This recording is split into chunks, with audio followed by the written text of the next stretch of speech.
Welcome to the Fully Alive experience, and thank you very much for welcoming us into your group. I am John Powell, and I would like you to think of me as John. I would like to be on a first-name basis with you.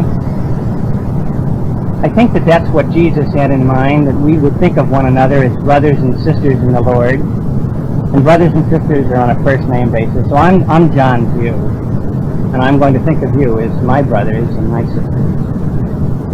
Chesterton once said, "It isn't that Christianity has failed, it's just that we haven't tried it yet." And so let's try it. Let's be brothers and sisters to one another. However, if you're not comfortable with John, you can think of me as Your Holiness, Your Eminence, Right Reverend, Quite Reverend, whatever suits you. First, I would like to explain the Fully Alive experience, where we are coming from, what we will be doing, and where we would like to go, what the desired outcome is. I guess the Fully Alive experience began way back in my own life. As a child, I remember wanting to get the most out of every day and out of every gift that God had given me. My favorite quotation from all the saints is that well-known line of Irenaeus in the 2nd century. The glory of God is a person who is fully alive. To me, that line means this, that the way we thank God, the way we praise God most effectively is by using to the full everything He has given us, every day of life and every gift. Cardinal Newman once said, "Oh, fear not that your life will have an end, that you will die. Fear rather that your life will never have a beginning. Fear this, that you could die without having really lived." And this is my own daily prayer. Oh God, God my Father, don't let me die without having really lived and really loved.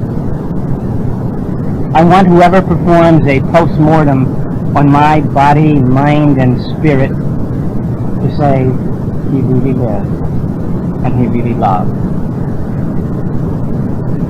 I guess I have always thought of life as a gift from God.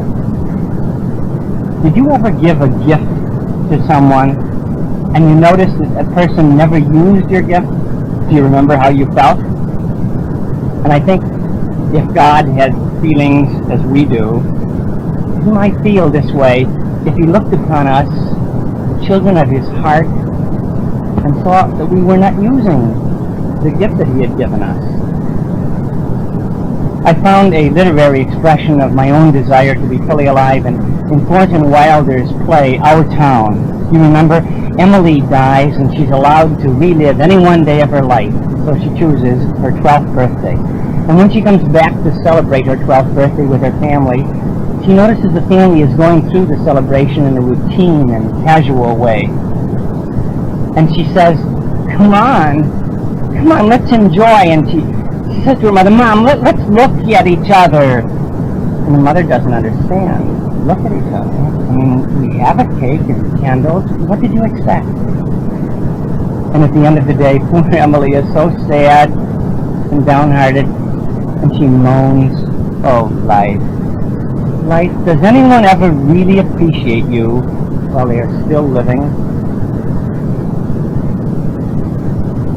And I think that Jesus came to us to give us the gift of life.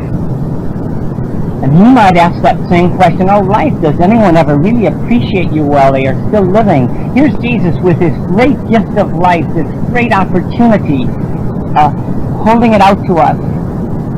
He said, "I have come that you might have life and have it to the full, in all of its fullness. I have told you these things that my joy might be in you and that your joy might be complete." And just as Jesus offers His great gift to us in His person, in His message, in His grace, so I would like to hold out to you, my brothers and sisters, a small gift, a much smaller gift. I would like to hold out to you whatever I know about the fullness of life. Whatever I know about loving and communicating and enjoying and using one's talents, I would like to hold out to you as my own small gift. In 1967, I remember giving a retreat to a group of laymen, and one of my former high school classmates was making the retreat. And afterwards, he came up to me and said, you know, you should really get some of that into print. And I gave him some kind of an excuse. I think I told him I was preoccupied with more scholarly pursuits. But Dick Leach was persistent. And he said, if you will just dictate that one talk on love into a tape recorder, I'll see that it gets published. Dick's father owned a printing service in Chicago, Argus Press. And when he sent the tape recorder, well, there was just no way out. And so I dictated my little talk on love, and out it came in booklet form. Why am I afraid to love? At this time, in 1967, I was teaching full-time at Loyola University, and I was carrying a counseling load in addition to my teaching of about 20 hours, 30 hours a week. So I had no time, no help, and I probably would not have attempted the writing of my own ideas except for the help that was offered by a mother and daughter team, Bernice and Loretta Brady. I had taught the older Brady boys many years before when I was teaching in high school in Chicago, and I got to know Bernice Brady, whom everyone called B. She was something of a legend in her own time. She had 9 children, and her husband, a Chicago policeman, was killed in the line of duty. And B. Brady went back to school and got herself a graduate degree, and she taught and she raised the 9 children. At the time that I was starting to write, B. Brady re-entered my life and said, if there's any way I can help, I'm an excellent proofreader. If there's anything I can do, would you count me in? And at the same time, her daughter, Loretta Brady, volunteered. Loretta was teaching in a grade school in Chicago, St. Andrews. She was religious coordinator of the parish, and for a while she worked with retarded students. At night she was getting a graduate degree in counseling and group dynamics. She is also a birthright counselor. And Loretta said, if I have any spare time and I can help, I'm a typist, I can be a research assistant, I would like to help too. And so the 3 of us set about producing the 7 books that Argus has now published. Argus Press, as you know, has become Argus Communications. If you've read my book, The Secret of Staying in Love, you notice the dedication was to B. Brady. In 1973, B. fell ill with leukemia and went on to better things. Loretta and I continued this work of trying to express the formulae for the fullness of life. And I used to share with Loretta a dream I had of someday starting a center where people could come, they could spend a few days learning the art of living, the art of loving, the secrets of communication, the skills of relationships. But I always ended by saying, but it would be such a problem to have a center, to get a building, and so forth. And I remember one time Loretta suggested, why don't you take your show on the road? Instead of having a center in a given city, why don't you go around to various cities and give a seminar? Don't call it a workshop, call it something like the Fully Alive Experience. And when I said, well, Loretta, you have a graduate degree now in counseling and group dynamics, would you help me? And she said, certainly, if I can, I would be glad to.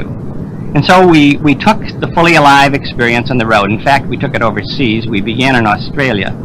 We figured it was better to start abroad just in case it didn't work.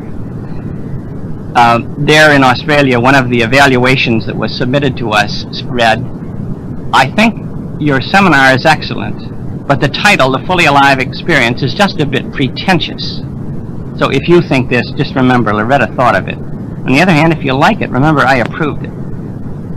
Loyola University gave me 2 sabbatical semesters, and Loretta and I have traveled around, and we've given 40 seminars, 40 Fully Alive Experiences to over 5,000 people.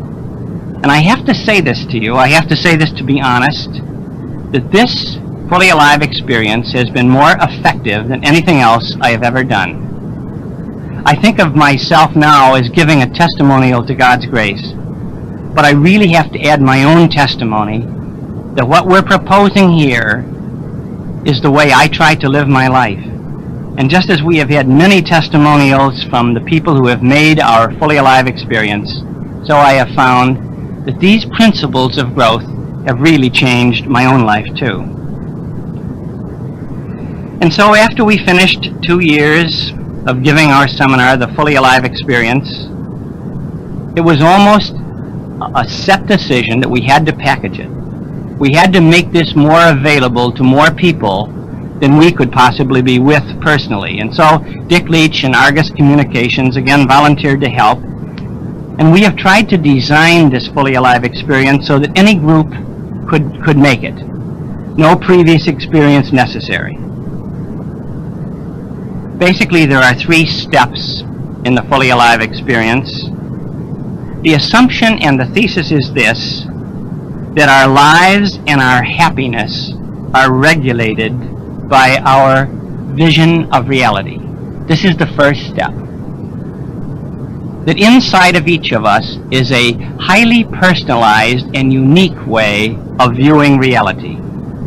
It is this way of viewing reality, this outlook, this perception of reality that governs everything else about our lives. This is the wellspring of the fullness of life, or if that outlook, if that vision is unhealthy, this is what constricts us into a very small and diminished life. The second step in the fully alive experience is getting in touch with that vision. You might think, as I once did, well, this is simple. I mean, I know what I think, but it's not quite that simple. We deceive ourselves, we do. We hide things from ourselves that we don't want really to face. And so there are parts of our vision that are really unhealthy, but we've never gotten in touch with that. And so the second step of the fully alive experience is getting in touch with this vision that exercises such a strong and deep control over all the parts of our lives. And the third step is this.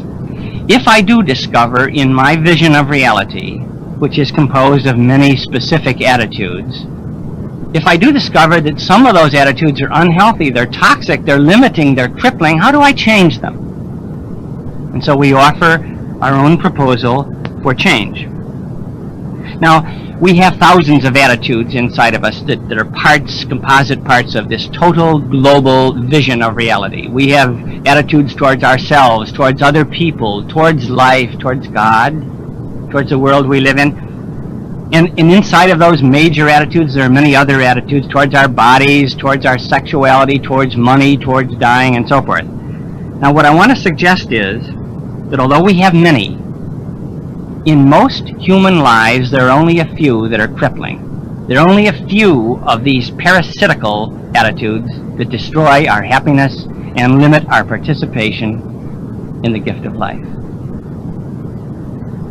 I will be coming to you on talks on these cassettes that deal with these 3 steps. Namely, that our attitudes control our lives, our vision of reality controls our lives. How do we get in touch with that vision and those attitudes? And how do we change those attitudes which might be limiting, crippling, destructive? I will be dealing with those topics. And I want to add that if any of the ideas in my talks are helpful to you in your work, please take them. Whatever I have stolen, I expect you to steal from me. You know, they say if you steal one thing from one person without acknowledging it, that's called plagiarism. But if you steal many things from many people without acknowledging it, that's called research. And I want you to know you're dealing with an old researcher here. So please feel free to take whatever will help you. I think one reason for the unprecedented success of the Fully Alive experience is that the ideas that are proposed here are not allowed to lie sterile or unchallenged, but are immediately put to the test. They are immediately processed in the laboratory of life. And this is Loretta Brady's part in the Fully Alive experience. Loretta has designed, and she will direct us in exercises that are designed to produce an experiential awareness of the ideas, a kind of personal ownership of the ideas. Did you ever hear the college lecture system is defined this way, that the notes of the professor become the notes of the student without passing through the heads or hearts of either? And we don't want that to happen. So Loretta's going to keep us honest and active, and she will give us individual exercises that each of us will do, and this is a kind of a personal processing. And then she will make suggestions for how we can share the results of our personal processing in groups, in small groups. Now, I want to give you a reassurance before we start that there's nothing embarrassing or threatening that is built into the Fully Alive experience. This has been designed and tailored to be a very pleasant experience in personal growth. So if you're a little tense, please relax. It's going to be pleasant and enjoyable, and you'll love it. My own talks on these cassettes will be outlined in the personal notebooks which you have. And so you don't have to take notes. But of course, there are always some compulsive note takers in every group, and they will be delighted to find that the right side of the page on which my talks are outlined is left blank for compulsive note takers. So if you want to doodle or make any notes, add any things, put down any questions, the right side is for you. The Fully Alive experience is divided into 10 separate sessions with an allowance of 2 hours for each session. So that if you wanted to meet, your group wants to meet once a week, then the Fully Alive experience will spread itself out over 10 weeks, because there are 10 sessions with an allowance of 2 hours for each session. On the other hand, if your group wants to meet twice a week, then for you it will be a 5-week Fully Alive experience, or you may even want to try it all in one weekend. That's the way we originally gave this to groups, as a 1 weekend Fully Alive experience. This is up to you, and your group can make that decision privately.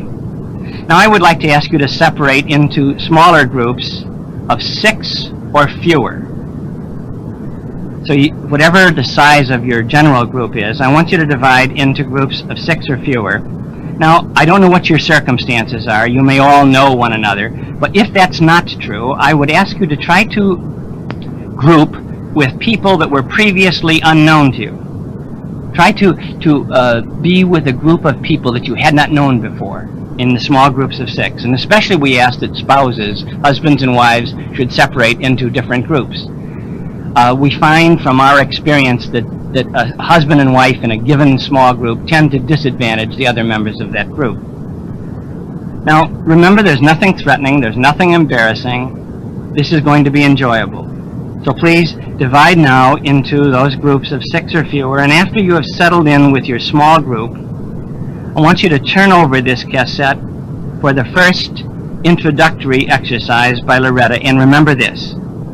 The Fully Alive experience is being held out to you as our gift of love.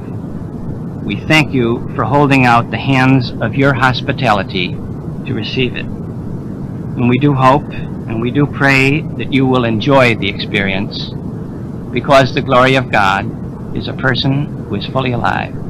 Thank you. And please turn over the cassette now.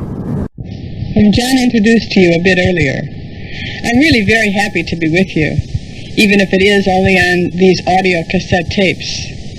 I would like it much more if I could see and meet each one of you in person. I was able to do this with all the people who I came to know in the past 2 years, just through their participation in the Fully Alive experiences. It was a great treat for me, and a beautiful experience to receive the gift of such open and loving sharing from so many people. I'm sure as long as I live, I'll never again be able to meet and to some extent know 5,000 people in just 2 years. It's a wonderful memory for me. I hope that we can make your Fully Alive experience a great treat and a beautiful happening for you, too. In each of our sessions together, I'll introduce an exercise from one of the pages in your personal notebook. We hope that these exercises will give you the opportunity to work with the ideas that John is offering.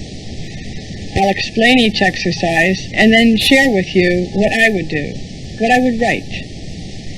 The main reason for my examples will be to help you get started. Sometimes when we're faced with a blank page, we either don't know where to start, or else so many ideas come to mind, we can't pinpoint the most valuable. In either case, I hope my sharing is a help for you. I also will enjoy giving my examples because I want to give something of myself so that I can really be a part of your fully alive experience. For our first exercise, you'll need to use page 3 in your personal notebook. This exercise was designed to help you begin getting to know something about each other and to help you take a look at your own personal goals for this fully alive experience.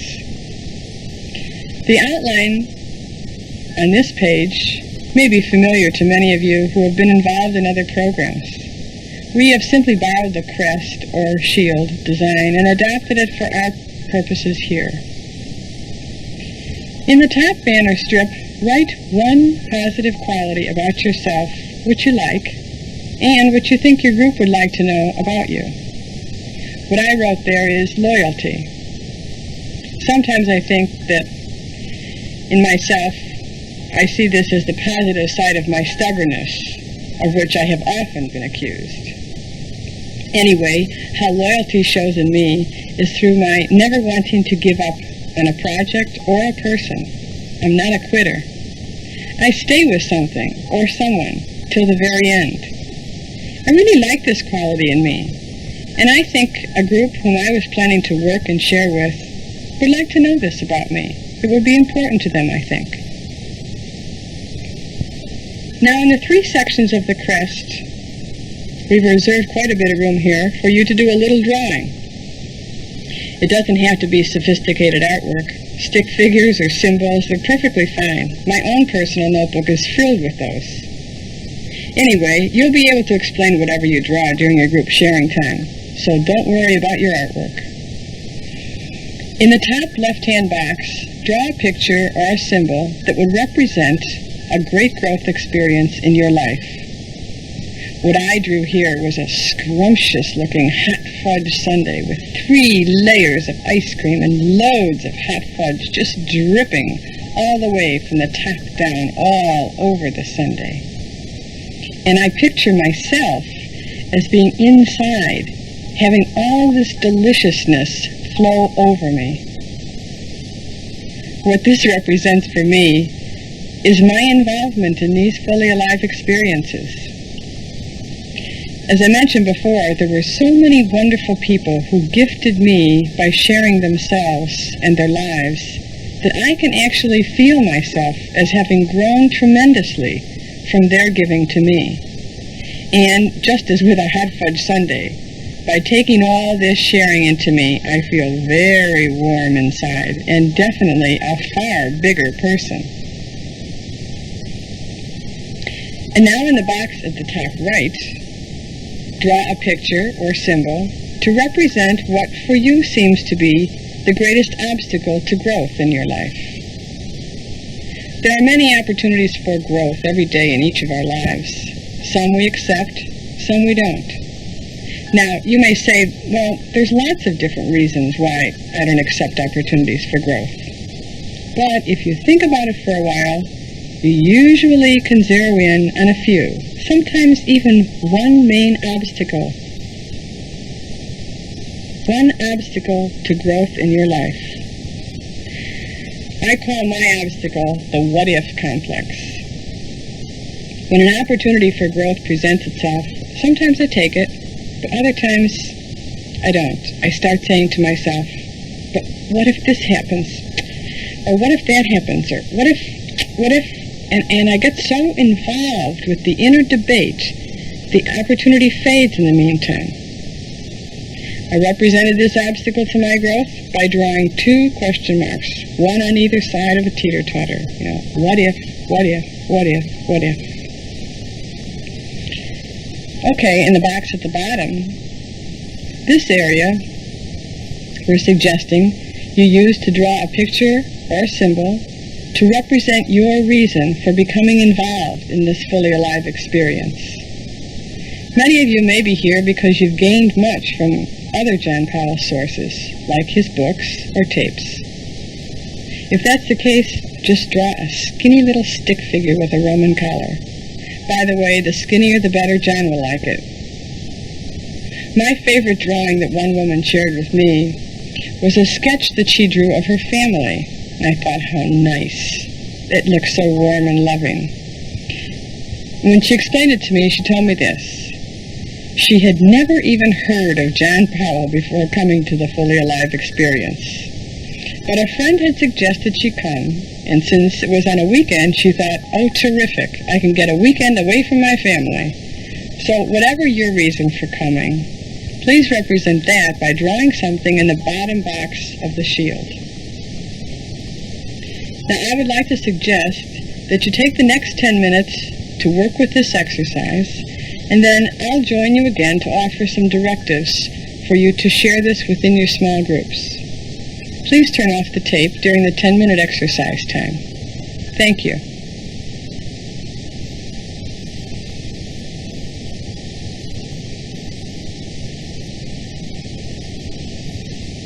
Now I presume you're finished with all the great artwork you've put onto that shield or crest and ready for some sharing. So in each of the group sharing sessions, which follow the notebook exercises, first of all, I'd like to say that we suggest these be 30-minute sharing sessions. This is based on the presumption that you will be working in sharing groups of 6 persons, and that would allow each person 5 minutes apiece. Whatever the size that your particular sharing groups might be, each person should really have 5 minutes to share. It may be helpful to ring a bell at 5-minute intervals, or to provide some system to keep the sharing moving from one person to another. But don't have your system be so elaborate that someone is totally distracted by doing just that and only that. But some format so that everybody can kind of agree that 5 minutes per person would be the general norm, and that everyone would get their chance. On some occasions, these 5 minutes apiece, well, they may seem like too much time for what you have to share. Or maybe for you, they'll seem like too little. And these reactions will undoubtedly vary with each person, and they'll vary from one session to another. So you don't have to be exact, but in some general way, try to keep the format flowing from one person to the next person so that everyone has a chance. The group sharing time is not meant to deal with all that may be happening in you, but only just to start things moving within each person. We see a great value in having the opportunity simply to think out loud with accepting listeners, just to hear yourself say what's going on inside you out loud with other people listening. It has a great value. And another great value of the group sharing is to be stimulated by others as they offer their gifts of sharing to you and the others in the group. Now, for this sharing session, I suggest you begin by introducing yourself, saying your own name.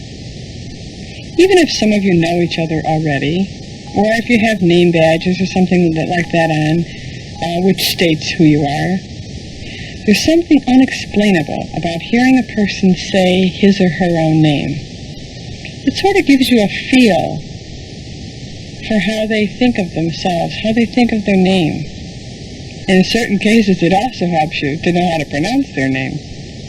But I really have always found this a very special thing, to have someone say his or her own name to me first.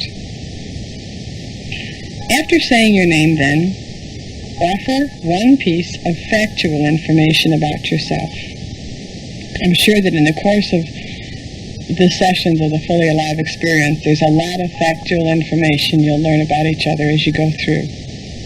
But start at this point with something that no one else would know about you unless you told them. Maybe it would be where you live, or what work you do, what your favorite interest is, a hobby or some special interest that you can take part in on weekends or evenings. Or if you want to be really daring, you might reveal your age. Anyway, whatever you choose, anything, one piece of factual information about yourself. Then, after saying your name and offering one fact about yourself, share the 4 areas of your shield or crest in somewhat the same way I shared mine with you. Describe each of the 4 things you put down. Explain what the particular meaning is they have for you. What I mean by that is if you drew a certain picture, someone else next to you might have drawn the exact same picture, just by coincidence. But why they drew it and what it means is only particular to them, or it's only particular to you. So be sure you explain the meaning of your picture. Now, when your group seems to be ready, anyone who wants to can share first.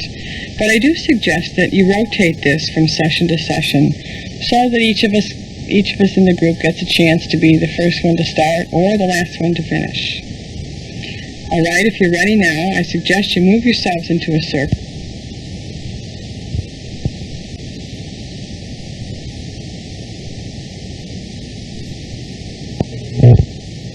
Be sure to enjoy your sharing and turn the tape off during this next 30 minutes.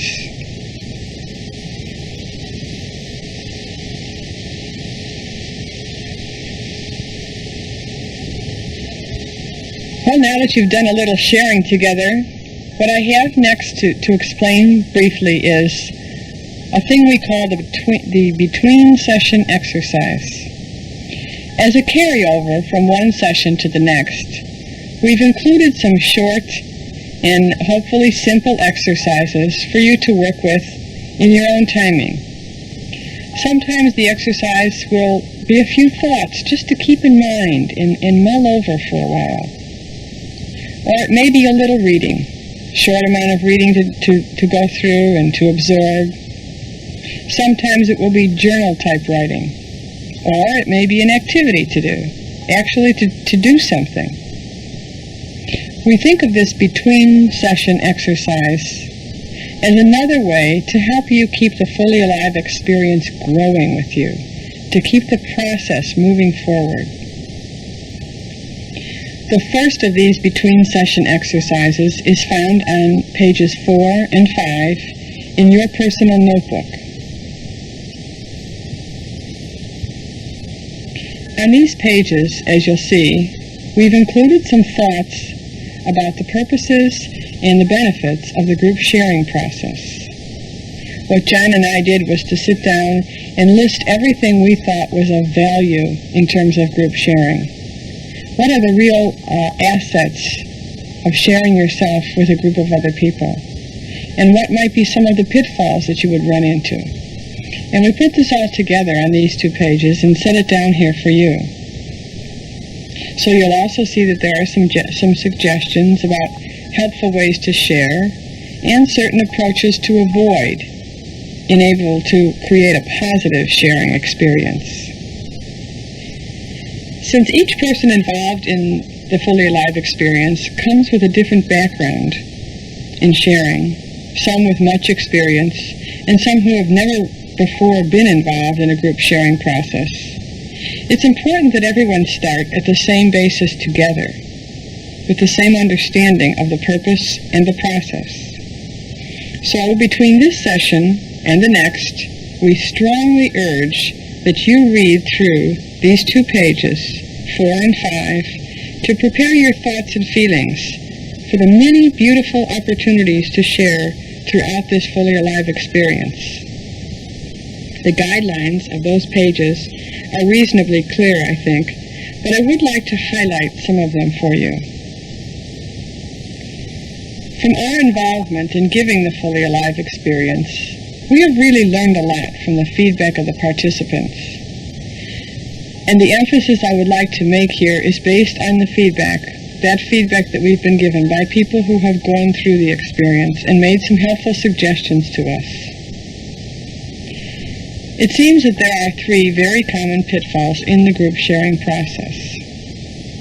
First of all, there are times when some of us don't have much we want to share, and that's okay. But others in the group feel irritated or somehow cheated by this. They're in there doing their bit, they're taking their sharing time and opening themselves, and they look around and someone else isn't. And sometimes this can give a feeling of being cheated. There is in this situation a great need for patience and openness.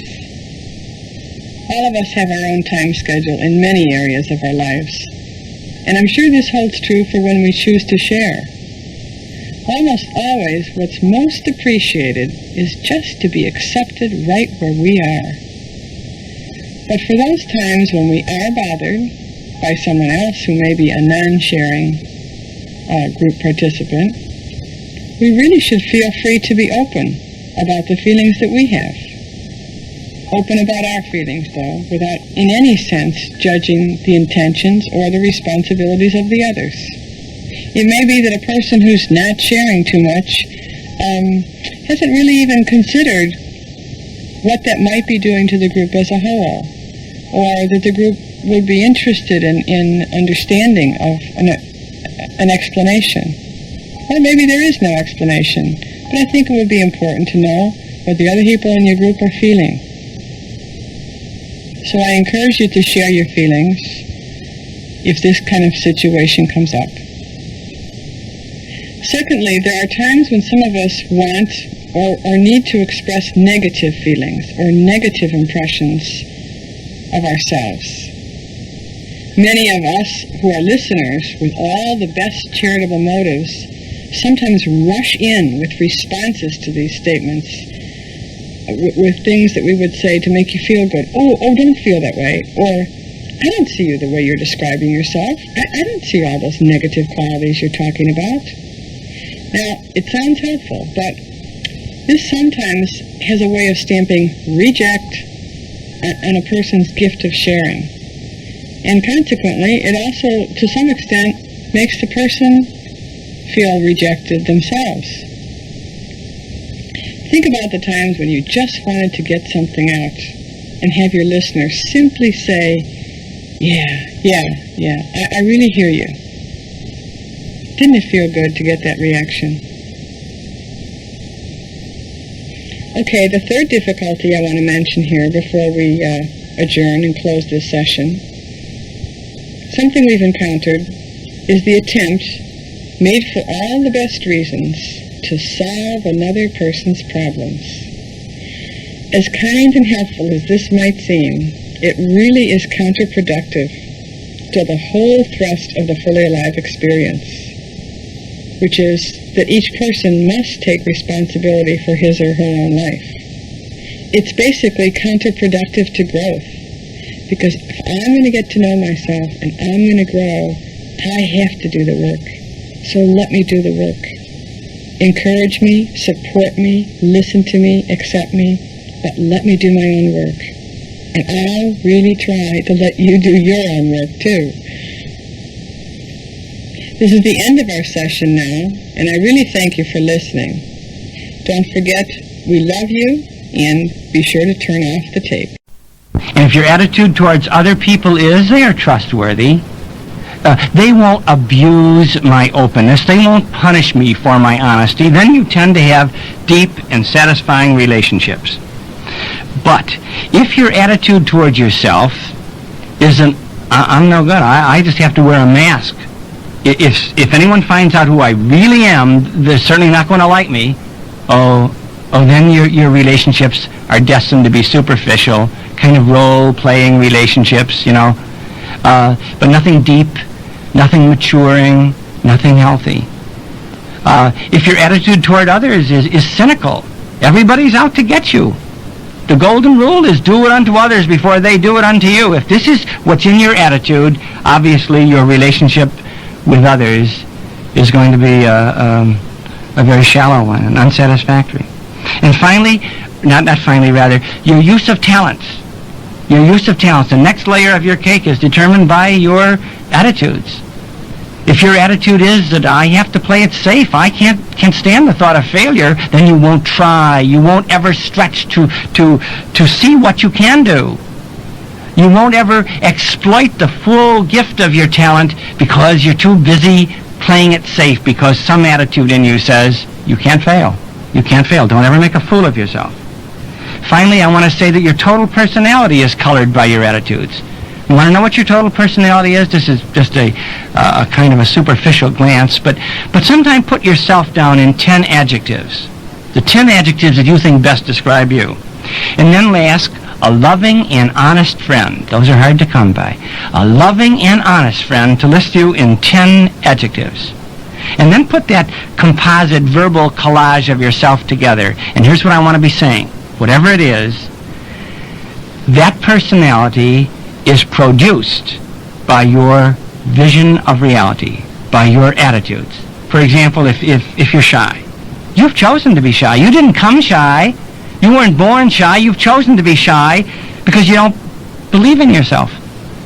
You had to build some kind of a wall to protect you, to cover your ugliness, your supposed ugliness, so you became shy. Or you became sarcastic. You kept people at a distance by your sarcasm. Who wants to kiss a porcupine? Now, I'm saying that whatever your total personality is, it's an indication of what's in your attitudes, because your attitudes produce that personality. Not your genes, nothing else, your attitudes. Now, there's something in us that resists all this, isn't there? We don't want really to admit this. I don't want to admit that my unhappiness is due to something in me and my attitudes. It's a lot easier to blame other people. If everyone else were what they should be, I would be all right. One man said after he made one of our Fully Alive experiences, I fought you all weekend. I insisted on blaming my unhappiness on my wife and my kids and my job. And you were telling me that I had to take responsibility for my own life, for my own emotions, for my own relationships, for my own use of talent, for my own personality. It was something in me. And I fought you all weekend, but at the end, I have to admit, it's right, it's true. Some people want to blame their wife, their kids, their job. Some people are astrology buffs. They want to blame their stars. They say, my moon was not in the right house. And I want to say, no. Your head isn't in the right place. Other people blame their genes. They say, I got sad genes. And I want to say, no. The problem is not with your genes. Just as Shakespeare says in the play Julius Caesar, the fault, dear Brutus, is not with our stars, but within ourselves. The fault, dear Brutus, is also not with our genes, but with our attitudes, with the way we look at reality. Eleanor Roosevelt used to have a sign on the wall of her office that read, no one can make you feel inferior or anything else unless you give that person permission. Something in your attitudes has to give that person permission to make you feel inferior or anything else. It's in you. When we blame other people, circumstances, the fates, our stars, that's a dead-end street. You get nowhere. A lot of people ask a counselor, how can I change? How can I change my wife? How can I change my kids? And the answer is change yourself. If you change yourself, other people in your life will have to change, because there's a brand new you that they have to deal with. And they will change. So the question that leads to growth is, what is in me? When my emotions are burdensome, when my body is tense or sick, when my relationships are shallow and disastrous, when my talents are never really used and my personality is grim, the question is, what's in me? That's the question that will lead to growth. If you don't want to grow up, you say, this is the way I am. This is the way I was in the beginning, am now, and ever shall be. And you'll never grow. You'll never find the fullness of life. Now, later we're going to talk about how we change and the dynamics of change. But right now, what I really want to challenge you with is this basic admission that our vision or our attitudes are what shape our lives. Now, this involves accepting a whole new responsibility for your own life. And I'd like you to get in touch with something in you, as in me, that resists this.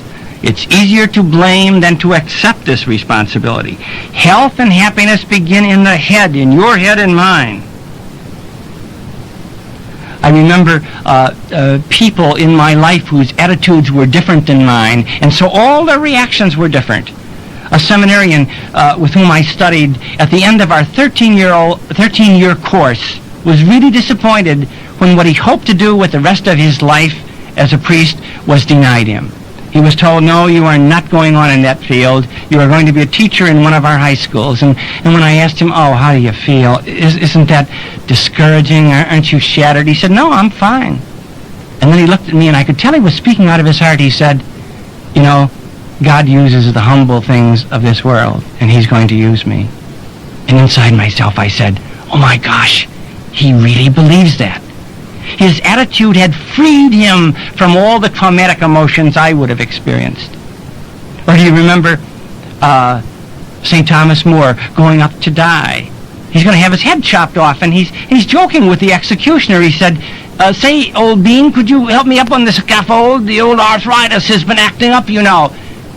And then he sort of tickles the chin of the executioner, and he said, as to my coming down, I will take care of myself. And we, he said, will meet merrily in heaven.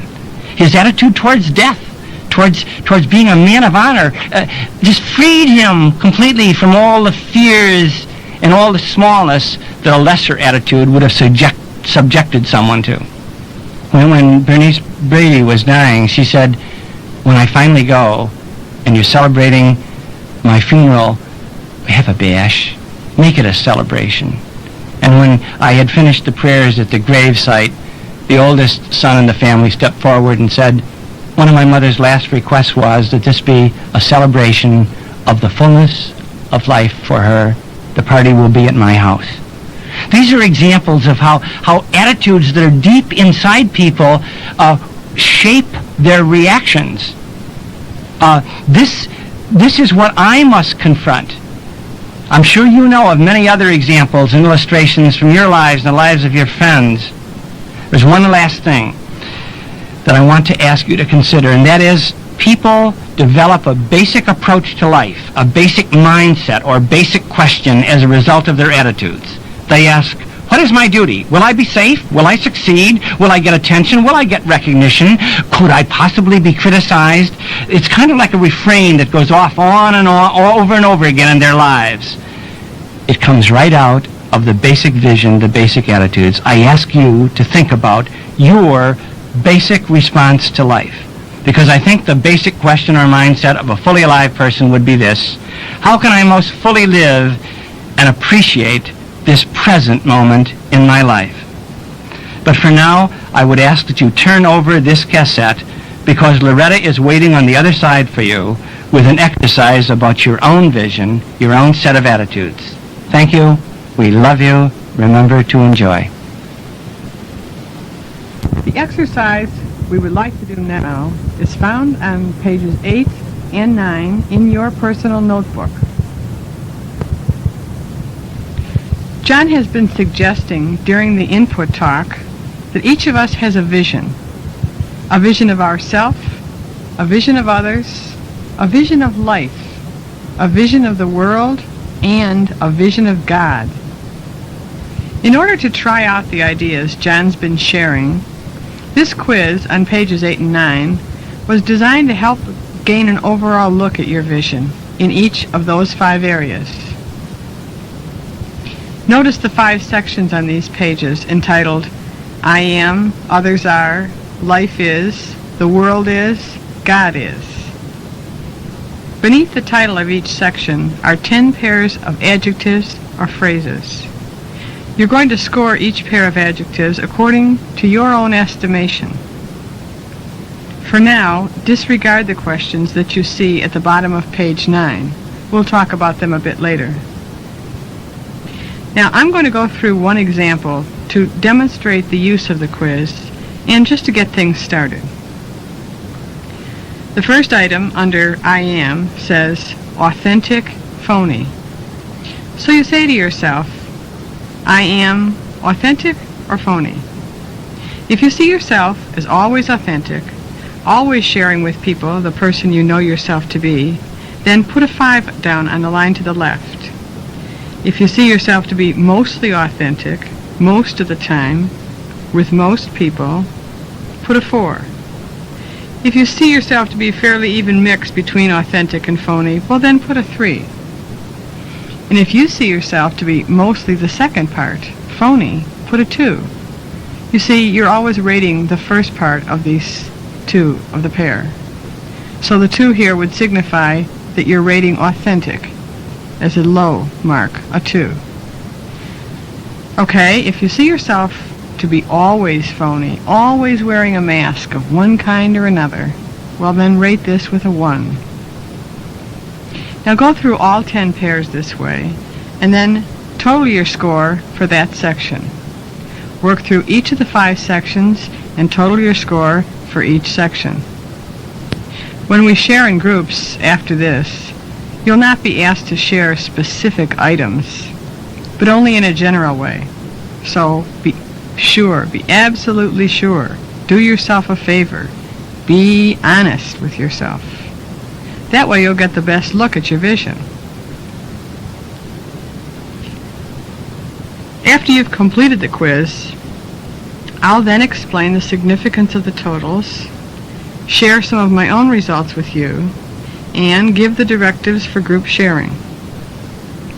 While you work on the quiz now, for the next 10 minutes, turn off the tape, and then I will return in 10 minutes if you turn the tape back on. Thank you.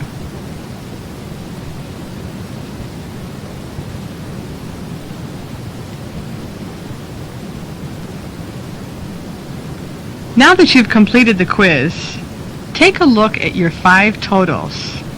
Which is the highest of all the scores? Whatever area it is, that signifies the area of your vision which is the most positive, healthy, and the most satisfying to you. And which is your lowest score? That's the area of your vision which is the most negative, the most distorted, and the most crippling for you, the least satisfying area of your vision. After putting this quiz together, naturally I took it myself to try it out. And I was most surprised to find that my highest score was in the section asking about my vision of God. I scored a 50 in that area. I definitely believe in God, and I'm a prayerful person. But my relationship with God is far from where I would want it to be. So I was quite surprised. After giving it some thought, I realized, first of all, the high score was not indicating anything about my relationship to God, but rather what my vision of God was like. I thought through this for a while because I was intrigued by the question of how I came to have such a healthy vision. And after a really good long time thinking about it, I began to realize where this vision had come from originally. As John mentioned when he introduced me, my father died when I was very young, 3.5 years old. But, as I've been told, at least by my family, in the year before he died, I was Daddy's little girl. You know, the darling, darling who could do no wrong. He adored cute little me, and I adored the all-wonderful person that I saw him to be. I guess I hadn't gotten old enough yet to cause him much irritation. And I suppose I wasn't old enough yet to begin to see his limitations either. But anyway, it was a year of mutual admiration, mutual love, and adoration. And it was also the year that he died. And all the adults in my life explained his death to me as something good. The messages I got told me that although we miss him, and we're very sad not to have him here with us, Dad has gone to heaven, and heaven is a wonderful place, and we're all going there someday. And in heaven, you'll be with God, and God is wonderful. Dad is with him now, and he's very happy there. I can remember thinking it all sounded so good, I couldn't wait to go to heaven. I bought the whole story, hook, line, and sinker. My only problem was And I remember I asked my mom about this. When I go to heaven, can I just take my new red mittens? I guess a little human disbelief was starting to creep in. But anyway, my father, whom I loved so much, was now with another person he loved dearly. So God must be absolutely wonderful, even much more so than my father. This was the first time, you see, that I ever even heard about God, at least as far as I can recollect. This was my very first introduction to God. And even as I grew older, and sometimes heard people say horrendous things about God, I never believed them. I only felt bad they didn't really know him. Funny thing happened to me, too, after taking the quiz and thinking all this through. I realized, for the first time ever, that all my life, whenever I pray to God, he's always been hanging around with my father. I guess I just took this for granted. I had never consciously thought about it. But in my imagination, the two of them were always around together. God was my father's best friend. Sometimes I'd picture them on a park bench, or watching a baseball game together, or having a beer somewhere. Today, I'm a long way from being a little girl like that. Absolutely sure of that. But this that I've shared with you was the foundation of my vision of God. And through the years, it has developed and been translated in me in various ways, but always completely positive. I know this was a real gift, and I am very grateful for it. On the other side of the coin, however, my lowest score on the quiz was in the area of self. But this was not so surprising to me. I know that I give myself a hard time. I measure my worth by what I accomplish, and I never can do enough to give myself the top grade. At the end of each day, I always think I could have done more, or whatever I do, I could have done better. I always think I'll do a better job of things tomorrow. And I rarely allow myself to celebrate me in the very present moment. It's like I give myself a report card each day, and regardless of how many good grades there are on it, it always says at the bottom in very clear lettering, Loretta is not working up to her ability. She is not all she could be. So this is the area of my vision that is the most distorted and negative, the most crippling to my being a fully alive person. And this is the area I'm working on the most, to create a more positive vision of myself and to become more fully alive. For your group sharing now, look at your highest and lowest scores and share which areas these are with the other persons in your small group. Explain as much as you can about why the area with the highest score is such a positive part of your vision, and why the area with the lowest score is such a negative and distorted part of your vision. You'll probably want to think more about these scores later, much as I did, but for now, just share as much as you can about the most positive and the most negative areas of your vision. After your 30-minute group sharing time, I will have one final message for you to close our session. But please turn off the tape now for the next 30 minutes.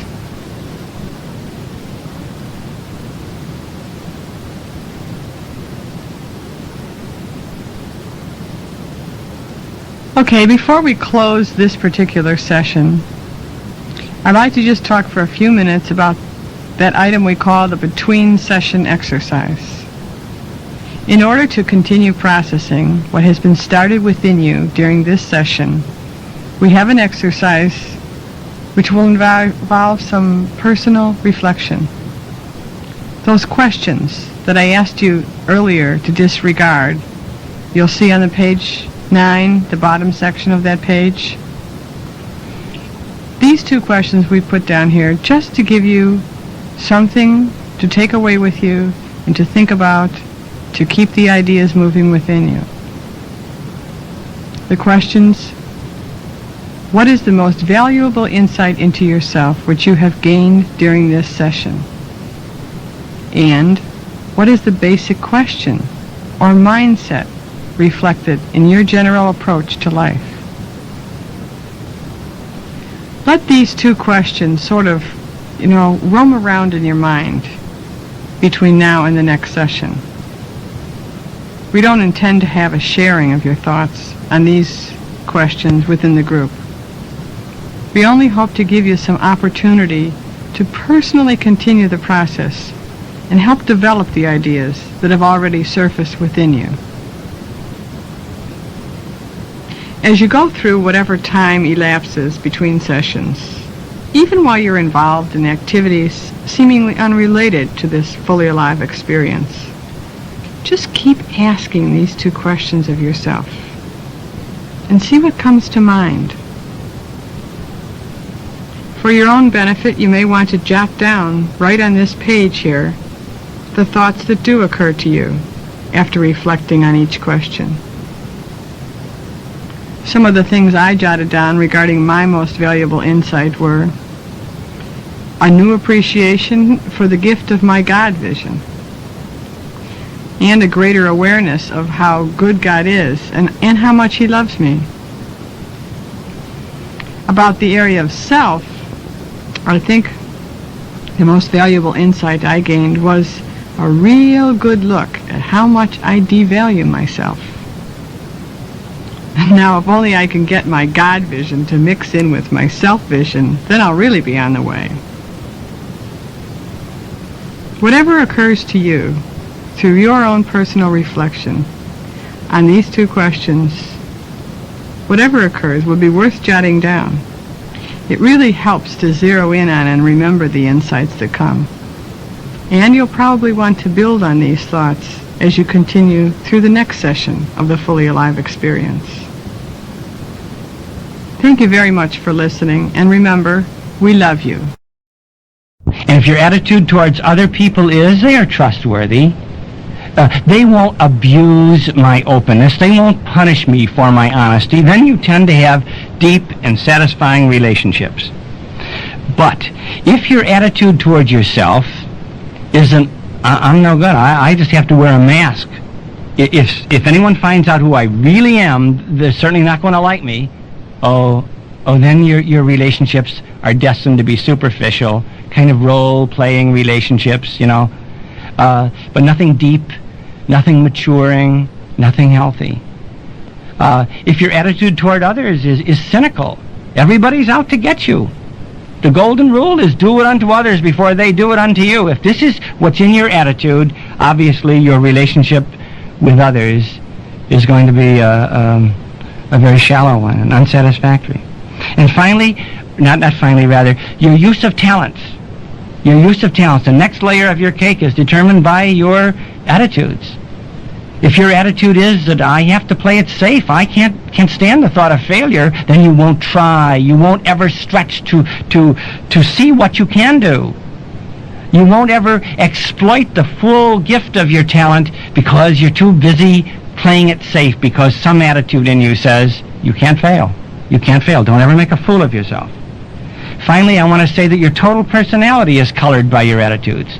You want to know what your total personality is? This is just a kind of a superficial glance, but sometime put yourself down in 10 adjectives. The 10 adjectives that you think best describe you. And then ask a loving and honest friend. Those are hard to come by. A loving and honest friend to list you in 10 adjectives. And then put that composite verbal collage of yourself together. And here's what I want to be saying. Whatever it is, that personality is produced by your vision of reality, by your attitudes. For example, if you're shy, you've chosen to be shy. You didn't come shy. You weren't born shy. You've chosen to be shy because you don't believe in yourself. You had to build some kind of a wall to protect you, to cover your ugliness, your supposed ugliness, so you became shy. Or you became sarcastic. You kept people at a distance by your sarcasm. Who wants to kiss a porcupine? Now, I'm saying that whatever your total personality is, it's an indication of what's in your attitudes, because your attitudes produce that personality. Not your genes, nothing else, your attitudes. Now, there's something in us that resists all this, isn't there? We don't want really to admit this.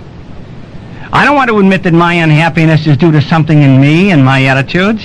It's a lot easier to blame other people. If everyone else were what they should be, I would be all right. One man said after he made one of our Fully Alive experiences, I fought you all weekend. I insisted on blaming my unhappiness on my wife and my kids and my job. And you were telling me that I had to take responsibility for my own life, for my own emotions, for my own relationships, for my own use of talent, for my own personality. It was something in me. And I fought you all weekend, but at the end, I have to admit, it's right, it's true. Some people want to blame their wife, their kids, their job. Some people are astrology buffs. They want to blame their stars. They say, my moon was not in the right house. And I want to say, no, your head isn't in the right place. Other people blame their genes. They say, I got sad genes. And I want to say, no. The problem is not with your genes. Just as Shakespeare says in the play Julius Caesar, the fault, dear Brutus, is not with our stars, but within ourselves. The fault, dear Brutus, is also not with our genes, but with our attitudes, with the way we look at reality. Eleanor Roosevelt used to have a sign on the wall of her office that read, no one can make you feel inferior or anything else unless you give that person permission. Something in your attitudes has to give that person permission to make you feel inferior or anything else. It's in you. When we blame other people, circumstances, the fates, our stars, that's a dead-end street. You get nowhere. A lot of people ask a counselor, how can I change? How can I change my wife? How can I change my kids? And the answer is change yourself. If you change yourself, other people in your life will have to change, because there's a brand new you that they have to deal with, and they will change. So the question that leads to growth is, what is in me? When my emotions are burdensome, when my body is tense or sick, when my relationships are shallow and disastrous, when my talents are never really used and my personality is grim, the question is, what's in me? That's the question that will lead to growth. If you don't want to grow up, you say, this is the way I am. This is the way I was in the beginning. I'm now and never shall be. And you'll never grow. You'll never find the fullness of life. Now, later we're going to talk about how we change and the dynamics of change. But right now, what I really want to challenge you with is this basic admission that our vision or our attitudes are what shape our lives. Now, this involves accepting a whole new responsibility for your own life. And I'd like you to get in touch with something in you, as in me, that resists this. It's easier to blame than to accept this responsibility. Health and happiness begin in the head, in your head and mine. I remember people in my life whose attitudes were different than mine, and so all their reactions were different.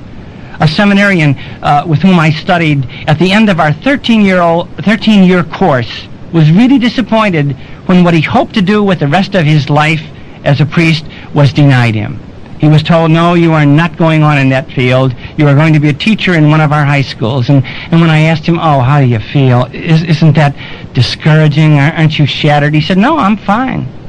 And then he looked at me, and I could tell he was speaking out of his heart. He said, you know, God uses the humble things of this world, and he's going to use me. And inside myself I said, oh my gosh, he really believes that. His attitude had freed him from all the traumatic emotions I would have experienced.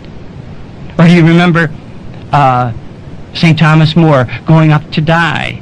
He's going to have his head chopped off, and he's joking with the executioner. He said, Say, old bean, could you help me up on the scaffold? The old arthritis has been acting up, you know. And then he sort of tickles the chin of the executioner, and he said, as to my coming down, I will take care of myself. And we, he said, will meet merrily in heaven. His attitude towards death, towards being a man of honor, just freed him completely from all the fears and all the smallness that a lesser attitude would have subjected someone to. When Bernice Brady was dying, she said, when I finally go and you're celebrating my funeral, have a bash, make it a celebration. And when I had finished the prayers at the gravesite, the oldest son in the family stepped forward and said, one of my mother's last requests was that this be a celebration of the fullness of life for her. The party will be at my house. These are examples of how attitudes that are deep inside people shape their reactions. This is what I must confront. I'm sure you know of many other examples and illustrations from your lives and the lives of your friends. There's one last thing that I want to ask you to consider, and that is people develop a basic approach to life, a basic mindset or basic question as a result of their attitudes. They ask, what is my duty? Will I be safe? Will I succeed? Will I get attention? Will I get recognition? Could I possibly be criticized? It's kind of like a refrain that goes off on and on, over and over again in their lives. It comes right out of the basic vision, the basic attitudes. I ask you to think about your basic response to life. Because I think the basic question or mindset of a fully alive person would be this: how can I most fully live and appreciate this present moment in my life? But for now, I would ask that you turn over this cassette, because Loretta is waiting on the other side for you with an exercise about your own vision, your own set of attitudes. Thank you. We love you. Remember to enjoy. The exercise we would like to do now is found on pages 8 and 9 in your personal notebook. John has been suggesting during the input talk that each of us has a vision of ourself, a vision of others, a vision of life, a vision of the world, and a vision of God. In order to try out the ideas John's been sharing, this quiz on pages 8 and 9 was designed to help gain an overall look at your vision in each of those 5 areas. Notice the 5 sections on these pages entitled I am, others are, life is, the world is, God is. Beneath the title of each section are 10 pairs of adjectives or phrases. You're going to score each pair of adjectives according to your own estimation.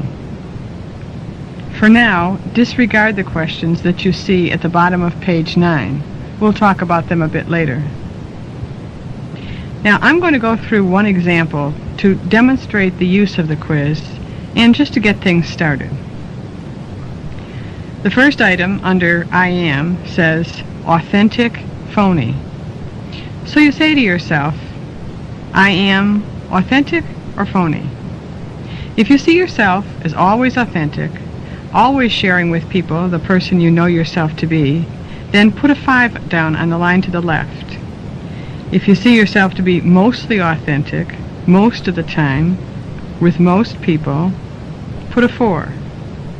If you see yourself to be fairly even mixed between authentic and phony, well then put a 3.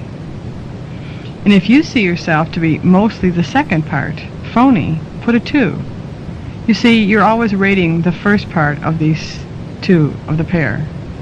So the 2 here would signify that you're rating authentic as a low mark, a 2. Okay, if you see yourself to be always phony, always wearing a mask of one kind or another, well then rate this with a 1. Now go through all 10 pairs this way, and then total your score for that section. Work through each of the 5 sections and total your score for each section. When we share in groups after this, you'll not be asked to share specific items, but only in a general way. So be absolutely sure Do yourself a favor. Be honest with yourself. That way you'll get the best look at your vision. After you've completed the quiz, I'll then explain the significance of the totals, share some of my own results with you, and give the directives for group sharing. While you work on the quiz now, for the next 10 minutes, turn off the tape, and then I will return in 10 minutes if you turn the tape back on. Thank you.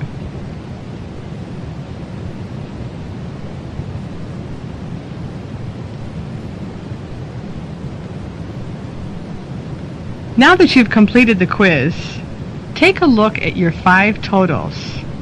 Which is the highest of all the scores? Whatever area it is, that signifies the area of your vision which is the most positive, healthy, and the most satisfying to you. And which is your lowest score? That's the area of your vision which is the most negative, the most distorted, and the most crippling for you. The least satisfying area of your vision. After putting this quiz together, naturally I took it myself to try it out, and I was most surprised to find that my highest score was in the section asking about my vision of God. I scored a 50 in that area. I definitely believe in God, and I'm a prayerful person, but my relationship with God is far from where I would want it to be. So I was quite surprised. After giving it some thought, I realized, first of all, the high score was not indicating anything about my relationship to God, but rather what my vision of God was like. I thought through this for a while because I was intrigued by the question of how I came to have such a healthy vision.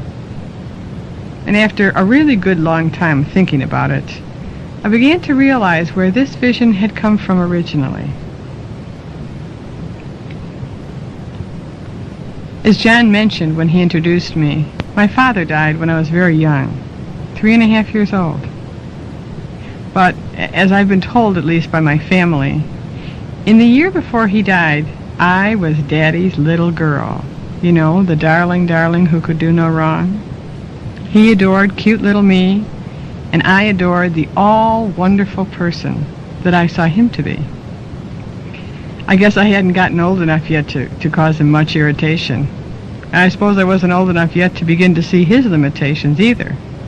But anyway, it was a year of mutual admiration, mutual love, and adoration. And it was also the year that he died. And all the adults in my life explained his death to me as something good. The messages I got told me that although we miss him, and we're very sad not to have him here with us, Dad has gone to heaven, and heaven is a wonderful place, and we're all going there someday. And in heaven, you'll be with God, and God is wonderful. Dad is with him now, and he's very happy there. I can remember thinking it all sounded so good, I couldn't wait to go to heaven. I bought the whole story, hook, line, and sinker. My only problem was, and I remember I asked my mom about this, when I go to heaven, can I just take my new red mittens? I guess a little human disbelief was starting to creep in. But anyway, my father, whom I loved so much, was now with another person he loved dearly. So God must be absolutely wonderful, even much more so than my father. This was the first time, you see, that I ever even heard about God, at least as far as I can recollect. This was my very first introduction to God. And even as I grew older, and sometimes heard people say horrendous things about God, I never believed them. I only felt bad they didn't really know him. Funny thing happened to me, too, after taking the quiz and thinking all this through. I realized, for the first time ever, that all my life, whenever I pray to God, he's always been hanging around with my father. I guess I just took this for granted. I had never consciously thought about it. But in my imagination, the two of them were always around together, God was my father's best friend. Sometimes I'd picture them on a park bench, or watching a baseball game together, or having a beer somewhere. Today, I'm a long way from being a little girl like that. Absolutely sure of that. But this that I've shared with you was the foundation of my vision of God. And through the years, it has developed and been translated in me in various ways, but always completely positive. I know this was a real gift, and I am very grateful for it. On the other side of the coin, however, my lowest score on the quiz was in the area of self. But this was not so surprising to me. I know that I give myself a hard time. I measure my worth by what I accomplish, and I never can do enough to give myself the top grade. At the end of each day, I always think I could have done more, or whatever I do, I could have done better. I always think I'll do a better job of things tomorrow. And I rarely allow myself to celebrate me in the very present moment. It's like I give myself a report card each day, and regardless of how many good grades there are on it, it always says at the bottom, in very clear lettering, Loretta is not working up to her ability. She is not all she could be. So this is the area of my vision that is the most distorted and negative, the most crippling to my being a fully alive person. And this is the area I'm working on the most, to create a more positive vision of myself and to become more fully alive. For your group sharing now, look at your highest and lowest scores and share which areas these are with the other persons in your small group. Explain as much as you can about why the area with the highest score is such a positive part of your vision, and why the area with the lowest score is such a negative and distorted part of your vision. You'll probably want to think more about these scores later, much as I did, but for now, just share as much as you can about the most positive and the most negative areas of your vision. After your 30-minute group sharing time, I will have one final message for you to close our session. But please turn off the tape now for the next 30 minutes.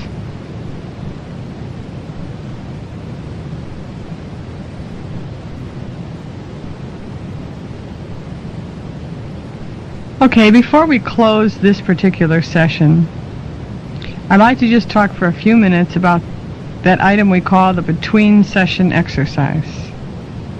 In order to continue processing what has been started within you during this session, we have an exercise which will involve some personal reflection. Those questions that I asked you earlier to disregard, you'll see on the page 9, the bottom section of that page. These two questions we put down here just to give you something to take away with you and to think about, to keep the ideas moving within you. The questions: what is the most valuable insight into yourself which you have gained during this session? And what is the basic question or mindset reflected in your general approach to life? Let these two questions sort of, roam around in your mind between now and the next session. We don't intend to have a sharing of your thoughts on these questions within the group.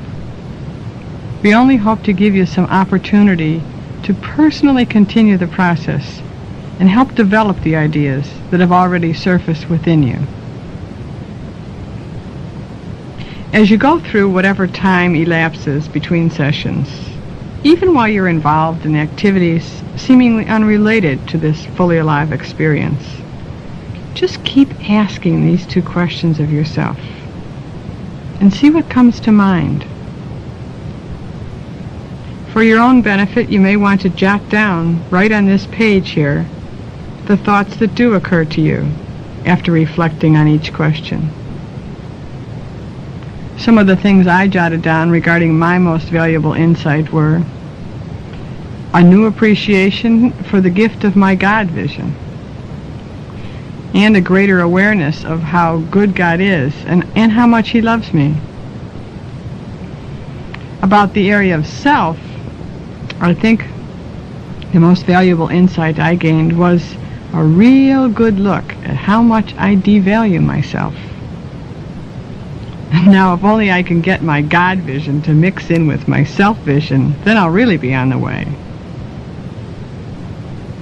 Whatever occurs to you through your own personal reflection on these two questions, whatever occurs will be worth jotting down.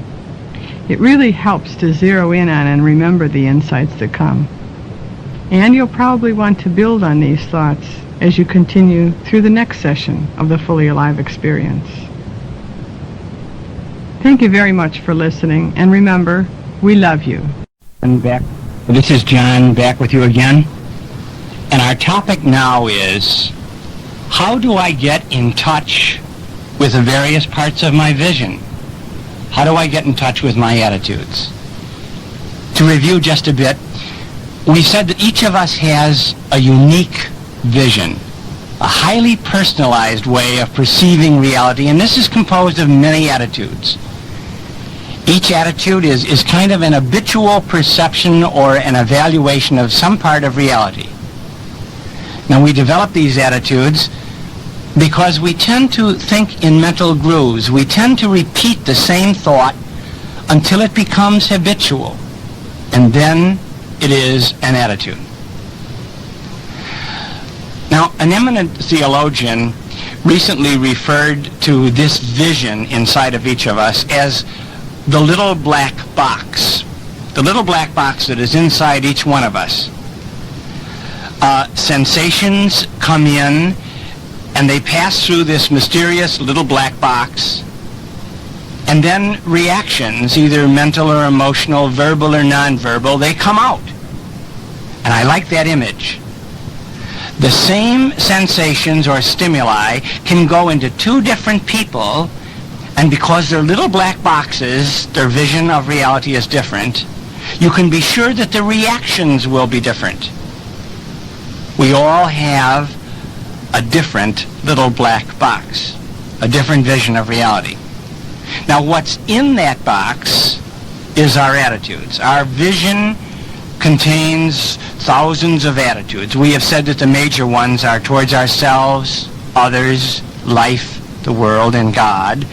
But there are other attitudes too.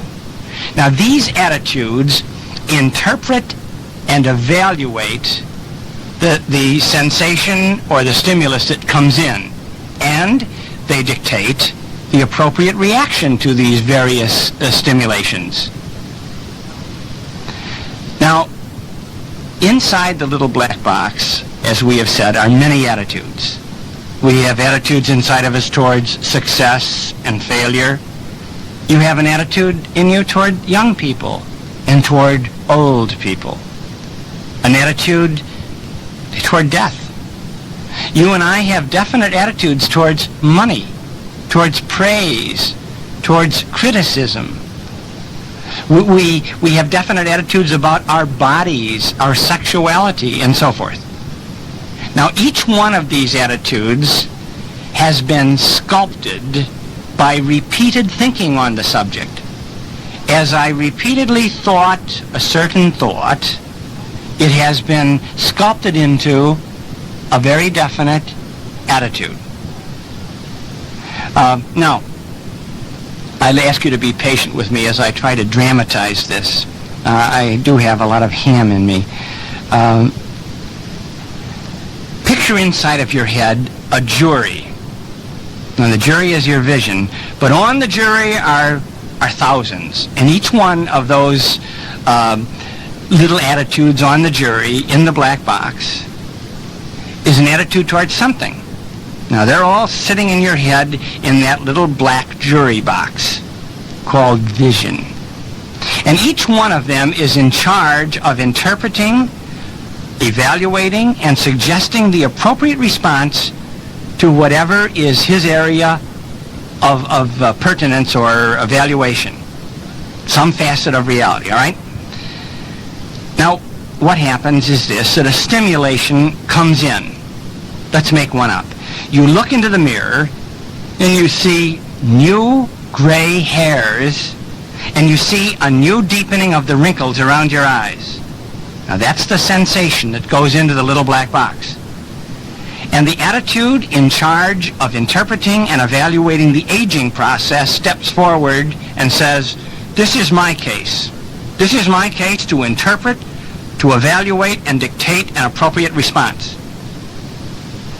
And then out comes your reaction. Either you gasp, or you cry, or you smile. But each of us would have a different reaction. Robert Browning once wrote that famous line, "Come, grow old with me, the best is yet to be." And some people say, it's too bad that youth is wasted on the young. Some people have a mellowing attitude about growing old. And some people have a crippling attitude inside of them that the aging process is the end. I'm over the hill. And they regard old age as disastrous because in their little black box, in their vision, was an attitude which was sculpted, formed by repeated thinking on the subject, that evaluated the stimulation of the noticing the awareness of gray hairs and wrinkles, interpreted it, it's disastrous, and dictated a reaction. Moan a lot, you're over the hill. Now, one of my colleagues at the university said there's good news and there's bad. The good news is that college girls find the most attractive men are men of middle age. And the bad news is they think of middle age as age 31. At any rate, there is inside of us all these little attitudes, and they interpret all the stimulations that come to us. Someone gives us a compliment. Someone tells us that he or she loves us. Now, all these stimulations have to be interpreted and evaluated by the attitudes inside of us that sit in that little black jury box. Now, how do we get in touch with those attitudes? This is the hard part. It's much harder to locate whatever attitudes might be crippling us than it is changing them. Many crippling attitudes only have to be located and honestly confronted, and then they're automatically changed. Just looking at them changes them. I sometimes think of these crippling attitudes like parasites. They drain the life out of us. They suck out of us all our strength and our verve for living. But if they're exposed to the light, they die. And the light is the light of recognition. The big test is, the big challenge to you and to me is, are we willing to look under the rocks that make our journey of life painful, and see what are those parasites, what are those attitudes inside of me, the attitudes that I have formed by repeatedly thinking the same thought that interpret and evaluate and dictate my reactions to the stimulations of life. As I say, the most important willingness in each of us that results in success in the fully alive experience is the willingness to say, what is in me? What is in me? I have felt my life was burdensome. What is in me? Instead of blaming. When we would go around, Loretta and I would go around giving the fully alive experience, the one thing I really liked to hear most was someone expressing the glory of an insight. Oh, I have seen it. I know what has been bothering me. It suddenly became very clear to me. These expressions of a new insight into one's attitudes. Oh, this is, then I said, yeah, you've got it. That's it. That's it. That's what we're trying to do. The discovery of an erroneous, crippling, stifling, life-diminishing attitude. Just a discovery is perhaps the hardest and the most profitable of the various steps in the fully alive experience. I remember one girl said when she left, she had an interior sensation that it's all over now, but she didn't know what all over meant. And then she realized it was her depression. And she said, I was under psychiatric care, and I told the psychiatrist, I think I'm healed. After a month with no depression, he said, I think you are too. And she said, what I had discovered was that I had constantly been putting myself down. I had never really valued myself. And once I saw that, and I saw its destructive force in my life, everything was different. And I write to you now, she said in a letter, I write to you after a year, after I'm sure that it's permanent. It really is. My depression really is over because of one moment of insight. These have been the most satisfying experiences for me. Not all of our experience, obviously, has been satisfying or successful. One lady made the fully alive experience, and sometime later her husband told me that she took her life. She took her life. He said when she made the fully alive experience, she thought that the attitude inside her which was crippling her, which made life so painful, was a smoldering resentment that she bore against someone else. And she actually had the courage and the love in her to go see that person and straighten out that old, supposedly buried matter. And they embraced each other and seemed to have settled it. But it unfortunately wasn't the attitude inside her that was destroying her. What she could never see was this, that she could not live with imperfection. She couldn't stand imperfection, either in herself or in anyone else. She constantly hounded our children until she alienated them. She declared an all-out war on any form of imperfection. This was the attitude. This was her Achilles heel. He added sadly, I never knew anyone who loved so much or understood so little. I don't mean to imply that if you don't discover the crippling attitude inside you, that this will be the end. But if you do discover it, it will be the beginning of a full life. It will be the beginning of a new peace and a new freedom that you've never experienced before. So, to the question then, how do we get in touch? How do I get in touch? And we have two methods to suggest. Now, the first method is tracing through the layer cake. Tracing through the layer cake. Do you remember we said that you could consider yourself as a layer cake, and the bottom layer is your attitudes, and then come your emotions, and then come your bodily conditions, tension, relaxation, good health, poor health, then come your relationships, then come your use of talent, then comes your total personality. Now, like a detective or like a physician tracing from symptoms to causes, you look at the layer cake and you say, let me look at my emotional patterns. Am I a happy person? And if I am a happy person, if I'm really enjoying life, that's a good indication that the vision underlying my emotions is healthy.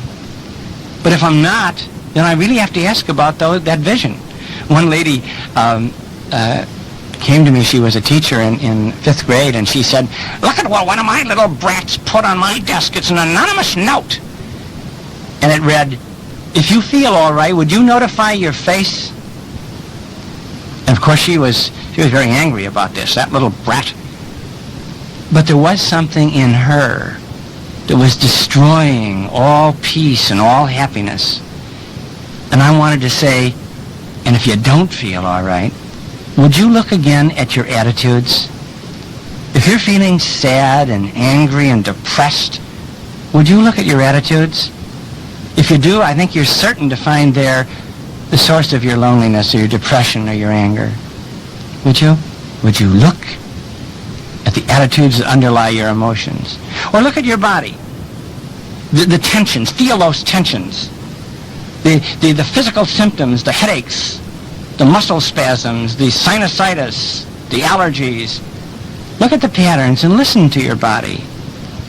Listen, get in touch with what your body is saying to you. A priest friend of mine was repeatedly getting sick. He was a popular man. He is a popular man and much in demand. And when he went back to his physician with a new illness, the doctor said to him, do you know what? You can't say no, so your body is doing it for you. You have inside of you a need to please everybody, to say yes to everybody, and your body is saying, I'm rebelling, I step off. So I'm asking you, in getting in touch with your attitudes, to listen to your body, to its tension, to its relaxation, to its good health, to its poor health. What is it saying? What is it saying about your attitudes? Also ask yourself if you have good relationships. Trace through the layer cake. Look at your relationships. All psychologists agree that you've got to have a total confidant in life. Someone to whom you would tell anything with perfect security. Do you have one? Do your friendships deepen or do they die on the vine? Are you terrified of intimacy, of getting too close to other people? Why? What's in your attitudes? Your attitudes dictate those relationships. And your use of talent. Are you always playing it safe? Do you ever really test your potential? When Barbara Streisand portrayed Fanny Brice in the movie Funny Girl, do you remember she was roller skating on a stage and she was flopping all over? She was with a chorus of girls, and the manager pulled her off the stage and said, I thought you said you could roller skate. And she said, I didn't know I couldn't. Do you take that attitude? To try to see, I didn't know I couldn't, so I tried it. They say we all have a comfort zone and we like to stay inside of it just to feel safe. If it's true about you, it's because of something in your attitudes. What is it? Be a detective, be a counselor, be a physician, and then look at your total personality. You know those 10 adjectives that you had supplemented with 10 adjectives from a loving and honest friend? What does that say about your attitudes? If you're a loner, sarcastic, humorless, or you're always trying to be the entertainer, but you never give of yourself, you never reveal yourself, what is that saying about your attitudes? I remember one time a philosophy teacher of mine said that wisdom is knowing the causes of things. Observing the phenomena, the things that happen, is only the beginning of wisdom. Wisdom penetrates, looks underneath. And I guess the challenge to you and to me in this whole matter of getting in touch with our attitudes is the challenge of wisdom. So the first method then is tracing through the layer cake. Through your emotions, through your body, through your relationships, through your use of talent, and through your total personality, back into the attitudes that cause effects in all of those areas of our persons. Now, the second method is letting life question you.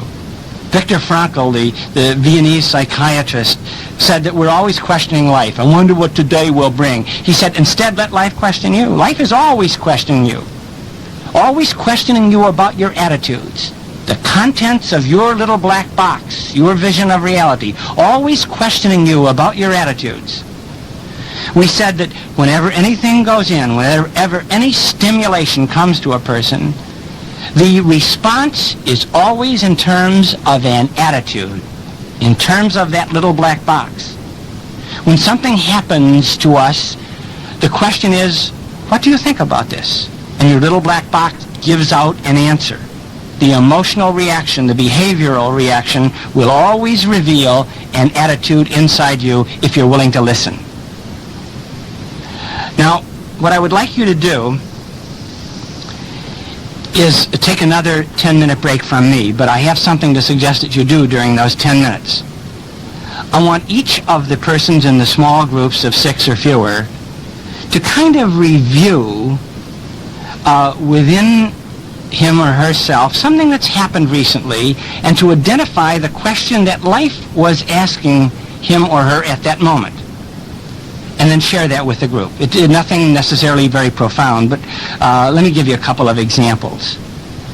Again, this is just a kind of a warm-up to get the idea of how life does question us and ask questions about our attitudes.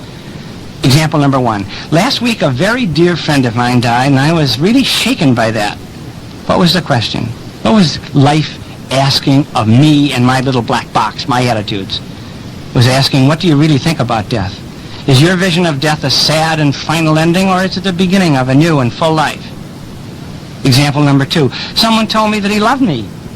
I murmured an embarrassed, oh, thank you.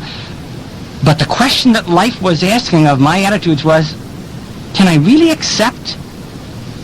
Can I really take in love for myself? Do I think of myself as lovable? Now, I'm sure that you have some kind of an example that each of you can offer to his or her small group. And please do that now. A stimulation that came in, and the question that it was asking of your little black box, because the answer came out in terms of an attitude. What was the question that life was asking? And after 10 minutes, I want you to turn this same cassette back on again. I'll be back with you then, because Loretta and I have worked out a very definite plan or method of letting life question you. That'll come later. Right now, it would be enough just to have a sense of how all the stimulations of life are really asking what is in your little black box, because all your reactions to those stimulations of life come out only in terms of your attitudes. Thanks for listening. Now, please turn off the cassette, and remember, we love you.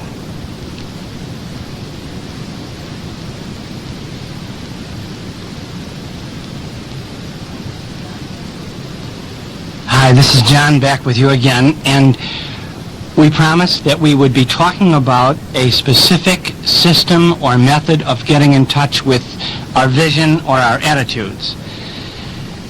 Loretta and I have worked out a specific way of letting life question us, and we'd like to propose that now. We call it the AVER, the AVER method.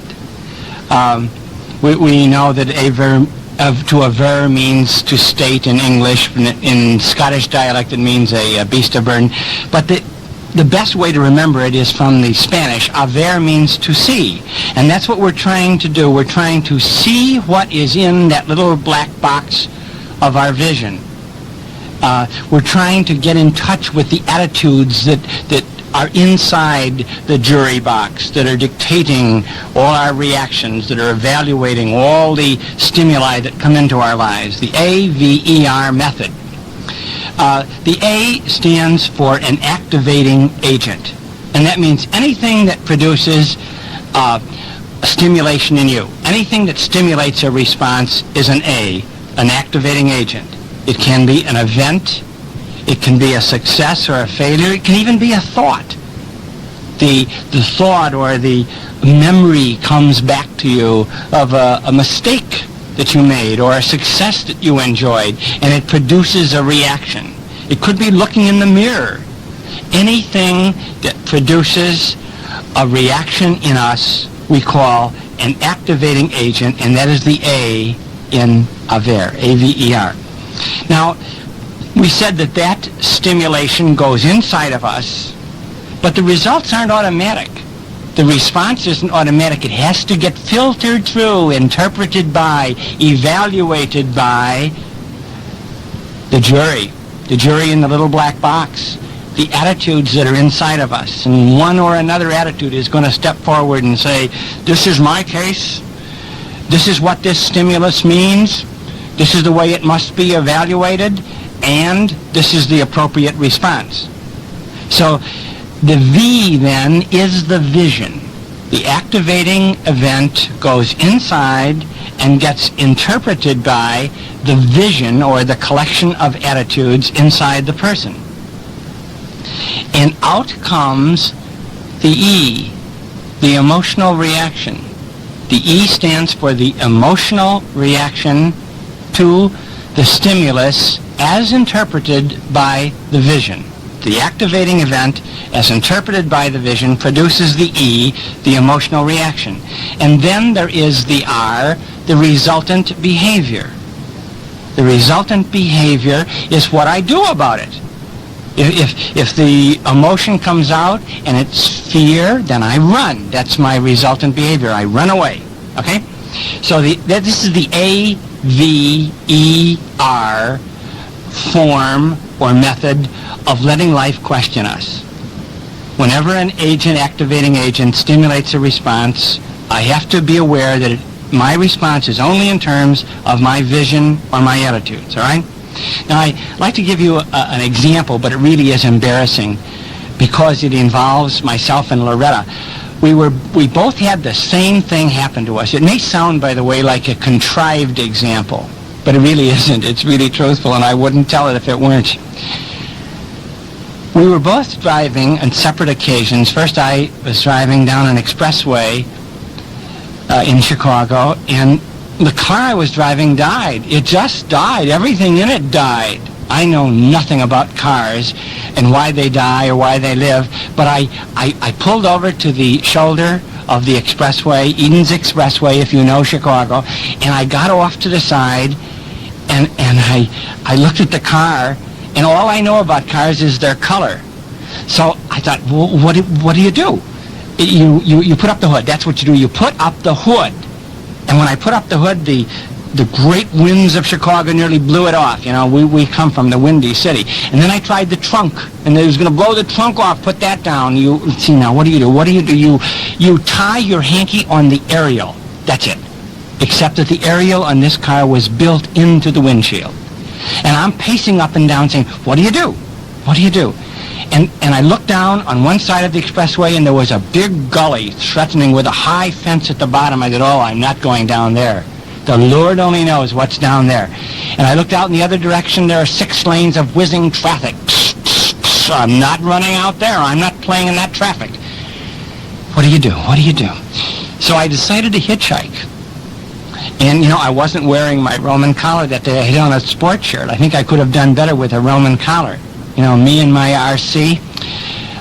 So I go to the edge of the expressway, and I start to hitchhike, and I get my most pathetic look, and I plaster it all over my face. You know, I'm in trouble. And the cars are going by me, and I'm thinking, how can they do this? What a cold, cruel world I live in. And finally a young man stopped and said, can I help you? I have never heard such sweet words. And when we got in the car, I told him, you know, I really don't understand, but I'm panicky. My emotional reaction was panic. The activating agent was my car died. And my resultant behavior was to pace up and down and finally to hitchhike. What was in my vision? And I asked this fellow if he would mind talking about that. Why was I panicking? And he suggested, he said, I think to have your car die under you on an expressway, you know, is danger to life and limb. I can see why you're panicking. And somehow that did not seem familiar. The old light of insight did not go off in me. No, that wasn't it. I never really felt that endangered. And then finally, the insight exploded. I didn't know what to do. I didn't know what to do. That was what was in my vision. That I have to know what to do. I got to know the territory, got to know the territory, got to know the territory. If they had put instructions in the glove compartment saying, if your car dies on Eden's Expressway just north of Dempster, you do the following things, A, B, C, D, E, I would have been all right. But there was nothing like that in the glove compartment. And I have to know what to do. I figured that out. When I go in to teach and I know exactly what I'm going to teach, I usually come out of the classroom feeling very good and peaceful. But if I go in and I begin teaching and one of my students said, excuse me, we had that last class. I think, no, I've got to improvise.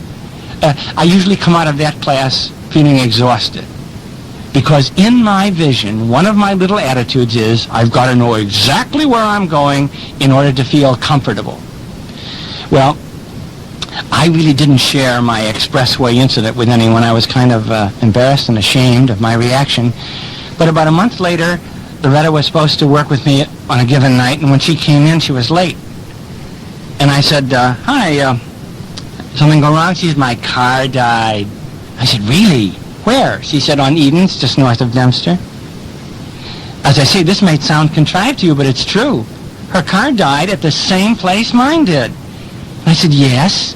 What did you do, Loretta? She said, well, I got it over to the shoulder of the road. And I said, yes, then what did you do? I said, there's a big gully there, isn't there? She said, yes, I climbed down into it. And I said, but there's a high fence down there at the bottom. She said, I know, I climbed over it. And I said, Loretta, could I ask you a personal question? How did you feel when you were doing this? And she said, exhilarated. And I said, I hate you. And then I shared with her what my experience had been. Now, when we examined our relative visions, our attitudes, it seems that her attitude, when she comes to a situation where she has to improvise, is to feel challenged. And this is exhilarating. This is a chance to be creative. And my attitude says, you got to know the territory, you got to know exactly what you're going to do. Now, later we'll talk about how you change attitudes. But now we're talking about how you get in touch with them.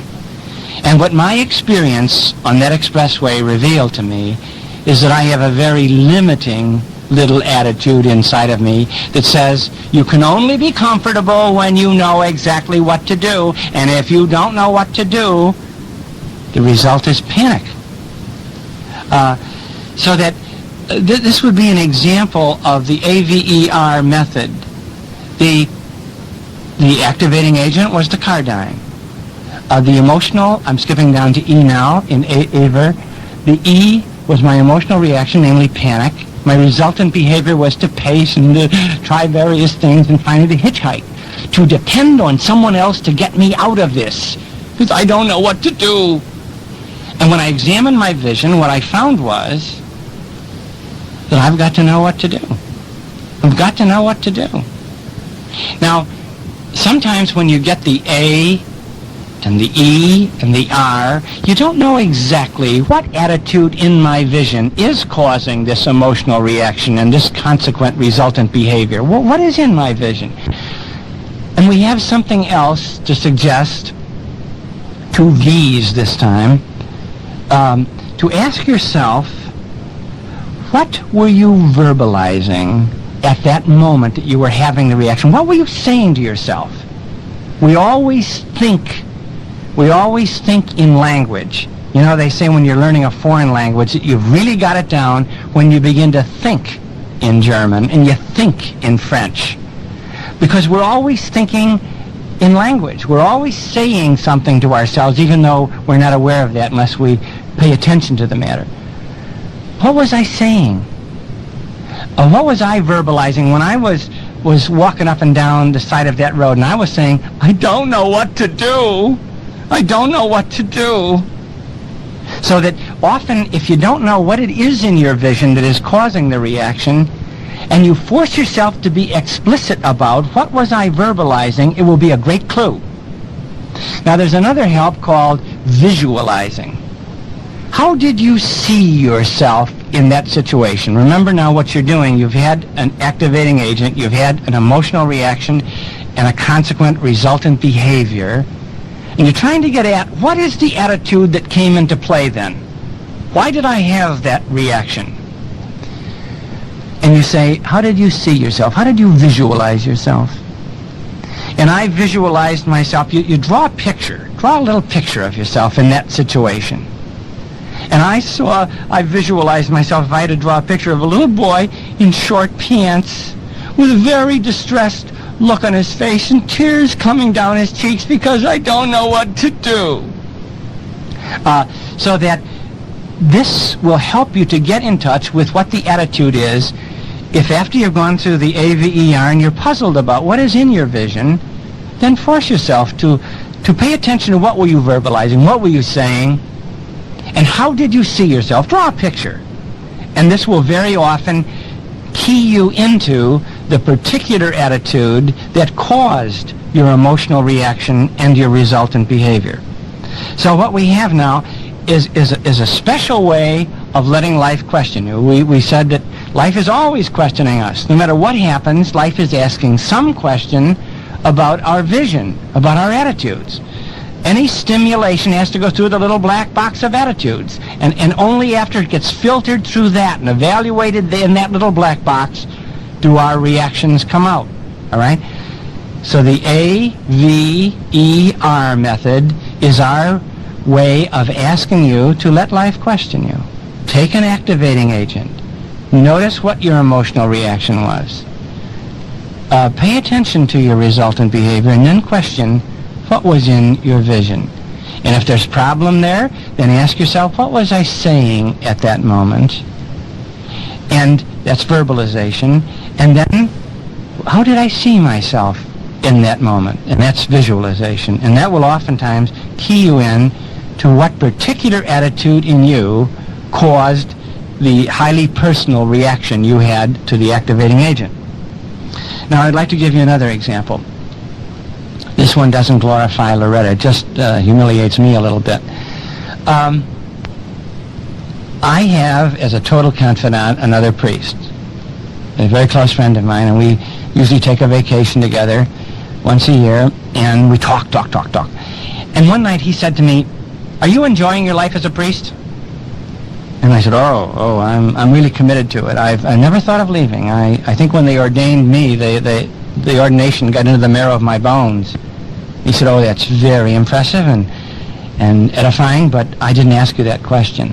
I asked you, are you enjoying your life as a priest?" And I said, "Oh, I'm a long-distance runner, you know. I'm hanging in there." He said, "Fine. Are you enjoying it?" And I said, "Well, I believe in it. I find meaning in it." "Are you enjoying it?" And finally I heard myself say, No, I'm not enjoying it." And my friend said, "You better ask yourself why." And I did. So I took my experience, the activating agent was my experience as a priest.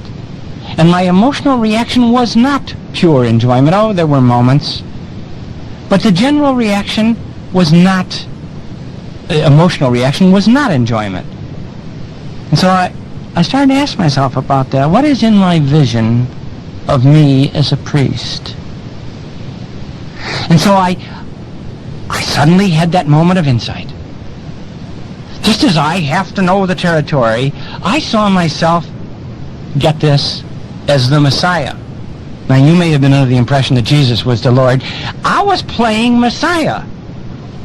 There I was, the Messiah that had to have an answer for every question. The Messiah that had to have relief for every pain that hurt. The Messiah who had to answer every cry of pain in the middle of the night. The Messiah. That's who I was. I saw myself as the Messiah. Jesus wasn't the Lord. I was the Lord. And I remember when I went back through the verbalization and the visualization, I heard myself say, I've got to have an answer for this problem. I've got to have an answer. That was the way I was verbalizing a lot of my life. I've got to be there for people. I've got to be there. I've got to have relief for every pain that hurts. I've got to have an answer for every call in the middle of the night. And I visualized myself in a boat. There I was in the boat. And out of the water were coming all these arms saying, "Save me, save me, save me, hold me up." And I was holding up all these arms, reaching around, because there was no other Messiah. Either I had to save them or they would drown. And of course I wasn't enjoying this. Listen, don't ever volunteer to be the Messiah. It's exhausting. So I resigned promptly at that moment of insight when I saw what was in my vision, that I saw myself. My attitude was that I was the Messiah. I resigned. I sold my house on Mount Olympus. I moved down to where all the other pilgrims live. I gave up all the regal robes of the Messiah and became a fellow traveler on the journey of life. Jesus was the Lord again. And I went back to my priest friend and I said, hey, thanks for forcing that question, old buddy. I found out, you know who I was? I was Atlas. I was holding up the whole world. And he said, how could you have been? I was holding it up. And so we agreed it might be an occupational hazard of being a priest. The activating agent must be interpreted by the vision, and there's always something in the vision, and out come the emotional reactions and the resultant behavior. Sometimes to get at what's in the vision, it helps to ask, what was I saying at that moment? What do I say to myself? How do I verbalize my thought reaction, my interpretation, my attitude? And how do I see myself? And it usually helps to draw a picture of yourself. You don't have to be good at cartooning, just any little picture. Little kid by the side of the road hitchhiking, or the Messiah in the boat holding up all those arms. It helps.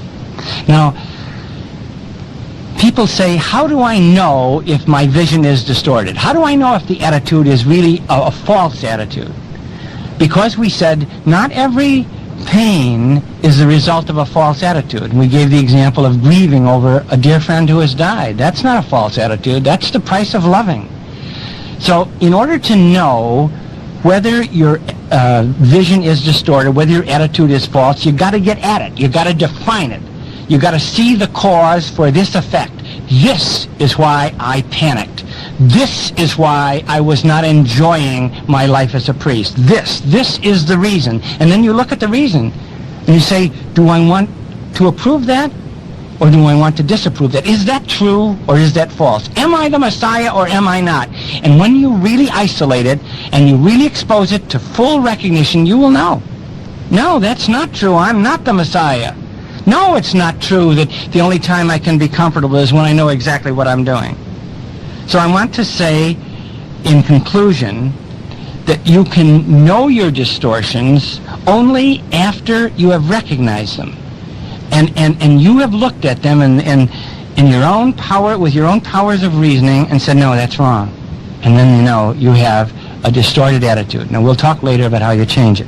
And remember that not every painful attitude, painful emotion is a sign of a distortion.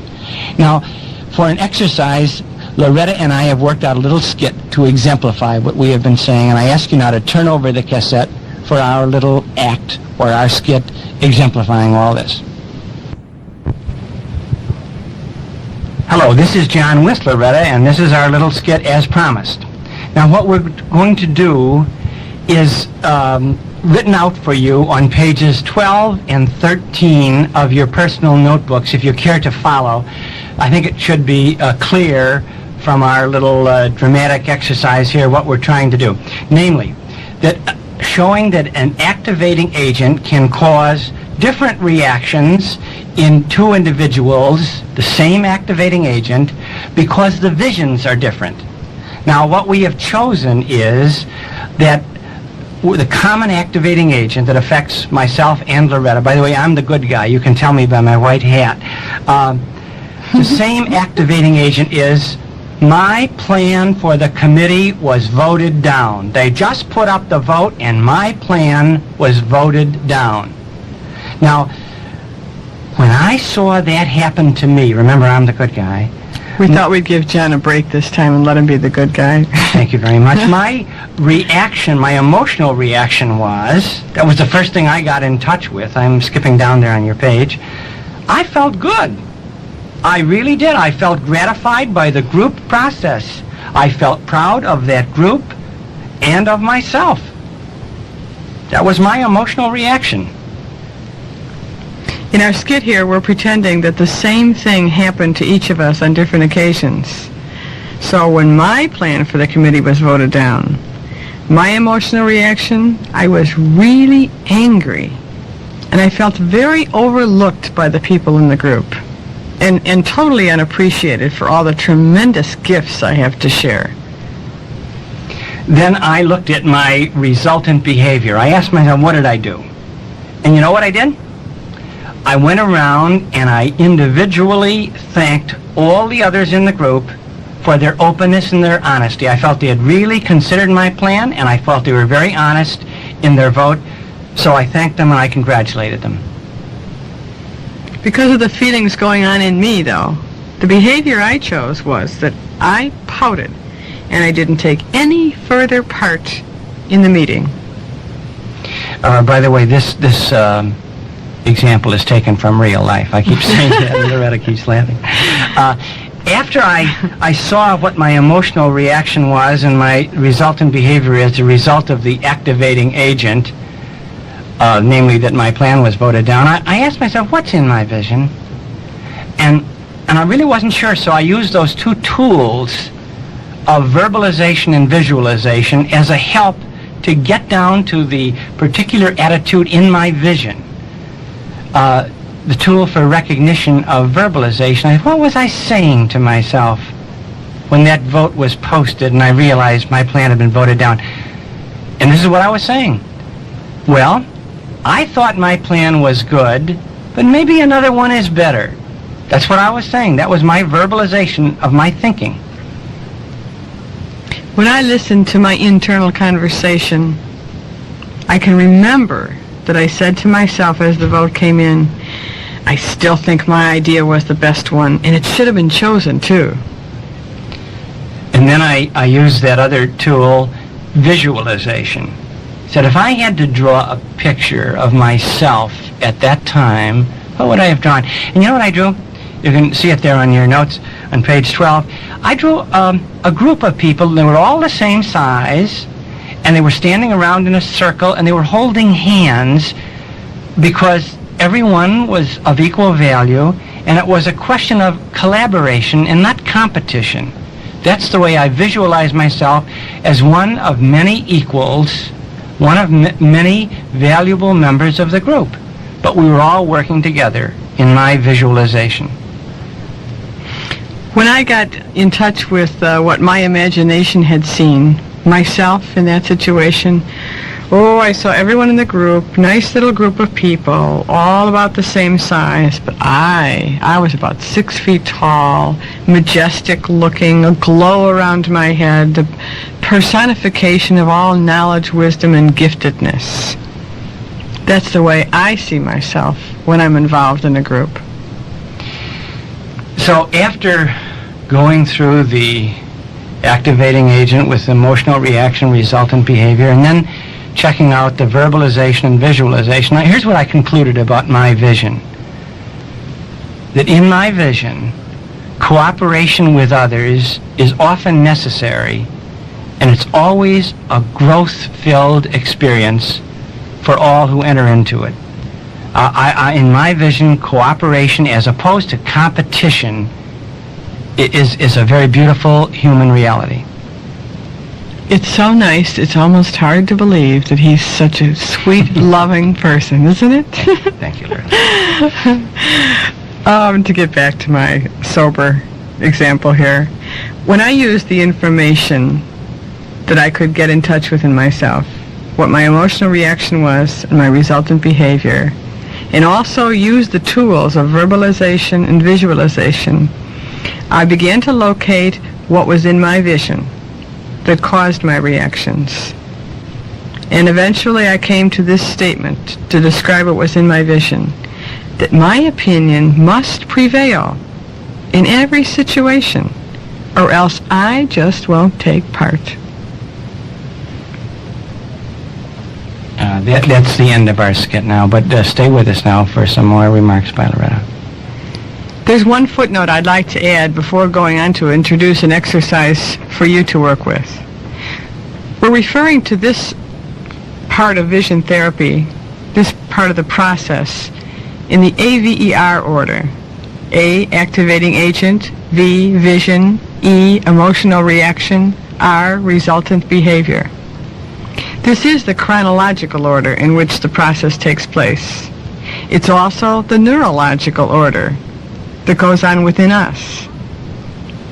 You probably noticed, however, that when we demonstrated it to you, we did it in another order, going from activating agent down to emotional reaction and resultant behavior.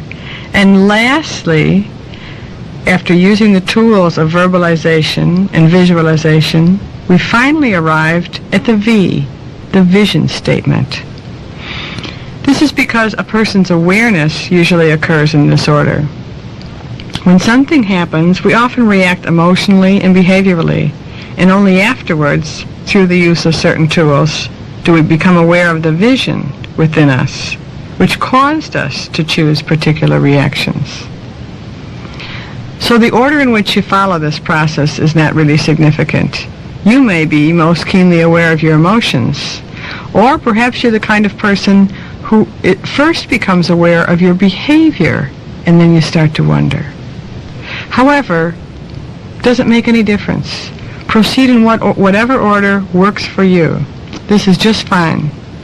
The important part is to use all the available information and the tools of verbalization and visualization to eventually arrive at a vision statement. Now, after that lively vaudeville-type entertainment we provided you, I'm sure you're ready for some quiet individual reflection, huh?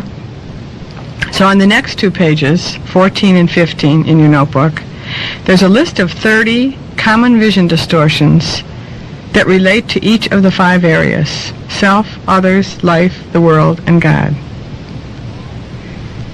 These are all vision statements which have, within each of them, a distortion.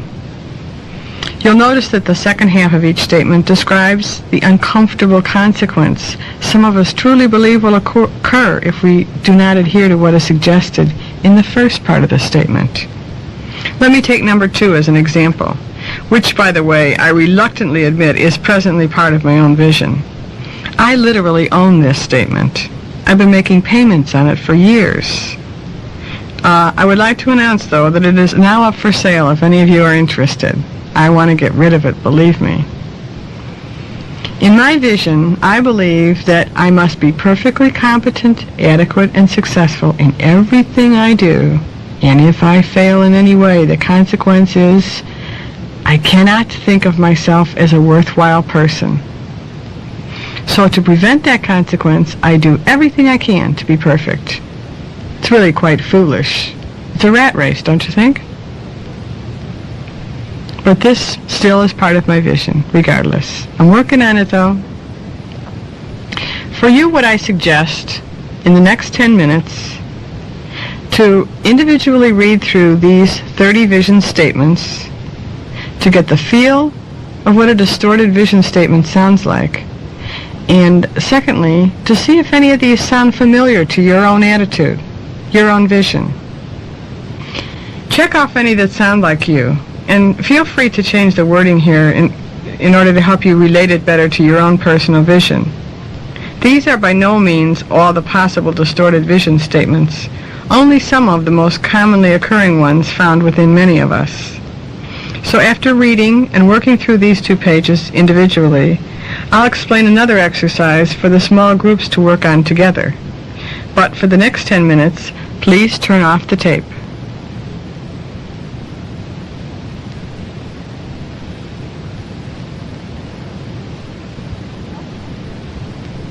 We'd like to suggest a little group work together now.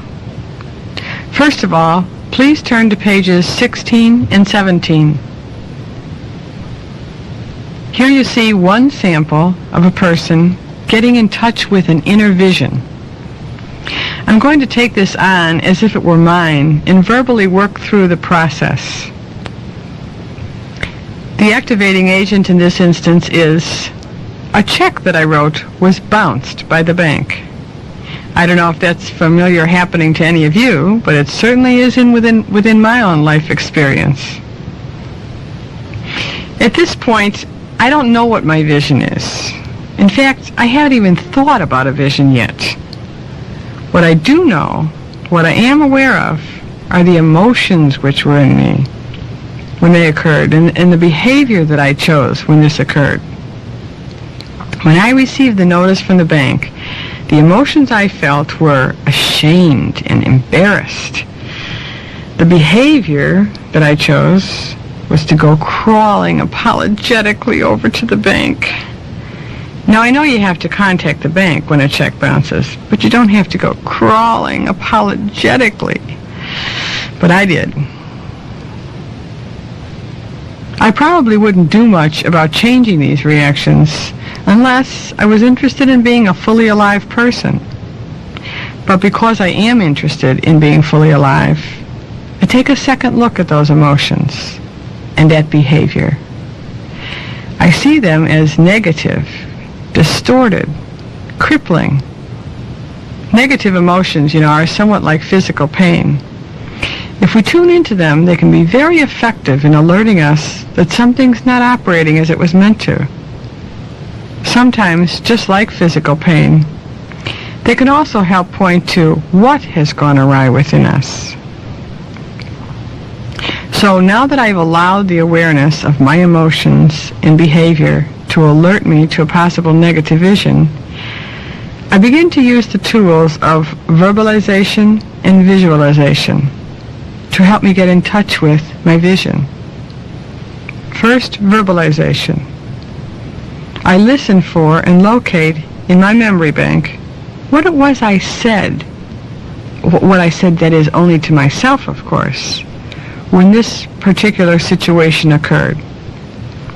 We all talk to ourselves, right? And these internal conversations, they can be very helpful. What I say to others around me at the time may be very peaceful and offhand or defensive. But what I say to myself, honestly, just between me and I, that tells me something. In this situation, when the notice of that check came in the mail and I opened it up and those feelings came in and what did I say? Oh, how stupid of me. Oh, gosh, that was really stupid. That was my verbalization, my internal conversation. Okay, then I want to use the tool of visualization to also help out at getting in touch with the vision. To use this, I search through my inner portfolio of imaginations to find the pictorial image I had of myself when the event occurred. And I come up with this adorable little picture, you see, of me, the dunce in the corner. That's how I saw myself, just as I read the bank notice. Now I spend some time using the information that these tools of verbalization and visualization have presented to me. And I ask myself, what's in my vision? What's in my vision that caused me to react and to behave the way I did? The answer may come right away, or maybe not for some time, hours, days, weeks, maybe a long time. But in any case, I will eventually be able, I think, to describe my vision distortion. What I finally came to in this sample, the one you see written here, is I must never make a mistake. Never, never, absolutely never. Or else I will lose my self-esteem. What to do with this distorted vision will be the concentration of our next session. But for now, we'd like to suggest that you just get familiar with this part of the process of vision therapy, getting in touch with the vision. For your small group sharing time now, we've included in your personal notebook a sample 2 and sample 3. These are on the pages 18 and 19, 20 and 21. Do you want to take a minute and check those out first?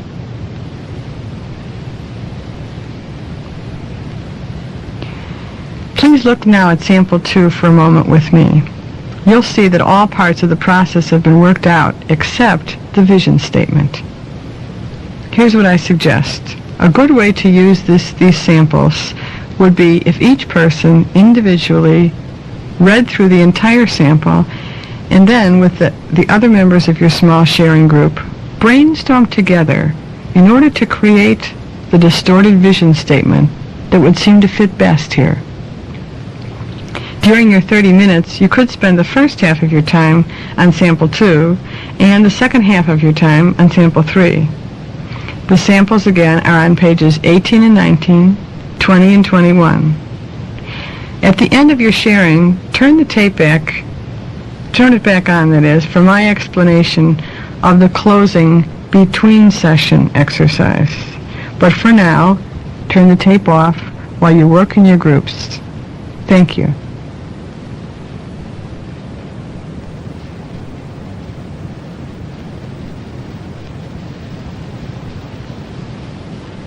Well, now that you've sort of played around with a little bit of this within your small groups, we have a between session exercise that works with the same format. You'll find this on pages 22 and 23 in your personal notebook. It follows immediately after the samples that you've been working on. By now, this format and the directions are quite familiar to you, I'm sure. This time, though, you won't be working on someone else's hypothetical example, but one entirely from your own experience. There will be no suggestions later for you to share this, so feel free to work on something that is entirely your own. In the next session, you may want to ask some questions about different parts of the process, maybe parts that didn't come so clearly to you or things that you couldn't get in touch with very easily, just, to compare notes with each other in your beginning welcome time. But in no way will you have to share any of this. So relax and really dig into something that you think would be valuable for you to work with. Don't be surprised if some parts take quite a lot of thinking time, or maybe you won't even complete them. Especially the last part, writing your vision statement. That takes a long time for many of us in certain situations to really listen long enough and even get the inspiration we need to be able to get in touch with that exact vision, or even something that's close to it. So be patient. If it doesn't come, it will eventually come. For help on that, though, you may want to refer to pages 14 and 15 for a little inspiration. Those are some pages we used much earlier. They'll be familiar to you if you look back to them, and they may be a help here. Pages 14 and 15. You may also want to refer to God, too. He's always been great for inspiration.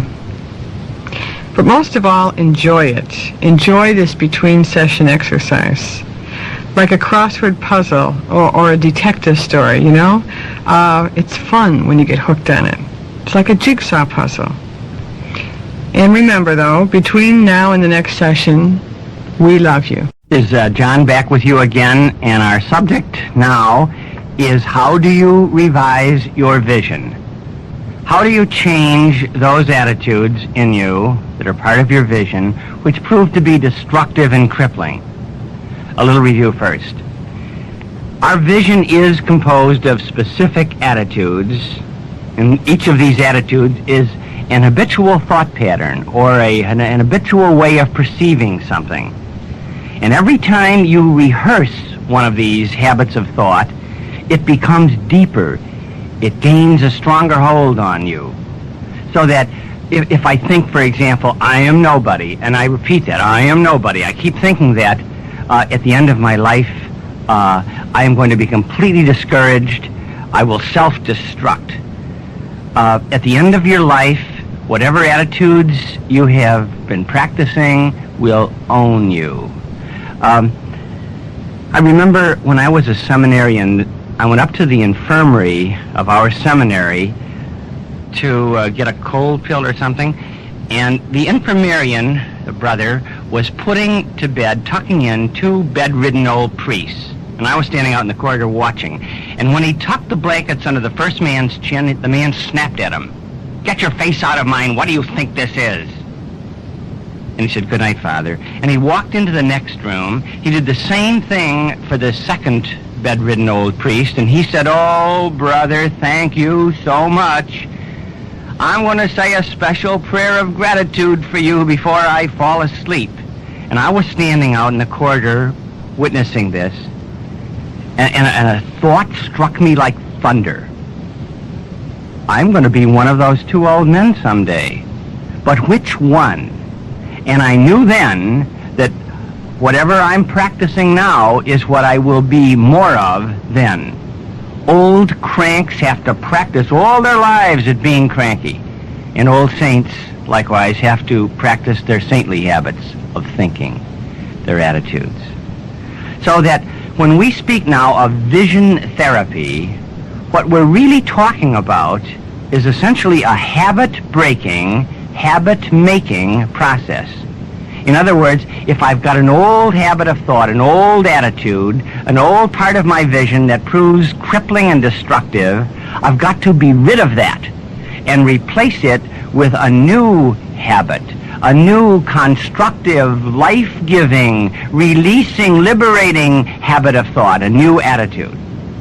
Now, in our vision therapy, we are going to propose 4 techniques for this habit-breaking, habit-making process. But note, this is really important.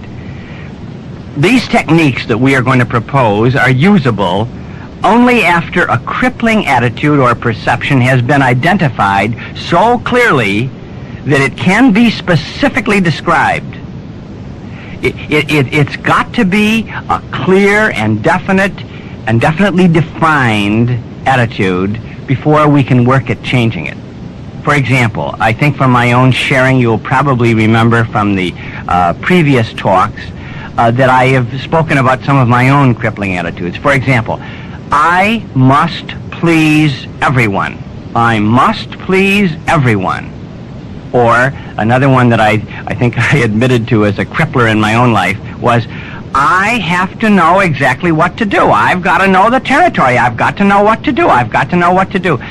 Or the last one that I humbly confessed was that I was the Messiah, remember? Or at least I was a rescuer of other people with a messianic complex. I am the Messiah. I have a messianic complex. I am responsible for all the people who come to me with cries of pain, all right? Now, in other words, you've got to be able to expose an attitude that clearly before you can work at revising it. You've got to identify the attitude first. Now, we were going to proceed to the methods of changing, the first technique of changing an old crippling habit and replacing it with a new and life-giving habit. And the first technique we call countering. Now, countering is a method or of finding a statement of the truth that will replace the error of our old thinking. Distortions in our vision are unrealistic. They're false interpretations of reality. And in order to eliminate these distortions, these crippling attitudes, we have to work out a simple and direct statement of the truth which will replace that error in our thinking. And this statement of the truth is called a counter logic, and the process is called countering. Recent research in learning theory calls this method voluntary cortical inhibition, VCI. I thought you would want to know that. And when an effective counter logic has been found, we must use it as a weapon of attack against the error of our previous thinking. We have to attack, to contradict, to challenge our distortions as fiercely as we can. On those occasions when we lapse into the old, crippling, stifling, life-diminishing way of thinking, the old attitudes, part of our old vision, we must slam the appropriate counter logic against the surface of our minds. For example, if I'm tempted to feel and to act like a non-person, I'm nobody, then I have to drive home the counter logic, I am somebody, I am somebody. Thought and expression are so closely bound together in us, they're like hand in glove, that if we inwardly verbalize a new expression, we will inhibit the old thought patterns. We'll start a whole new habit of thinking. If you change the position of your hand inside the glove has to change its position. And if you change the verbalization, what you're saying to yourself, you have to change the thought pattern. Expression and thought are like hand in glove. So, if you have identified a distortion in your own vision, then you have to find an appropriate counter logic. And on those occasions when you tend to think in the old way, you use the counter logic. You say, I am somebody, and then you begin to think, I am somebody, because the thought will follow the verbal expression. I would like to offer you some samples of the counter logics that have really changed my life. I say this very sincerely, and I'm deeply convinced that this method called countering can really revise a person's vision. Again, I want to enter that disclaimer or reservation that you have to identify the distortion, the crippling attitude first, and then you can proceed to use this technique. I remember my first counter logic I would like to share with you is, I am bigger than this. I used to allow myself to be kind of overwhelmed by the frictions of daily living. And sometimes I would feel, oh, one more thing goes wrong. And then I found the counter logic. I am bigger than this. Someone once said that the size of a person can be measured by the size of the things that bother that person. I didn't want to be the size of those trivia that I was allowing to really irritate me. And so I would say to myself on one of these occasions when I felt that everything was on top of my head, I'm bigger than this. And suddenly all those frictions were under me. They weren't on top of me anymore. I'm bigger than this. I can handle this. That has helped me a lot. Another one came from a story that I read in Sidney Harris. It's in my little book, Why Am I Afraid to Tell You Who I Am? Sidney Harris and a friend go to a newsstand. Sidney Harris's friend wants to buy a newspaper, and the newsman is very gruff and mean. And Sidney Harris's friend said, "May I have a Tribune, Charlie?" "Thank you, Charlie." "Charlie, have a nice weekend." And when they leave, Sidney Harris asks his friend, "Is that man always so mean?"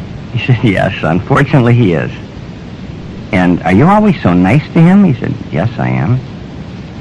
And Sidney Harris asked his friend, "Why? Why are you so nice?" And the friend had to think. He said, "Well, I don't want him to decide how I'm going to act." Said Sidney Harris, "That's the secret, to be an actor, not a reactor. Don't let anyone else decide how you're going to act." And I have to tell you that that has really helped me a great deal. I'm an actor, not a reactor. When driving, if someone rudely cuts in front of me and I want to get them at the next red light, I say, no, I'm an actor, not a reactor. If someone descends to petty argumentation or to name-calling, "You dirty little Jesuit," I'm not going to retaliate. See, I'm an actor, not a reactor. There are certain people in my life that when I pass them in a corridor and I greet them warmly, "Hello, Charlie, hello, Jimmy," and they grunt. They go, and I don't know what that means. Did they notice me? Are they having trouble with their headaches or something? What does that mean? And it occurred to me that, well, if they're not going to return my warm and friendly greeting, maybe I shouldn't waste it on them. And then I recall, no.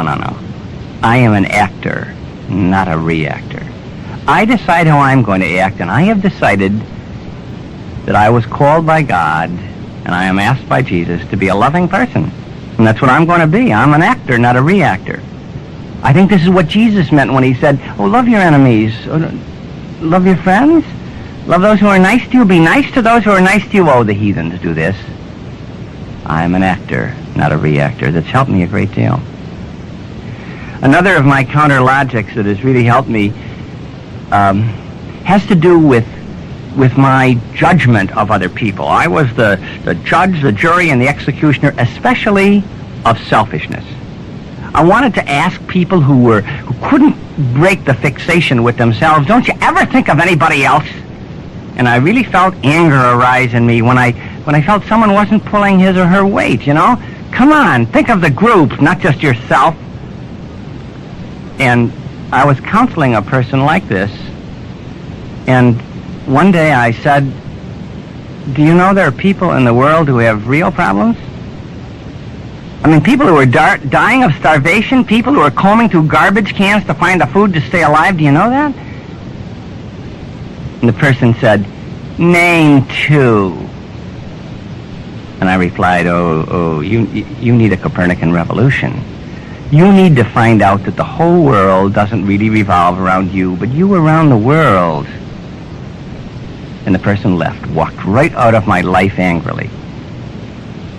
Sometime later, I was talking to a psychiatrist friend of mine, and I don't know if you know this, but psychiatrists reserve a certain smile for celibates. And I said to my friend, John, how do you teach someone to love? And he gave me that smile. He laid it right on me.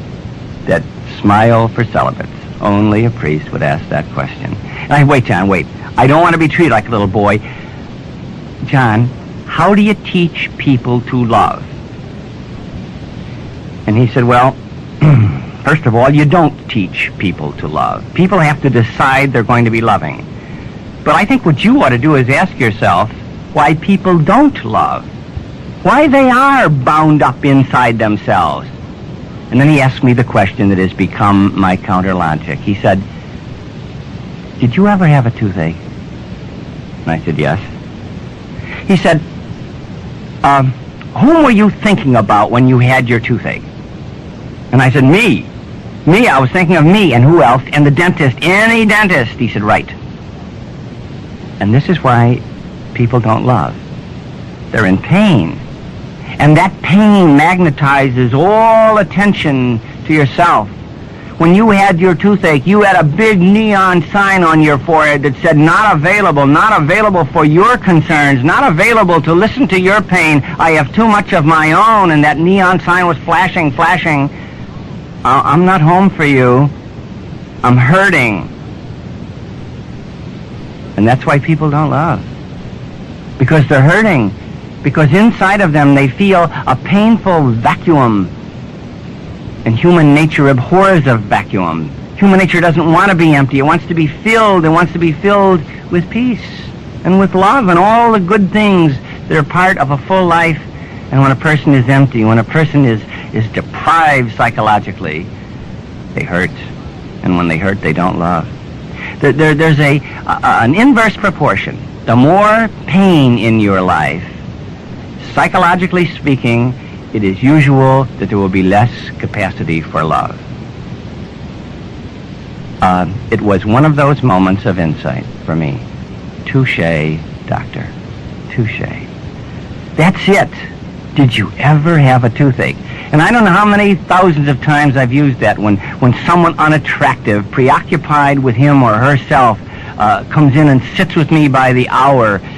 And I think, all you're thinking about is yourself. You've never wandered out of your little world that has a population of 1. You're in a prison, all alone.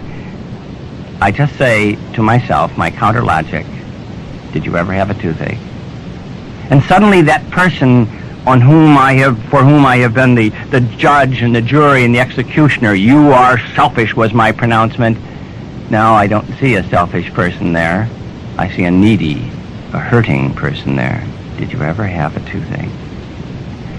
Another of my counter logics that has been of just invaluable assistance to me has to do with my messianic complex. I always thought that when someone came to me and said, I have a problem, what should I do, that I had to have an answer. I felt responsible to have an answer for every problem that could be articulated. They say that Catholics, remember that? They're always told, go ask a priest, go ask your clergyman. Well, they come and they ask, and they lay their problems in your lap. They hang that despondent chin on the edge of your desk, and they're, what should I do? That constipated look on their face. And I always thought, I have to know. I was Father Univac, popping out answers to A, B, C, D, and then alternate plan E. And it's exhausting. And there are some problems, that are insoluble. Some problems that we have to live with. But I was exhausting myself, and then someone said to me one day, do you know what you're doing in having an answer for everybody that has a problem? You're creating a clientele of dependent, needy people. You solve their problem for them, they feel fine that day, but when they come back to you, they've got to come back to you the next time they have a problem, because you were their problem solver. You never made them grow their own muscles and solve their own problems. And the person quoted that famous adage, give a person a fish and he can eat for a day. But if you teach him to fish, he can eat for a lifetime. And of course, the obvious application is, solve a problem for a person, he's all right for that day. But if you teach him to solve his own problems, he's all right for life. And all of a sudden I see, the moment of insight, touche, give a man a fish. So when those poor people come to me now and say, what should I do? I say, I don't know. I don't know. If you have no ideas that we can talk over, maybe you should leave now and then come back and present some alternative things you might do, and we can discuss their value. I'll be like a library. If I have any information, I'll be glad to give it to you, but I can't make your decision. Oh, what a relief, and what a more intelligent way to help people. Give a man a fish. The last one I would like to share with you is concerns my own motivation, and I suspect that in my recent life this has changed me most profoundly. I was appointed by my father provincial to address with two other theologians the Jesuit communities in the Midwest, in the Chicago area, especially on this topic: can Jesus be presented to young people today the way he was 25 years ago? Are devotions like the Sacred Heart devotion still viable? And we were doing fine till we came to Loyola University, and my university, where I teach with my community, and I was nervous, and I was praying, and nothing happened, and I said, are you trying to tell me something, Lord God? And I heard words inside of me. I know I should have told you this at the beginning, that God speaks to me. I figure if you're going to drop a name, drop the big one. And I heard this: I don't need any more performances from you, only acts of love. You're getting ready to perform for your brothers so they will know how good you are, and they don't need that. They need you to love them so they will know how good they are. And this has changed me. I don't think I've done anything of any moment since then, even teaching a class, without saying, oh Lord, let it not be another performance, but only an act of love. Now, this is countering, and these are counter logics. I would like you to take a 10-minute break now, during which I would like you to try your hand at this countering. Would you please just brainstorm in your small group now to find an effective counter logic for these two proposed situations or persons? A, for the competitive pleaser who says, I've got to please everybody, and for the rescuer with a messianic complex. Would you try to help these two people by finding a counter logic? Brainstorm in your small group for the competitive pleaser and the rescuer with a messianic complex. Now, I will be back with you after 10 minutes with an explanation of the other three techniques used in the vision therapy process. And thank you for accepting my small but very sincere act of love.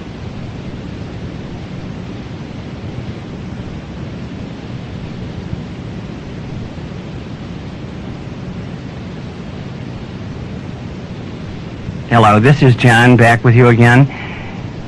And we're going to go into now the other three techniques that are used in revising one's vision. Now, you will remember that these techniques, the four that we are proposing, are applicable only after the distorted and crippling attitude has been discovered and clearly identified in one's vision. Okay? And the first of the four methods or techniques for revising one's vision was called countering, and we spoke about that in our last talk. Now, we want to take the other three methods or techniques of revising one's vision. The second method is called modeling. Now, after identifying your distortion, in modeling you find someone, either personally known to you or an historical figure, who models the attitude you would like to make your own. Then you study that person. You ask questions. You walk around inside the mind of that person. And then you try it on for size. You try that person's mind on for size. You get the feel of what it's like to think as that person does. To feel his or her peace and joy and aliveness. In psychology, they call this introjection, where you introject the mentality of another person. Now, we all do this to some extent. I think that's what we do when we watch a movie or we watch something dramatic on television. We introject the mentality of the people we are watching. So that if I find myself crippled in my attitudes, I identify what those attitudes are that are crippling me, and then I look around, as I say, either in personally known people or in historical figures, and I find someone who models for me. Let me share some of my own experience with modeling. I used to really suffer from manipulation via telephone. When people would call and they would say, "Can you do this? Can you give this talk? Can you come here?" And I would say, "Well, no, I really can't. That would be very difficult." And then, oh, Father. And pretty soon I felt like I was being twisted into a pretzel, and finally it just seemed easier to say yes. That's okay. But then when I got there, I hated everybody else for manipulating me, and I hated myself for caving in, and it just wasn't pleasant. And yet I proceeded to submit to this form of manipulation. And then I met a friend of mine, a man and his wife, and I was visiting them at their house, and someone called up, and we heard in our end of the phone the man say, no, I'm sorry, we can't. And after he said goodbye in a cordial way, his wife explained that when someone calls up and asks Jim and me, can you come over tonight, Jim just says no, I'm sorry, we can't. And he never gives an explanation. He didn't tell those people that you were here. He doesn't tell people that the kids have measles. He just says no. And the husband said, "That's right.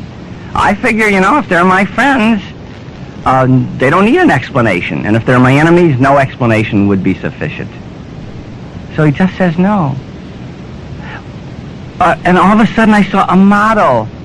And I said to the wife, Joan, do you have a picture of Jim? I mean, a rather large one? She said, yes. I said, is he smiling? No. That's the one I want. That's the one I want. I have it over my telephone. And underneath is stenciled one word. No. 2 letters, and no. And so when I'm called up, I look right into the eyes of my friend Jim. I say, no, I'm sorry, I can't. And by trying on his mind, if they're my friends, they don't need an explanation. They don't demand an explanation. I have introjected his mentality, and I have been freed from an old distortion. I think maybe my best model, though, is St. Thomas More. I've never liked these saints whose faces look like the bark of trees. I've never liked the saints that I think of as having spiritual bad breath. But Thomas More, that's the kind of man I want to be when I grow up. When I grow up, I want to be that kind of a saint. And I remember, again, he was a man that couldn't be manipulated. When he refused to sign the oath of allegiance, his wife came to him in the tower and she said, sign the oath. Bishops are signing the oath. Why can't you sign the oath? And this man said, when you've got your honor in your hands, it's like holding cupped water in your hands. If you spread your fingers even for a moment, it's awfully difficult to recapture your honor. And someday you will love me for this. And his wife says, someday I'll hate you for this. I'll hate you for taking a husband away from your wife and for taking a father away from your daughter. And Thomas More said, well, then you will hate me. That's all right. You hate me. Oh, I want to be like that. I want to be that kind of a man who is obsessed with his own honor. I've got to do the honorable thing. I've got to follow my conscience, and I can't be manipulated by pressures from anyone else. Oh, I want to grow up to be a man like this. This is the kind of saint I would like to be. I found the movie A Man for All Seasons depicting all my hopes. That's the man that I would like to be. This is what St. Paul says in Philippians. He says, introject the mind of Jesus. Take Jesus for your model. Do you remember in the 3rd chapter he says, even though he was the Son of God, he didn't think that all the glory of God was a thing to be clung to, and he left it behind, and he took on the form of a slave, of a servant. He took on our human nature, and he was obedient even unto death on the cross. Oh, have this mind in you, Paul was telling the people at Philippi who were arguing, and each one was trying to get his fair share of the honor and recognition. Oh, have this mind in you, which was in Christ Jesus. So this is a brief description of what we mean by modeling. You find someone, either currently known to you or an historical figure, and you take in the mind of that person. You drink it in, you absorb it, and then you try to live it. You try to get the feel of what it's like to think that way. Now, for me, it's very helpful to keep my counter logics and pictures of my models around where I can see them.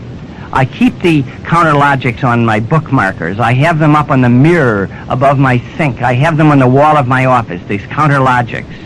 Give a man a fish. They're all over. Did you ever have a toothache?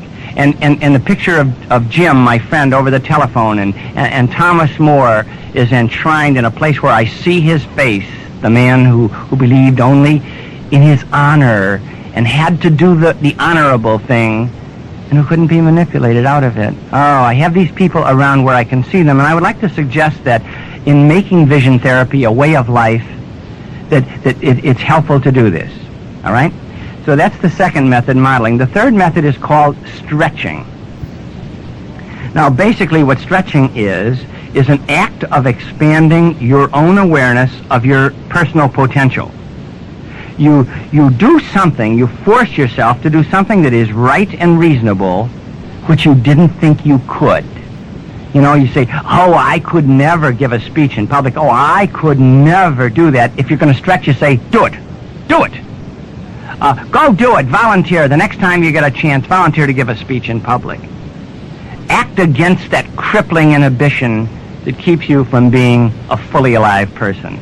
Knock down that wall that seems to be built up there in front of you. Remember, it's when you see a right and reasonable thing to do, and you're just overcome with fears, with an inhibition, then do it. Do it. And then after you do it, your whole attitude is changed. Your vision is revised. You say, I used to think of myself as someone who couldn't do that, and I know I can, and I didn't die, and the world didn't end. Do it. Do it.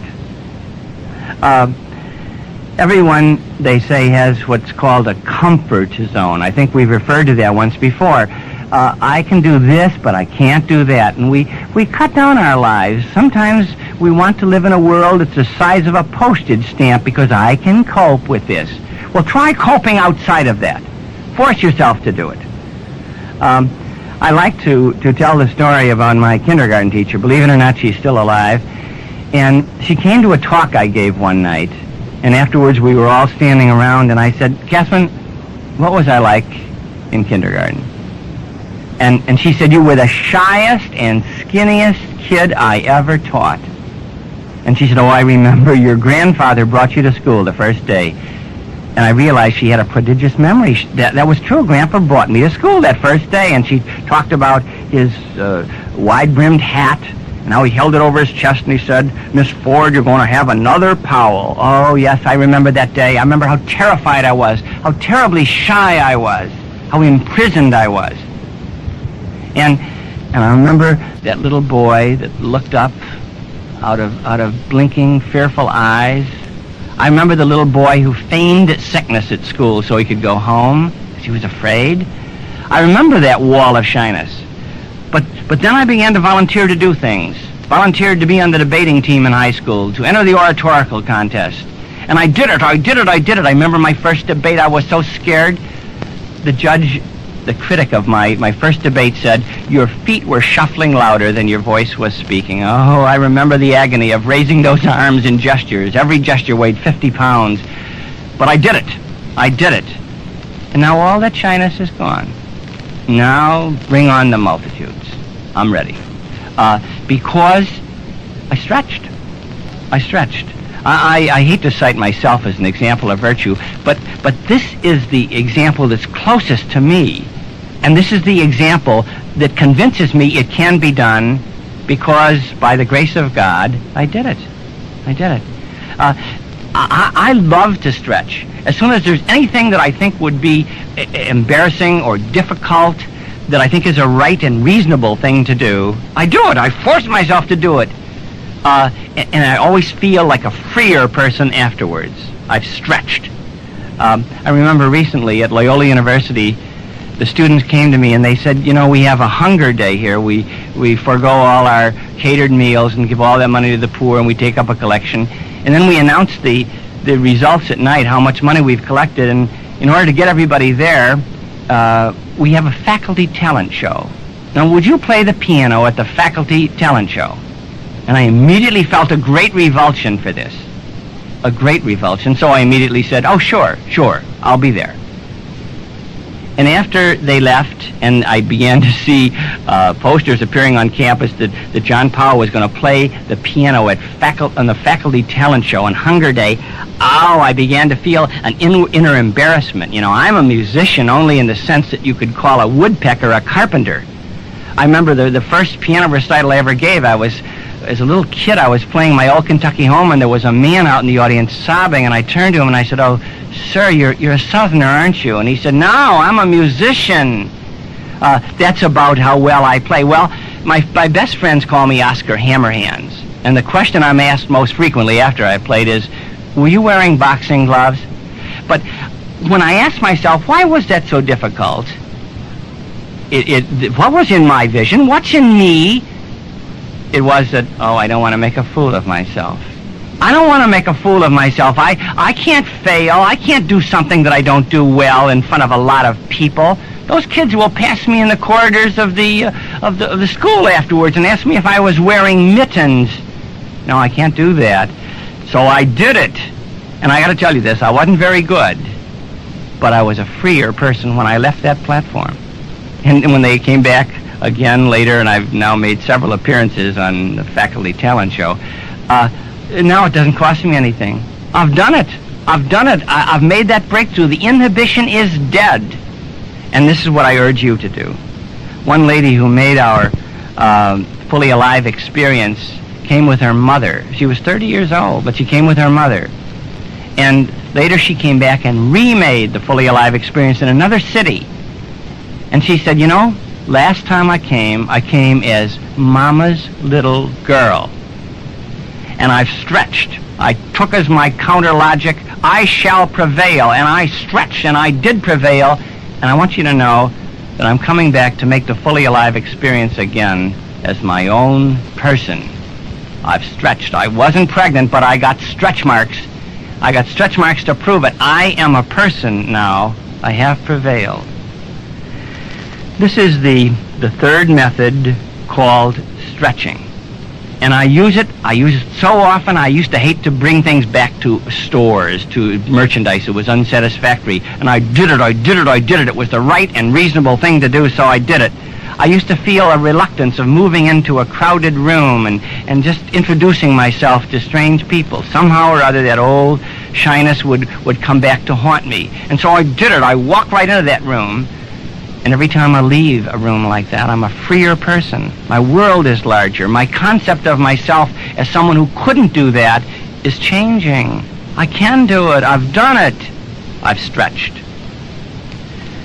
The final method I would like to suggest to you is praying. Praying has been very important in my life. I think perhaps it's the most important source of change for me.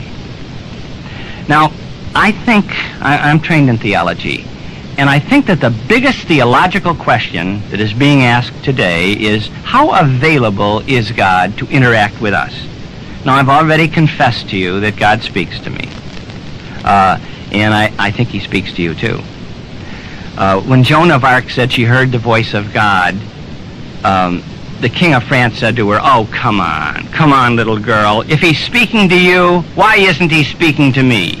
And Joan replied, he is, but you're not listening.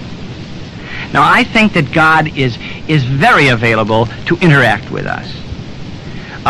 But there seems to me to be a very important condition of a true conversation with God, and it's the same condition that is a prerequisite for any human conversation.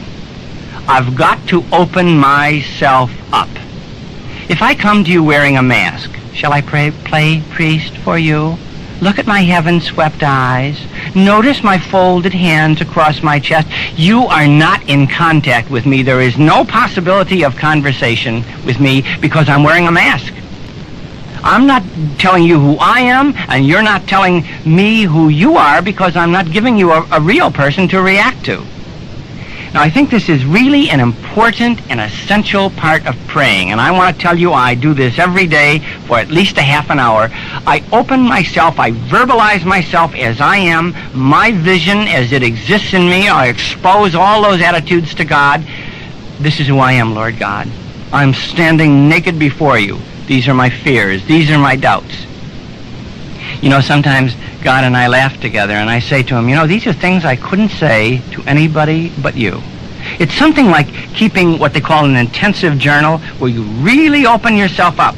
And I think this is an absolutely essential condition for successful prayer. And then I feel God interacting with me. I feel God putting new ideas into my mind, exploding insights. I feel God putting peace into my feelings, and sometimes troubled feelings. God comes to comfort the afflicted, but also to afflict the comfortable. There are few fat cats in the kingdom of God. I feel God putting words in my imagination. No more performances, just acts of love. I feel God stirring memories in me. And I think that this is a very essential part of vision therapy. The willingness to talk yourself out to God and then to open to his enlightenment. You know, I really don't pray for the will of God in all the details of life. Should I do this? Should I do that? Should I put my left foot forward, my right foot forward? I think if God had a will in all my decisions, and all I had to do was pray for the will of God, God would be aiding and abetting infantile delinquency. What I pray for is enlightenment. I feel we have a general will of God, do the loving thing. And I pray for enlightenment that I will do the loving thing. I think, by the way, that there are times when God does have a specific will. I think I'm called to be a priest by the will of God. But I think for the most part, God says, do the loving thing. And I pray, oh God, enlighten me. This is my vision. This is the way I see this situation. Oh God, enlighten me so that I may see things as they really are and do the loving thing. Now, finally, the last thing I want to say is I hope you won't confine prayer just to a fourth method.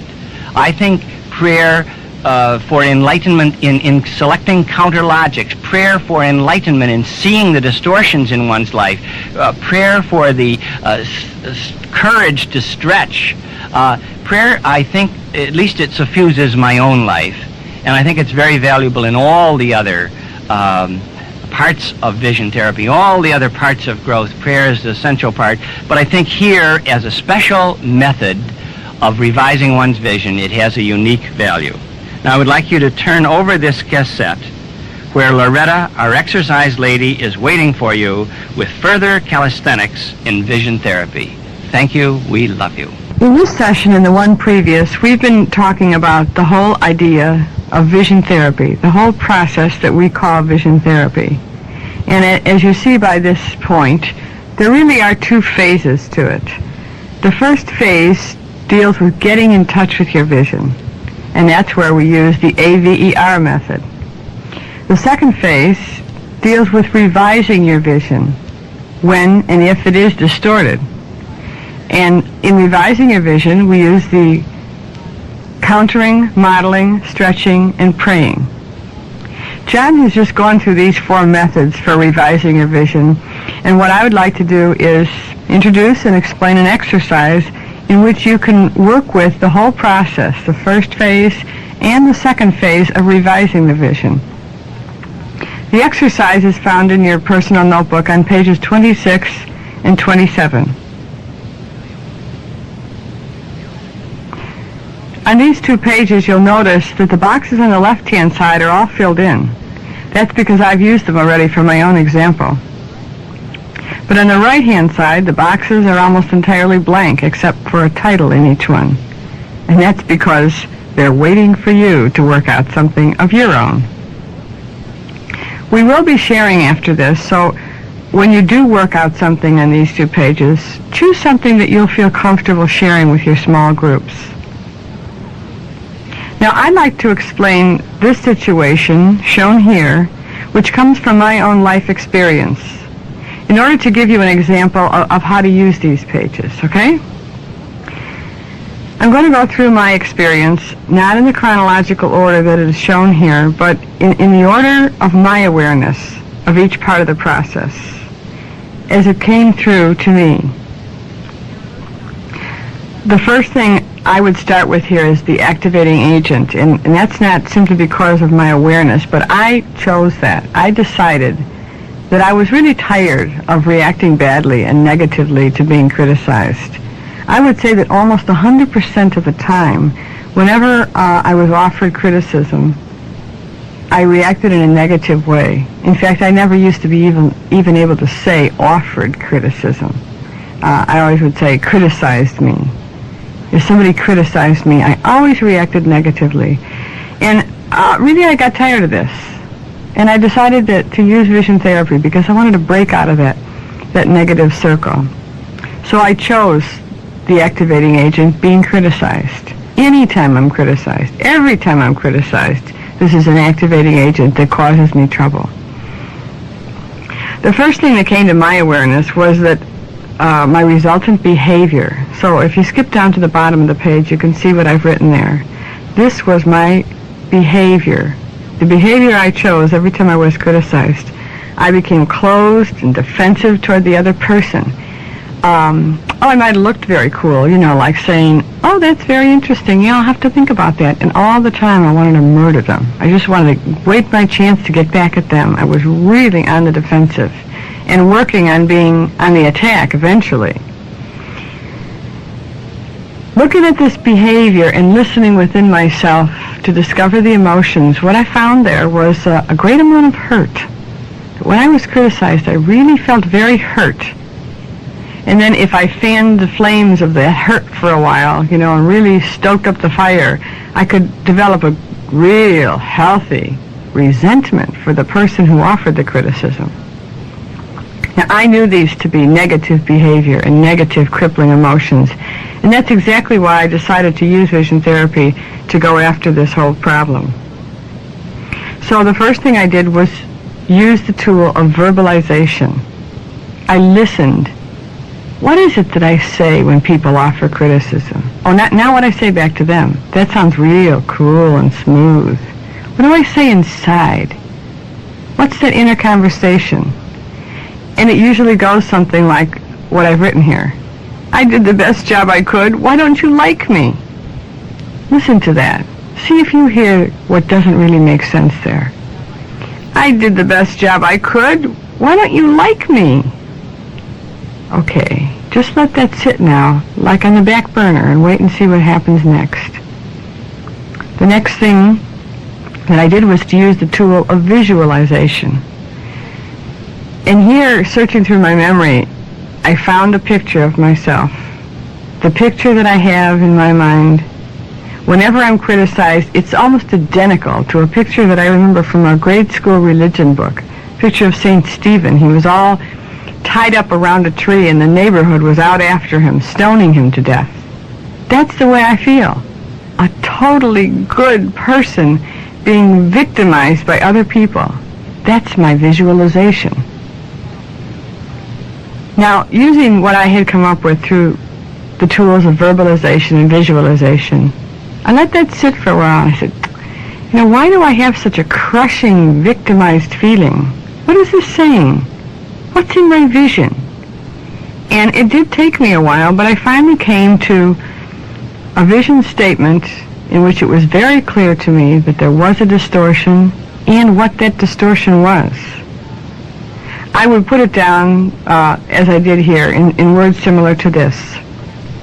Criticism of what I say or do, I interpret as a personal attack.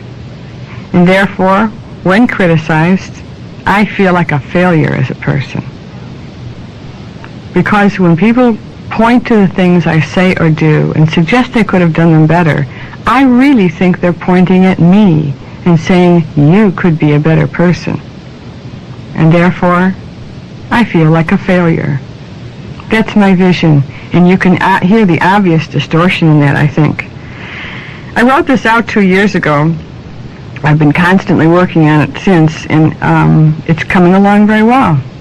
It's been a long time. Some of these things take a long time. It took me a long time to build up the distortion, so it's going to take me a long time to revise it. But I've really made great progress. I think I used to be 100% defensive to criticism, and now I think only 25% of the time do I react in my old pattern. But this is because I did use the 4 methods of revising the vision: countering, modeling, stretching, and praying.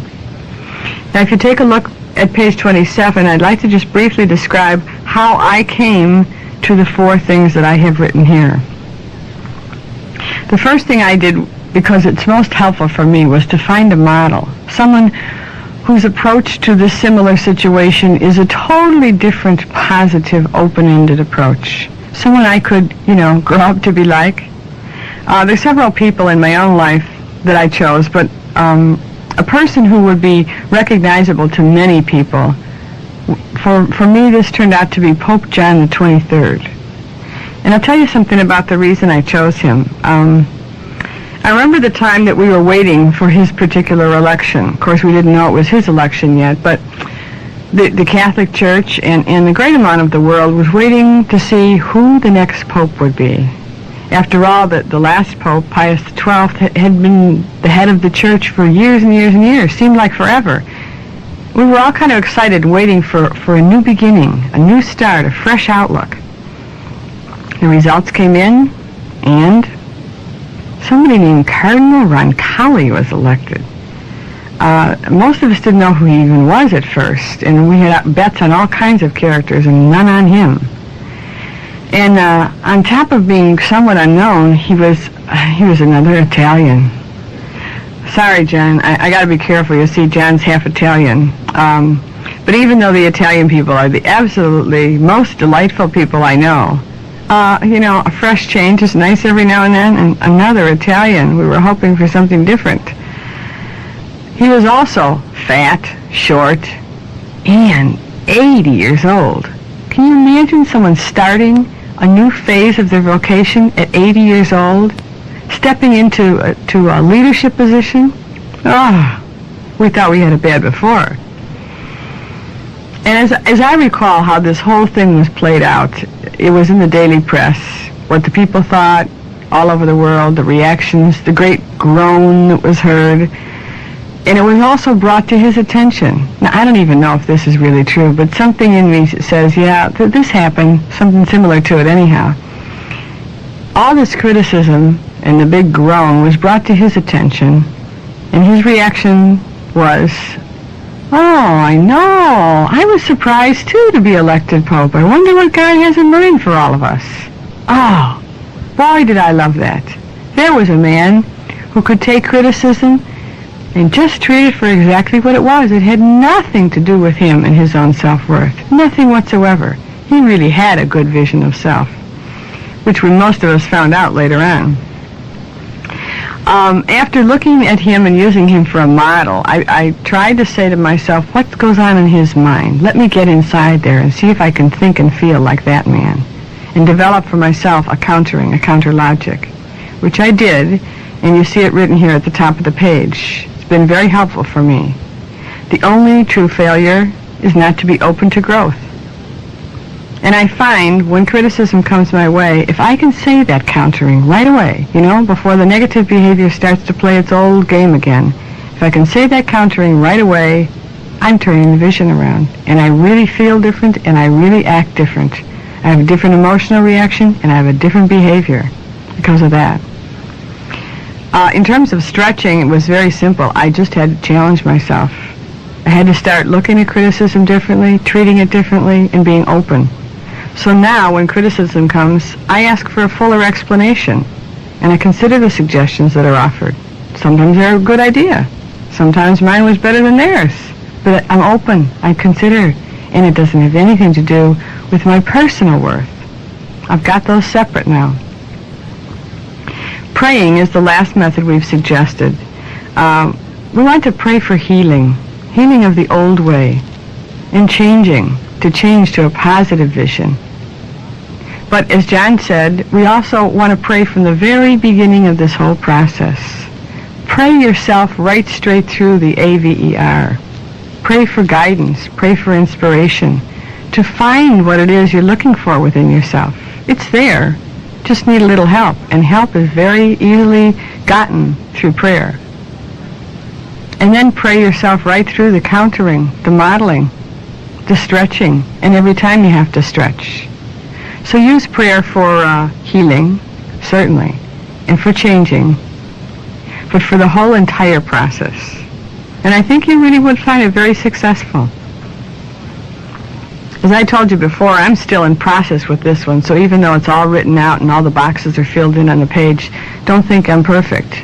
Far from, and I'm working on it. And it's fun. I enjoy it. I'd like to suggest you take the next 10 minutes now and work through the boxes on the right-hand side of these 2 pages. You may not finish it, but work through as much as you can, and then we'll have some sharing time afterwards. But turn the tape off now for the next 10 minutes while you do some individual work with this exercise. Thank you.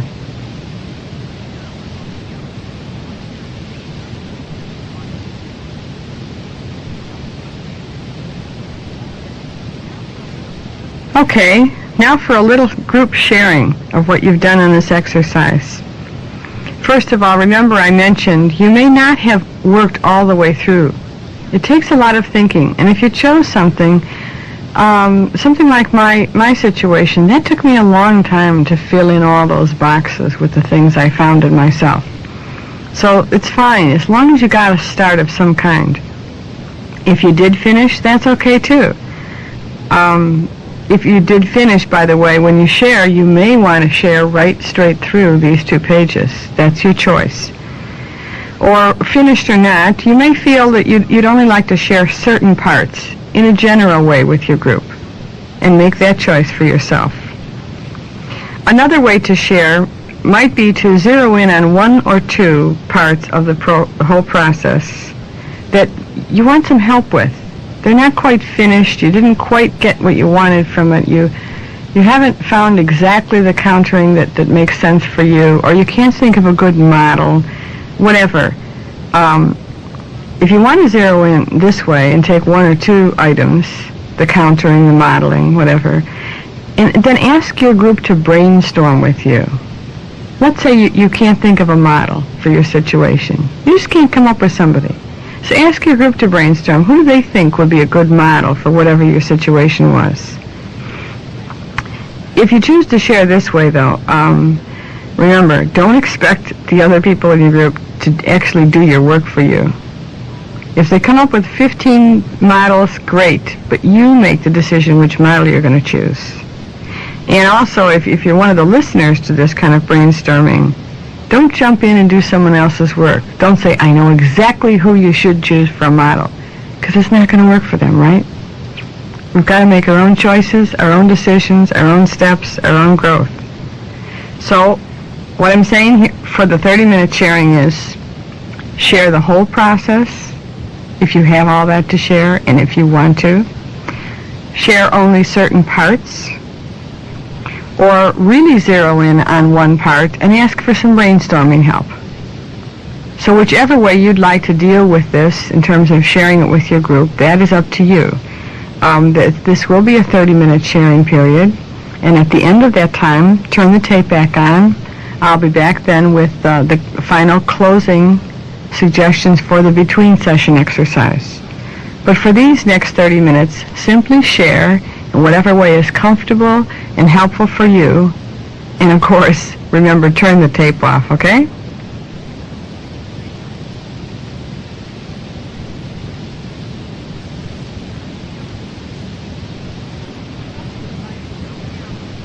Something we'd like to suggest that you work on between this session and the next is a little bit more with these 2 pages. First of all, naturally, if you didn't finish these 2 pages, I think that in itself is a good between session exercise. work with it some more and see if you can fill in the boxes that you haven't been able to get in touch with within yourself. The box that I would recommend, whether you filled it in or not, but I would recommend you work with it, is praying. If you're finished, pray for action. If you're not finished, pray for inspiration. But be sure and pray more about this. If you have filled in all the boxes and you've worked with your group and you shared, you feel pretty comfortable about both having gotten in touch with a vision that you see as distorted and having worked at revising the vision, at least on paper, then this is what I suggest. You actually do something about it between this session and the next. In terms of the countering, go off and make some signs for yourself of that counter logic. Little index cards or poster board, anything that makes a good sign. And put them up, on the refrigerator. Tape them to your purse or your briefcase, somewhere that you'll see it. Tape several of them all around so it's not just once a day that you'll see it, or once in the next hour. If you're doing this Fully Alive experience as a continuous process, like on the weekend, all one weekend, then go off and make up a song for the countering, so that within a short amount of time you've gone over that countering several times within yourself. For the modeling, if it's possible between this session and the next, find a photo of the person you're choosing for a model, or a picture. Or if you can't find either, draw a sketch of that person, and then put that into view. Again, paste it up somewhere where you can see it. Or just in the process of making a sketch of the person, you will be concentrating on him or her as a model.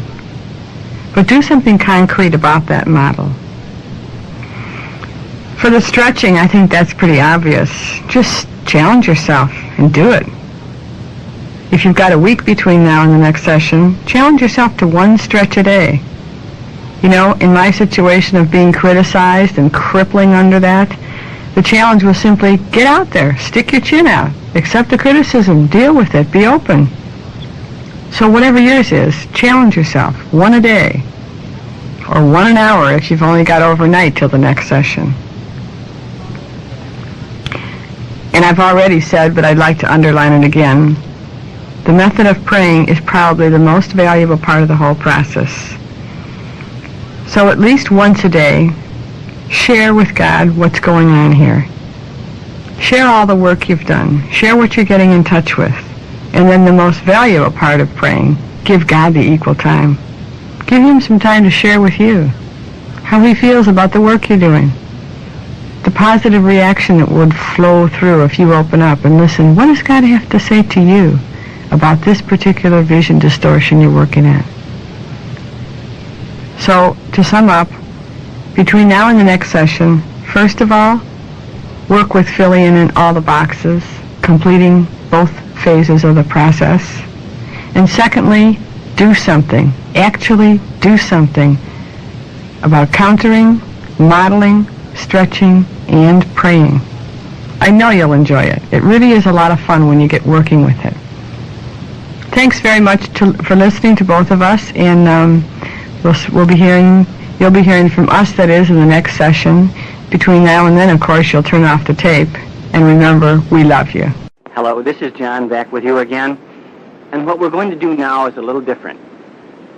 We have already talked about our attitudes, how they shape our lives, how we get in touch with them, and then we have proposed 4 techniques for revising those parts of our vision, those attitudes that may prove to be crippling. Now we would like to go into an examination of the major attitudes of a person's vision. Now we have selected as the 5 major attitudes one's self, your attitude toward other people, your attitude toward life, toward the world, and finally toward God.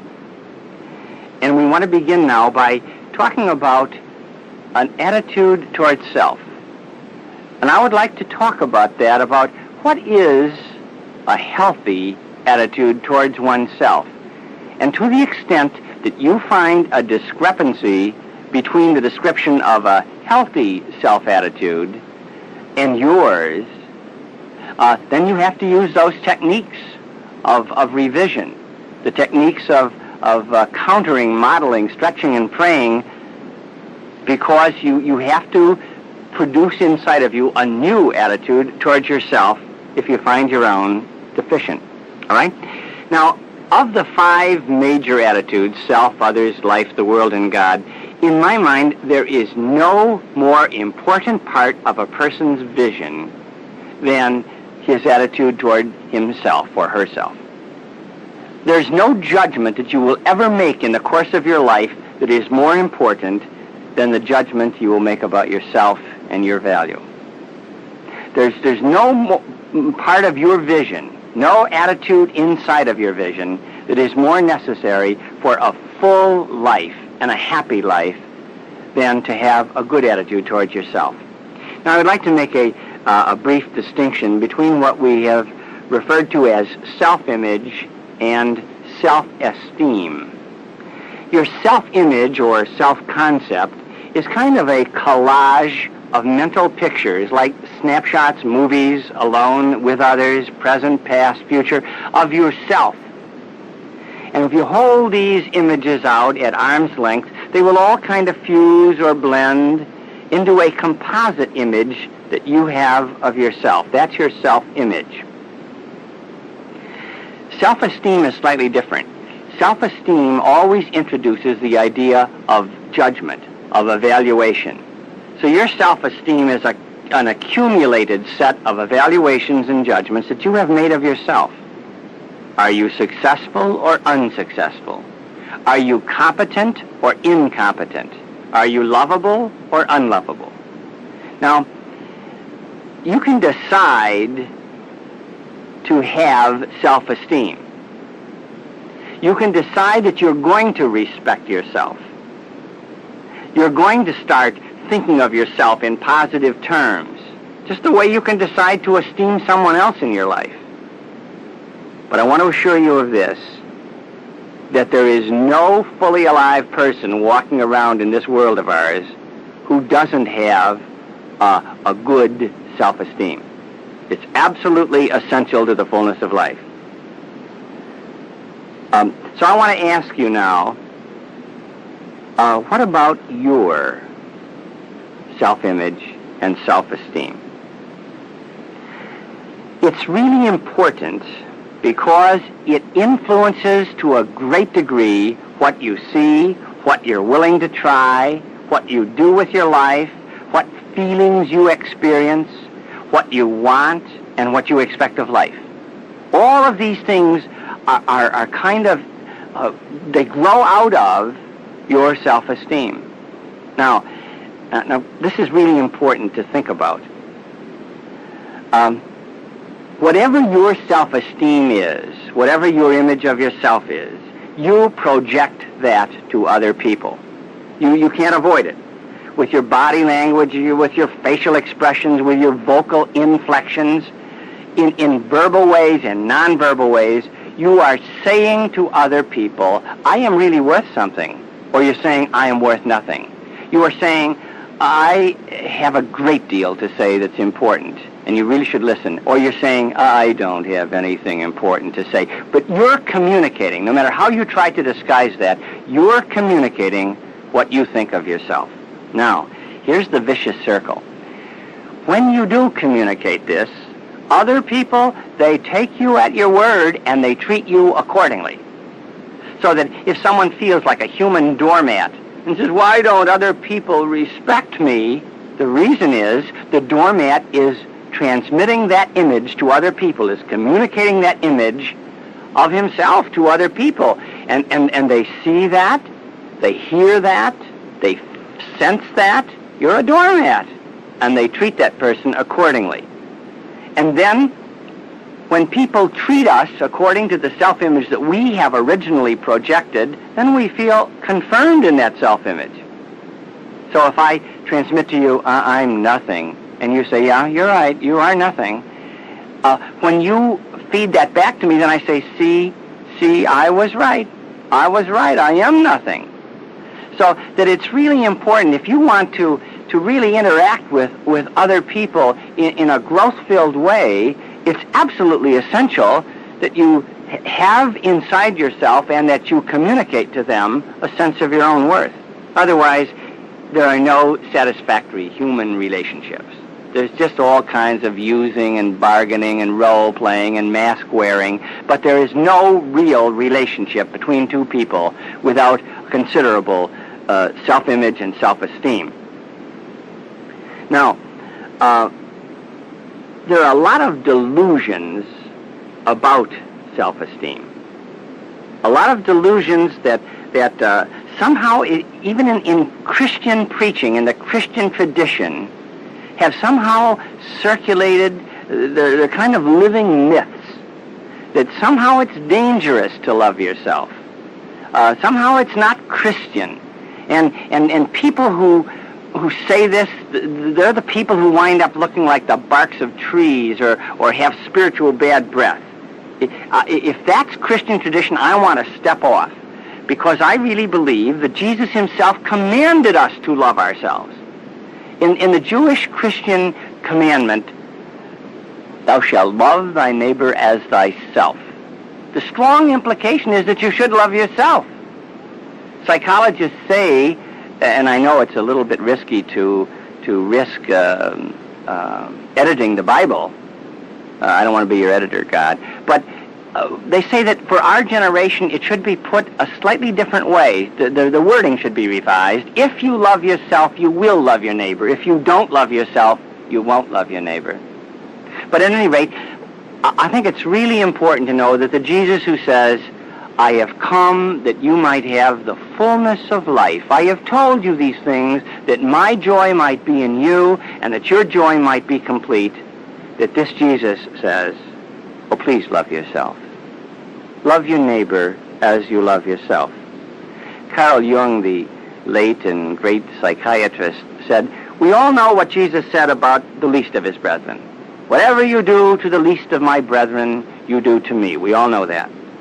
But he said, what if you were to discover that the least of the brethren of Jesus, the one person in this whole world who needs your love the most, the one person who would profit most if only you would love that person, is you.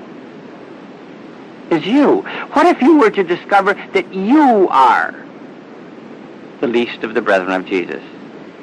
If God were to judge the success of your life on one thing only, how well you have loved yourself, how truly and deeply and completely you have loved yourself, would you get high marks?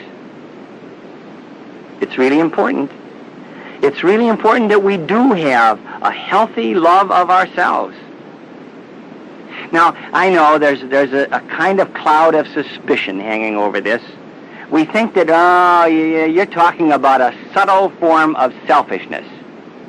And Eric Fromm, in his book, The Art of Loving, says, oh no, anyone that says this does not understand the essence of the matter.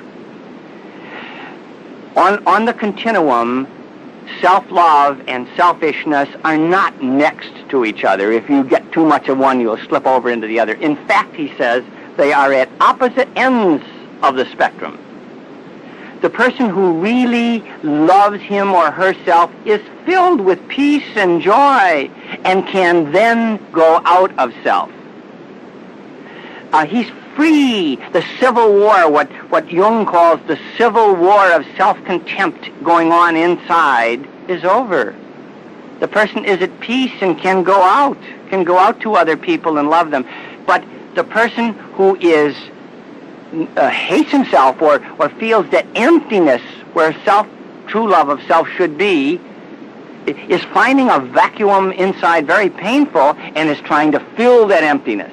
He's trying to fill it with all sorts of things like bragging and acquiring things and using people. But really, all these forms of selfishness are not an indication that he loves himself, but that he doesn't love himself. Recently, in a psychological journal, there was an article on narcissism, preoccupation with yourself. The little Narcissus who leaned over the stream for a drink of water couldn't leave the looks of his own face. The conclusion of the article was that narcissism does not grow out of a true self-love, but actually out of self-loathing. So that it's really important to understand this. that selfishness and self-love are the opposites of one another. They are at opposite ends of the spectrum. And then I think that we have to establish this, that this kind of love of self, which I'm talking about, is in no way opposed to what we call Christian humility. That old doctrine of Christian humility, I'm a sewer, I'm a great big sewer, with a thumping of the chest, I think that's destructive, it's toxic. If you want to die with a looking like the bark of a tree or have spiritual bad breath, then work on that form of humility, but it's absolutely a bogus form of Christian humility. St. Ambrose, who was a great scripture scholar, said that when we look through the New Testament, the perfect example of humility for him was what Mary, the mother of Jesus, said when she went out to visit her cousin Elizabeth out in the country, Ain Karim, 90 miles from Nazareth. And it was a Jewish custom that when a woman was about to deliver a child, her female relatives would come to assist her. And when Elizabeth, who was about to deliver John the Baptist, sees her cousin Mary, who is herself 3 months pregnant, she said, "Oh, Mary, you shouldn't have come." And Mary can't control herself. And she throws herself into her cousin's arms, and she said, "Oh, Elizabeth, my soul magnifies the Lord. My soul makes much of the Lord. And my spirit rejoices in God my Savior.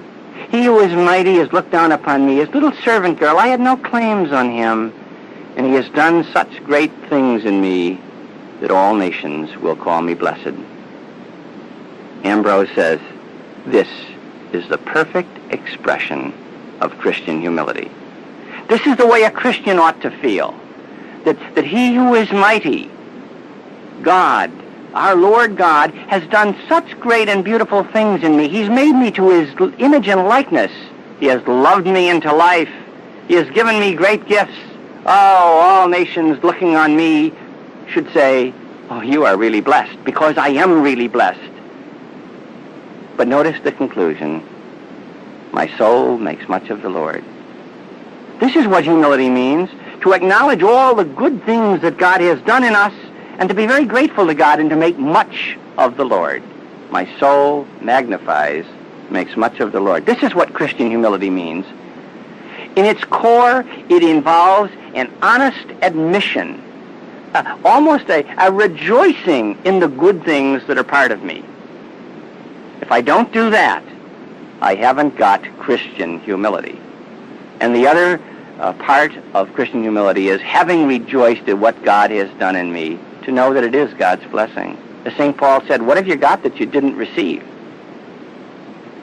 So this is what God our Lord wants us to think. This is what he wants us to be. Love your neighbor as yourself. And I have a secret feeling that if most of us loved our neighbors as we love ourselves, our neighbors would be in trouble. Now, I want to ask you some questions about your self-image, about your self-esteem. First of all, I want to ask you to only turn on your intellect. I'm talking to your mind now, and I want to ask, what do you think of yourself? What do you think of yourself? Are you a good person? On a scale of 1 to 10, where would you rate yourself? What do you think? What is your evaluation of yourself? Are you successful as a person or unsuccessful? Are you lovable or unlovable? What do you judge about yourself? Think about that. Now, I think you're a marvelous person, and I want to ask you some questions that I want you to reflect on. What if the whole world were like you? Wouldn't it be a good world? Wouldn't it? There would be no prisons, because you don't do things that people go to prison for. Everyone could leave his door open at night and feel safe. Anyone could walk the streets at any time. If all the world were like you, you're really a good person. If someone fell hurt on the street, the next person would stop to assist him. That's what you would do, isn't it? Aren't you a good person? Have you ever in your intellect acknowledged this? That you really are a good person. He who is mighty has done great things in you. Now I want to talk to another faculty, another power of yours, your emotions, your feelings. Close your eyes sometime and just see yourself in action. Watch yourself, and then ask, do you like that person? Do you? You know, a lot of times we make intellectual judgments of people. We say, well, so-and-so is just a fine and faultless person, but I can't stand him or her. Our emotions say something different than our intellect does. And sometimes there's even a discrepancy. Now I want you to let your emotions answer that question. Do you like yourself? Would you choose yourself for a friend? Now, try your imagination. Again, see that homemade movie of you in action.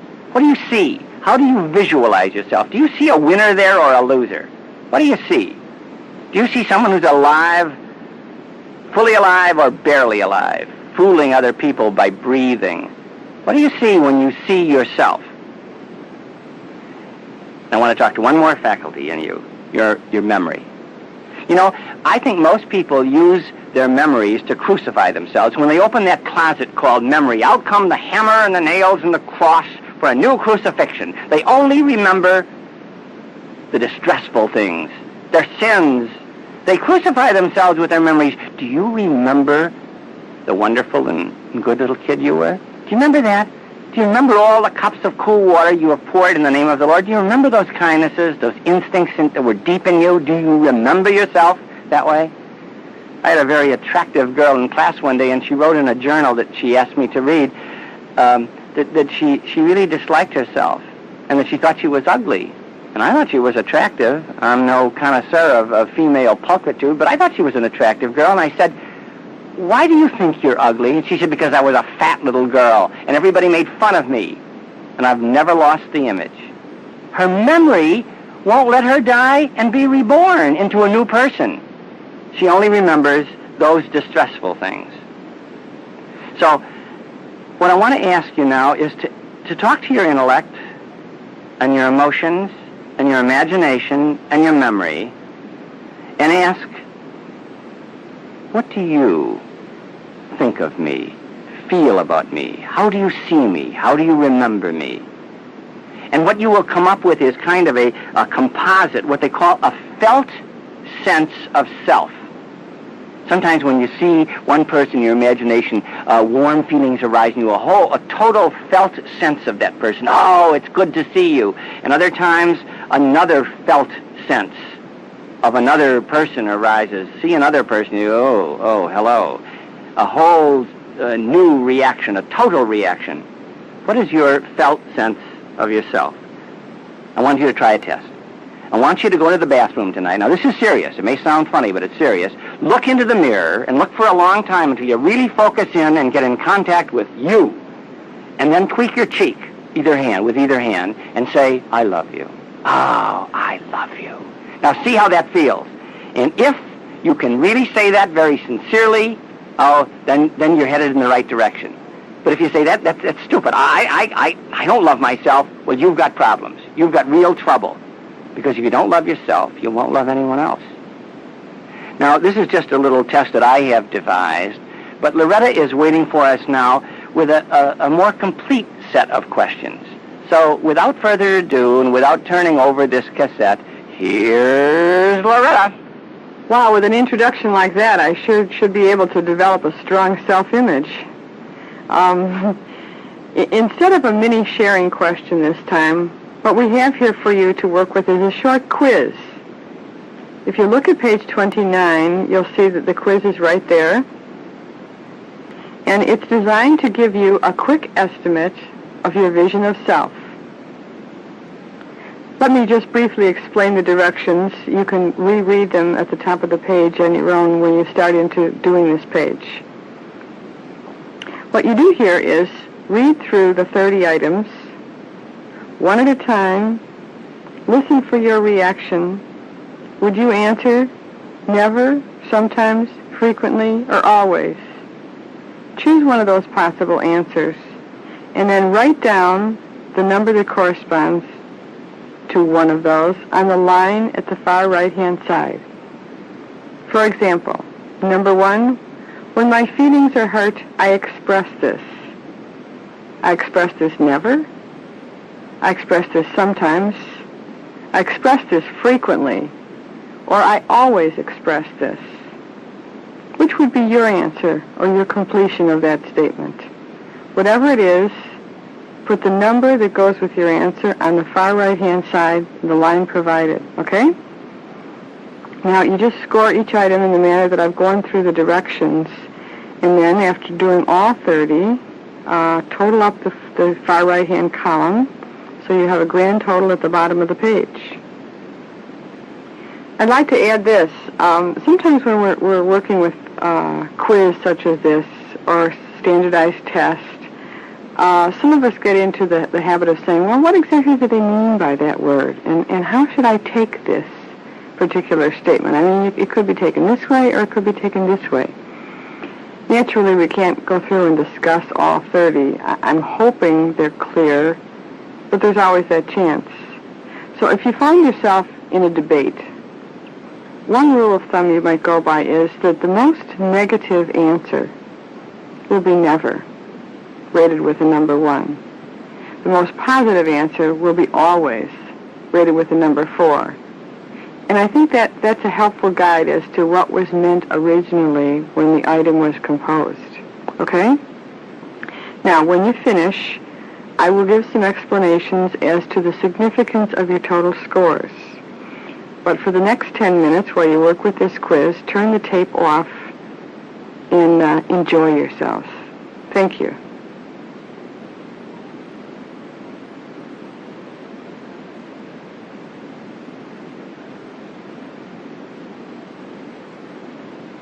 Okay, did you have fun with that? I hope so. Now let's take a look at your total score for the entire quiz, for all 30 items total together. If you scored between 1 and 40 as a total score, this suggests that you have a seriously inadequate vision of self. Now, that doesn't make you a bad person or forever crippled.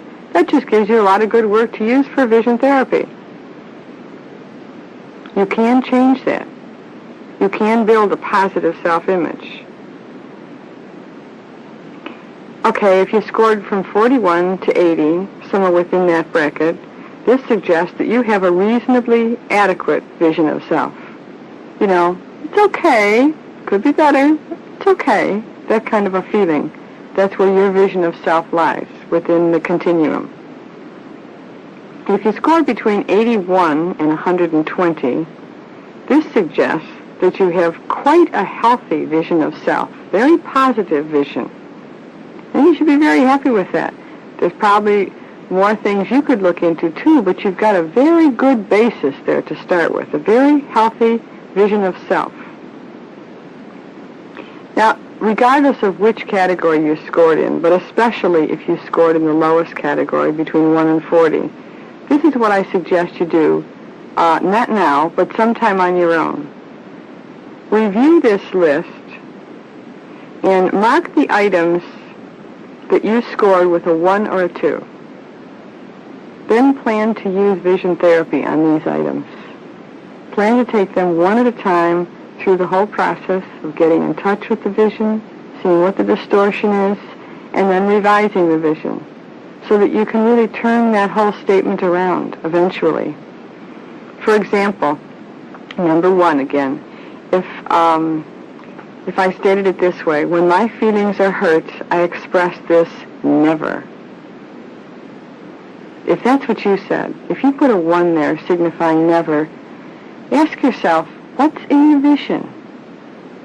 Why don't you express it? What consequences are you so fearful of? And run it through the system of AVER to locate the vision, to see where the distortion is. Okay? That's regardless of what you scored, but especially a good idea for those who scored in the lowest categories. Now, please turn the tape over, and John will have some more thoughts for us on the vision of self. Thank you. Go again. We're talking, as you remember, about self-love, the love of self. And I would like to kind of analyze it now. I so strongly believe that all love begins here. That I would like to analyze, what does it mean when you love yourself? And And I think that it means about the same thing as it means if you were to love someone else. What do you do when you love another person? Well, the first thing I guess you do is you appreciate the good qualities in that person. They say love isn't blind, it's super-sighted. And when one person loves another, he sees in that other person things that an eye without love couldn't see. To really see through to the heart, to see through the veneers, to see through the brambles and find the beautiful heart inside. I guess that's the first thing it would mean in loving yourself.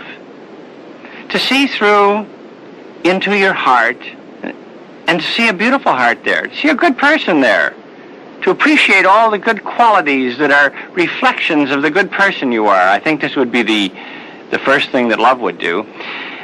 And the second thing is that I think when you love someone else, you try to understand the other person's limitations. You say, I never expected you to be perfect. I don't demand 100% in all examinations. You know, we're fellow pilgrims. We're all weak. I understand that. And when someone does something that disappoints you and you love that person, instead of judging that person or writing that person off or condemning that person, your effort is to understand. I wonder why you said that. Maybe you're overtired. And I think when you love yourself, you offer yourself the same kind of understanding of your weaknesses, of your limitations. God will do the judging. Our job is to understand. I wonder why I did that. And finally, I guess when you love someone, you give a realistic attention to the other person's needs. You try to fulfill them. You ask when you love another person, what do you need me to be? Because I want to be that for you. What do you need me to say? I would like to say it. Do you need silence? I'll just sit here quietly. Do you need someone to listen to you? Then my ears are yours. Do you need someone to hold your hand? I want to be whatever you need me to be because I love you. And I think that loving yourself means an honest admission of certain needs and an honest effort to fulfill those needs. Some of them are physical. Enough sleep, enough food, enough nourishment, enough exercise, enough sunshine. If I love myself, I've got to do that. I have emotional needs. I need relaxation. I need to laugh. I need to love and let people love me. So that I think an honest appreciation of one's own needs and an honest effort to fulfill those needs is a part of loving yourself. Of course, now you balance the fulfillment of your own needs with the needs of another person. The other people that you love, too. Love your neighbor and love yourself as you love yourself, all right? I think when a person really does this, there is inside that person what I would call a place called home. The first 17 years of my life were spent in a house in Chicago that was home for us. It wasn't the best house on the street. We weren't very wealthy. We were poor, in fact. And the furniture was pretty well worn, but it was home. And when the winds raged and the rains fell and the snow piled against the panes, there was something comfortable about being inside in that warm place called home. And I would like to suggest that when a person has a good self-image, good self-esteem, a true love of self, there is inside him or her a place called home, a place where I am comfortable being myself, a place where I can enjoy and feel safe, a warm place, a place that I like to be. I think that would be a good description, or a good comparison at least, for a person with a good self-image. Now, the heavy fact is this. Unless you love yourself, you won't love anyone else, including God. You can't love other people unless you love yourself. Why is that true? Because if we do not love ourselves, we have what Carl Jung calls a civil war going on inside of us, a neurotic battle being waged inside of us, and that's painful. It's painful to live like that, to live without a sense of peace about yourself. And this pain and this emptiness, where there should have been a positive love, there's that painful vacuum. This pain of emptiness makes us be preoccupied with ourselves. It's that old story, did you ever have a toothache? When you hurt, you are simply not available for others. Gabriel Marcel says that. There are two things, he says, to be present and available to others. You have to have a reduction of pain inside you. The more pain that you are experiencing personally, the less likely it is that you will really love anyone else. I told you about my psychiatrist friend asking me, did you ever have a toothache? The full background of that was that I was counseling at the time a young girl who was about 18 years of age, and she was an alcoholic. And she used to come to see me. She drove a considerable distance every Saturday to come to see me where I was teaching in the seminary at the time. And when she would come, she would talk only about herself. And finally, I thought, I have to get her out of this. She's in a terrible rut. And so I said, do you know there are people in the world with real problems, starving to death, combing through garbage cans to find the food to stay alive? And she said, name two. And I said, oh, honey, you need a Copernican revolution. And she left. And when I asked my psychiatrist friend about this, he said, he said, I think you did her great harm. He said, that little girl is hurting. The reason she's drinking, and on one occasion, by the way, she drank down a whole bottle of vodka, a whole fifth of vodka, and she said the doctor had to be called to revive her. My psychiatrist friend said, when that little girl drank that bottle of vodka, she was trying to kill herself. She hates herself. She hates herself, and she was coming to you not because she liked you. She's not capable yet of affection, of really caring for another person. She hurts too much. When she drank that bottle of vodka and the doctor came to revive her, I swear I would bet my medical degree that she was moaning inside herself, oh, please don't make me come back. And what she didn't want to come back to is being herself because she hates herself. And she came to you as a dentist. Will you relieve me of my pain? Will you accept me the way I am? Will you see through all these external faults of mine and see what's really inside me and tell me it's all right? Tell me it's good. Will you do that for me? And he said, and I think you hurt her. You told her, no, I don't like you either. And I said, no, I didn't say that. And he said, when you tell a person, you know what you need? You need a Copernican revolution. Do you have to add that I don't like you? I said, oh. He said, yes, she hates herself. And that's why she can't love. That's why she's preoccupied with herself. That's why she always talks about herself. She tried to kill herself. I knew that my little friend Rosie wouldn't come back and see me, so I wrote her a love letter. And I said, would you please come back? Would you come back and see me again? And when she came back, I hugged her. And she stiffened in my arms and said, what does this mean? And I said, Rosie, what does it mean when you hug somebody? And she looked up with a cynical look on her face, and she said, you don't like me. And I remember whispering to her, Rosie, would you give me another chance? I really do want to like you. And so I accepted her where she was, for whom she was, and she really didn't change when we resumed our visits. She didn't change at first. But then she changed. She changed because someone took her as she was and loved her. And then she could begin loving herself.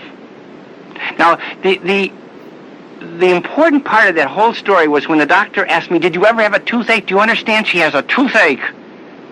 People who have toothaches are preoccupied with themselves. They don't love other people.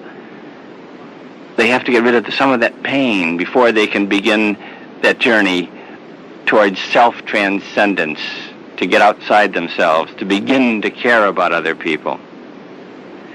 My thesis is this: you won't love anybody else, including God, unless you love yourself, because the pain, the sense of emptiness, will be too preoccupying.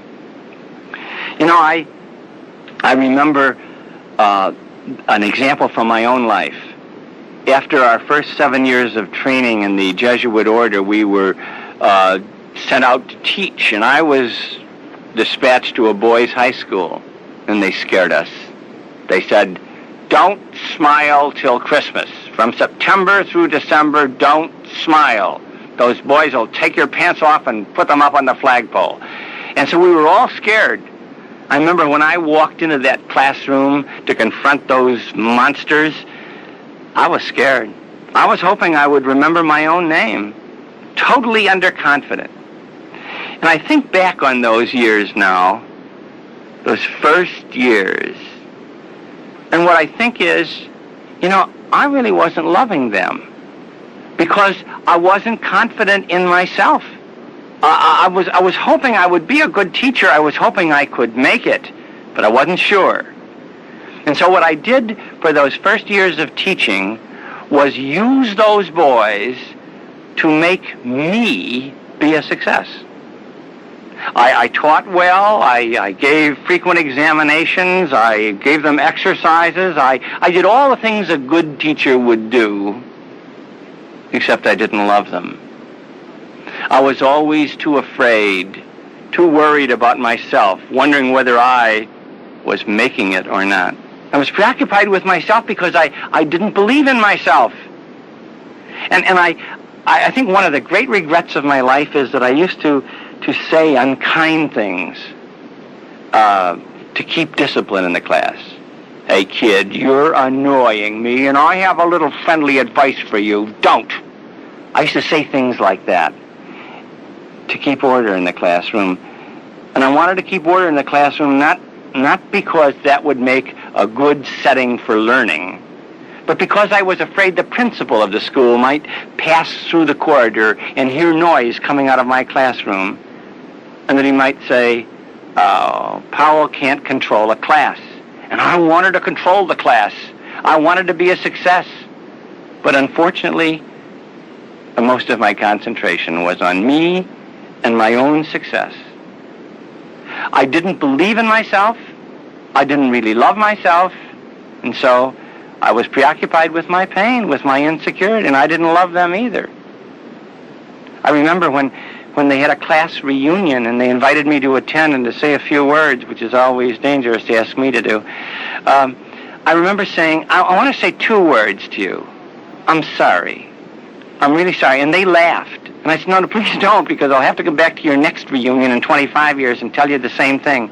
Please accept my apology. You know, I really didn't love myself enough at the time I was teaching you to love you. I was too insecure, too afraid, and I couldn't get outside myself. I couldn't get out to you in real concern. And so I just wanted to tell you that. I'm sorry. What I'm really sorry about is that I didn't love myself enough to be able to love you." Now, I really believe this. I really believe that my only chance of loving anyone else, my only chance of loving God, and I think this is what we are called to do. This is our destiny. This is our goal, to be loving. Jesus said, "Love one another as I have loved you." Oh, love one another was his constant plea. Do the loving thing. If I am to be what he's asking me to be, to do the thing for which I was created, I must begin by loving myself. I really believe this. I believe this with a deep conviction. I believe that so deeply that I keep a list of everything I like about myself in the center drawer of my desk. Can you believe that? I do. I keep this list. It's alphabetized so I don't repeat. And I keep it right in the center drawer of my desk. I leave it there in case I should die suddenly. They can use it for my obituary. At any rate, there it is in the center drawer of my desk, and when something else occurs to me that is really good, it's really good in me, God is loving me into life, and I'm getting in touch with some of the good things God is doing in me, I put it down. I put it down. I remember asking Loretta one night when we were working together, "Tell me one thing you like about me." And she did, and I whipped out my list. About 400 entries. 400, and they're alphabetized so I don't repeat because I got so many of them. But what this gets you doing is thinking of yourself in positive terms. And it's much more important that we be aware of our strengths than of our weaknesses. You know that we do that? We double standardize ourselves. If I tell 99 truths in one lie, I tend to say, oh, I'm a liar. I tend to think of myself that way. It's much more important to think of yourself in terms of your strengths, in terms of the good things that God has done in you. So I keep my little list. I also keep another list. I keep a list of my weaknesses. Not so that I can condemn them, but as an effort to understand them. You know, when I think back on my days, the first days of teaching with the high school boys, I really don't hate myself. I really don't condemn myself and think that was wicked of my part. I try to offer myself understanding. Why did I do that? Why was I like that? And my reaction is because I didn't love myself. So that I do have a list of things about me that I find very limited. And I do keep that list. But at the head of the list it says, things which I must try to understand in myself, not condemn. All right? The other thing I do, I'm sure it throws people off a little bit at first, is when people give me compliments, I usually say something like, could you expand on that? They don't expect this. They don't expect, we're all sort of jealous guardians of one another's humility. When people say stupid things like, well, don't tell him, it might go to his head, I want to ask, what do you want in his head? Discouragement? Would you be satisfied with that? What we all need is a real acceptance of ourselves. What we need to do is to love ourselves. And so if someone tells me something good about myself, please tell me some more about that. Please fill that out a little bit, because I really want to appreciate everything good that God has done in me, because it's my only chance to love you. Now, there are a number of signs when a person is suffering from low self-esteem and a poor self-image. There are a number of signs. The person is usually hypersensitive. The person usually has smoldering resentments inside. Chronic indecisiveness. I'm not sure. What'll I do? Is a sign of low self-esteem. What we call over-scrupulosity. The person's always worried that I did the wrong thing. I'm pretty sure I did the wrong thing. Or that rigid perfectionism of I cannot tolerate anything imperfect in myself or in other people. The compulsive need to please other people is a thin disguise over low self-esteem. Workaholism. Person who throws himself into his work, never lets himself come up for air, is a person who really does not esteem himself very much. I think that the repression of one's feelings and never letting out the good and positive or the negative feelings that we experience is again an effect of a low self-esteem. Depression, I'm sure, is just anger turned inwards. So that I think that there are a number of signs, all of them are bad, of low self-esteem. And if a person wants to be fully alive, when you examine your vision, this is the first and foremost part of a good vision. And this is the hope of vision therapy. You know, we get our self-esteem largely from what others have told us. They fed into our computers messages about us, about our self-esteem, about what we look like and act like and so forth. And the beauty of vision therapy is that we can re-tape over those messages by countering, by modeling, by stretching, by praying. We put into our computers, we put on our tape recorders new life-giving messages. I am somebody. And I really want you to think about that, and I would like to leave you with this thought. Remember, if all the world were like you, it would be a beautiful world. Dag Hammarskjöld once said, the longest journey is the journey inwards. And here's Loretta again to make that journey a little easier for us.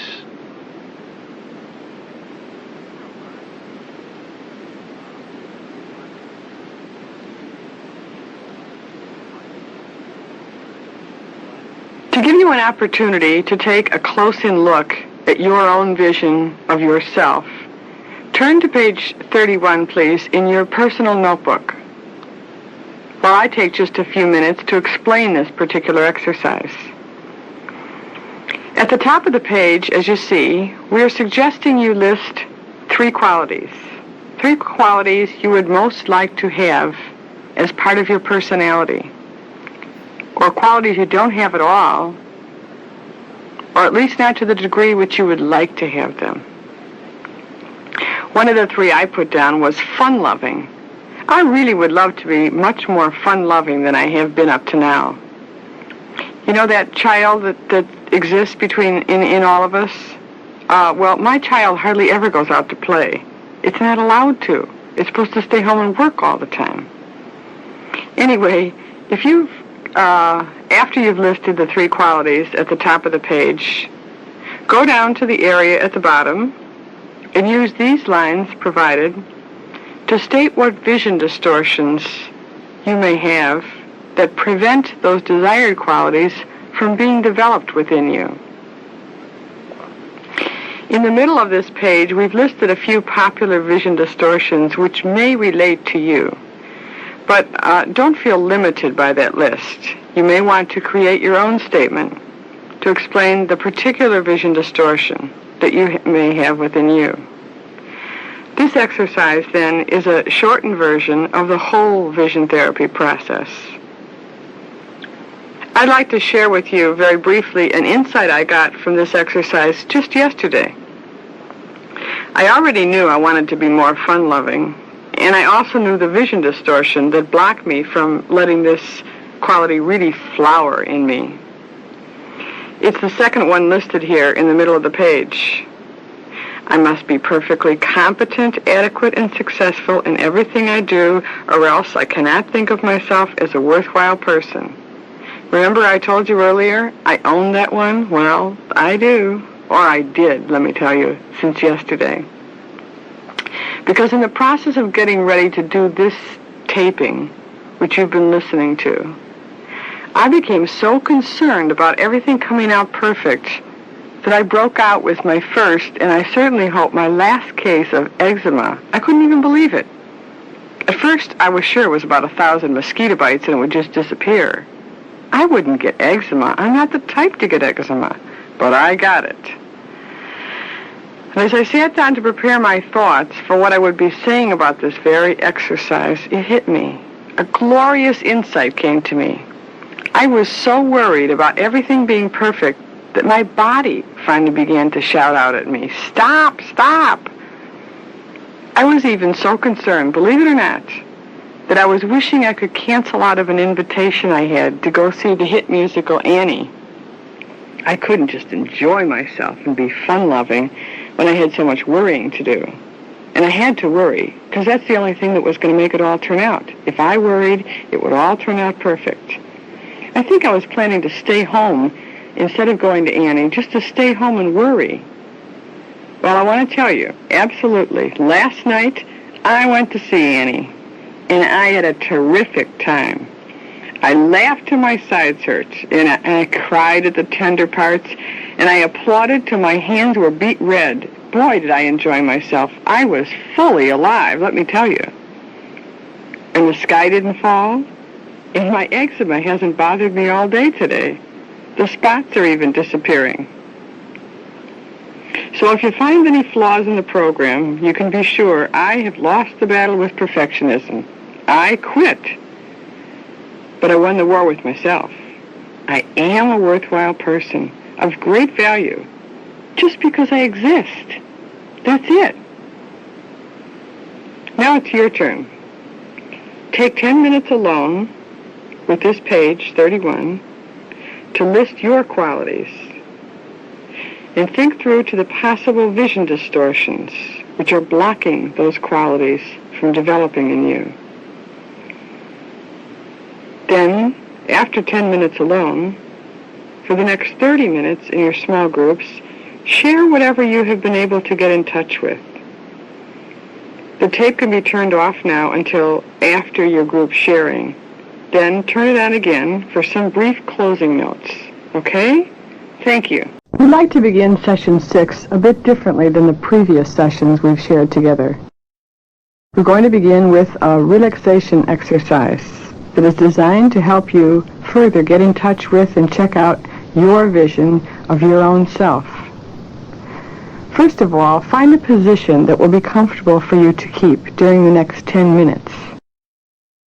You may want to put your legs up on a chair near you, or sit on the floor. You may even want to lie down on the floor. That's my favorite way to do this.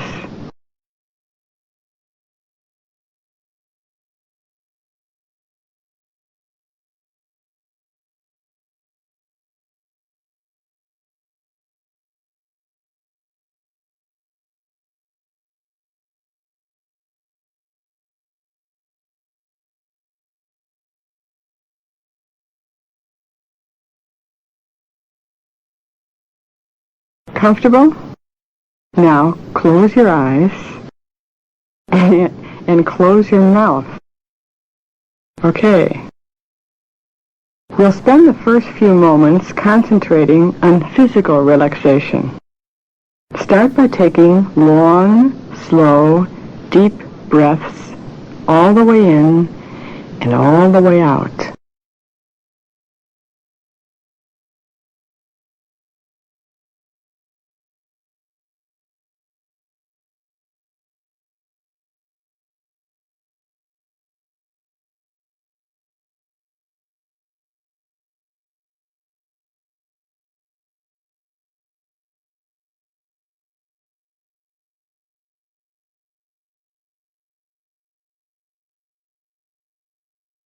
Concentrate all your faculties on your breathing. Listen to your breathing.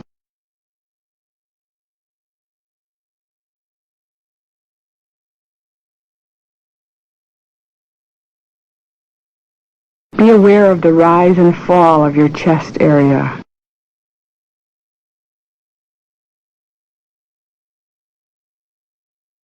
Picture the expansion and contraction of your lungs.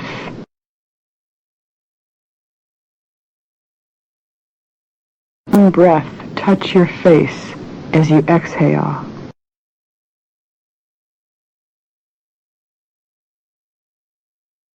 And each time you exhale, say the word relax to yourself. Relax.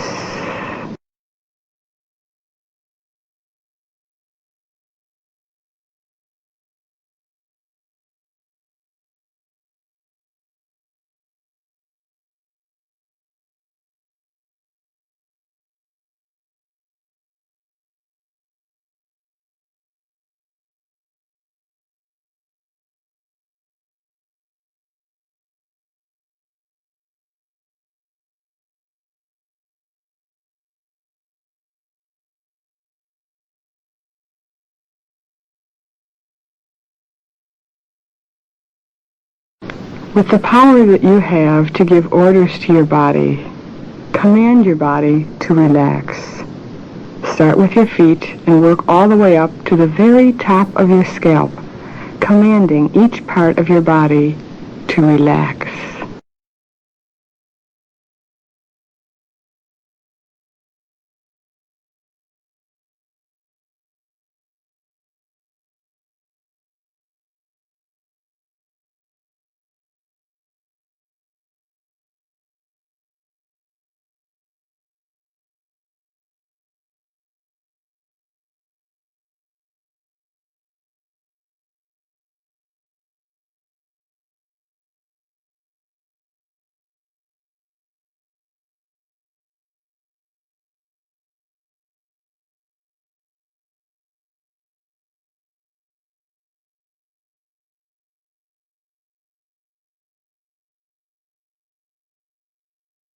With the use of your imagination, see beside you a small end table. And to help your mind relax, begin to take each thought and each concern you have in your mind right now and place them one at a time on that small end table. Set them all aside for just a few moments.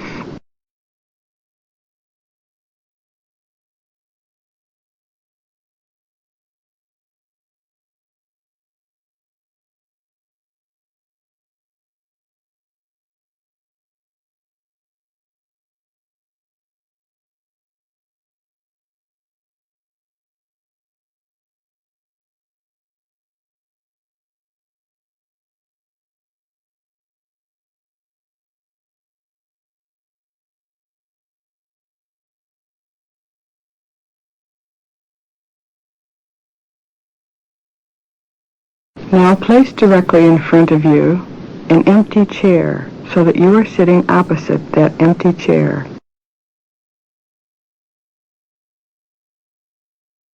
And begin to visualize a person very special to you sitting in the chair.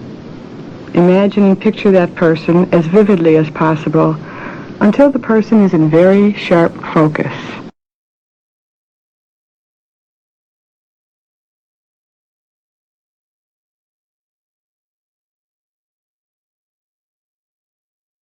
Now share with that person all the loving feelings you have for him or her. Share in such detail that the other would not have the slightest doubt as to your feelings.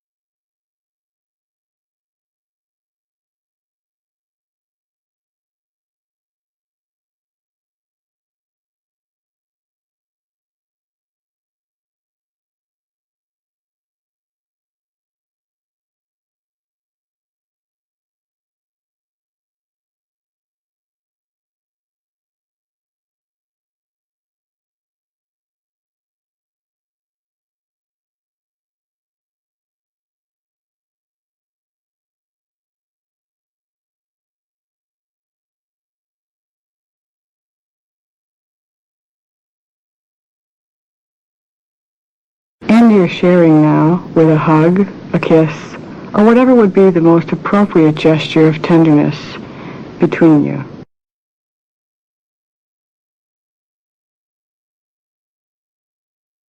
Then watch as that person leaves the room.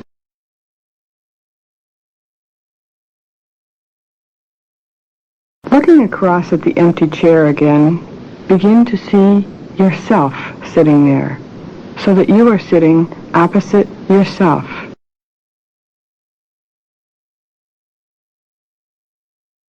Don't take for granted that you know what you look like. Look at the posture of your body, the position of your legs, your arms, your hands. Notice how your hair frames your face. See the expression you have on your face.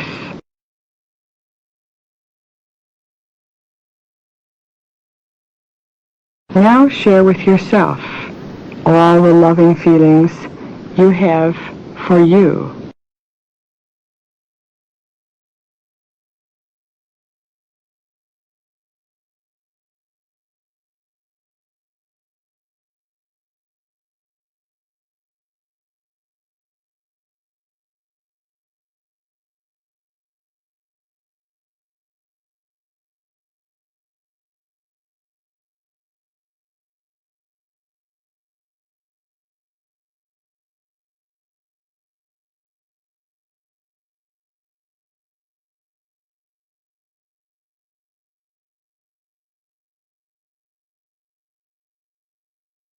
Now with yourself by offering a gesture of tenderness and love to you, a hug, a kiss, or whatever gesture would say, I love you, to you. Then watch yourself lovingly as you leave the room. And open your eyes. As you begin to come back to the here and now, Record in your memory the reaction you had to seeing yourself and expressing love for yourself. This will tell you a lot about your vision of self.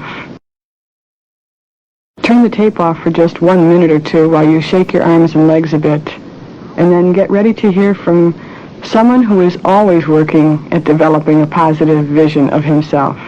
None other than John Powell himself.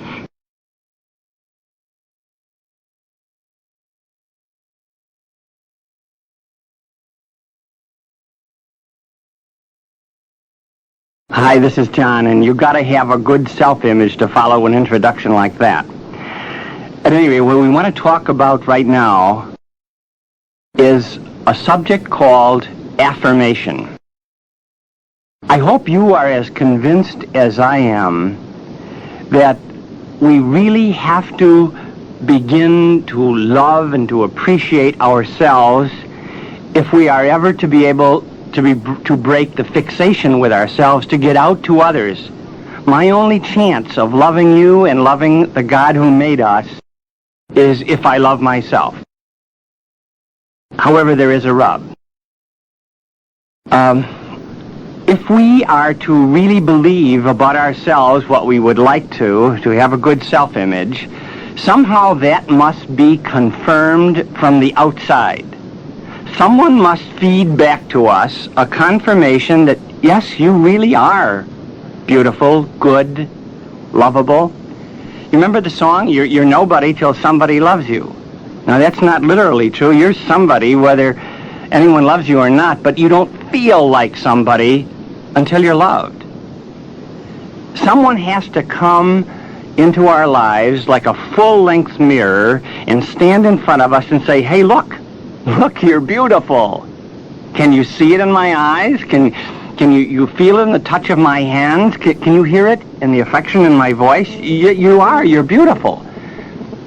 Now this act of reflecting back to us our worth so that it resonates with what is inside of us, the growing appreciation of the good things God has done in us, this is called the gift of affirmation. There's a Grimm fairy tale, Jacob Grimm I'm referring to, a Grimm fairy tale about a little girl named Rapunzel, which illustrates perfectly what I'm trying to say. This little girl is a knockout. She's a beauty, but she's living in a tower with an old witch who is really ugly.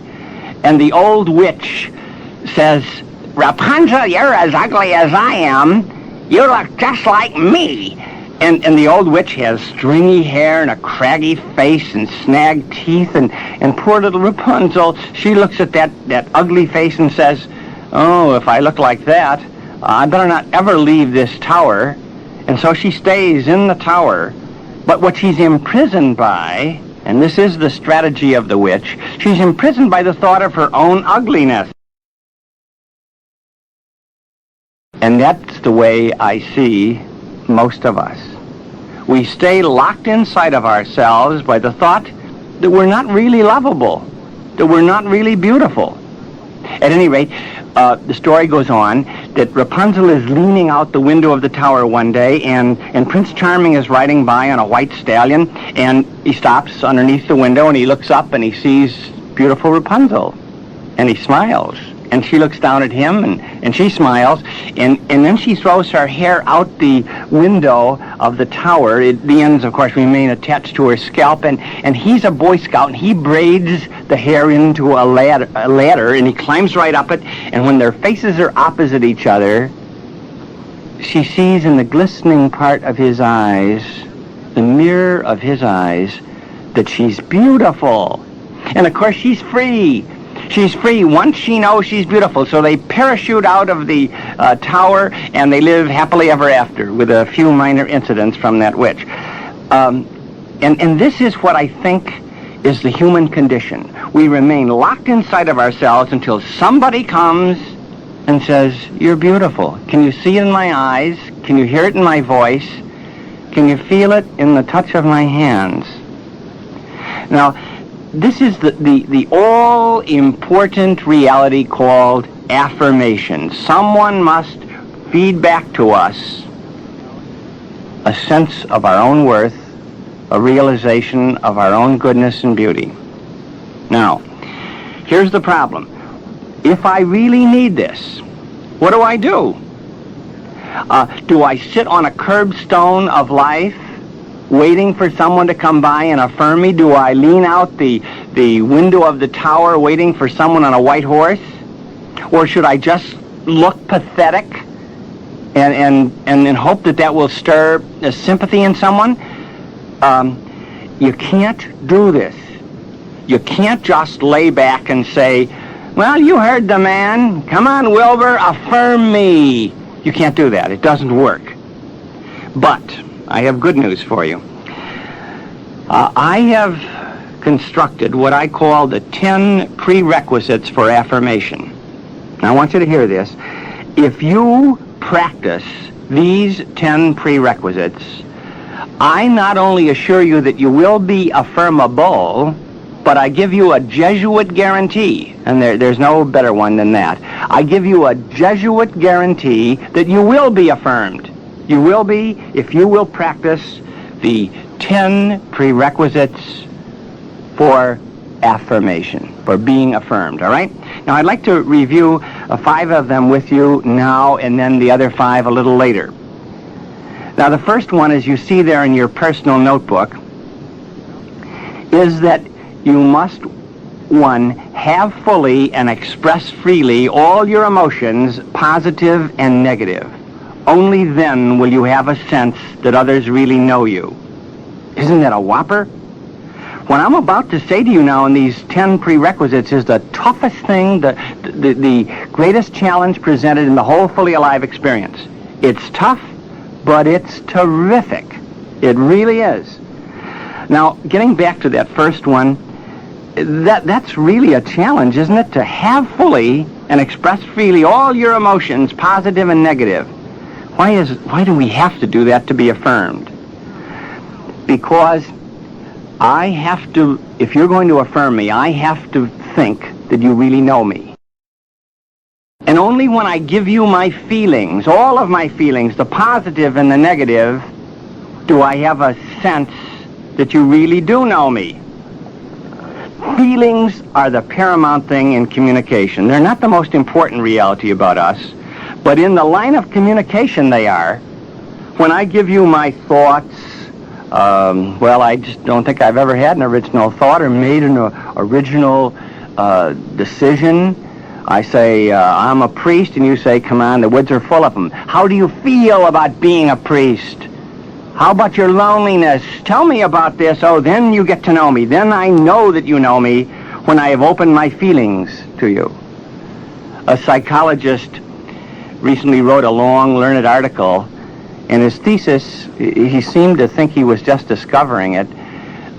His thesis was that you can share anything with another person and not be close to that person. You can share food, you can share a name, you can share a house, you can share sex with another person and not be close to that person. But they said there's one thing you cannot share and still not be close, and that is all your feelings.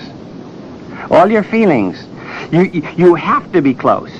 Now, I know what you're thinking. You're thinking, oh, I couldn't do this. I could never do this. People wouldn't like me. It would anger them and so forth. Now, please remember what we said originally, that no one can cause feelings in you. No one causes them. They only stimulate what's inside of you. No one can make you feel inferior or anything else unless your attitudes open you to that feeling. So that when you have an emotional reaction, you own it as yours. You didn't make me angry. You only stimulated the anger that's in me. You didn't make me afraid. You only stimulated the fear that is already in me. All right? So that when you open up all your feelings to another person, you say, I felt hurt. And when you said what you did, I felt hurt. You don't say, you hurt me. That's judgmental. And you can't do that. That leads to heat, not light.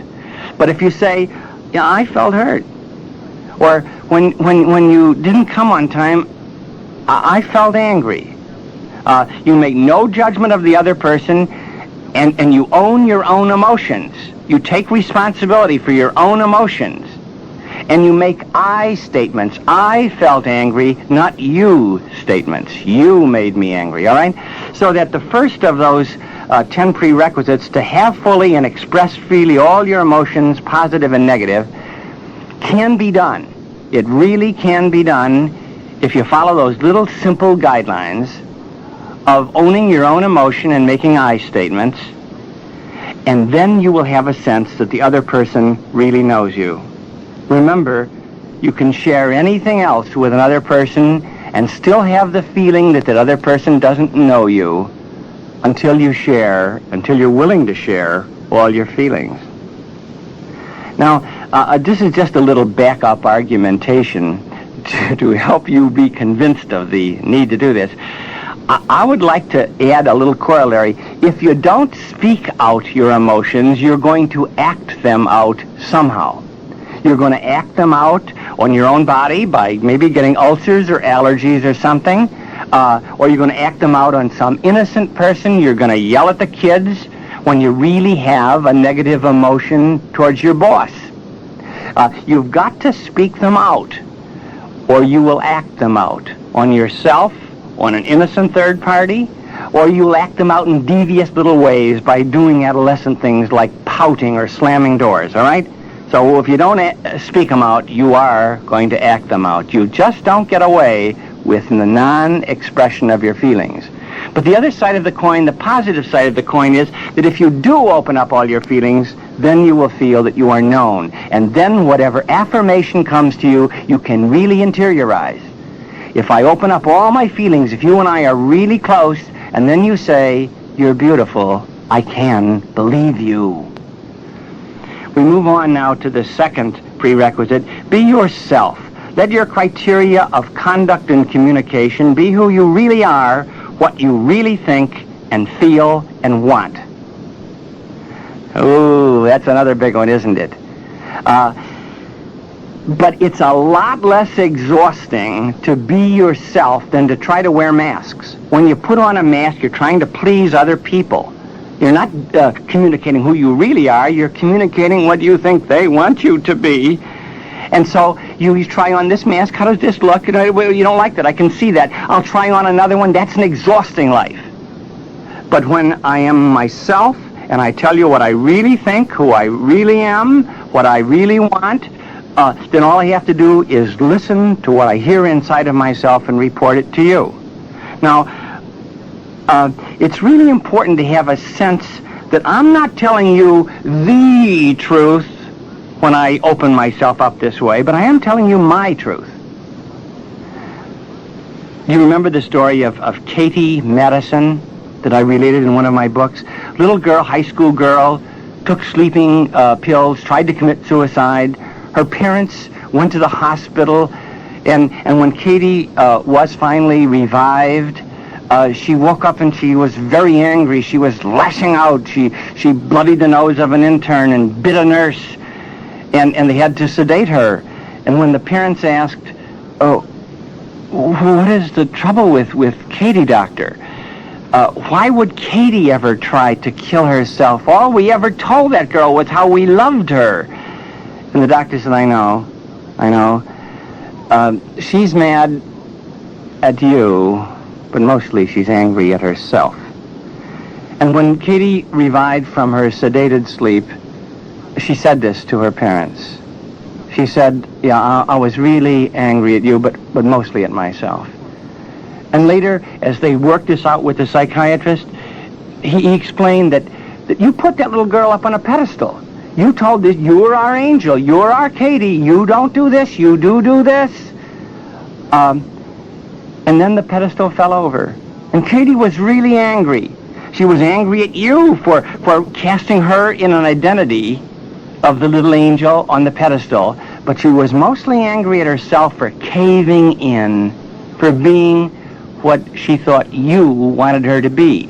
And so when you gave her love, when you told her how good she was and all that affirmation, she couldn't take it in because she was saying inside herself, you don't really love me, you love my act. You love the act I'm putting on for you. You love the fact that I've accepted the identity you have assigned to me. The whole affirmation of the parents was sterilized because Katie was only putting on an act for them. She was being what they thought she should be, and it didn't work. So if we are to be successfully affirmed, and we need to be affirmed, there is a prerequisite. We have to be ourselves. We have to say who we are. We have to say what we really mean and mean what we really say. Number 3. Now remember, I know these are tough, but they're absolutely essential. Number 3, be assertive. Practice self-esteem. Insist on your right to be taken seriously and respected as a person. Balance your efforts to fulfill your own needs with your efforts to fulfill the needs of others. Don't be a compulsive pleaser or a voluntary underdog. Now, the assumption of this third prerequisite is that you acknowledge in yourself personhood. I am a person. I deserve to be respected, and you insist on it. Now, this is necessary for any relationship. Equality is necessary for any relationship. If you're the voluntary underdog, the other person in a relationship can only feel sorry for you, but cannot really affirm you. Some years ago, a lady came to me whose husband had left her with 4 or 5 little children. And she said, why? Why did he leave? And I said, I really don't know. Can you tell me? And she said, I don't know. She said, I really tried hard. Every night when he came home, I ran to the front door and I hugged him and I kissed him. And I said, what were you saying when you hugged and kissed him? What did those gestures mean to you? And she thought for a while, and then she said, I was saying, please love me. I said, oh, you were the beggar. You were the beggar in that relationship. You weren't an equal. Relationships demand equality. Relationships demand that each of the parties in a relationship has a respect for himself and a willingness to assert that need to be respected. I think that C.S. Lewis, in his book, The Four Loves, said that people like this who are just trying to buy a part of our hearts, looking for love, please love me, he said, it's sad. It's really sad. They're pathetic people because they have never really accepted their own personhood and asserted the need for it. So I'm saying you've got to be a person and you've got to assert that personhood. You've got to say to the other person, I'm not a piece of putty. You got a person here, not a piece of putty. You've got something you can bump into in me. And only then can relationships become growing relationships. You've got to believe in yourself and assert your right to be respected. Number 4 reads, desist from all attempts at self-affirmation like bragging, acquiring things to impress, competing, gamesmanship, dealing in status symbols, name-dropping, gouging and clawing for fame or power in order to prove self. Now, we said that self-appreciation is absolutely necessary, and that's not what's meant here by self-affirmation. What's meant here is that you are trying to sell your worth. You're trying to convince other people of your worth. Instead of just being and saying what you see is what you get, you're saying, please, notice how good I am. Notice, you start bragging about yourself or name-dropping. You say things like, I know Loretta Brady. You say, this is the hand that shook the hand of the president, you know. And people can only feel sorry for you. You know, human intuition is almost infallible. And at best, people will feel sorry for you. But at worst, if you use any of these crafty means of self-affirmation to try to sell yourself to other people, at worst they will try to put you in your place. They will say you think you're so hot, you're so conceited, and they'll cut you down.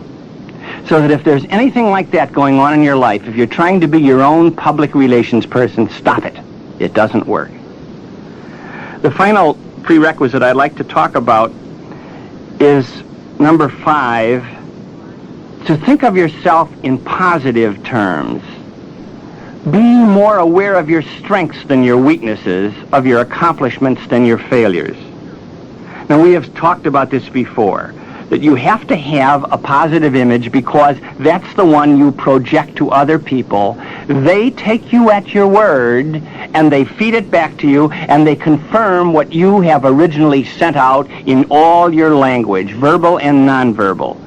So that if you start to think of yourself in positive terms, and you send out this message, that is what will be reflected back to you, and that's the whole idea of affirmation. The mirror in front of us saying, "You're beautiful. Look, can you see your beauty in the reflection of my eyes and my hands and my voice?" So that you must begin by believing in yourself.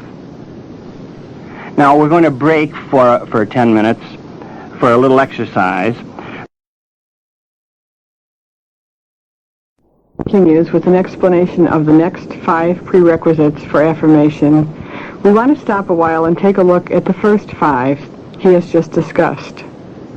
On pages 36 and 37 in your personal notebook, there is an exercise to help us look at these prerequisites and see how they relate to the vision each of us has within. On page 36, you'll see the 5 prerequisites given, and underneath each one, a few questions to ask ourselves.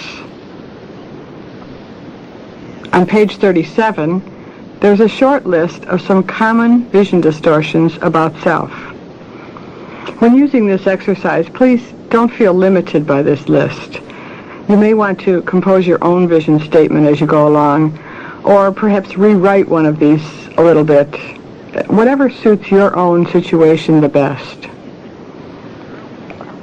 Let me take the first item on page 36 and share with you what I wrote there just to help get things started. The first prerequisite for affirmation, which John discussed, was have fully and express freely all your emotions. Now, to apply that to myself, I first ask, which emotion do you, Loretta, feel least free to experience? What emotion do I not even want to recognize or be aware of within myself? Well, for me, this is the feeling of failure. Sometimes I've experienced that feeling, but mostly I try to avoid being aware of it. I try to suppress it because it's so uncomfortable for me.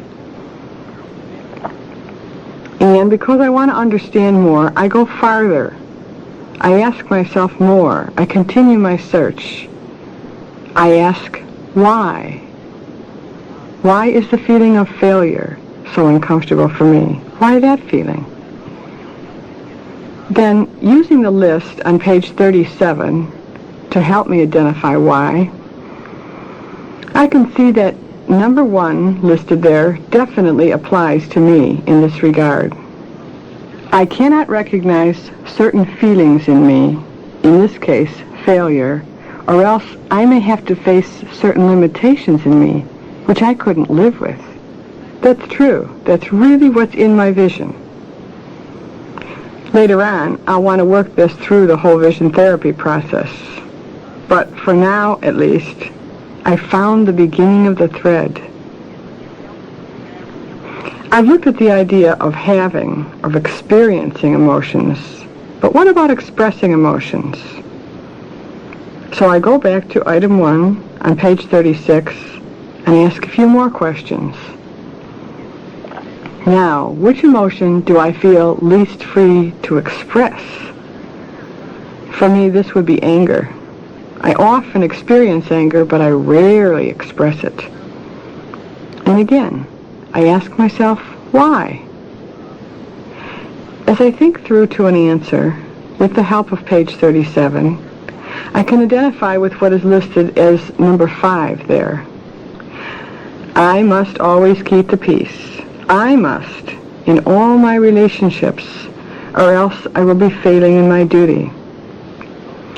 This may sound distorted to you, and it is, but I also know it's part of my vision of self.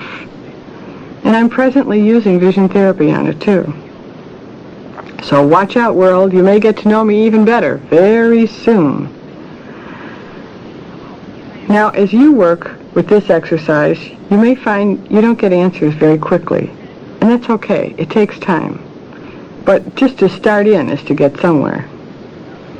We'll take 10 minutes now to work individually, but we'll delay the small group sharing until the end of this session. So after 10 minutes time on your own, turn the tape back on for more input from John. Thank you.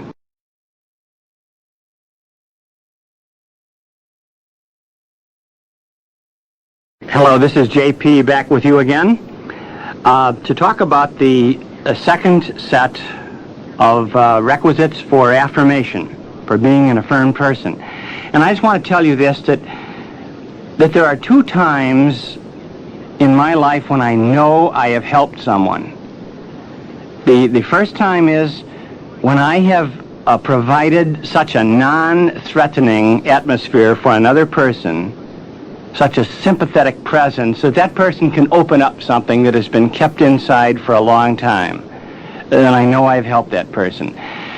The second situation in which I'm sure, I feel sure that I've helped someone, is when I have helped that person to see his or her own worth and beauty a little more, when I have been affirming, when I have made a contribution to the self-image of another. These are the two times I know that I have helped someone.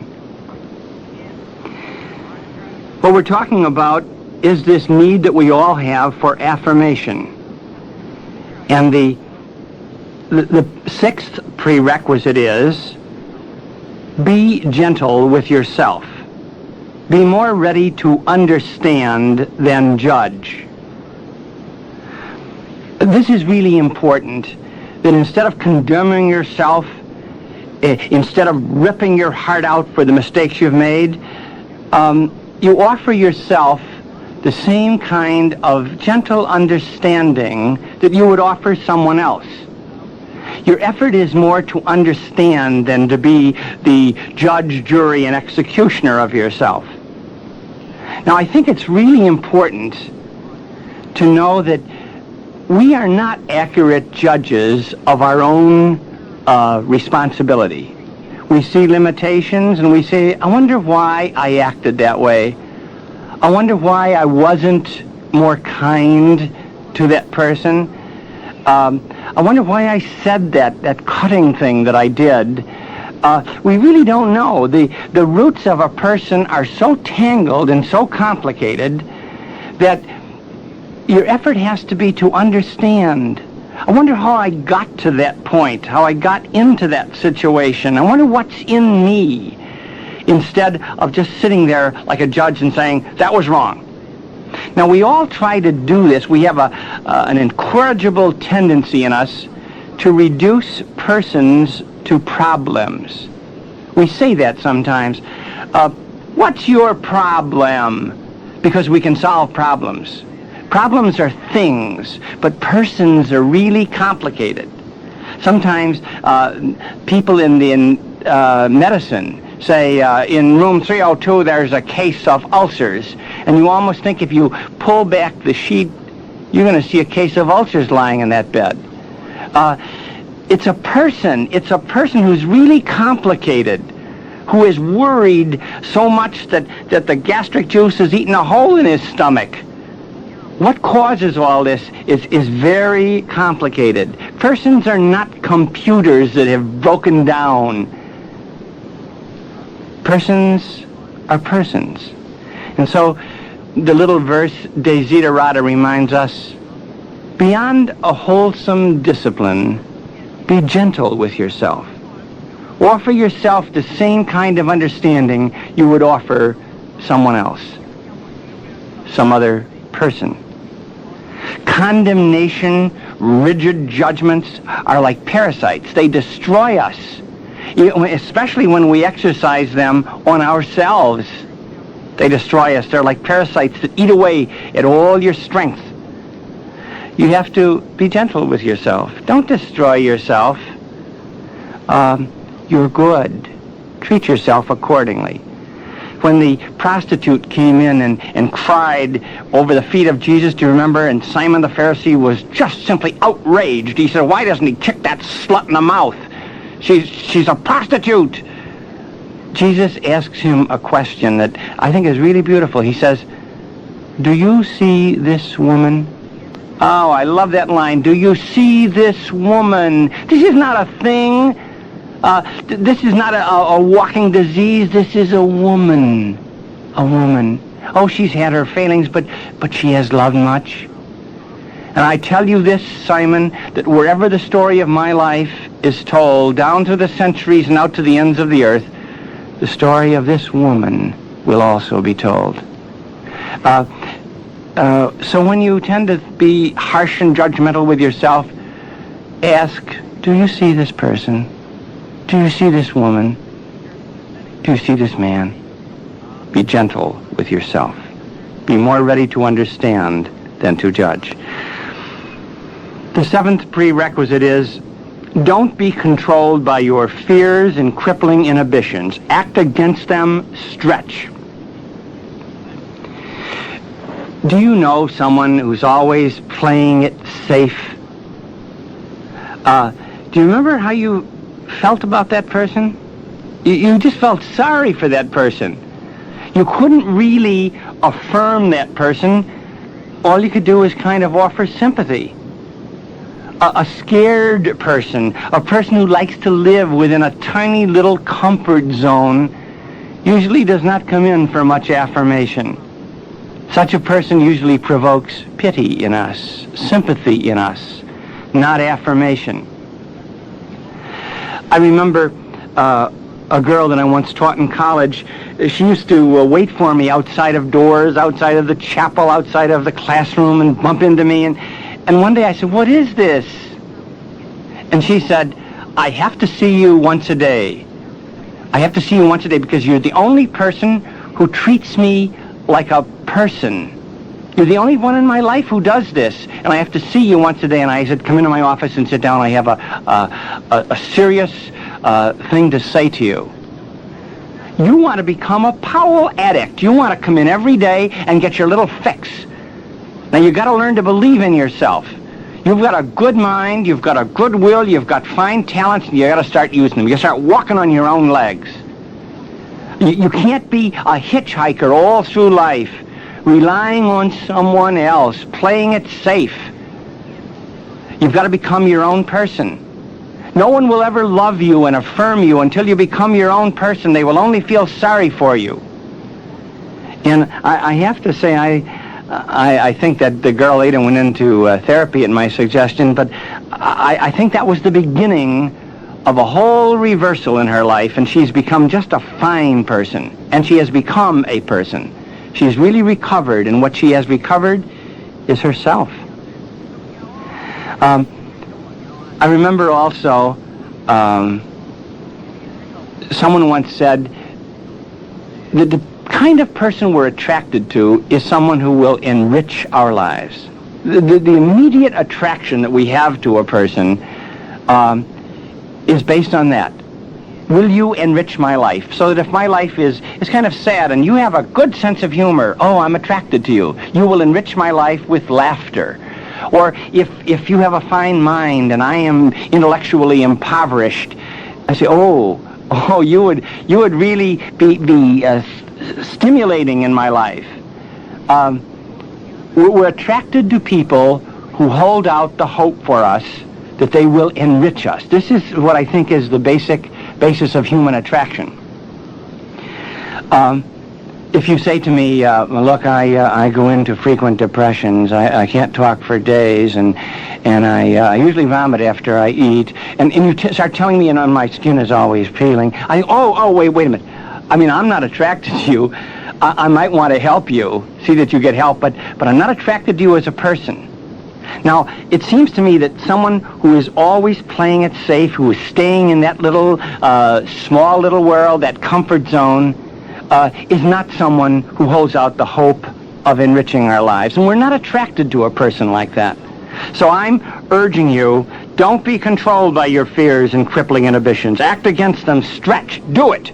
When you see a right and reasonable thing and you feel, oh, I can't, do it. Stand up and do it. And this will bring admiration.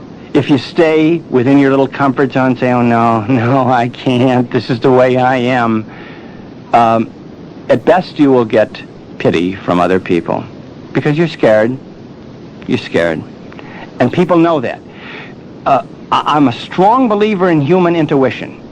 That people know, they know, they sense inside of you the need for heart, the need for courage, the need to become a real person. And then comes affirmation. Number 8, do not judge others or make assumptions about their intentions. I always want to say to people who try to read me, oh, you have X-ray eyes. My, what an unusual gift. You can see right through me, because my own resentment is, I don't even know myself sometimes why I do things or say things. Oh, please, don't you tell me. Don't play X-ray eyes on me. If you want to know why I did something, or what that look of mine meant, or what these words of mine were designed to do, ask me. Please ask me. But don't make assumptions. Someone once said, when you assume that you know me, you make an ass of you and me. Get it in the word assume? You make an ass of you and me, of both of us, by assuming that you know what I'm thinking. None of us has X-ray eyes. And yet, I got to confess to you, as strongly as I resent someone else trying to read me with X-ray eyes, I do it. Just recently, a lady wrote me a letter. She had been writing letters over a period of time, and she didn't put a return address on the envelope. And I thought, I think she's testing me to see whether I have recorded her address.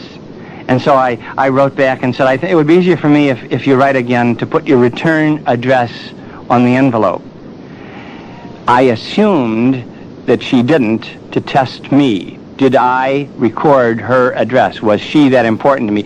And she wrote back and said, I didn't put the return address on the envelope because I wanted to say to you, you don't have to answer this. I made an ass of you and me. I remember one time, the first time I ever gave a high school boys retreat, it was in a retreat house in Cleveland, and I walked up, and all these high school boys are gathered there in the chapel. I walked up to the front of the chapel, and I said a prayer, and I turned around, and a kid right in the first row looks at me and goes, and puts his head down between his knees. And I thought, kid, listen, I may not be Fulton Sheen, but all I said was a prayer. I mean, how about giving me a chance? And all during the talk, the kid was grimacing and moaning. And I thought, oh, Lord, if you let me get my hands on any one windpipe, it would be that kid's, you know? I was having homicidal thoughts about him. I really was. At the end of my talk, and I really blew it because he was such a bad distraction. And several times I almost said something to him. But I persevered, and I was walking out the chapel, and I said to the boys, now, would you stay here and just think about what I've said for about 10 minutes? After that, go quietly to your rooms and retire for the night. As I'm leaving the chapel, this creep is climbing out of the pew. He's the only one that doesn't stay in the chapel. And he's walking right behind me, and I'm thinking, kid, do not get too close or you will be electrocuted. And then he grabs my shoulder and he spins me around, and I look at him and I hit him with the 75-pound look, and I say, what? And he says, Father, I'm going to be sick. And I said, oh. So I took him to the proper place where he was quite sick. And then I said, now look, I want you to go to your room and get in bed, and I'm going to come up and just drop in for a while to make sure you're all right. I don't mean to alarm you, but sometimes appendicitis starts with nausea. I want to make sure. So he said, no, Father, I'm just a jumpy type. I'll always do this. And whenever they transport the troops, I always toss my cookies. And I said, please, just go up to your room now and try to relax. He was a very jumpy kid. And when I was sitting at his bedside, and he was still jumping under the bed covers, I said, were you sick when you came into chapel? And I said, oh, yeah.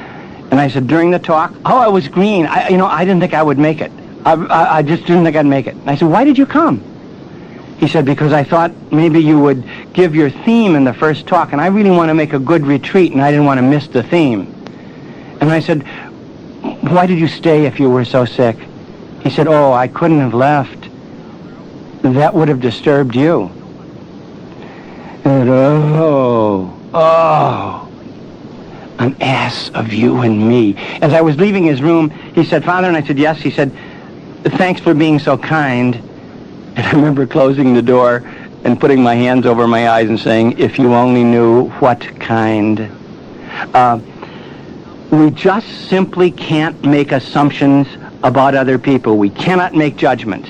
No matter how well we know them, people are far too complicated. We just cannot make judgments or assumptions about their intentions. We must ask. Number 9, the 9th prerequisite, look for what is good in others and express your appreciation. Offer both evaluative, that is a very fine poem, and appreciative, it really moved me very deeply, feedback. Be a chronic affirmer. Affirmation is magic. Some years ago when Arkansas was going to play Oklahoma in a bowl game, a football game, Lou Holtz, the coach of Arkansas, asked his team to come to the locker room early. And he had them sit in a circle, and he said, I want each one of you to say one affirming thing about every other player on the team. And they did this.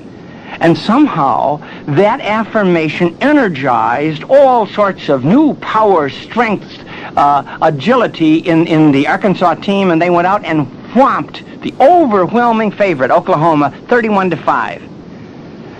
The magic of affirmation, what it does, it energizes in another person all the hidden potential. It brings out of that person the fine person that was lurking there under the surface. Now, what I'm saying is that anyone who does this for another will find the bread coming back on the water. When you are an affirmer, other people will affirm you. They know, whether it's a conscious process or not, you did me a great favor. You gave me myself. You gave me a sense of my worth. You made my day. You warmed my day and heart and world. I want to do something for you. It will come back. Now, I really have to make a serious reservation here that you have to be really honest when you're affirming another person. Flattery just simply doesn't work. People see through it. They know. You have to look for something that you can honestly affirm, but be looking for it. And when you find it in another person, mention it. Mention it. Remember, human intuition is almost infallible. And people know whether you're really being honest or whether you're just a glad-hander, a flatterer. So I urge you to be very honest and to do it as an act of love. If you're only throwing out affirmation like a fishing reel in order to reel the other person back in to get for yourself what you want, then that's manipulation. I have to love you, and I have to want you to believe in yourself, and so I consequently look for everything good that I can find in you, and I mention it. I mention it. I give you a sense of your worth. Like that full-length mirror, I say, look, you're beautiful. And the motive in this is I want you to know that. I want you to be a fully alive person. And then, as a byproduct, affirmation will come back to you.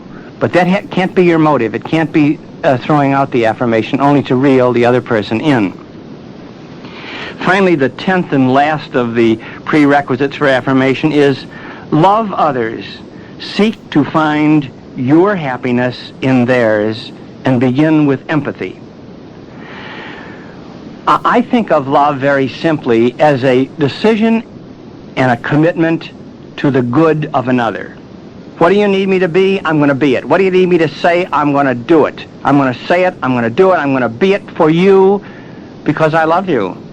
Because I want you to be happy. I don't want anything for myself. I'm not doing this so that you will do something for me. This is not a bargain. This is not a pan-scale transaction. I want you to love yourself. If you need tender love, I will offer you tender love. If you need tough love, I'll confront you. If I see you on a self-destructive course, I will stand in the way. But I want you to know this, that I love you. I want what is best for you. In order to know what is best for another person, you have to try to feel with that other person. And this is what is meant by empathy. To try to read that other person's needs. To try to leave your own skin and get inside of another person's to understand what the need is. Is it for tenderness? Is it for toughness? Is it for silence? Is it for words? All these decisions that love must make. They all rest on successful empathy, getting inside the other person. Now, I would like you to turn to pages 38 and 9 in your personal notebook. You'll find there the second part of the exercise that you worked with earlier in this session. These two pages deal with the principles 6 to 10, which I have just been speaking about. So use the same directions now which Loretta gave you earlier for the first part of this exercise, and take the next 10 minutes to work individually with the material on these pages, pages 38 and 39. After 10 minutes, turn the tape back on, and Loretta will be back with you to give you some directives for sharing within your small groups. So please turn off the tape for the next 10 minutes. Thank you.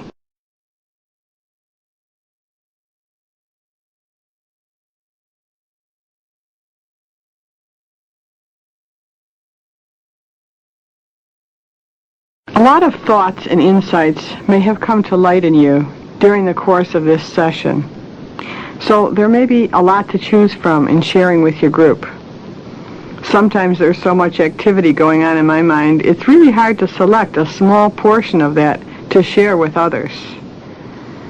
What I suggest is that you choose one item from the exercise pages 36 and 37, 38 and 39.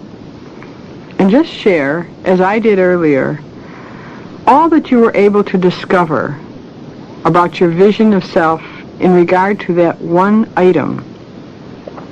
Just choose to share from one item of all 10 that you listened to, thought about, and wrote something about. After you've chosen what it is you'd like to share with your small group, spend the next 30 minutes in a small group sharing session, and then turn the tape back on for the closing suggestions of a between-session exercise. Until then, be sure you really enjoy your sharing. Thank you.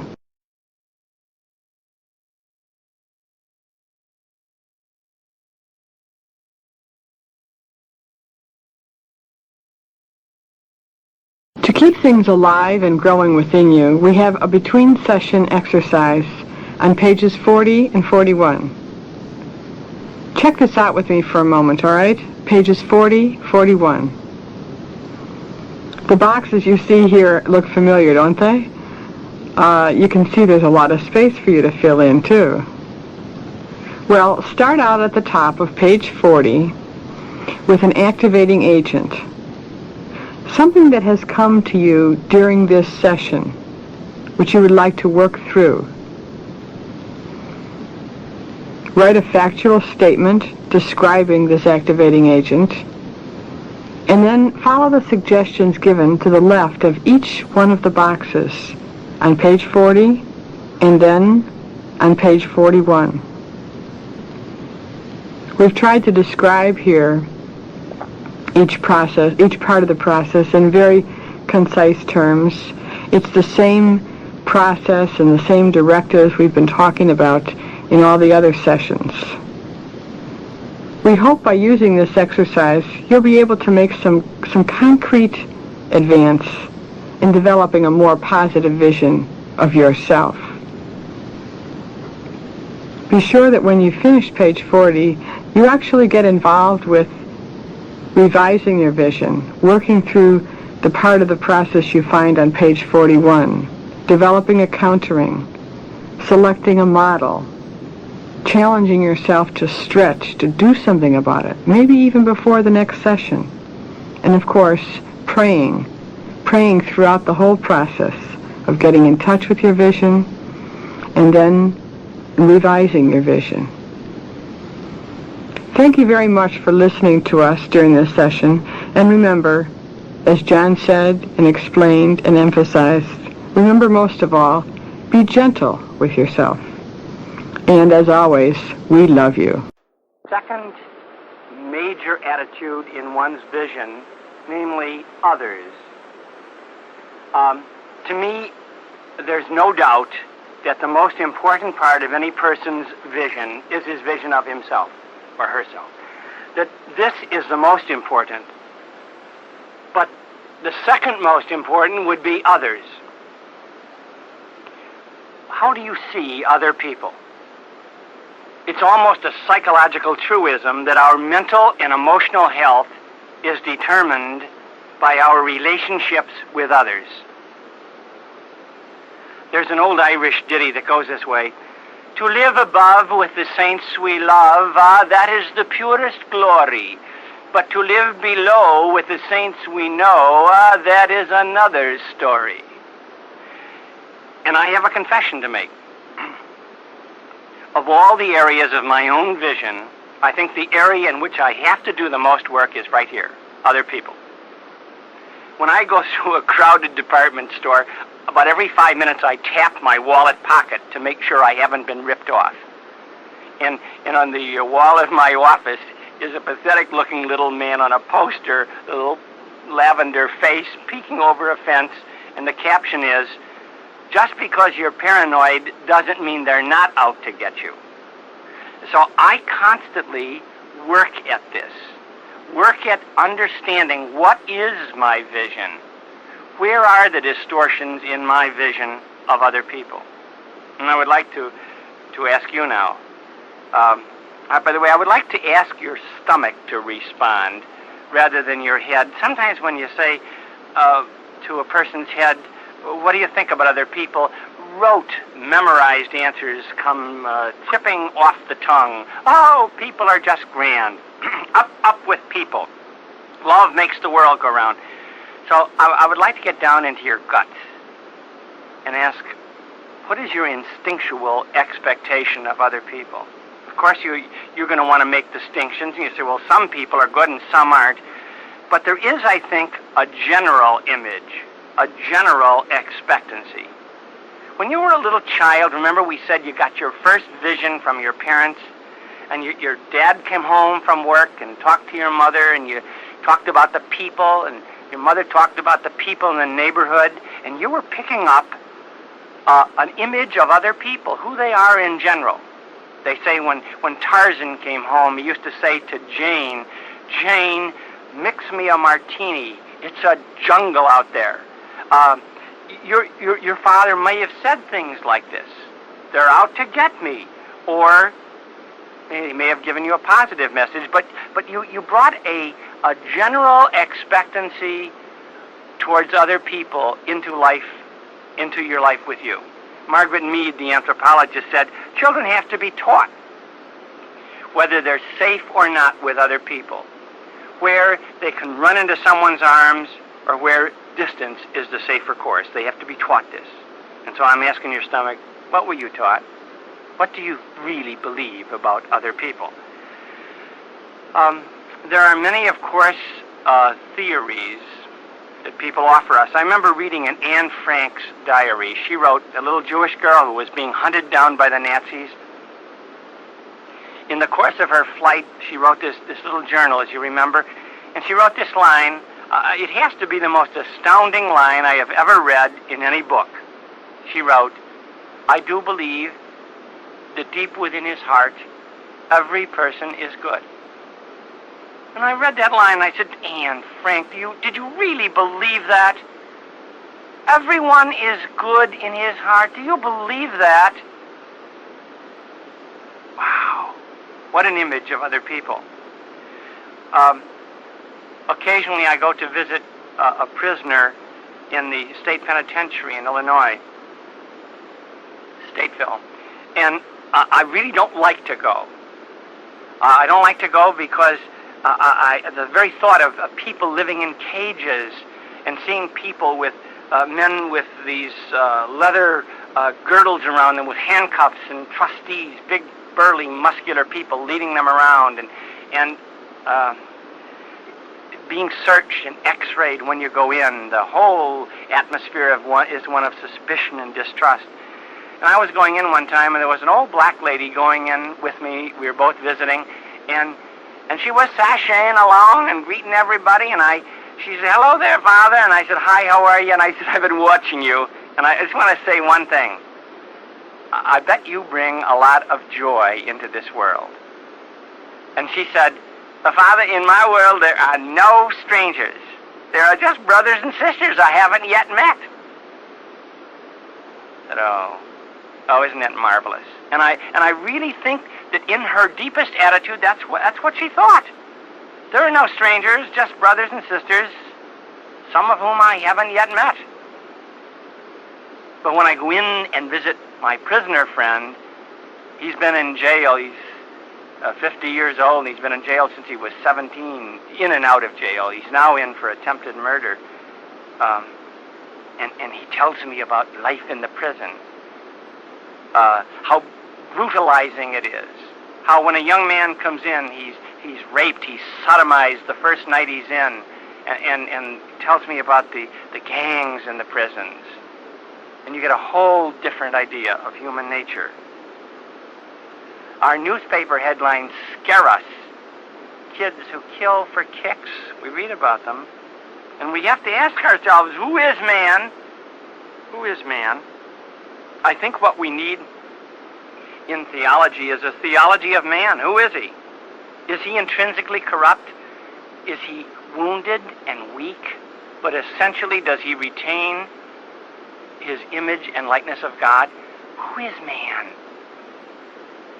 Now, admitting to you that this is the weakest area of my own vision, I would like to suggest an answer of what I think a healthy vision of other people might look like. It's the vision I'm trying to whisper to the marrow of my bones. It's a vision I'm trying to take into the blood that's in my veins so that it becomes deep and instinctual in me. This is my suggested answer of what a healthy vision might look like. And I remind you that insofar as you see in your vision of yourself or others a distortion, then you have to use this vision therapy, the countering, modeling, stretching, and praying to create in you a new attitude, a new part of your vision. My suggested answer. I would like to start with a story. I was just ordained a priest, and I was asked to give a priest's retreat. And I've always been fluent, a lot of mileage on my mouth. And so I said, have mouth, will travel. And I said yes. And I was doing fine until I got outside the chapel door for my first presentation to the priests in a 5-day retreat. And I saw my retreatants walking in. And I felt horror creeping through me. I was going to be the youngest man in that chapel by at least 15 years. And in those days, all the monsignors wore their robes, red robes, and there were 2 bishops. Oh, I was dying. It looked like there was a mass bloody nose there. Everybody was wearing red, and I swore I heard strains of pomp and circumstance as those men walked into chapel. And I watched them with great trepidation.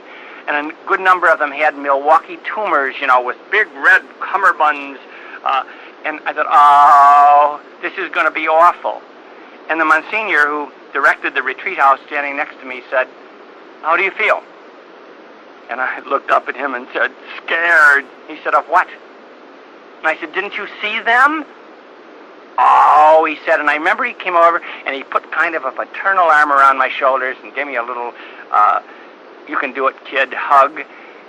And he said, "Oh, they just need what everybody else needs, love and understanding." And I remember saying to him, why don't they look like it?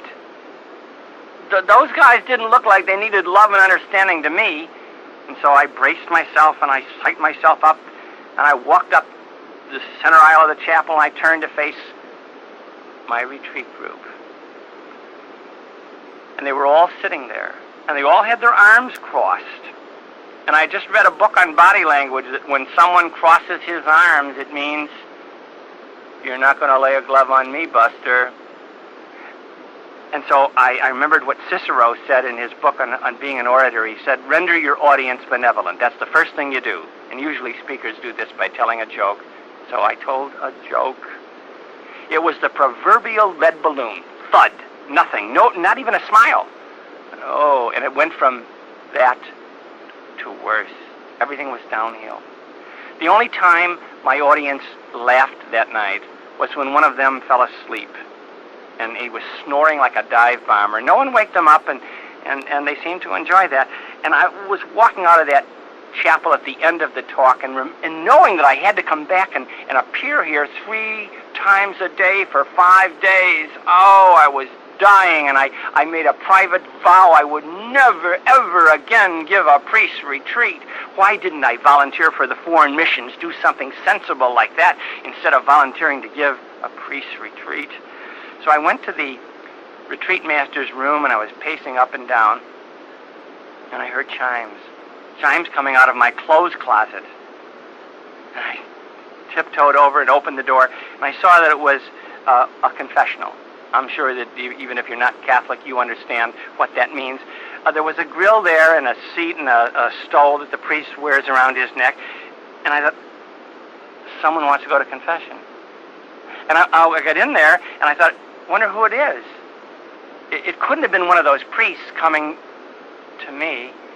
And then I remembered that there were some nuns, some sisters who took care of the food service there in the rooms at the retreat house. Maybe one of the sisters wants to go to confession.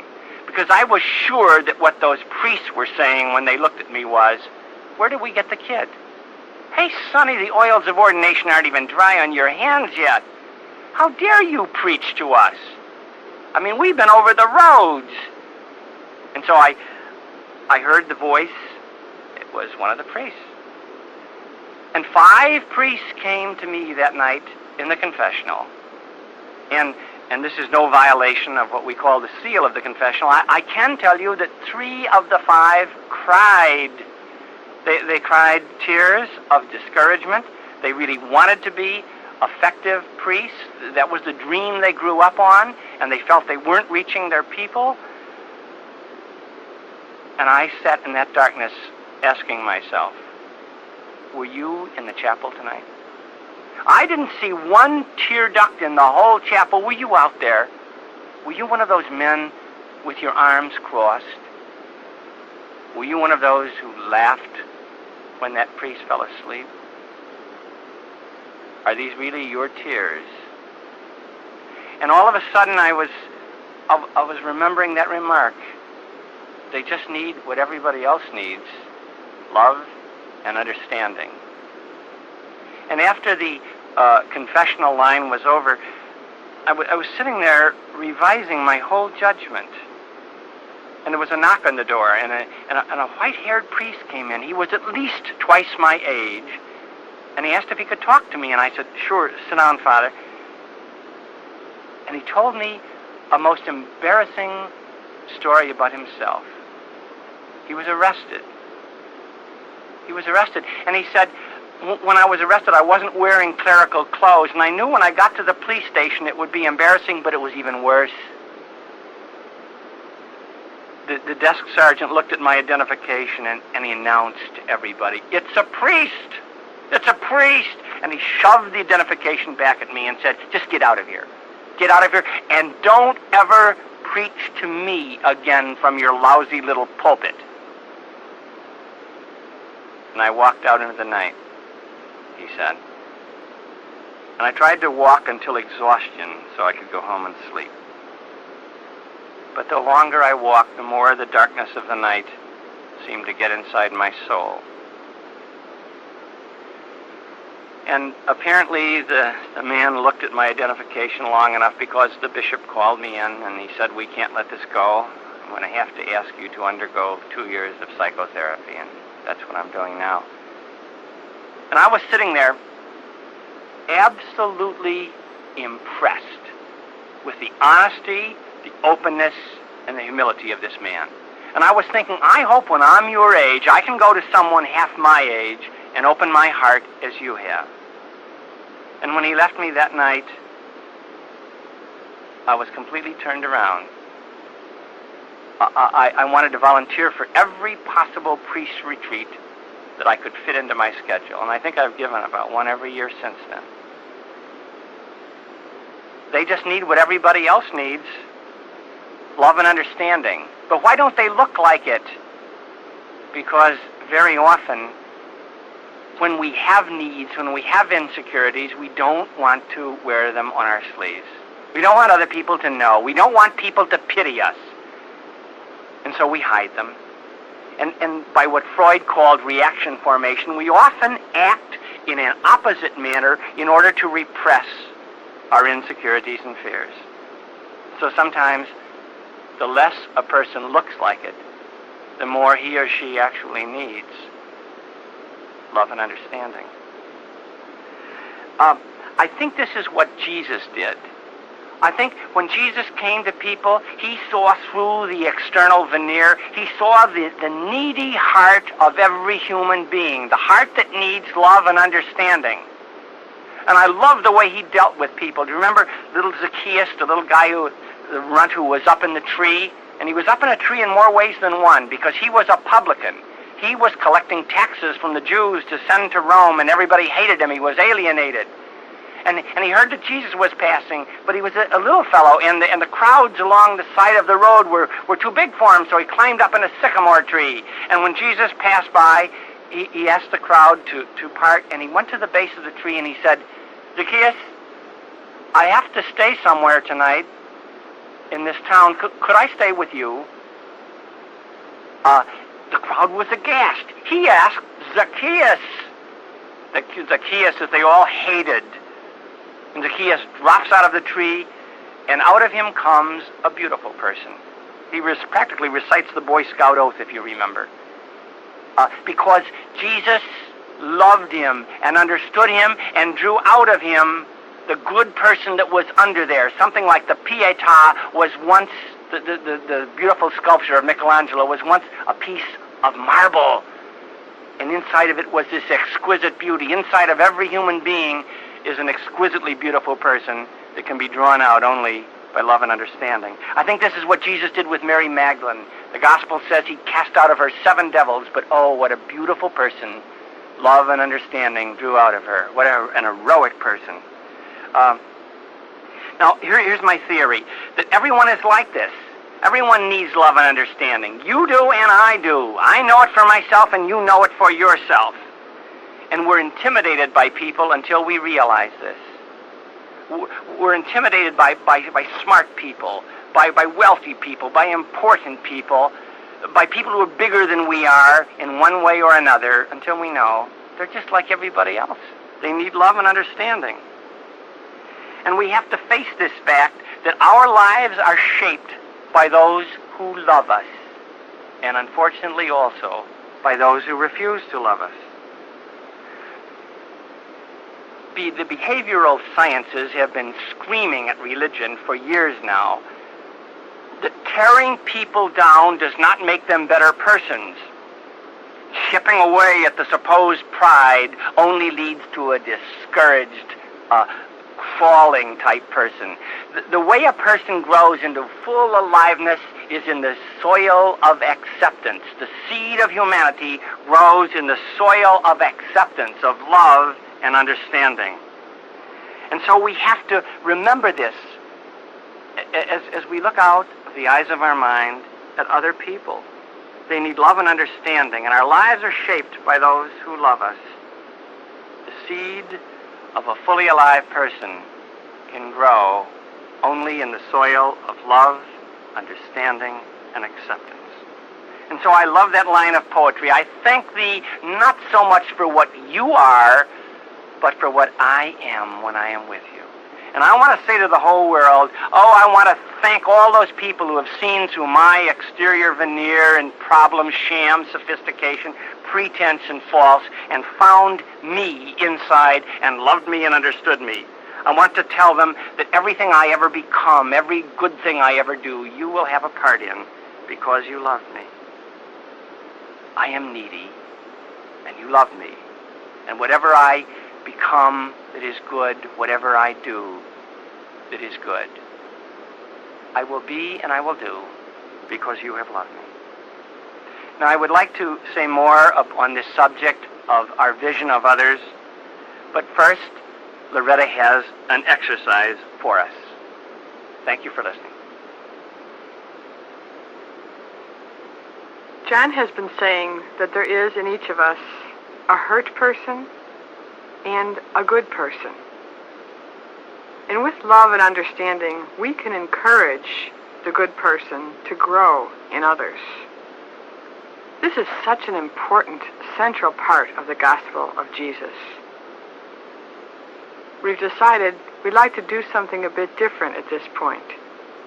Namely, that you take this beautiful, powerful truth and act on it. Now, within your small sharing groups. All of us can share with others in many ways, and one very intimate way is through prayer. To share with another by praying together. So, first of all, take 5 minutes to share in prayer among your small group members. Then, after your short prayer time together, take another 15 minutes to share in affirmation of each other. We talked a lot about affirmation in the last session together, and just now John has been talking about the value and the power of loving and understanding others.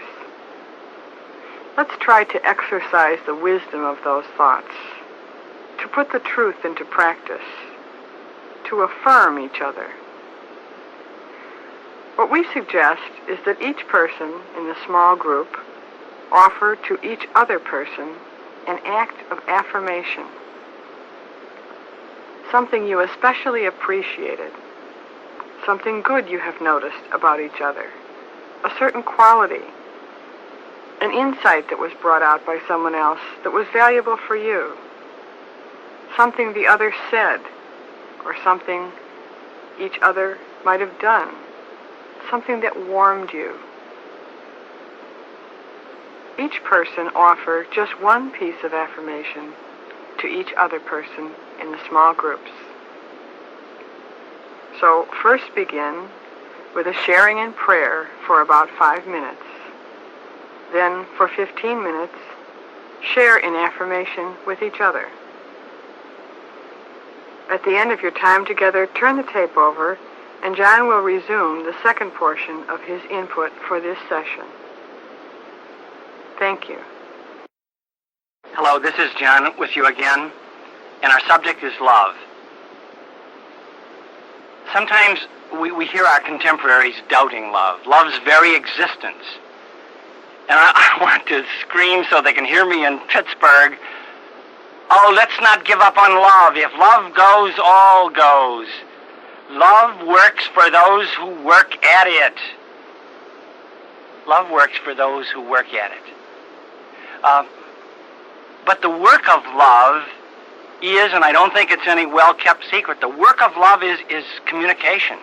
Communication is the heart, the lifeblood of love. Any love relationship will be as good as its communication. But there's a special kind of communication that makes a relationship grow deeper, and that's the communication of feelings, of emotions. Remember, you can share anything with another person and not be close except all your feelings, your positive feelings and your negative feelings. Our ideas and our choices, they're not original. They are not giving the gift of self, but our feelings are always unique and highly personal. I'm a priest. I say, I'm a priest, and you say, so what?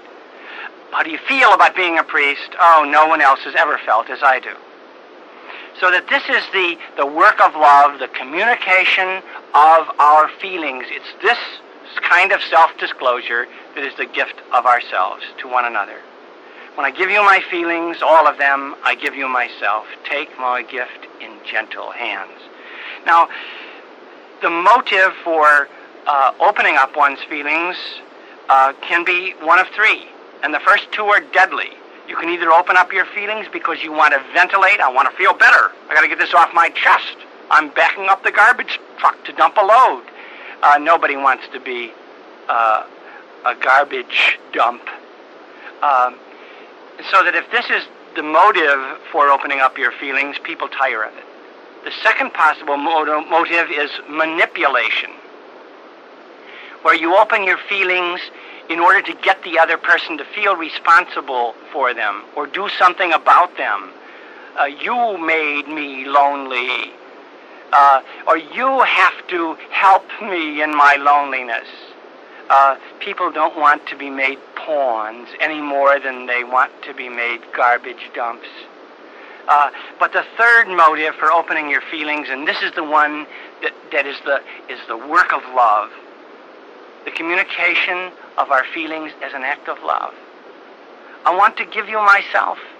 I could give you things, but what are things? This is me. This is the only real precious gift I have. And you have to open up all your feelings, the negative ones, remembering that you own them as your own. I felt hurt. I felt angry. You make I statements, not you statements. And most people, they recoil at this and they say, well, you can't trust other people. They'll use it against you. And I say, trust is a choice. You got to make that choice. Instead of standing at the edge of the water, putting your little toe in, you've got to make the dive. You've got to jump in. You can't know whether or not you can trust another person until you do. You have to do it. A priest friend of mine told me a story that when he was a boy and they would go swimming, the mother of one of his boyfriends would say to them, I have told you boys repeatedly, Daryl is not going into the water until he learns to swim. Which is quite a trick. To learn to swim without going into the water is about as stupid as learning to trust without trusting. You've got to dive in. You don't know whether you can trust a person until you do it. Trust is a choice. And you've got to seek unity, not happiness. Happiness is always a byproduct. You've got to say, I want you to really know me. And you've got to really want to take the gift, the reciprocal gift of the other into gentle hands. This is the gift of self through self-disclosure. All other gifts are meaningless unless this is present. I remember a great communicator once appeared on the same platform as I was speaking, and he said, you can't be totally open, emotionally open with those you love. If I told my wife everything I feel, it would destroy her. And I remember we had a public, friendly but public disagreement on this topic. And some years later, when his wife sent a Christmas card, she said that he had left her. He had married someone else. And I wondered, I have no temptation to judge other people, and I don't have x-ray eyes, but I wondered, those feelings that you couldn't open to your wife because they would destroy her, did they destroy your love for her? I have a feeling, an instinct, that the answer would be yes. So that we have to open up all our feelings. This is the gift of ourselves, the gift of self-disclosure, without which no other gift has any meaning. Now, I feel really strongly about this because I came out of a marriage where there was very little, if any, emotional communication. We were poor as I was growing up. We didn't have things, the kinds of things that other kids had. My father was a salesman, and he didn't make very much money. In the Depression years, he would come home with $30 or $40 a week. And his brother was a famous lawyer, and his sister taught literature in a famous university. My mother's brother was a labor union president. And my father was something like the prodigal son in the Gospels. He thought he could make it on personality, and he wound up broke. And he never said anything about this. He never said what it felt like. He never talked about his ego. He carried on that macho, stiff upper lip appearance. And I often wondered, what goes on inside. When he came home with that little brown envelope, his pay every Saturday night, and handed it to my mother, and she said, "Will, how do we make ends meet on this?" And he would drop his head. What went on? But he never said. No one ever said anything about feelings. My father's motto, the motto he seemed to repeat all the time was, "Keep your bowels open and your mouth shut." I think he really believed that was the formula for getting through life. Sometime after one of our fully alive experiences, a lady sent a telegram to Chicago, and she said, after the fully alive experience, mouth open, bowels shut. Please advise. Anybody for Albran? But that was my father's repeated motto. And one night when I was 13, my mother came home and she said, "Hey, everybody, I've got a job. The Board of Education is going to pay me to teach girls to sew in a vocational high school." And everybody cheered. "Hey, that's great. Happy days are here again." And when all the cheering died down, my father said in a very somber voice, "Don't take it." And she said, "Why not?" "Why not?" He said, "Just don't take it." And she said, "Just why not?" He didn't speak about their feelings. He didn't say anything about what it felt like that the woman you married and wanted to make a queen now is going to go to work because you didn't make it. He didn't say that. He just said, "Don't take it." And she didn't talk at all about the anxieties and the agonies of having to make $30 a week spread out over 7 days of food and clothing. She didn't say anything about the tears she might have cried or the prayers she said. She just said, "Why not? On what you're making, we can't even have the roof repaired.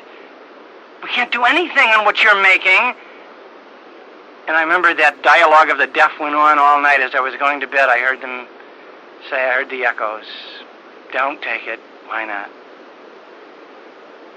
She took the job, and he moved out of her life. He didn't move out of the house, but he moved out of her life. Moved into his own little bedroom, made a hermitage up there, and he asked only civil questions like, "Is dinner ready?"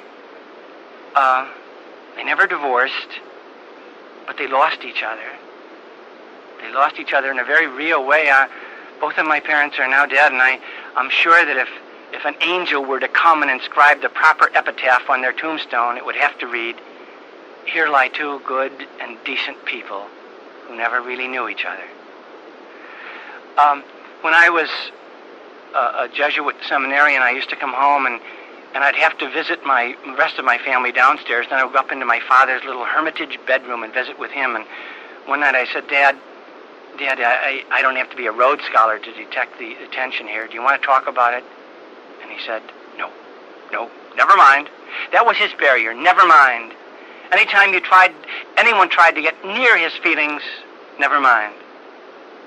And then, when I was a priest, I was studying in Rome, and I got a cablegram from home saying that my father was dying, and so I flew home, and I had 20 days with him before he finally died of a blood clot on his brain.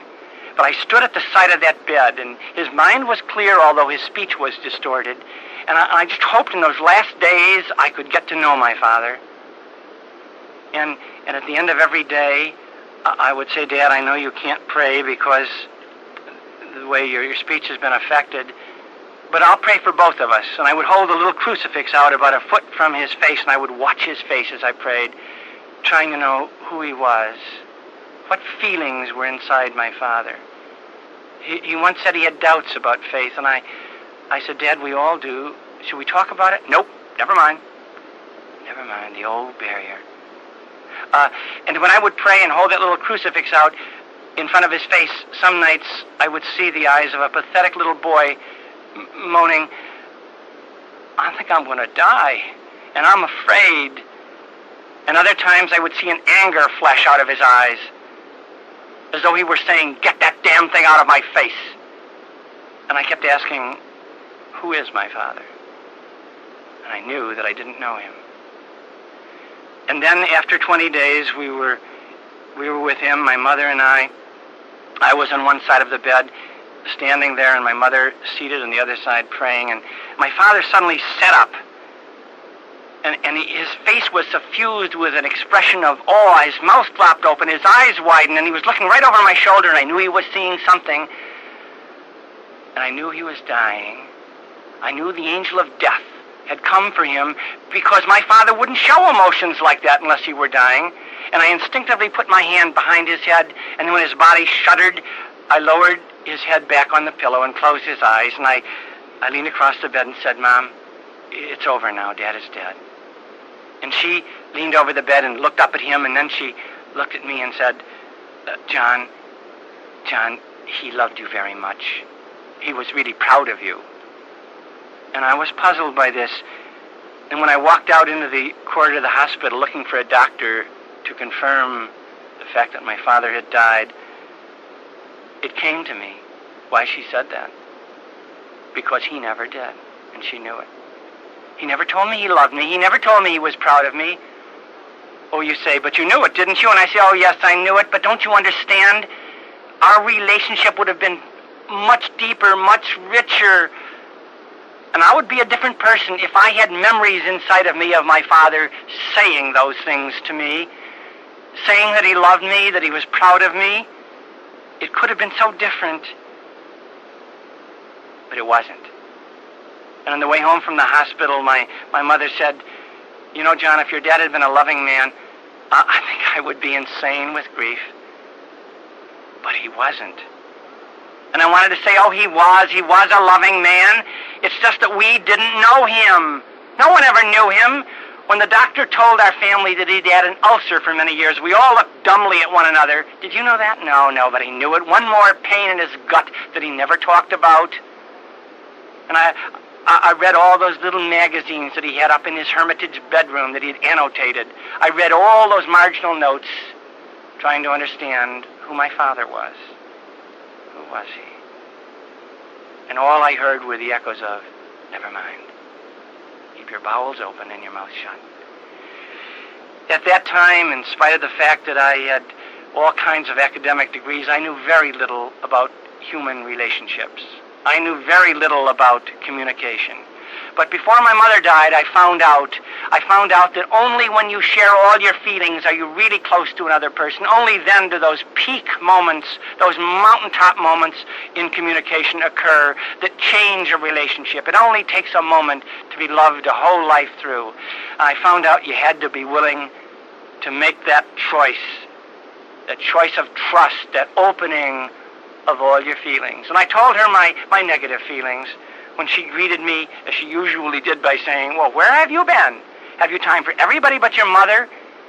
And I used to try to joke her past that one and say, "Well, I've been about my father's business." And she would say, "What about your mother's business?"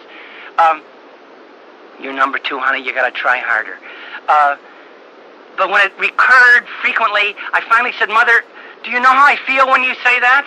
I feel like walking out of here. I feel like slamming that door and walking out, but I won't do that. That would be immature to do that. But you have to know how I feel. All kinds of demands are made on me. And a lot of times I come home, the last ounce of energy, and I'm greeted with, 'Where have you been? Have you time for everybody but your mother?' Mom, I really feel very badly about this. And I really feel very angry when you say that." I told her about those negative feelings. But I also told her about my fears and my weaknesses. I said, "Hey, Mom, you know your little priest boy? He's afraid to die." When I took my physical out at the hospital, and then I went back a week later for the doctor to interpret the tests, and he was reading through that sheaf of papers. Every time he knitted his eyebrows, I jumped into his lap and said, "What did you just see? What was that? Is it terminal?" And then I thought on the way home, I asked, what was inside me when I had all those panicky emotions? And you know what it is, Mom? It's a fear of death. I give great sermons on death. You should hear me. "Oh, death, where is your victory? Oh, death, where is your sting?" I'm afraid to die. And I remember my mother was bedridden with arthritis in the last years of her life, and she looked down at me as she was lying there in her bed, and she said, "I'm not afraid to die, John. I never have been. Since you kids were raised, I haven't been afraid to die. But I am afraid of a painful death." And I asked Jesus, and her eyes wandered over to a picture of Jesus at the foot of her bed, the Sacred Heart.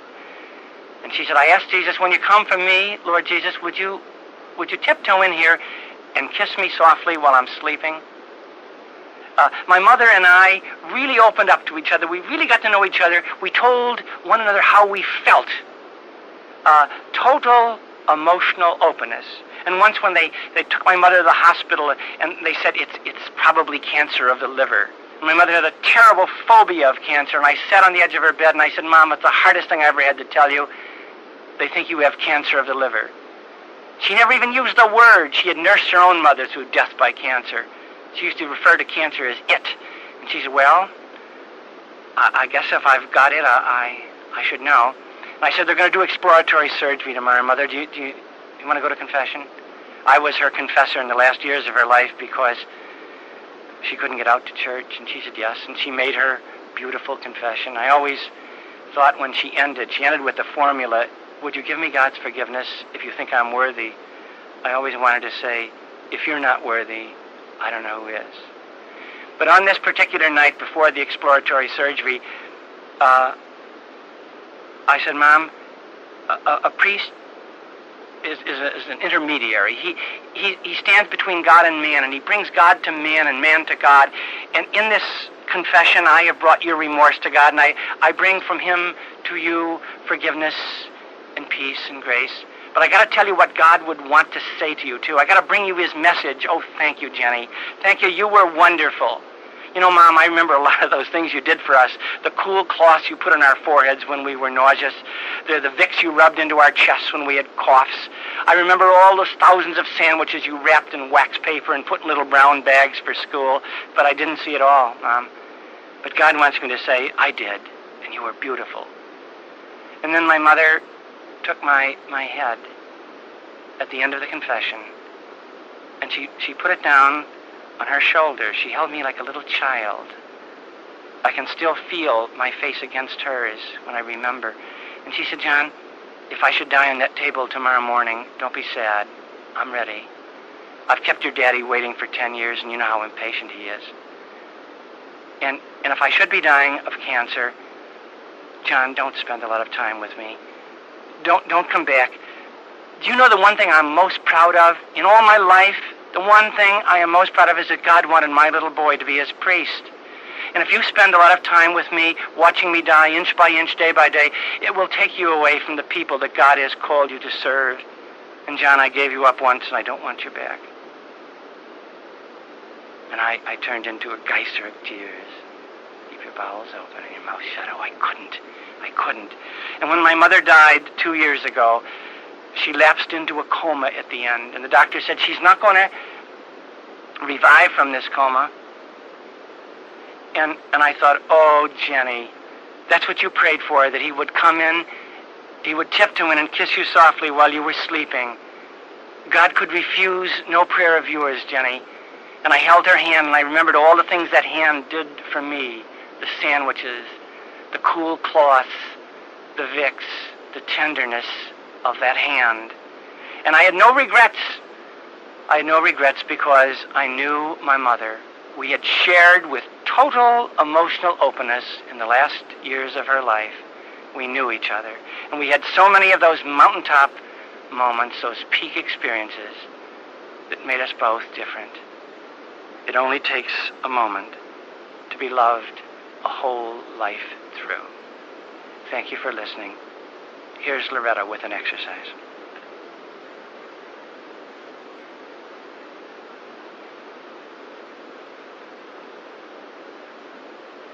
What John has just shared with us is so beautiful and so profound.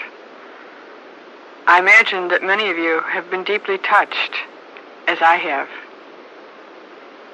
Probably because we have similar situations in our own lives. I know that I do. Some experiences I have had where communication has broken down are now only in the past.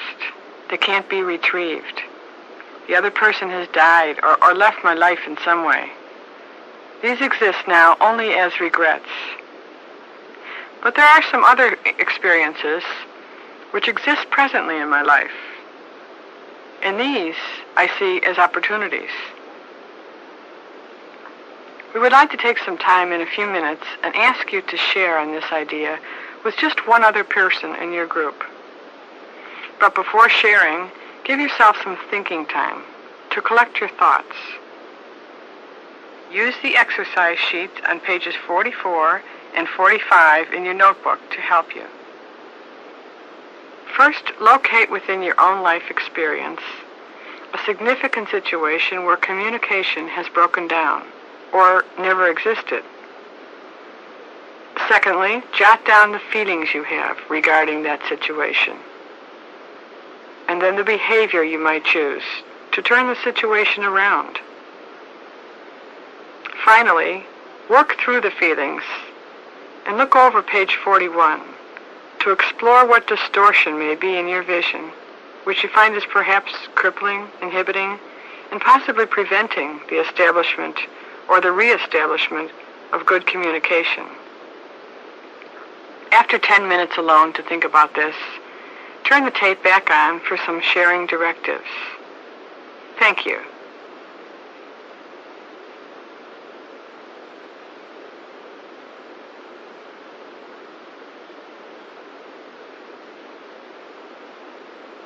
Let me first say, before we talk a bit about sharing, that although you will have an opportunity now to share and to describe a certain communication breakdown in your life, please also take the opportunity between sessions to do something about it, if possible. Work with whatever vision distortion may have held you back from communication, and seek out the other person, the person who might be in the situation you're about to share with someone.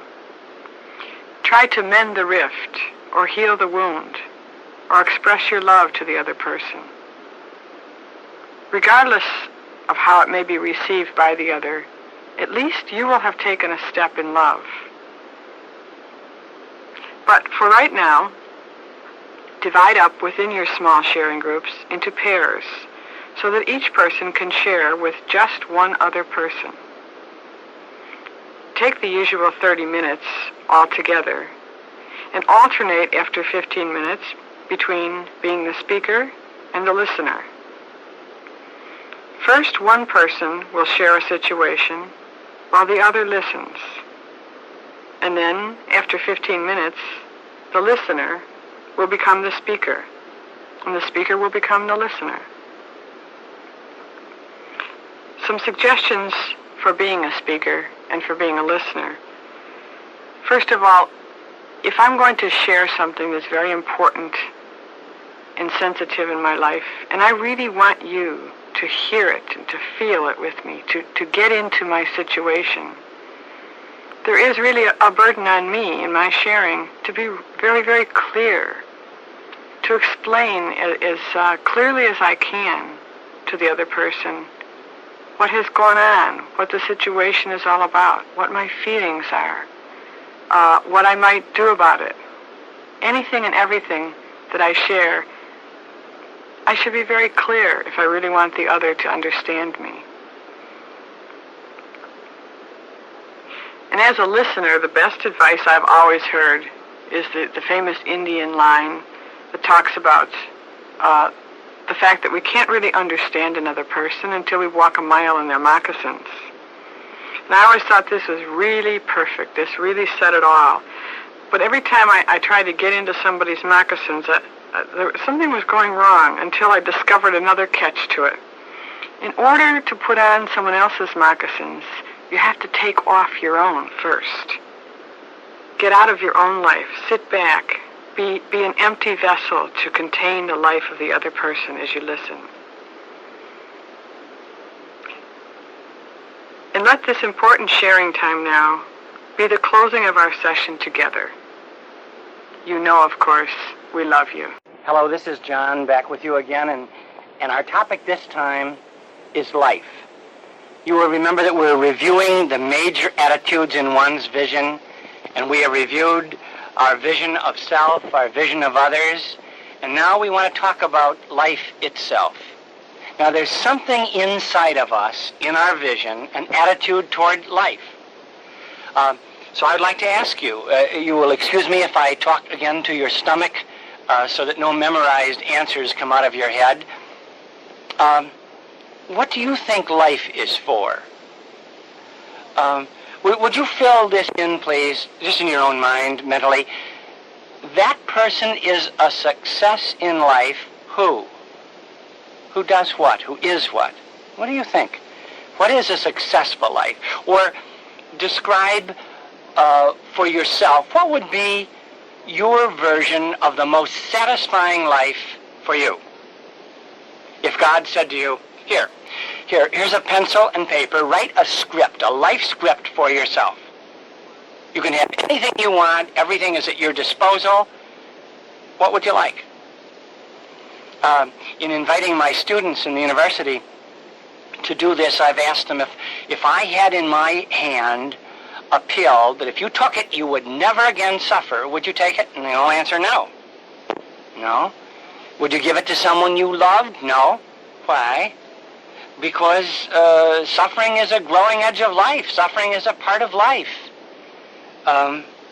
What is life for? What do you think?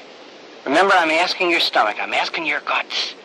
No memorized answers. What do I really think about life? When you wake up in the morning, do you say, "Good morning, God," or do you say, "Good God morning"? Are you looking forward to tomorrow? When you lying in bed at night waiting for sleep, what do you think about? What is life for you?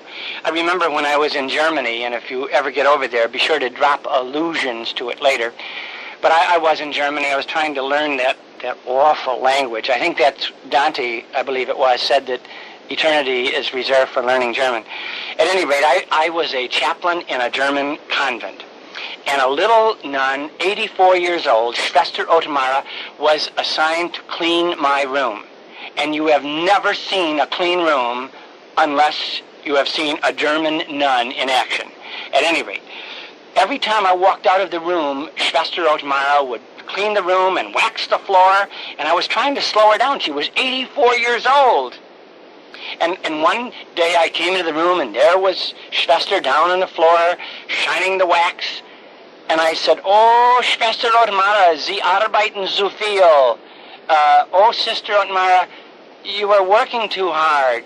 And she sat up on her haunches, and she glared at me, kind of angrily, and she said, "Der Himmel ist nicht billig."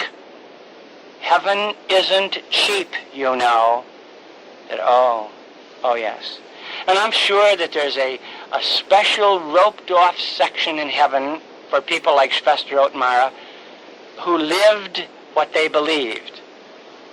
But I really can't accept what she believed. I think she thought that life was supposed to be a place where you crawl through a dark tunnel on bleeding hands and knees, and then you get your heaven.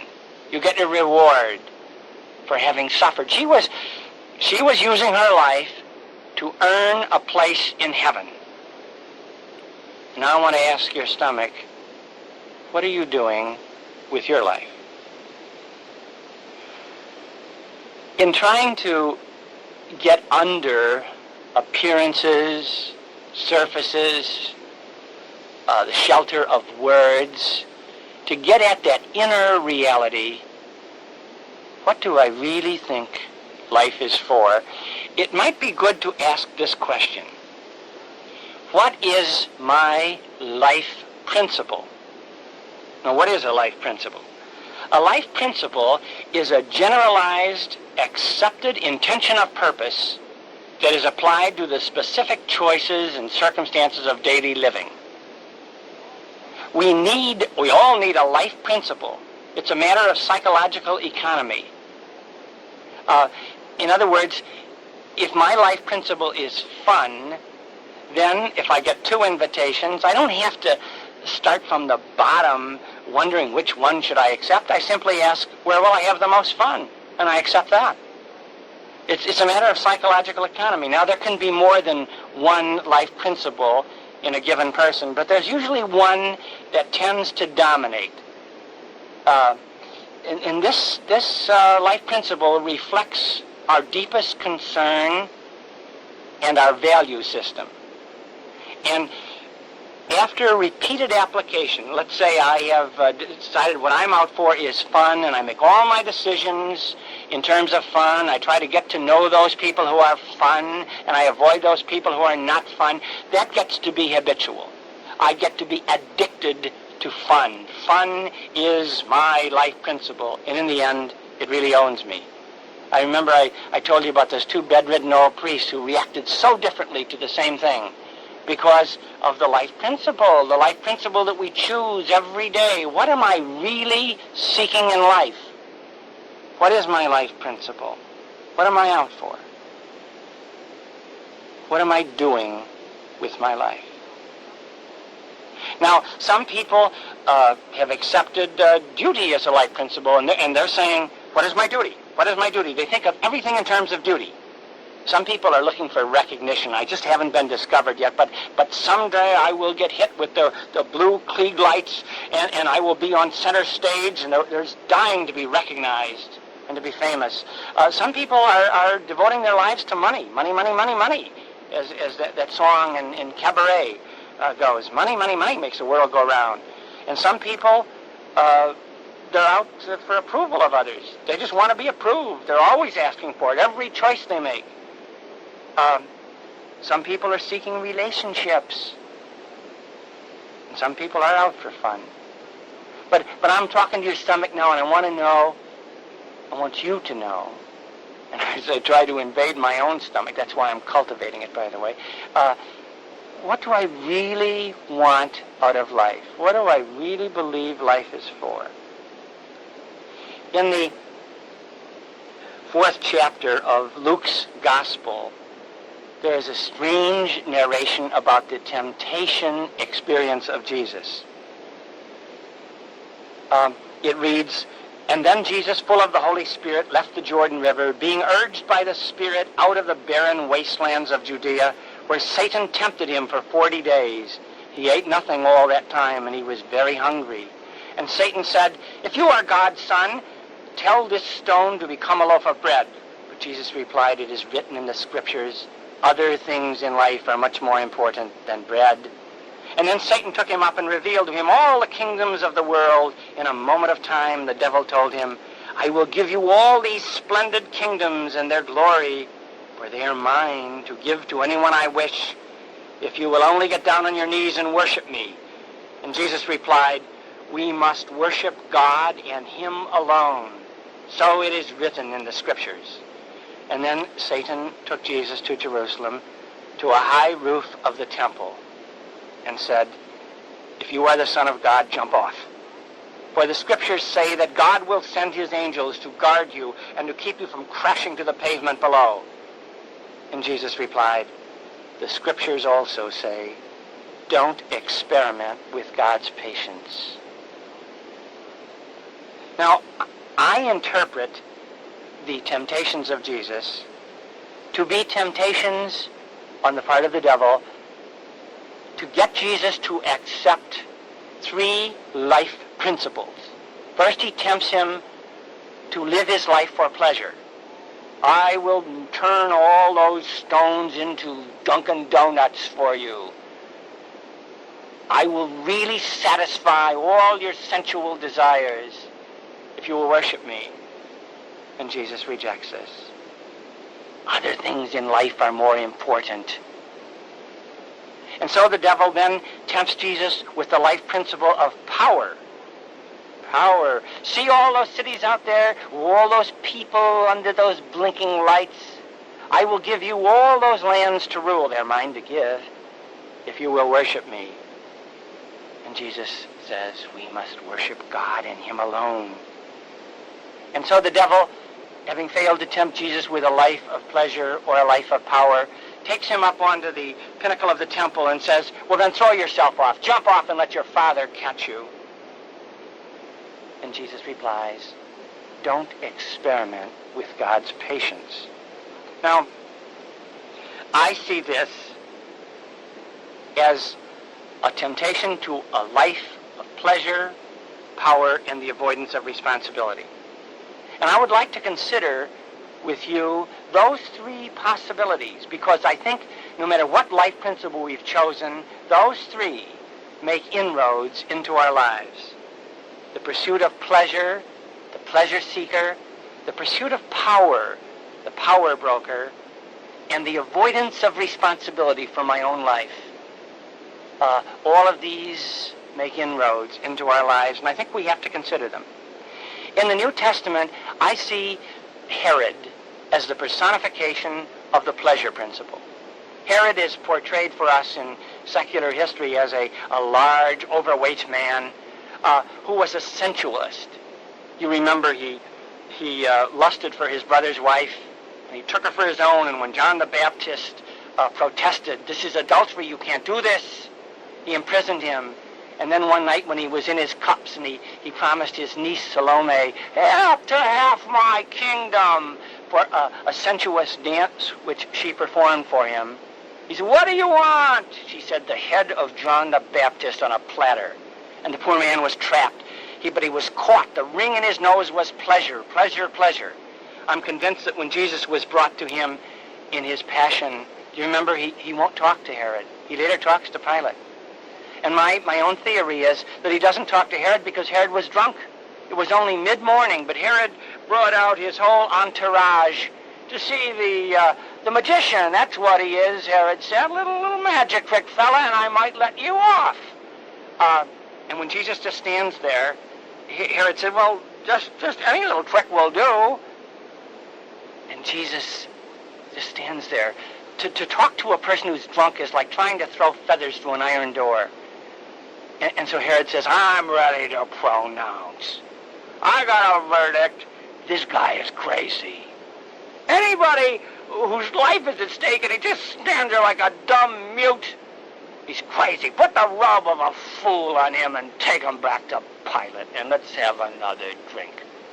The sensualist, Herod, poor man, caught in the trap of his own pursuit of pleasure. Pilate was a different man.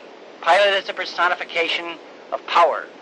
Pilate was a Roman sent down to rule the Jews and told, "If you are a success here, you will be moved up in the echelon of the Roman government." He was a cruel man. The first thing he did when he arrived at Jerusalem was to erect a pillar at the entrance to the temple. And on the top of the pillar he placed a proud golden eagle of Rome. And he said, if those Jews want to go in and worship their God, they must walk under the wings of the eagle of Rome. And when the Jews protested, "You can't do this. We have a law. We should have no graven images before our eyes," the mean and shrewd man that Pilate was, he said, "Go in and cut the throats of any two Jews worshiping in that temple. We have to show them who's boss. Power is what matters." And he had his barbarian soldiers slay 2 worshiping Jews. He was called back to Rome, we know from secular historians. He was called back to Rome twice for excessive use of cruelty in the assertion of his power. And the rather well-authenticated story is that he eventually died by the violence that he inflicted on others. He died a suicide. This was Pontius Pilate. When Jesus was brought to him, the claim that was made was in his courtyard, "This man claims to be a king." A king, do you hear that word? Pilate, a king. They knew what the ring in his nose was. It was power. And if he wouldn't crush this stupid Jew who claims to be a king, then he would lose his power. His political career would be over. He claims to be a king. And so Pilate says, I'll talk to him. And he takes Jesus into an interview room. And he looks at him, and he looks at his very plain and poor clothes, and he says, "Oh, come on. What did they say out there? Did they say you claim to be a king? You don't claim to be a king, do you?" And Jesus says, yes, I am a king. But please don't think that my kingdom is one like Rome. My kingdom is not of this world. If my kingdom were of this world, my Father would have sent a legion of angels to defend me. But I am a king. That is the truth. And then Pilate asks his famous pragmatic question, "What is truth? What is truth? What does it matter if you've got the truth on your side and you wind up nailed to a cross? It isn't truth that counts. It's power. It isn't what you know, it's whom you know. What is truth? The poor man, he had a ring in his nose. It was the ring of power, his life principle. The biblical personification of the avoidance of responsibility is probably found, or at least I hope I'm not being too hard on this poor fellow, but was the invalid at the pool of Bethesda. He's been languishing there in the sunlight by the side of the pool for 30 years. And he said, nobody ever helps me. I can't get well because nobody's really interested in me. And all he's sitting there thinking about is what people are or are not doing for him. And he's not at all thinking about what he might do for himself. And so Jesus asks him a really probing question. He says, do you want to be well? Maybe you don't. Maybe you would rather make a career out of being sick. You can get a lot of mileage out of that. You can avoid a lot of the responsibilities. Do you want to be well? A good question. This is the avoidance of responsibility. When we won't take responsibility for our lives, we say, well, what other people did for me or didn't do for me, I wonder if I'll get the breaks, or we blame it on the fates, and we refuse to take responsibility for the outcome of our lives. This is the avoidance of responsibility as a very life principle. It's choosing by not choosing. It's letting life roll over you. It's seeing what life will do for or to you. And Jesus says, don't experiment with God's patience to the devil. I'm going to assume responsibility for my life. Now, it's interesting to me that in the history of psychology, these same three life principles are proposed as the life principles that motivate everyone. Freud, you remember, he chose pleasure, the famous pleasure principle of Freud. He said, our main drive in life is to pleasure. It has to be moderated by the ego and the superego, but the drive in man is for pleasure. And he used the word libido, which was translated later sexual pleasure, but he meant an animalistic type of drive. What we're all really looking for is pleasure. And one of his disciples, Alfred Adler, broke away from him, for which, by the way, Freud never forgave Adler. But he said, no, it isn't that. It isn't all that Freud is saying about pleasure and sexual pleasure. Actually, he said, what we're really out for is power. And everything that Freud explained in terms of the pleasure principle, Adler said, is the result of the fact that we all come out of childhood with an inferiority complex, and we're seeking power the rest of our lives, power over others, the sense of power that comes with the use of our gifts, so we can compensate for our own sense of inferiority that came with us out of childhood. And he says the longest undeclared war in the history of the human race is between man and woman trying to dominate. Men by raising their voice. I'll get angry, I'll throw a temper tantrum. And women in our culture by crying. Do you want me to cry? But each is trying to dominate the other through strength or through weakness. And the child says, I won't eat my spinach. He's going to pit his will against that of his parents. And it really isn't, Adler would say, that he doesn't like spinach. He's just trying to get into the power broker struggle, to pit his will against theirs. So that it's a strange thing that in our day, a man named Skinner, a Harvard psychologist named B.F. Skinner, says neither is true. We're not out for pleasure or power. We are programmed in our infancy to do whatever we do. In his book, Beyond Human Freedom and Dignity, he says, it's all programming. Your life is like a phonograph record. It was imprinted by the significant adults in your life very early, and it's just spinning itself out now. The avoidance of responsibility. The avoidance of responsibility for my emotions, for my actions, for the outcome of my life. Now, I'd like to leave you with a question. I'd like you to spend about 10 minutes discussing this. Of these three life principles, pleasure, power, and the avoidance of responsibility, granted that they all make inroads into our lives, how would you rate them in our temporary American culture? What do you think is the dominant life principle in our contemporary society? Are we a pleasure-seeking society, a power broker society, or an avoidance of responsibility society? Would you rate them? Let each person say to the group how you would rate them, 1, 2, and 3 in our temporary culture. And turn off the cassette now, and I'll be back with you in 10 minutes.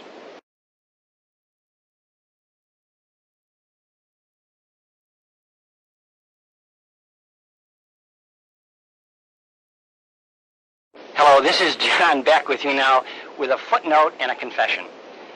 The footnote is this. We've been talking about the 3 rejected life principles of pleasure, power, and the avoidance of responsibility. And I don't want to leave you with the impression that I am a real Puritan. There's anything wrong with experiencing pleasure. Pleasure is a real part of life. Or experiencing power, to have written a poem and say to a friend, oh, look what came out of me. It gives you a sense of power, and it's good. What we are talking about is as a life principle, that the thing that I'm really seeking in life, it's the end, the goal of all my activity is pleasure or power or the avoidance of responsibility. As such, it must be rejected. But I don't want to mislead you that I'm not saying that avoid all pleasure and avoid all sense of accomplishment and so forth. That would be, of course, unhuman. My confession is this. Of the 3 life principles, when I have asked myself, I ask my own stomach, which has made the deepest inroads into my life, it's obviously power. Power. I remember as a young priest when I was giving a mission in a parish, the pastor said to me one night, I was preaching every night of the week, and one night at supper he said, say, young man, what are you doing over in my church? I said, why, Father? He said, well, I got 14 phone calls about you today. And I 14 phone calls. What did they say? Well, they think you're the greatest thing that ever came down the pike. They want to keep you here. And I handled this coolly, but inside my little head turned to helium. 14 phone calls. They know a good man in Lakewood, Ohio. And I remember going over to the sacristy that night. I was going out to preach again, and I was alone. You know what I was doing? I was posing in front of a full-length mirror. I had on the surplice and stole for preaching, and I was posing, and I was saying, I'm pretty good looking, too. And while I was thinking of these thoughts in my little helium head, 14 phone calls. They think that was good. Wait till I knock them dead with this one tonight. I heard the words float in from the church. Someone else was leading some prayers out there. These words, at the hour of my death. It was like a pin in my helium balloon. I'll poof, at the hour of my death when I meet Jesus. And he puts those hands out to welcome me, and there are nail holes in his hands. He's not going to ask me about phone calls in Lakewood, Ohio, but only about how much I have loved. I have even found myself, as I look back in my life, I've always wanted to be a priest. I've always been happy about being a priest, but I've always enjoyed female adulation. It gave me a sense of power. And when someone, quotation marks, fell in love with me, I really was delighted inside, and externally I would say, excuse me, but didn't you see the collar? It was one of those things. It was playing the power game by tightrope walking and enjoying, but never committing yourself. Oh, I know that's in my past. And I remember just recently I was speaking at the Jewish Marriage Encounter in New York, and after I gave my talk, the couple that got up to make the announcements, both of the people were crying so much they couldn't make the announcements, and the lady said, what John just said is the most beautiful thing I ever heard. And I was sitting down in the front row looking up at them, and I thought, ooh, if God has given me the power to touch people this profoundly, what a waste it would be to use it for an ego trip. What a waste. But I do see in the fabric of my life that a lot of my choices have been made so that I could experience my own sense of power. Power over people, power of accomplishment, power that comes with recognition and incense. And I know somewhere deep inside of me, it won't really matter at the hour of my death. At the hour of my death, my thing isn't what's going to really matter, but how well I have loved, how sensitively, how delicately, and how faithfully I have loved. And this is the life principle that Jesus chose. In rejecting power, pleasure, and the avoidance of responsibility as a life principle, he chooses love. Love is a life principle. And at the Last Supper, he puts on an apron and he gets out a basin of water. He's going to wash the feet of the apostles. It was a Jewish custom that if the people coming to eat with you were honoring you by coming, then you washed their feet. But if they were honored to be invited to your house, then you didn't wash their feet. You remember Simon the Pharisee didn't wash the feet of Jesus, but the prostitute washed them with her tears. At any rate, when Jesus gets out the basin of water in the apron, old Peter, the fastest gum in the East, the rock who was alias the sand pile, he pipes up and he says, "No, you're not serious about this. You're not going to wash my feet." And Jesus says, Oh, Peter, you really don't understand. You see me here. I am the Lord, right? But I didn't come to be served, but to serve. In my kingdom, the only acceptable life principle is that of love.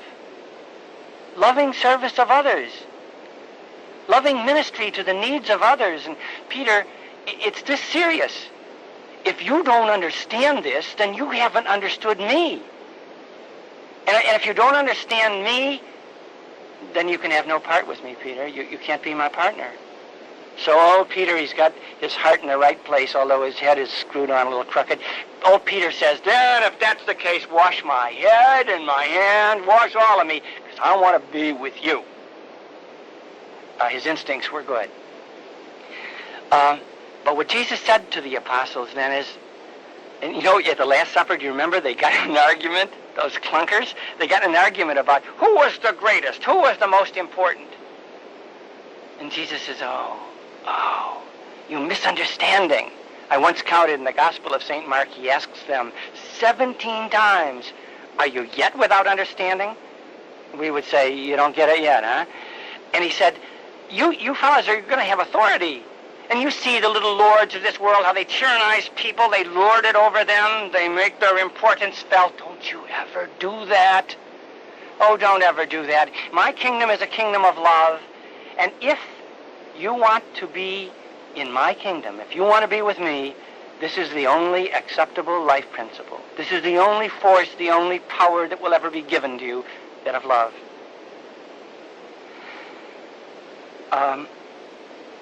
Don't you ever be like the lords of this world, tyrannizing people. You are here to love them. What does this mean? What does it mean when you choose love as your life principle? And Jesus would say, it means that you ask this question: what is the loving thing to do? That's what I'm looking for. That's what I want to do with my life. I want my life to be an act of love, and not a performance for incense. I want it to be an act of love, not a struggle for power, not a pursuit of endless pleasure. I want my life to be an act of love. What is the loving thing to do? Now remember, I have to love myself, I have to love my neighbor, and I have to love my God. And sometimes my neighbor's needs will precede mine. They will be stronger. He will be more needy than I. If he's suicidal, I'll give up my sleep and I'll give up my food to sit with him. But if his needs are preceded by my own, if I am so tired and his need is trivial, then I must fulfill my own need. And this means that love has to answer a lot of questions. In trying to answer the one question, what is a loving thing to do? Sometimes love is tough. Tough love, blue steel. A priest friend of mine told me that he was an alcoholic for 20 years, he said, and his brother priests, they took over my classes when I was too drunk to teach or when I was hungover. But no one ever loved me enough to stand in front of me until 20 years of this. Finally, someone came in and loved me with a tough love and stood in front of my desk and said, "You're an alcoholic, Eddie. You're an alcoholic, and I'm not going to have a box seat at your demise. I can't watch you destroy yourself. I've got to see that you do something about this." Finally, someone loved me with a tough love. blue steel. On the other hand, you've got to ask this question, maybe you need tenderness. Maybe you don't need blue steel, you need blue velvet, but I'll be whatever you need me to be. This is what is the loving thing to do. A loving thing, love as a life principle means that you've got to ask yourself, what is the loving thing to do? And this means a lot of decisions, a lot of work at empathizing, a lot of working at understanding my own needs to be balanced with the needs of my neighbor, with those I love. Now, when Jesus asks us to choose love as the life principle, I beg you to think about this. He's not inviting us to a horrible life. This is the Jesus who said, I want you to have the fullness of life. This is the only way to live. Steinbeck once said that all men's sins are attempted shortcuts to love. And I want to say, and I want you to listen, challenge it if you will, please listen. I want to say that all human unhappiness, to me, somehow represents a failure in love. That if we were to really devote ourselves totally to the life principle of love, we would be totally happy.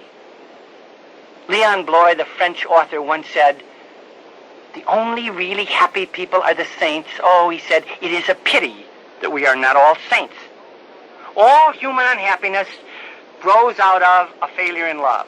Now, don't misunderstand me. I'm not judging people, whether it's a culpable or responsible failure in love. And I think that most of the failures in love that make people unhappy are failures to love themselves. I think that that's where all life has to begin, with a true love and acceptance and enjoyment of myself. And I think that people fail very often at that, and their lives are unhappy. So when Jesus invites us to accept love as a life principle, what he's really inviting us to is the fullness of life. I have told you these things, Jesus said, that my joy might be in you, and that your joy might be complete. So that I think this is really important to know this, that in choosing love, I'm choosing the fullness of life. It's the only way to live. All of our sins are attempted shortcuts to love.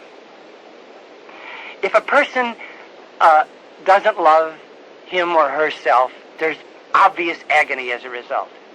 Or if a person doesn't get out to others, then his world is very small. The world is as big as your heart.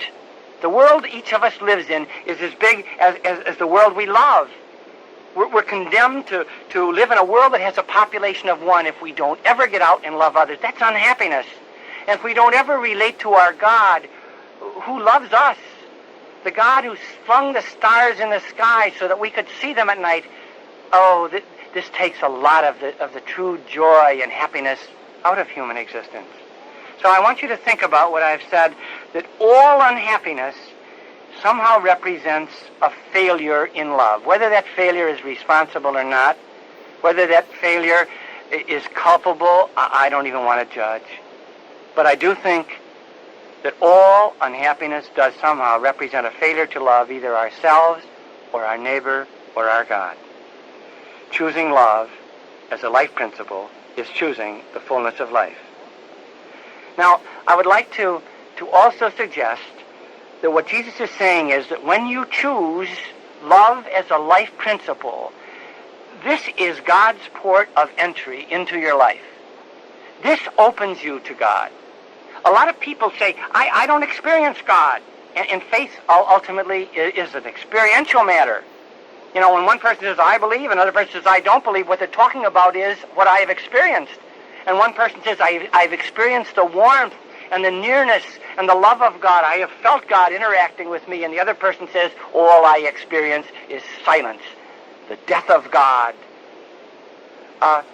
It's a matter of experience.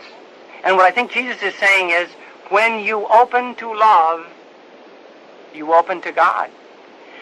But you have to have outlets in your life. You have to choose love as a life principle.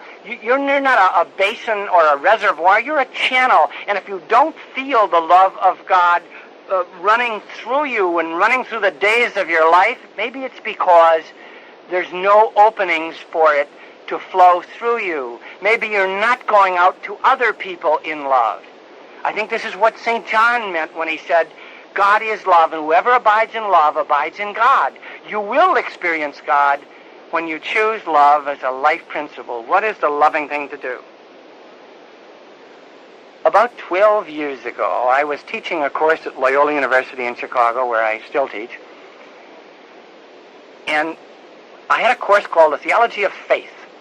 And one day, a boy walked in with elbow-length hair. Long hair on boys was just becoming popular at the time, but this was elbow length, and he was combing it as he walked in. And I couldn't believe what I was seeing. And I honestly said under my breath, "Do you shoot that kind or spray him?" But I did file the kid under C for creep. And when we began our discussions about God and about faith, Tommy was my resident atheist. There's always one in every Theology of Faith course, a resident atheist. And he wasn't even a hard-nosed atheist with whom I could have a good, hard argument. He was a whiny kid. And he didn't know. And we sort of lived with each other like you live with athlete's foot, you know? We endured each other for a whole semester. And I remember when Tommy was coming up at the end of the course to turn in his final exam, he put it down and he said, "And found there?" And I said, "Yes, Tom." He said, "Do you think I'll ever find God?" And I immediately decided on a little shock therapy and said, No, absolutely not, Tom." And he said, "Oh, I thought that was the product you were pushing." And I smiled, and I let Tom get about halfway to the door of the classroom. I thought, this may be the last time I'll ever see him. I secretly hoped so. And I said, "Tom," and he looked back, and I said, "You're not going to find him, but I'm absolutely certain of this. He's going to find you." And he said, "Oh," and walked out. And I thought, "Oh, you dum-dum. That was the singer of a line. He's going to find you." And it went right over your head. You didn't even get a glove on it. And then I heard Tommy was graduated, and I was duly grateful for that. And then a sad report came that he had cancer and was dying. And then about 5 years ago, Tommy walked into my office, and he looked like he was dying. He was skin and bones, and all that long flaxen hair of his had fallen out due to the chemotherapy. And I said, "Hi, Tom, I hear you're sick." And he said, "Cancer in both lungs. That's pretty sick." "Yeah, I am. I'm dying." He said, "I only have about a month to live."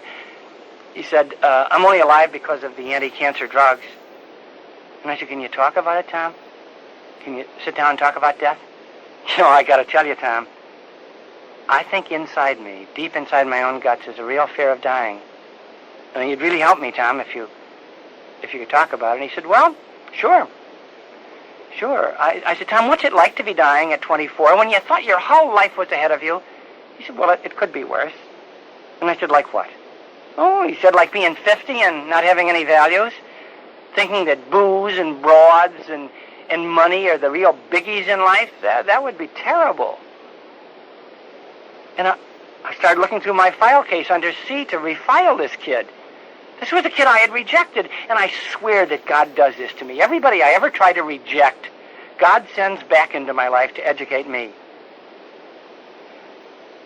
And he said, but what I really want to talk to you about is the last day of class. Do you remember that? I asked you if you thought I'd ever find God, and you said no, and I was surprised. And then you said, it's almost out of the classroom, but he's going to find you. Well, that's what I want to talk about. And I was sitting there stunned. He heard that.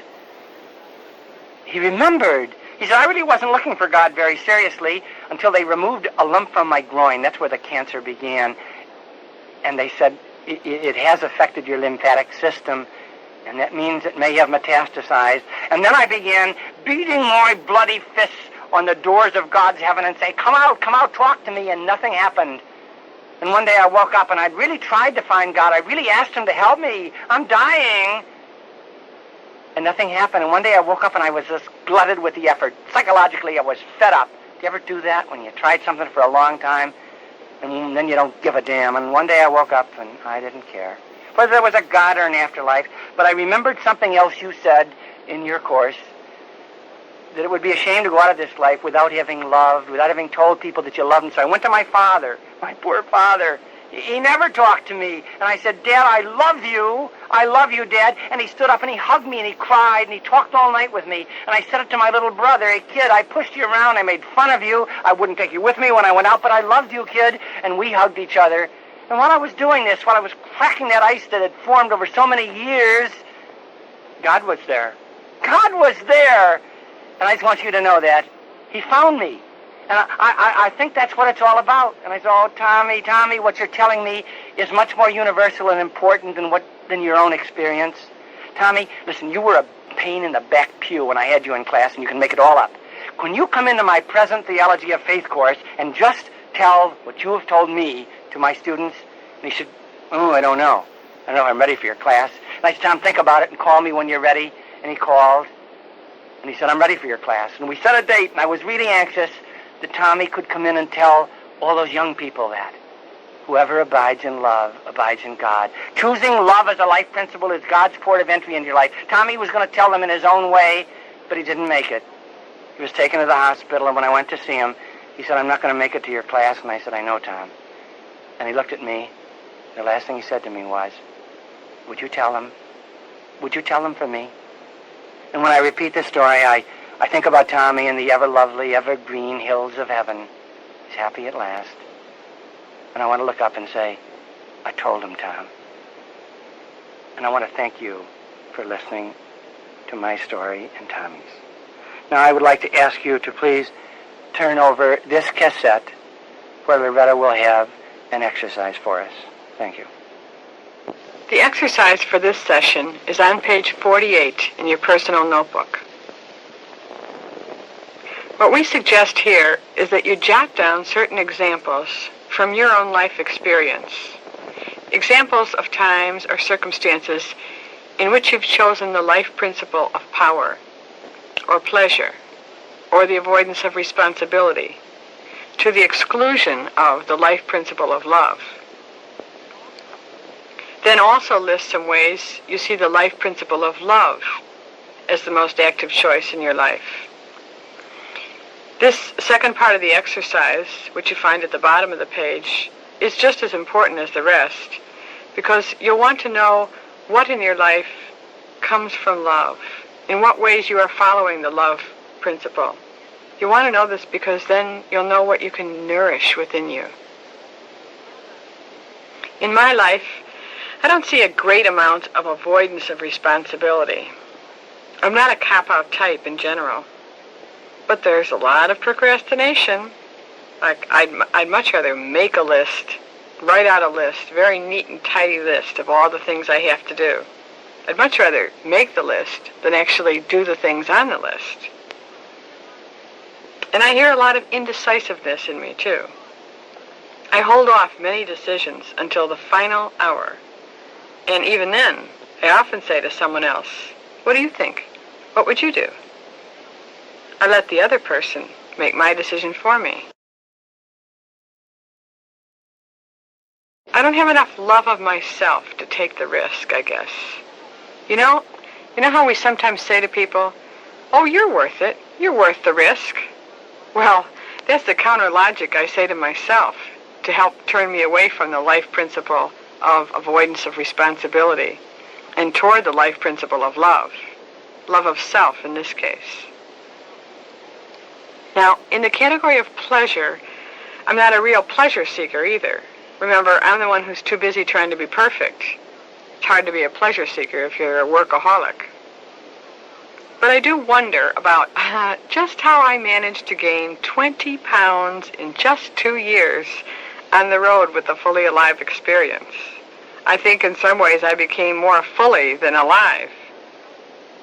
Now, I know that eating is a necessary function for existence, and I'm sure it's meant to be pleasurable. I'm sure that's part of the creation of eating.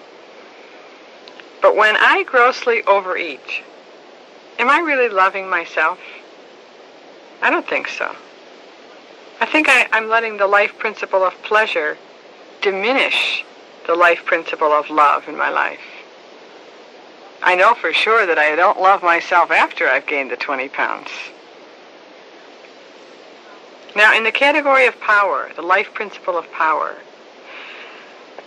The most common form of power, which often tempts me, is to seek a privileged position. Now, that doesn't mean to seek honor, but that means to be in a favorable position, to be the one among several, let's say, who are given a particular place to sit or particular deference from other people. I think because of my own feelings of insecurity sometimes, my own lack of self-love and self-esteem, I often seek a privileged, comfortable position. Like when you go to someone's house, for instance, for a dinner party, and there's that hour or so as you sit around and have cocktails together. Did you ever do this? Did you ever think, sooner or later, we're all going to sit down at a table together and eat, and we're going to be there for about 2 hours. So I think I'll sit over on this half of the living room and talk to this group of people so that when we go into dinner, I get to sit with them. Did you ever do that kind of thing? Well, that's choosing the life principle of power. A privileged position, a comfortable place, a place to hide your insecurity. I do that one often, let me tell you. But an example which demonstrates this most effectively in my life is something that occurred years ago, and I'd like to share it now with you. It happened when I was in grade school. I told you it was years ago. I had spent 7 years getting into and staying with the in-group. I did a lot of things to stay with the in-group. I cheated to buy a friend. Anything to feel secure in that privileged position. And then, as I entered 8th grade, a new girl came into our class. Of course, the decision was whether to include her or not. All of us in the in-group. Without discussing it, of course, all of us took her inventory. Well, she had stringy hair. She was a little bit fat. Not a lot, but a little bit fat and kind of sloppy in her dress. Her face was broken out. Oh, and worst of all, I think, she was more physically developed than any of us. I really think that was the greatest threat to us when we were in 8th grade. So the decision was made by all, but again non-verbally, only as young girls can. Nonverbal communication is a specialty of young girls, I think. But the decision was made not to include her. And we were totally successful in avoiding her all year long. We avoided being her partner, letting her help us with work, helping her with her work, even standing in line in front or behind her. We totally, effectively avoided her all year. Although this next part that I will share with you may seem overly dramatic, it's really true. The very day after we graduated, Mary Bridget died. So we went to her funeral, and afterwards we went over to the convent nearby to see the sister who had been our teacher. I guess we planned a public confession or something like that. We never discussed it, of course. We just all went. And I think we kind of hoped that she would give us a communal forgiveness. She'd tell us, well, it's all right. You're young. You don't know. You're only in 8th grade. But after we told her all we did to avoid Mary Bridget throughout the year, she said, I know. I watched you. I tried to stop you, to turn you in other directions.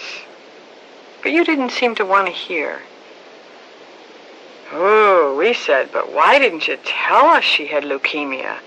We would have been nice to her. Oh, she said to us, no, love doesn't work that way. Besides, Mary Bridget didn't want anyone to know she was dying. She didn't want special treatment. She just wanted to be treated like everyone else in the class. It really hurt, really stung to hear that. And I'm so glad, though, that I did hear that. I'm glad that teacher didn't pat us on the head and say, oh, that's all right, forget it. I think she really did us a great favor, gave us a great gift. She went on to say to us, to ask us, please, for yourself, always remember that this happened. It will be the best lesson you ever learned. And when you remember it, don't use it to whip yourself and say, oh, if only I had done this, and if only I just regret that so much. Don't use it that way. That's not why God created memory. The real gift of memory is so that we can understand who we were when we were frail. And so we can encourage ourselves not to repeat a situation like that. Not to repeat your lack of love. That's what I really want you to remember. So I do remember that lesson. Every time I meet someone I would rather avoid, and I meet someone like that at least once a month. I don't know about you. I guess maybe I have a talent for that. But every time I meet someone that I would rather avoid, I play this old tape over again. And I ask myself, do I need to feel secure, or can I step out and love someone else? Do I want to avoid that person, or can I stretch, go forward, take a chance, love? Do I have to choose the life principle of power for my own security? Or can I forget myself and love the other person? Can I choose the life principle of love? Sometimes yes, but still sometimes no. Still sometimes I choose power, but I'm trying to grow. These are examples from my life. Now, please take 10 minutes to work with this page and find your own life examples. Then after 10 minutes on your own, turn the tape back on. Thank you.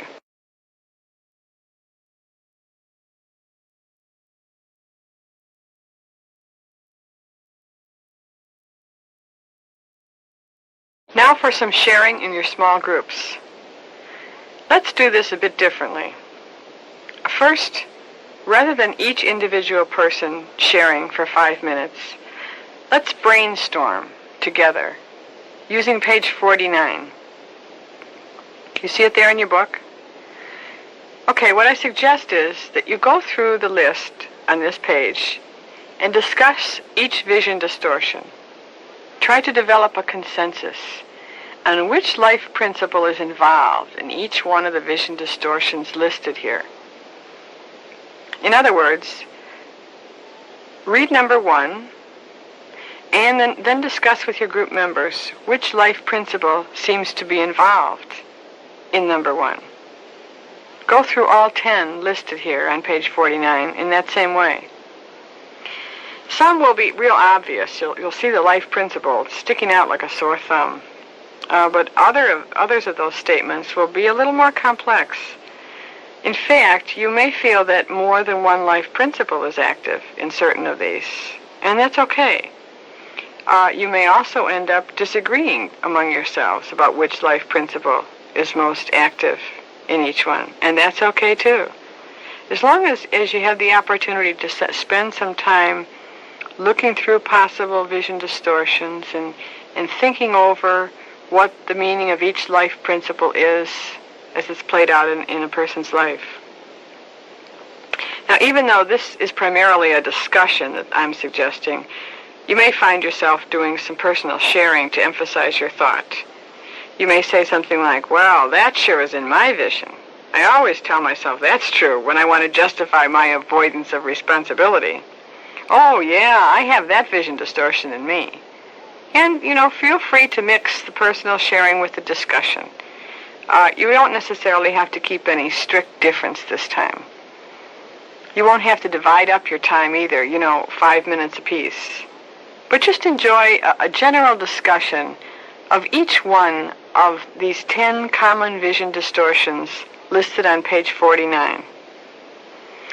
And after your 30 minutes of sharing and discussion, turn the tape back on for some between session suggestions that I would like to offer in order to help you keep this whole thing moving within you from now until the next session. Okay? Thank you very much for listening, and I'll be back with you after 30 minutes of group sharing and discussion.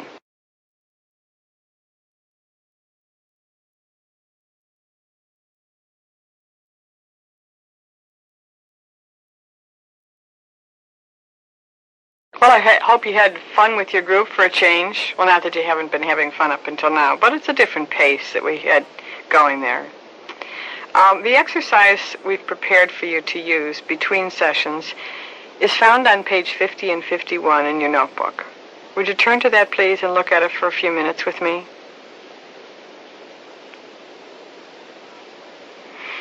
This will involve some reflection and some writing. It's sort of a mini journal.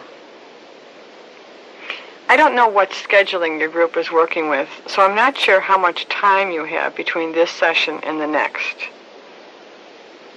You may be meeting once a week and have 6 or 7 days in between, or you may be meeting once a month, or once a day on a 5-day session, or twice a day. Whatever your schedule is, divide your in-between time in 6 segments. Let's say you're doing this on a week-by-week basis, so that would leave you 6 days in between. So let's say yours is 6 days. Then each day in between sessions, read one of the entries.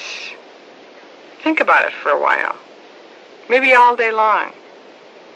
Maybe you could read the entry in the morning, and as you go through your regular pace of the day, let the questions sift in and out of your consciousness. Whatever is feasible for you. But finally, write what your thoughts are for that particular entry. The next day, read the next entry. Read, reflect, and write. And work through each one of the 6 entries, one at a time, between this session and the next session.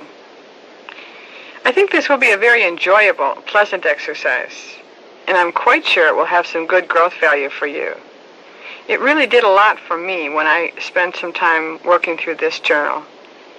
Among other things, it sold me on journals, because I've decided that I want to continue with that kind of a thing, some form of daily entry of my thoughts. I hope it has that added benefit for you, but even just for the Fully Alive experience, we hope that it helps you zero in on and make kind of concrete some of the things that you have been exposed to in this particular session, focusing on the vision of life. Thanks so much for being with us. Well, this is John, your brother again, and now we want to talk about our vision of the world. And I have to say right at the beginning that there has been within Christianity a strange tradition of world rejection. How it got started, I don't know, but it got started right at the beginning.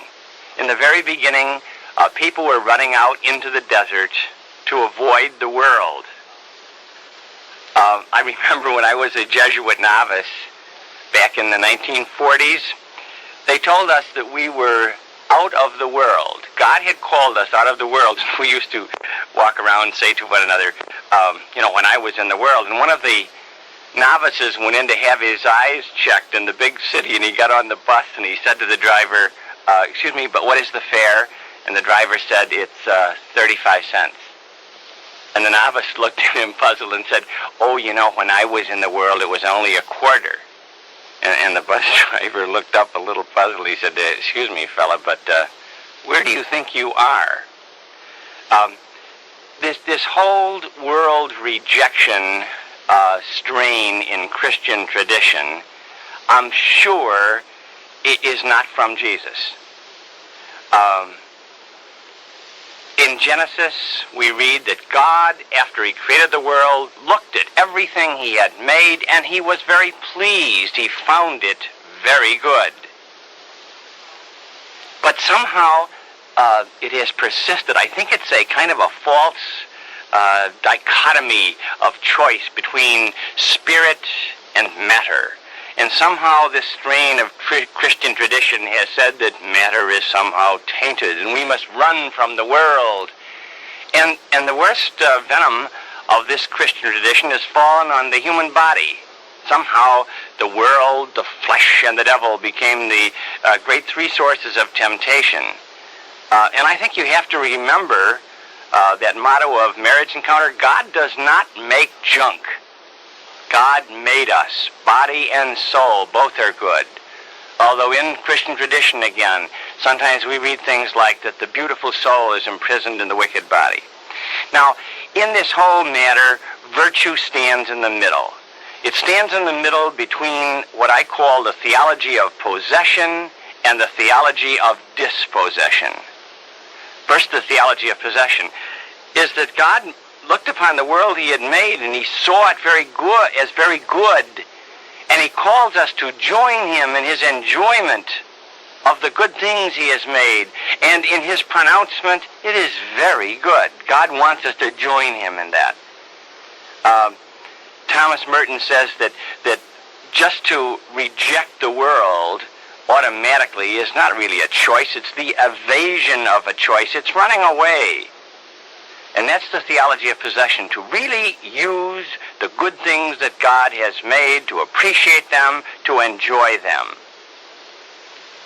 They are very good. But the theology of dispossession is also a reality. But we have to remain free, unshackled, liberated from the tyranny of our possessions. No thing may ever own us. We all know what a possessive person is. A possessive person is someone who diminishes your liberty, who doesn't leave you free. Now, things can do the same thing to us. Things can begin to own us. You know, when you buy a new car, you begin to worry about it. And when you park it in a shopping center, you come out and the first thing you look at is your fenders.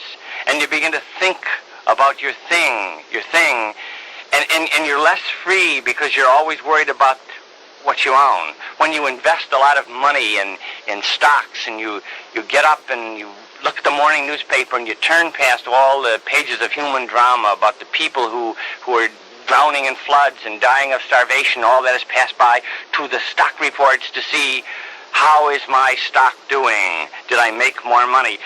Things can get inside of us. Things can put a ring in our nose, and it is this that we must avoid. This is the theology of dispossession.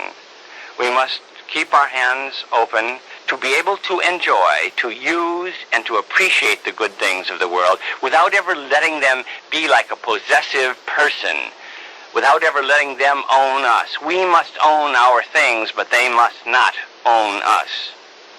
There's a Jewish adage that goes this way: we are all born with clenched fists, but we must all die with open hands.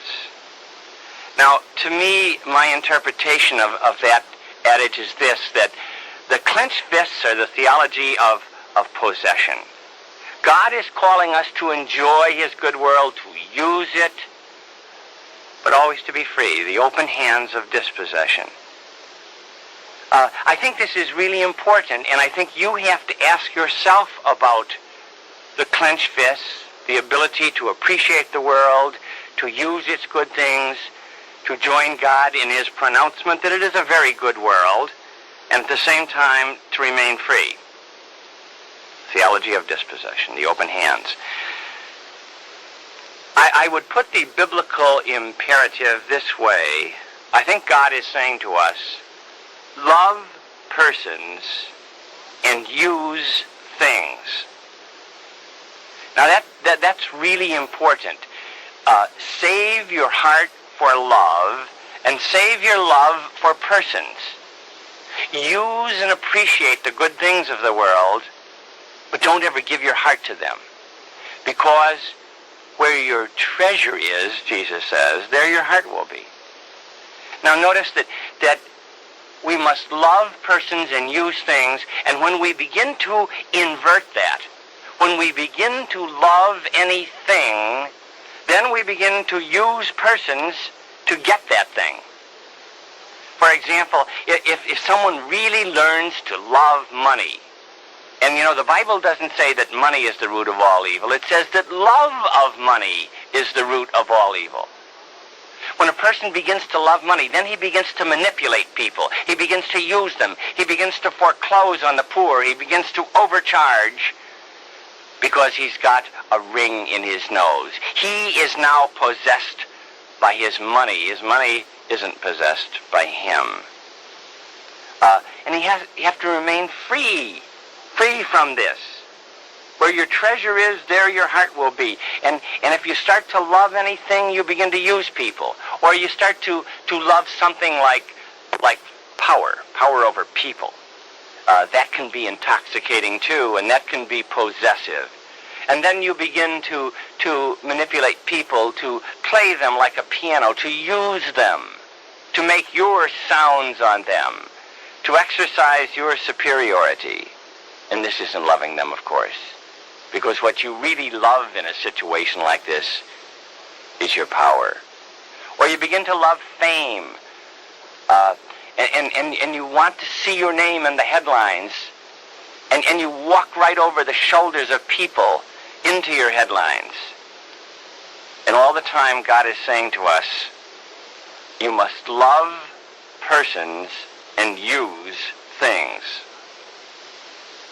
Now, I would like to ask you to reflect on this. I wonder if you made a list of untouchables. If God said to you, look, make a list of any 10 things that you don't want me to touch, that you don't want me to take out of your life. I'll leave you with any 10 things that you would like. Tell me, what would they be? What would the 10 things? These are non-person things. Which ones make you most happy? Which ones would you find hardest to give up?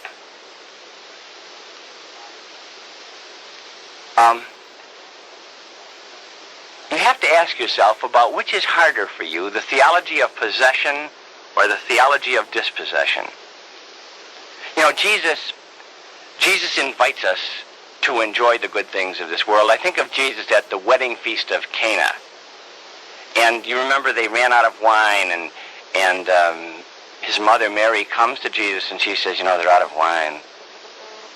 And then she goes to the stewards and she says, do whatever he tells you. And he says, fill the water pitchers now, fill them up with water, and then that becomes, of course, Jesus turns it into wine. And I think the estimate of the amount of wine changed from the water was 120 gallons, a lavish source of celebration, right? This Jesus who really understood the good things of this world, and who could take part in the joy of the wedding celebration.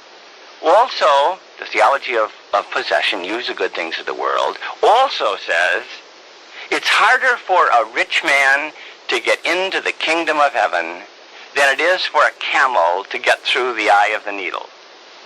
The eye of the needle was a mountain pass outside Jerusalem. And a camel could get through, but if that camel were strapped with all kinds of possessions, and that was the beast of burden, a man did strap his possessions on his camel. If the camel were heavily burdened with a lot of possessions, you had to knock the camel down on its haunches and push it through. It was a great effort to get through this mountain pass called the eye of the needle. If Jesus had been a sewing needle, he would have said it's harder for a man to get into the kingdom of heaven than a worm to get through the eye of a sewing needle. But this had a definite connotation of the more possessions you have, the harder it is to remain unshackled, the harder it is to remain free from the possession of those things. So that Jesus is saying that to us. Love persons and use things. The clenched fists of using and appreciating the good things of this world in the open hands of freedom. Nothing possesses me. Which is harder for you? The theology of possession or dispossession, the clenched fists or the open hands?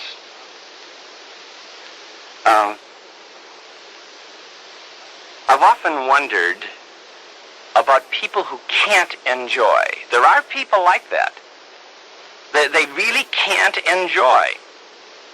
They don't notice the beauties of sunlight on green things, or moonlight on a lake or an ocean.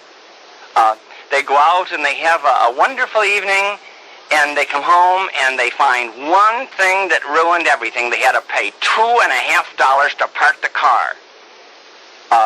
There's something strange about the inability to enjoy.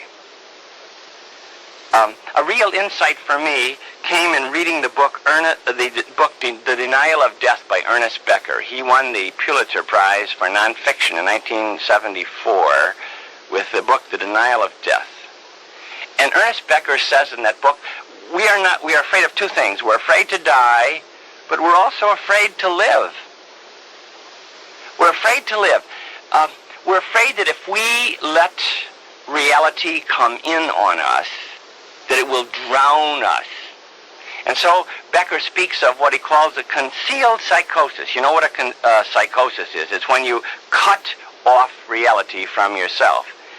And a partial concealed psychosis is when you cut off the parts of reality that you don't want to face, that you don't want to live with, that you don't want to cope with.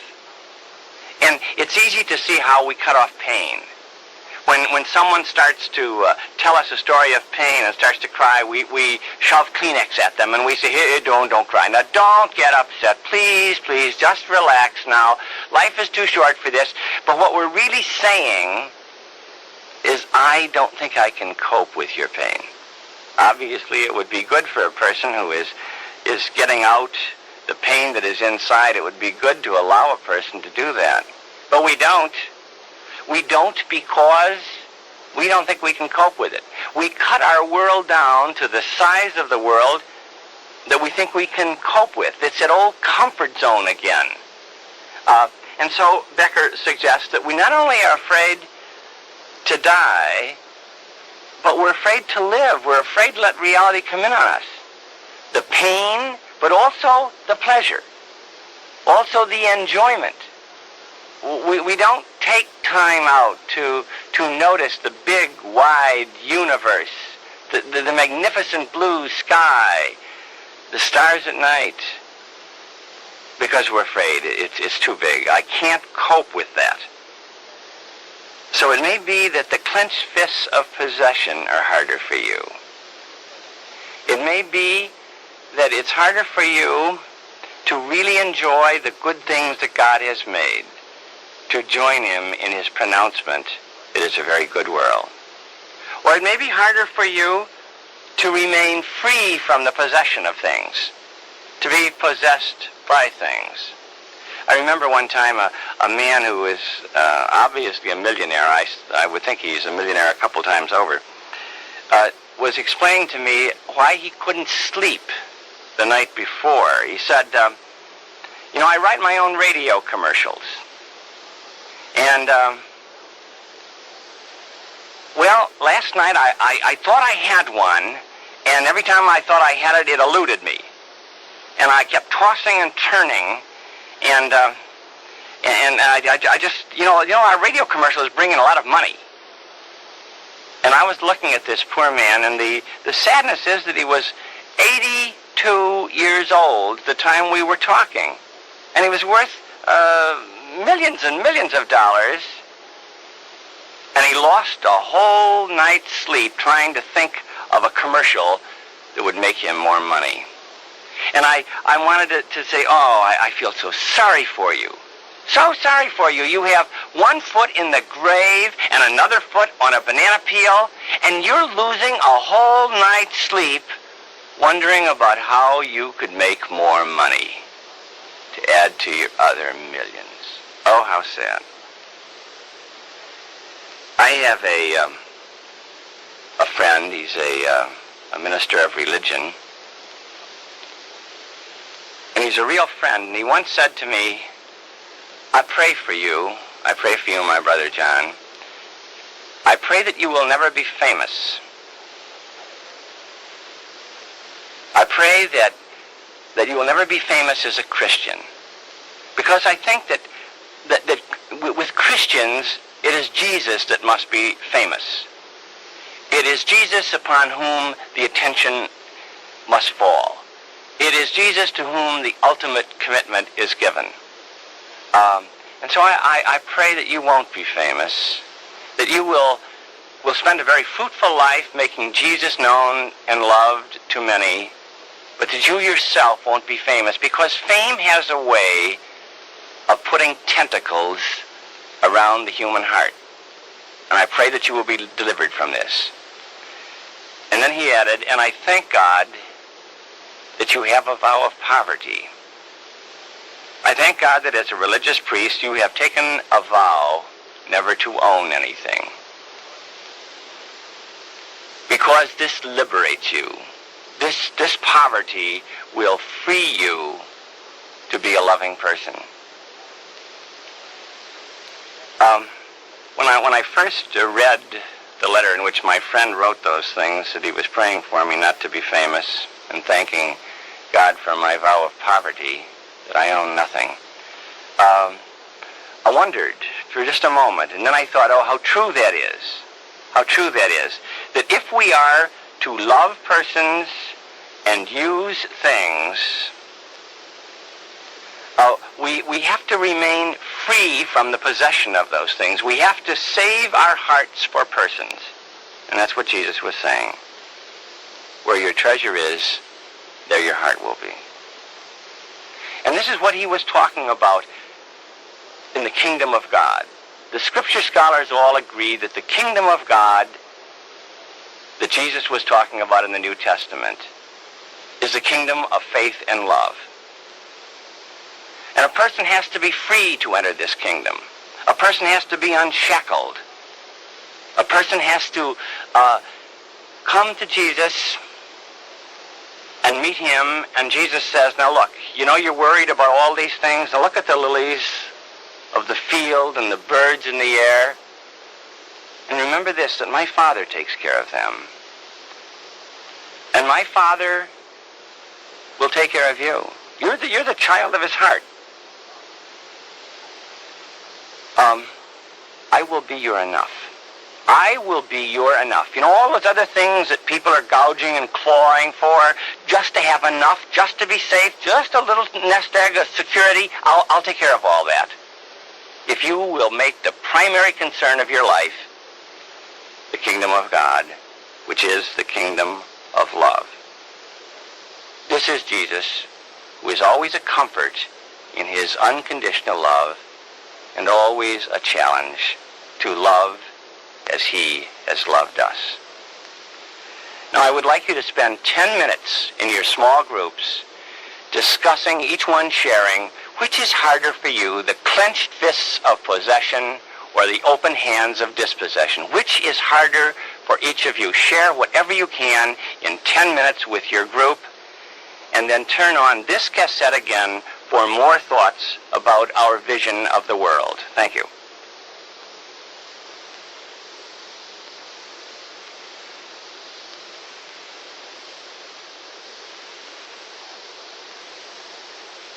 Hi, this is John, back with you now.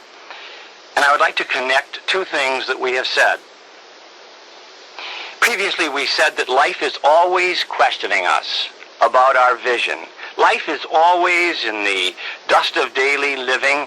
Life is always exposing our attitudes to us, if we're willing to let it do that for us. I would like to connect that, life questioning us, with this biblical imperative that we must love persons and use things. Because I think life is constantly examining our conscience for us. What do you really love? Our priorities are always surfacing. Our preferences are always coming to the surface in the interaction with life. In the laboratory of life, there's a constant dialogue asking us, what do you really love? For example, a little child comes in with a bouquet of dandelions from the backyard, with his feet are muddy, and he's walking across his mother's newly scrubbed kitchen floor, and he's saying, Mama, I brought you a bouquet. And she looks and she sees that he's tracking in dirt on the kitchen floor, and he's holding up these dandelions to her. What does she say first? Does she say, oh, thank you, dear. Now we must remember to clean our feet before we come in. Or does she say, will you get out of here? Look at what you're doing to my kitchen floor. And take the dandelions with you. Where your treasure is, there your heart will be. The frictions of life somehow expose our priorities. What do we say first when an adolescent son calls up and said, "Dad, I just had an accident with our family car"? What does he say first? "Ah, how much damage this time? How bad is it?" Or does he say, "How are you? How are you?" We can always get another fender, but we can never get another you. What does he say first? Now, I would like to suggest that there's always going on in our lives this kind of an examination of conscience, this kind of an exposure of our attitudes and our priorities, asking us about what we really love. Love persons, use things. The great philosopher Martin Buber was once working on a paper for a convention. And he was obviously very engrossed in this, and a knock came at his door. And one of his students said, "Dr. Buber, could I talk to you?" And he said, "No, I'm very sorry." He said, "I have this paper to write. I'm working on this the scholarly paper, and of course my scholarship comes first." And the boy blushed a little and closed the door quietly and walked out. And Martin Buber discovered that he killed himself that night. He committed suicide.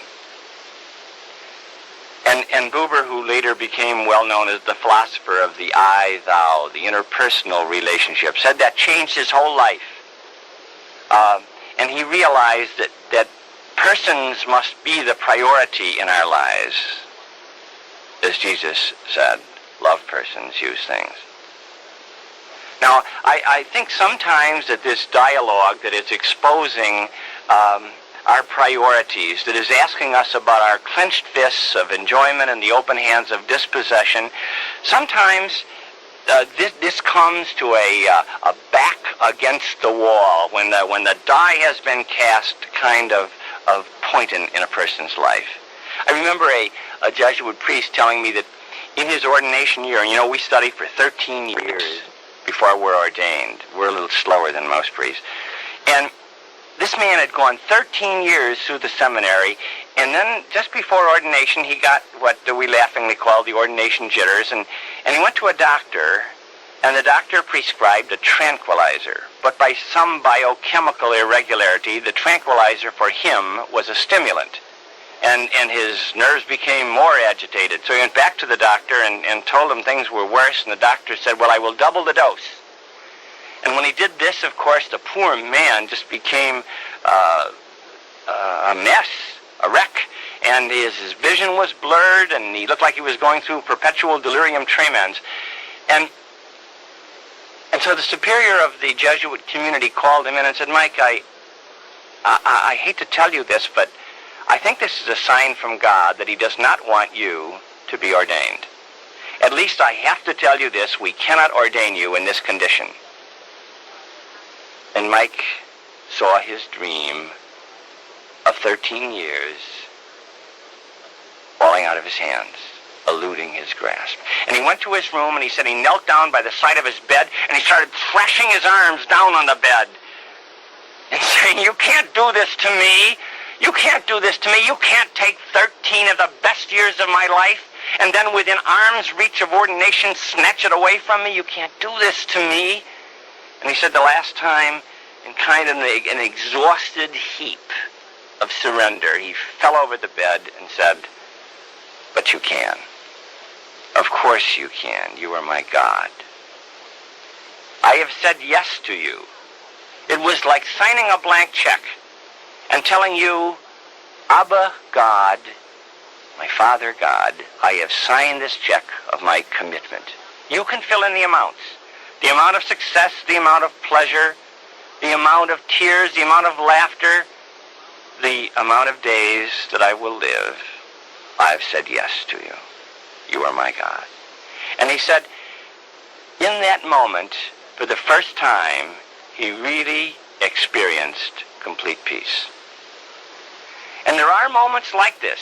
There are moments when our back is against the wall, and what we are being called to do in that moment is to understand clenched fists, the theology of possession, and the open hands of the theology of dispossession. Oh, I would enjoy, but nothing will ever own me. I would like to add a postscript to the last story that when they discovered the irregularity of that tranquilizer in this man's body, it was rectified, and he now is ordained and happily serving God as a priest. Something like that happened in my own life. When I was in my early 20s, that was just a few years ago, as you realize, and if you believe that, I went to an eye doctor, an ophthalmologist, for the first time. I'd never been to an MD ophthalmologist. And this man looked in my eyes with his little light for a long, long time. I thought it was excessively long. And then he stood back and he kind of put his head down. He said, "Do you know?" And I asked, "Do I know what?" He said, you are going to be blind." I said, "I'm going to be blind?" "Do you mean that?" He said, "Yes. You have an inherited disease that came with the genes of one of your parents. It's called retinitis pigmentosa. The retina of your eye is decomposing, and it's turning into pigment. Now, you're going to start to lose peripheral vision. You've already lost some. Are you aware of that?" And I said, "Yes, I am." "And that you have night blindness?" Yes, I've always noticed that. I don't see as well in half light when it's darker." I said, "Yes." "Yes," he said, "those are typical symptoms. Now your vision's going to keep closing in until you have what's known as tunnel vision, where you're just like you're looking through a tunnel. You can see only straight ahead. And at that point, be sure to learn Braille, because you will need it." And I said, how long do I have to see?" And he said, I don't know. Many people at your age with this disease are already blind.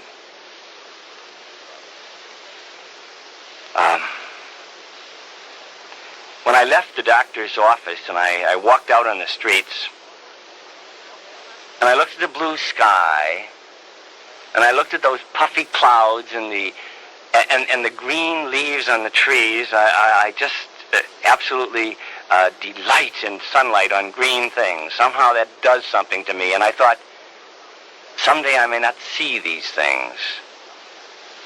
A long time ago, before I even knew that someday I might be blind, I cut out a poster that was put out by the Better Vision of America Society. It depicts a blind man, this picture of a blind man walking down Park Avenue in New York with a white cane and a tin cup, and he's wearing one of those cardboard sandwich signs slung over his shoulders, and the sign reads, "Please help me, my days are darker than your nights." And I thought of that. I have that sign, I have that poster, I have it on the wall of my office. I still have it with me. My days are darker than your nights. And somehow I fantasize myself walking down the same streets of that city saying, "Help me, my days are darker than your nights. I can't see." And now my back was against the wall. Now I was saying, "You can't do this to me. You can't let me have all the enjoyment that my senses have brought to me. You can't let me see blue skies and sunlight on green things and then take it away. You can't." But of course, the open hands, you can. You are my God. You can do anything. My hands are open. I have said yes to love. Now I don't know if I ever will be blind. My eyes really haven't changed a great deal since those days in my early 20s. And of course, the longer you see, the better the prognosis. So I don't know. But the peripheral vision is diminished, and the night blindness is getting a little worse. And it's a reminder. It's a real reminder to me. I consider this to be a great grace in my life. A reminder to use those eyes as long as they see, to drink in all the enjoyments. I love to look at things. I love in an airport just to look at all the faces that go by and just wonder at them, that God could make so many of them and no two are alike. that God could make an ocean, that God could make the sky. This is all very intoxicating to my senses. And the thought that someday I may not see these things makes me more anxious to savor all these delights of the eyes while I still have vision. The clenched fists of possession. But at the same time, there is that thought of blindness. My days are darker than your nights, and I'm ready. I'm ready. Oh God, if this is what you want, then Lord, have mercy on us who travel by night, who journey by night. That was a line from the blind poet Alfred Noyes. Lord, have mercy on us who journey by night. And maybe what God has in mind for me is what the blind pianist Ray Charles once said when he was asked by Mike Douglas, is it true that you once said that if God offered you your sight back, you wouldn't take it? He said, yes. He said, I think I see persons better without vision. He said, for example, if my little children come in and I hear their voices and I react to them as persons, but if I had vision, I might see that their clothes are dirty and it might throw me off and I might say, oh, go clean up, go wash your hands, go clean up, change clothes. I might not see the person as well if I had sight. We must love persons and use things. I think of a time when my dear little mother was badly crippled with arthritis, and I used to carry her up and down the stairs of our home in Chicago. And she would grab onto the railing, the banister, and we couldn't move. And I would say, Mama, you have to let go of the banister. And she always looked up at me with those melting little Italian eyes of hers, and she would say, I'm afraid you'll drop me. And then I would say, Mama, I'm going to drop you right now if you don't let go of the banister. When I count 3, I'm going to drop you. 1, 2, and she would let go, and we'd move about 3 more steps, and then she would grab on again. And we went through the exact same dialogue. Mama, you have to let go. I'm afraid you'll drop me. I'm going to drop you now. And then she would let go.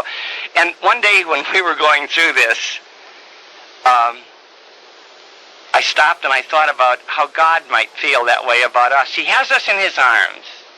And I thought about how much I love that mother of mine and how I would never want any harm ever to come to her. And I thought how God would feel that way about us. Abba God has us in his arms. Father God has us in his arms. And he loves us. He says, if a mother would forget the child of her womb, I would never forget you. And he wants to move, and we're holding on to things. We don't have open hands. We want to be safe. We want to be secure. And he says, I will be your enough. I will be your enough. And we're saying, but I'm afraid you'll drop me. And he's saying, can you let go of the banisters? Can you? I will be your enough. Don't worry. Let your heart be saved for love. I will take care of you. I think God holds us in his arms. He wants to move us. He wants to move us into the fullness of life. And we are not free. The French priest Michel Quast once wrote a book called Prayers, and in it he has one prayer called, Lord, help me to say yes. And he said, it isn't the big yes that I fear. It's all the other little yeses that I know will be inside it. Lord, help me to say yes. Help me to let go of all the banisters, all the things that I clutch to that possess me because they make me feel safe. When I go down the street, I want to have a stick in my hand in case there's a dog. I want to have money in my wallet in case I get hungry. I want to have money in the bank for old age. I'm worried about who's going to push my wheelchair. And Jesus said, I will. I will take care of you. I will be your enough. Can you trust me? This is Jesus, the comfort and the challenge. There's an old Irish legend about a time when Ireland was ruled by kings, and the king had no son. He had no successor. And so he sent out his couriers to the country to put signs out on the trees inviting any young man to apply as a possible successor to the king, But he had to fulfill two conditions, and the two conditions were these. He had to love God, and he had to love his fellow man. And the young man around whom this particular legend centers saw the signs there in the trees, and he thought, I do love God, and I do love my fellow man, but he was very poor. And he had no good clothes, he had no provisions for the journey to the castle, so he borrowed money, and his family and relatives all helped him, and finally he bought himself the first fine suit of clothes he had ever owned. And he got his provisions together, and he set off for the castle. But just before he got there, just within sight of the castle, a poor beggar was sitting by the side of the road, in rags, shivering, holding his hands up and saying, I'm cold and I'm hungry. Can you help me? And the young man looked at him, and then he looked at his own clothes that were bought with borrowed money, and he said, yes, I can help you. And he took off the good clothes that weren't even his. He hadn't even paid for them yet. And he gave them to the beggar. And he took part of his provisions, and he gave them to the beggar. And he put on the rags of the beggar, and he went on to the palace of the king. And an attendant showed him in, and he waited for many hours. And finally he was shown into the throne room, and he bowed low before his king. And when he raised his eyes, he saw the beggar. It was the beggar. And he said, you were the beggar by the side of the road. He said, yes, I was. But you're not really a beggar? You're really the king? He said, yes, I'm really the king. And he said, why did you do this to me? And the king said, because I wanted to find out what was really in your heart. I wanted to find out if you really do love God and your fellow man. And so I knew if I came to you as king with the golden tiara and the regal robes, you would have done anything. You would have been overpowered by my majesty. So I came to you with no claims except my own need. And I found out. You do love God, and you do love your fellow man, and you will be my successor. You will have my kingdom. Thus far, the words of today's holy Irish legend. I think when I read the 25th chapter of St. Matthew's Gospel, how much this legend is like the last judgment that Jesus describes, when the just shall come before the Lord, and the Lord will say, oh, well done, my good and faithful servant. Thank you very much. You have loved me well. When I was hungry for affection, you loved me. And when I was thirsty for understanding, you gave me understanding. When I was naked, when I was stripped of all self-respect, you clothed me with your affirmation. When I was sick with despair, you came and you visited me. When I was locked inside the prison of myself, when I couldn't get out, you came in quietly and stayed with me. Oh, well done, good and faithful servant. Enter now into the joy of the Lord. And the just will say, when, Lord? When did we do this to you? And he will say, whatever you did to the least of my brethren, you did to me. I was by the side of the road of your life. I was the beggar.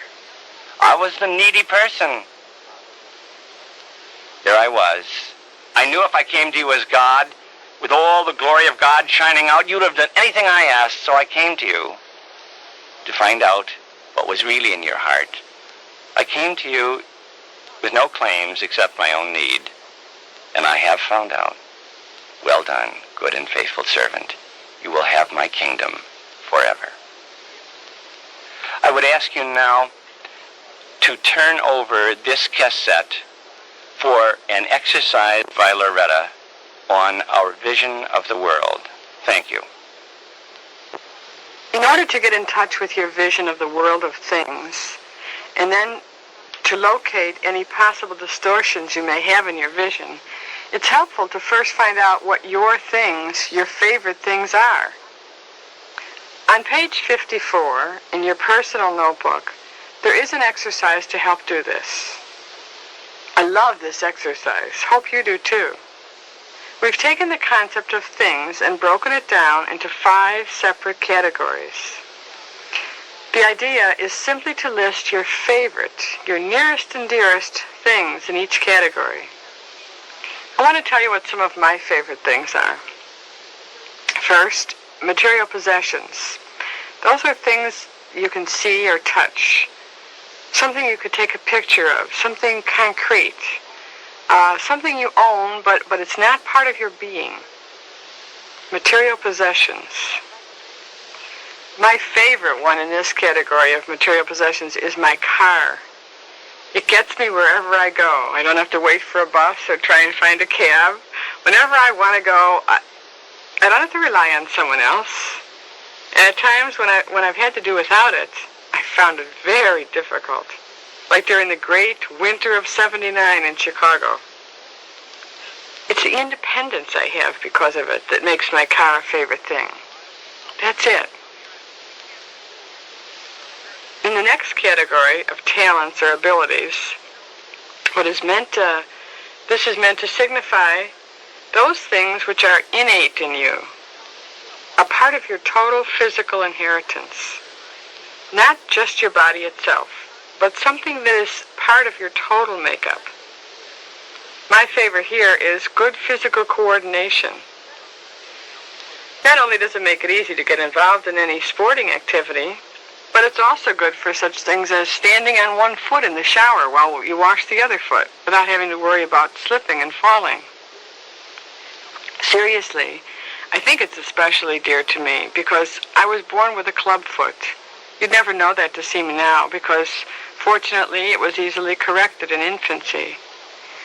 But I do often wonder how different my life could have been if it hadn't been corrected, and if I was physically lame today, if I was impaired for some reason. It would have made a big difference in a lot of little areas, and I think in a general way in my life. And I feel deeply for people who have a serious problem with coordination. I'm really very grateful for this talent or ability. The central figure on this page is for you to list your favorite personal qualities. Now I notice that figure turns out to appear smaller in area than the others, but don't be confined by the outlines of the triangle. Use as much room around it as you want to. But it's there to signify the area of personal qualities. Those things within your personality that you have developed. Those things you've developed so far in life that hopefully there will be more, and I'm sure there will be, but so far you have developed certain personal qualities. My favorite quality is that I'm non-threatening, especially to young people. I don't know exactly when I began to develop this, but I know that I have consciously grown to be that kind of person. I suppose I appreciated that gift when it was offered to me by others in my life, and I probably began to use them as models somewhere along the line. I like this quality in me because I've often been able to make insecure people feel comfortable and at home and free to be open. By the way, just as I'm sharing this with you, I can feel myself blushing as I say this. I mean, I know it's true, but somehow to say it out loud on tape, well, I guess that means my self-esteem and acceptance isn't all it could be, huh? I'll have to work on that. Well, in the area on the bottom of the left-hand side, you can write whatever your favorite personal attainments or accomplishments might be. One of my favorites is my academic degree. I remember when I was in school, I used to argue that it shouldn't just be a matter of gaining a piece of paper, that learning was a very important part of our development as persons. We shouldn't just be there to get that paper, that diploma. But I must say, although that was true, with my piece of paper, there are many things I can do with my life that I would probably not be possible or able to do without my degree. It is a fact. It's a fact of life. And sometimes I think about persons who have come to the United States from other countries. You know, I'm sure you can think of someone you know firsthand or you've heard about. They have a degree, a medical degree or whatever. It's not recognized here. They either have to start their whole life in a different way or they have to go back, which some of them do. Go back and gain the same type of degree, but in our country. And every time I think about that, it just seems like such a long, hard road to climb. I'm not sure I would do that if it was my situation. You know, a different way to look at this category could be personal attainments or accomplishments within ourselves, too. Like losing 20 pounds, or learning to relax, praying every day, or revising a distorted vision. Just a little plug there for vision therapy. Finally, we get to the category of physical gifts, the things about your body which are your most favorite to you. For me, there's no question that my eyes are the favorite here. My eyes are big and round and lively. I'm really sorry you can't see them. In fact, they really are nice. People sometimes call me Little Orphan Annie, although I don't encourage it. But my eyes, they're not only attractive, but they're great for getting attention. And for someone who's only 5'2", like I am, you can get lost, you know, in big crowds or a crowded elevator. But my eyes usually save me from obscurity. Someone invariably turns to me and says, "Oh, what beautiful, lovely eyes you have." And I just drink it in and love the attention. So much for me and my favorite things. I think I've gotten enough attention right now. It's your turn, okay? In the next 10 minutes, list as many of your favorite things as you can think of, get in touch with right here and now. Don't be limited, remember, by the size of the figures here. Use the whole page, anything. Use whatever amount of room you need and you want to. And then after the 10-minute period in which you work with page 54 by yourself, turn the tape on again for some group sharing directives that I will explain to you. Thank you for all the attention you gave me, and have fun. I think this is a delightful exercise. I hope you do too.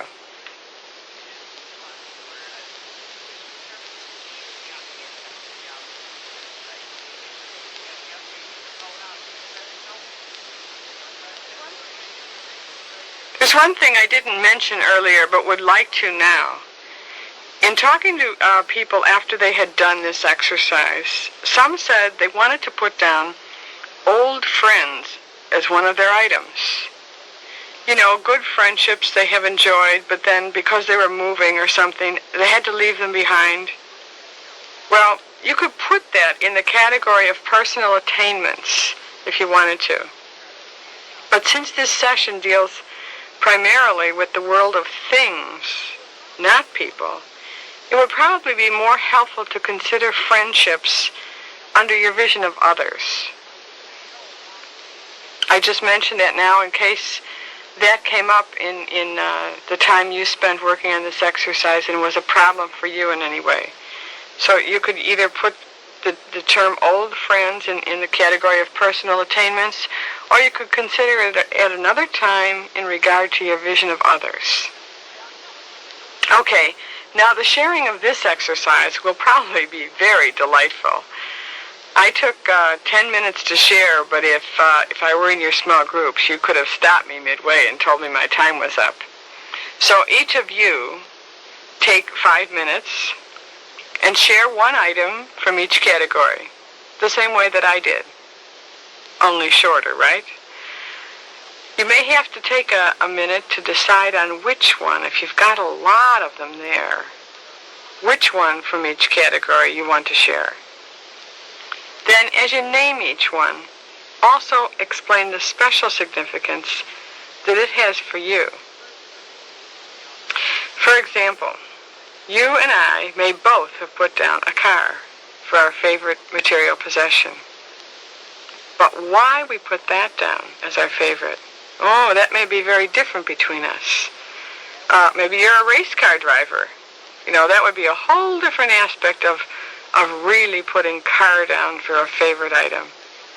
Or, you know, maybe you just like styles of cars and you've always had that as a hobby all your life, and so what you go in for is antique cars, the really, really expensive ones.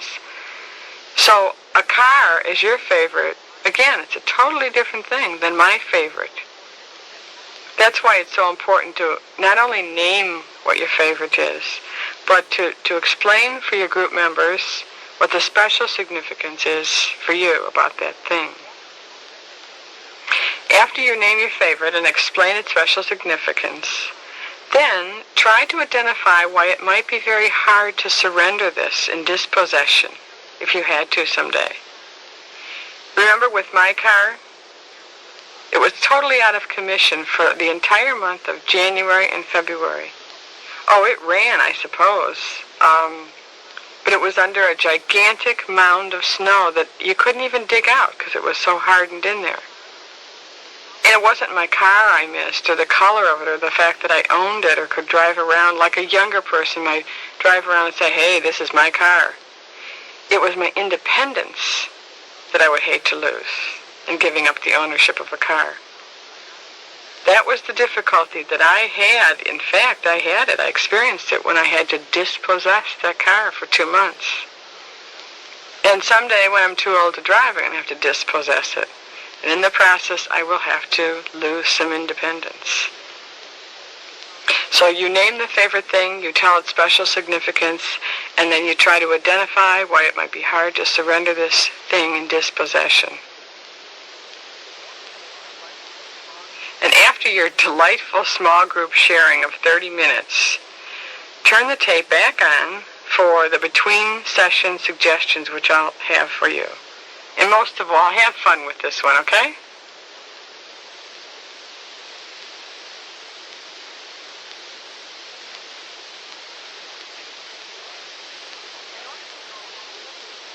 In order to go a little bit deeper into your vision of the world of things, we've offered a question for you to reflect on between this session and the next.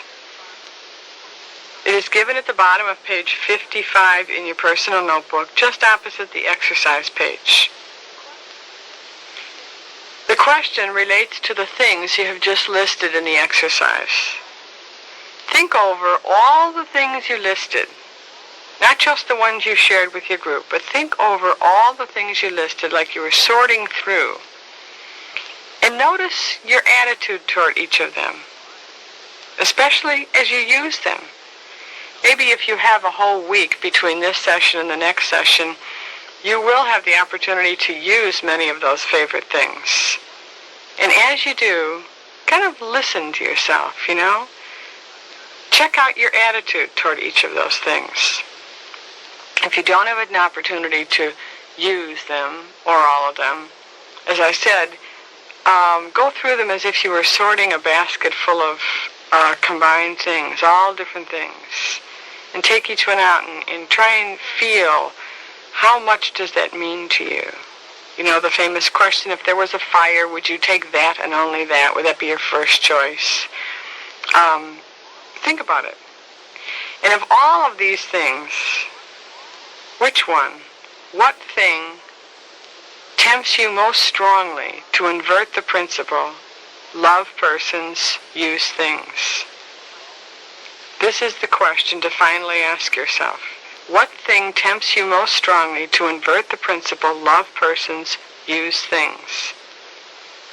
To really locate which thing, run through the vision therapy process with one or two of them that seem to be tied for first place. And as your activating agent, presume that you would have to give up this thing.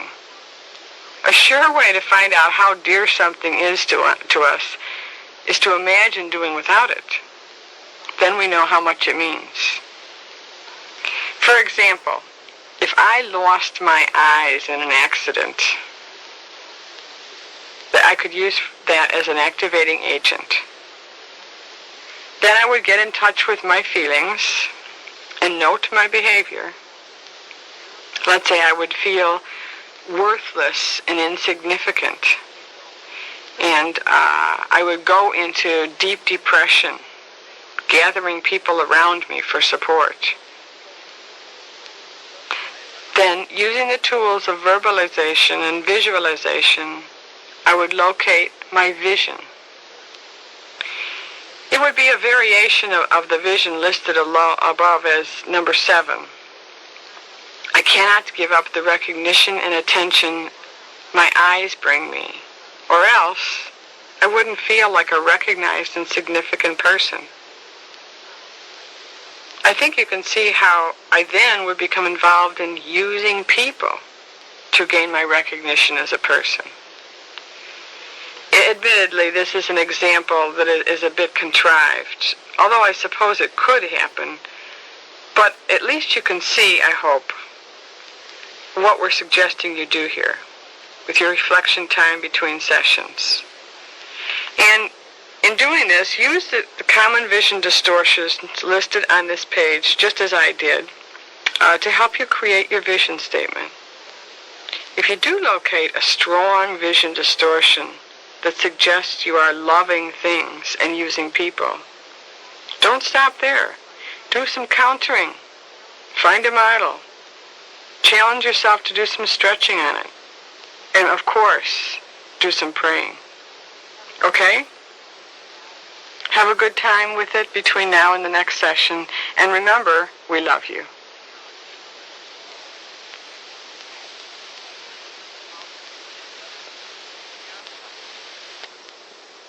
So, John, with you, and our last of the central major attitudes for consideration, namely our concept of God. A man named Juan Arias writes in a book called The God I Don't Believe In, he writes, "No, I shall never believe in the God who condemns material things, the God who loves pain, the God who flashes a red light against human joys, the God who, quotation marks, sends, quotation marks, people to hell, the God who always demands 100% in examinations, the God who does not accept a seat at our human festivities, the God whom only the mature, the wise, or the comfortably situated can understand, the God in whom there are no mysteries, who is not greater than we are, the God who does not have the generosity of the sun, which warms everything it touches. No, I shall never believe in this God." There is inside of each one of us an internal image, what we have called a felt sense of who God is. I always want to ask people, can I talk to your stomach? I don't want to talk to your head. Your head will give me too many memorized answers. Can I talk to your stomach? Who is the God of my guts? Who is the God that is deep inside my image of him? What does he look like? If he were looking at me, what would his facial expression be? If he were to say any one thing to me, what would he say? I remember once I was giving a retreat to married couples, and one of the men on the retreat said, "I'm not going to be with you tonight for our discussion and shared prayer. I have a kind of a knot in my stomach." And I said, "Oh, I'm sorry, Jim. I hope it's nothing serious." He said, No, probably something I ate." And I said, "But Jim, we all ate the same thing." He said, "Well, what are you trying to suggest? That it's an emotion or something?" And I said, "Aha, it might well be. I'm glad you asked. Do you want to find out?" And so I said, "Jim, this is a little exercise in psychosomatic analysis. Just sit down, relax, close your eyes. Now get in touch with that knot in your stomach, and this may sound silly, but please humor me. Start to talk to it. Say, hey, down there, a little old knot in my stomach. You know, if you are really an emotion that I have shoved down into my stomach, would you come back up, please? Come back up, and I'll be glad to talk to you. I'll be glad to own you. And then when you keep urging that to come up, you know, Freud says that everything that's repressed in us is trying to surface, like wood held underwater. When you begin to have a feeling, let me know. And he said, fear, after several minutes. Fear, I'm afraid, I'm running, I don't know, to or from something. And I said, good, all right. Now we got to play around the last step with what do you fear? And I started to throw out suggestions, your wife, your boss, someone in our retreat group, and no. Finally he sat up and he said, yes, I got it. And I said, is the knot in your stomach completely gone? He said, yes. I said, you have got it. And the next morning, he came to me and he said, I found out what I was afraid of. I was afraid of God. All my life I've been afraid of God, and I never really faced it. My whole relationship with God has been built on fear. And last night, it all surfaced in me.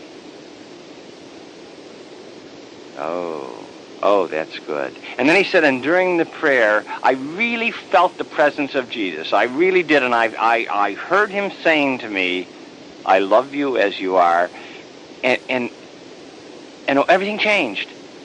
I really felt the whole relationship change. I love you as you are, he was saying to me. I love you as you are. And that whole accumulation of years of fear seemed to dissipate, and I never experienced such deep peace. There are a lot of gyms around who have in their guts a God whom they can only fear, although they're told, thou shalt love the Lord thy God. I have a friend, a close friend of mine, who is, he's diagnosed as insane. He's a brilliant person, really brilliant. And when he goes into his psychotic episodes, where he goes is into hell. He imagines that he's in hell. And I was with him one night when he was going off in one of these psychotic episodes, and he was saying, oh, John, it hurts, the fire is in my head. And the hell he goes into is the hell that was described for him when he was in 4th grade and made a mission. And the preacher talked about the flames of hell licking up around you, salted with fire. And my friend is insane now. I don't mean to imply that one sermon did it, but I do mean to imply that there has been something in our Christian preaching that has presented a God of fear, a God to be feared, which we present out of one side of our mouths, and then out of the other side we say, but thou shalt love the Lord thy God. I remember when I was going out for my first mission as a young priest, they brought in a hard-bitten old missionary priest to give us some pointers, and he said, now save that love stuff for some other time. A mission is to scare them, scare the hell out of them. And so we all, very docile, we went out and we did that. And I regret it. And I ask now, why? Why do we do that? Why has Christianity done that? Why have we preached a God of fear? And I think perhaps it is because it got quicker results. That's what the old missionary told us. A mission is to drive those hardened sinners down on their knees. It got quicker results. Like when you say to your child, I don't want you to hit your little sister now or pull the flowers out of the garden. You know, that isn't a loving thing to do. You may have to remind the child of what love is and how it works. But if you say, you do that once more and I'll knock your little block off, you're liable to get quicker results. The problem is that you can't keep building on fear. And with God, when you build on fear, it results in an altogether wrong type of relationship, because you never really arrive at a true understanding of who God is. And so I ask, who is God? And St. John says in his first letter, God is love. Love is his nature. And everyone acts according to his or her nature. And so that means if love is God's nature, God is love. He doesn't say God has love. God is love. Then this is the absolute, metaphysically accurate conclusion. All God ever does is love. That's all he ever does, is love. He doesn't hate. He doesn't get angry. All he does is love. That is his nature. It's something like the sun. The nature of the sun is to give off light and warmth, and we can stand under the sun and we can receive the light and the warmth, but we can also block the light and fend off the warmth of the sun. We can lock ourselves in a dark dungeon where the sun can't reach us. But the sun doesn't change because we have left it. The sun goes on shining, goes on giving off its warmth and its light. And God is love. God gives off the warmth and the light of love. And even though we leave him, he goes on loving. God does not change. When we sin, when we leave the warmth and the light of God, the only change is in us. It's not in God. God goes on loving. This is what Scripture presents to us as covenanted love. It's opposed to something that really isn't love, but it's called contractual love. We all know what a contract is. If you cut my grass, I will give you $5. If you don't cut the grass, you don't get the $5. That's a contract. It's a quid pro quo.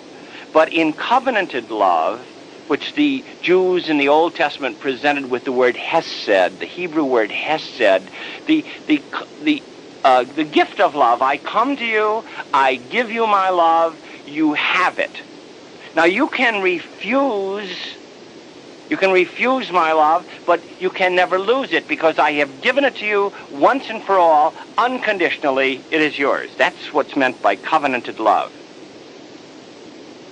We think of, in our human experience, as the nearest thing to this covenanted, unconditional love, this gift. I love you, period.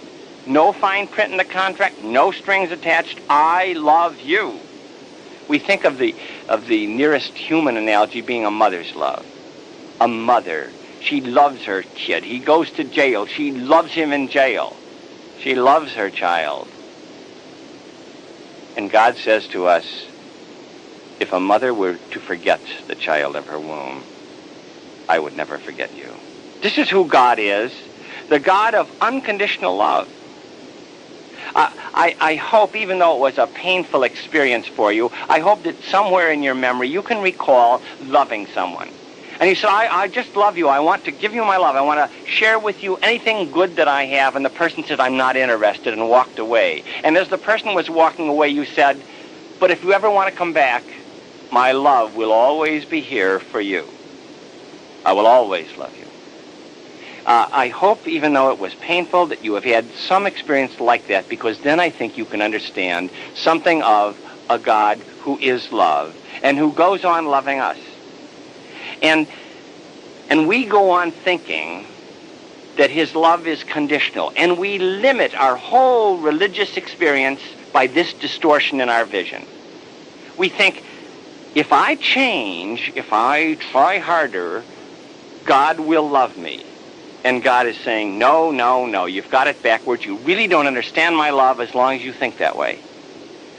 You have my love, so you can change. You don't have to change to get my love. You've already got it. Do you remember that story about the couple in counseling?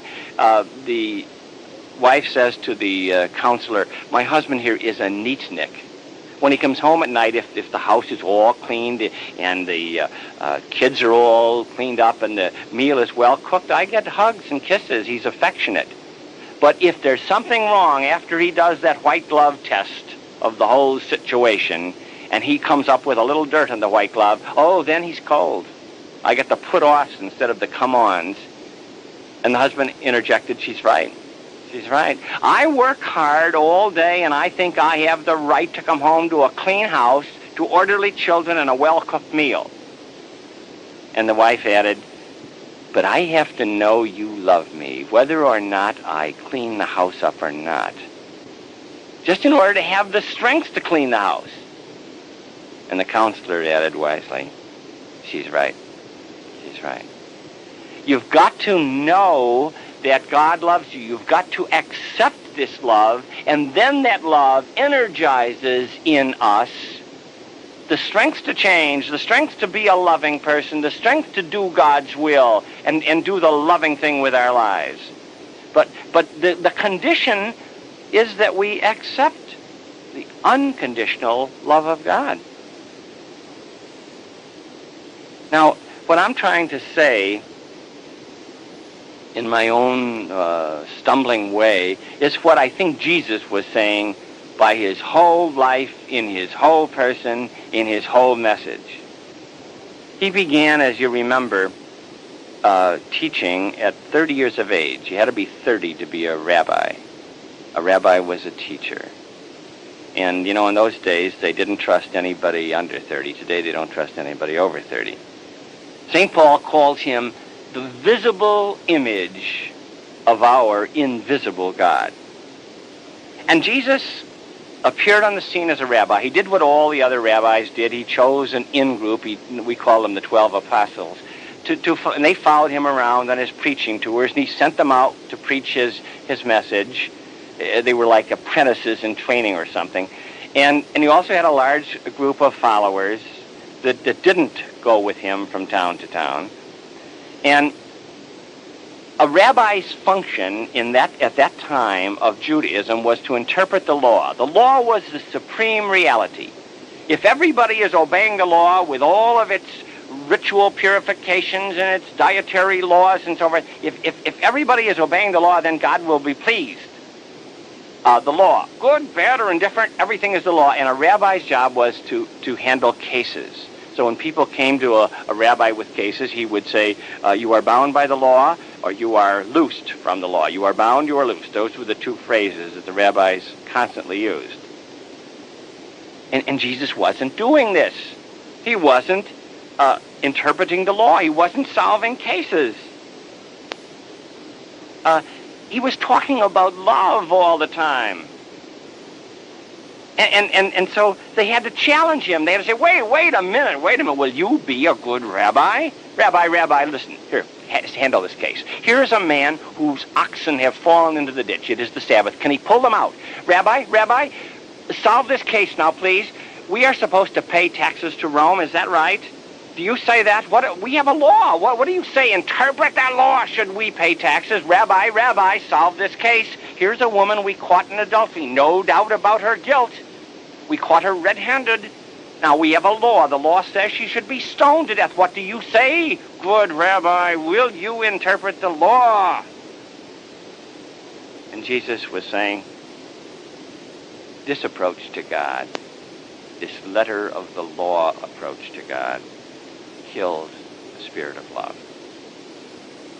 When you deal with God this way, when you're trying to let your works save you, I put all my money into the candy bar machine of salvation, and I want my candy bar of salvation. You're playing chess with God. You're saying, checkmate, I've got you. You've got to save me now. I kept all your commandments.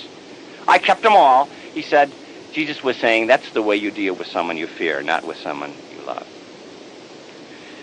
Now, please don't think that I have come to abolish the law. I have not come to abolish the law, but to say that the law has been assumed, the law has been subsumed into a higher law. It's been elevated into one law, a law of love. Now, don't think I'm compromising. Don't think I'm trying to dilute our relationship with God. I'm saying that you can keep the law and never love. You can keep the law out of self-righteousness. You can say, look at what a good person I am, and never really love. But I'm saying this, if you love, you will keep the law. You will. I'm not coming to abolish the law. I'm saying that you can keep the law without loving, but you can't love without keeping the law. And when you keep the law without loving, when you're so proud of your adherence to the law and your observance of the law, you know what you are? You're a whitened sepulcher. And I don't think that Jesus meant this as sarcastically as we might be tempted to interpret it. He said, you know, you're all white and immaculate and clean on the outside, but there's no life in you. There's only deadness in you. if you're not loving. Because love is the heartbeat. It is the lifeblood of our whole existence. And if you're just observing the law and you're not loving, you're like a casket. There isn't any real life in you. Now, when you want to save yourself, when you want to justify yourself in this Pharisaical way of your works, what you're really saying is not a yes of love to God. In the head of the book it is written that all my delight, Abba God, is to do your will. Behold, I come running into your arms. It's not really that when you take the letter of the law approach to God. It's a no to personal insecurity. What you're really saying is, no, I don't want to feel insecure. I want to have a kind of religion where I do my thing and then you have to save me. It's something like a teacher that you fear. You're pretty sure this teacher is out to flunk you. So you're worried. And you say, look, I took all your exams, I passed them, I wrote all your term papers, and I got passing marks. You can't flunk me now. And Jesus is saying, oh, don't deal with God that way. You know who God is?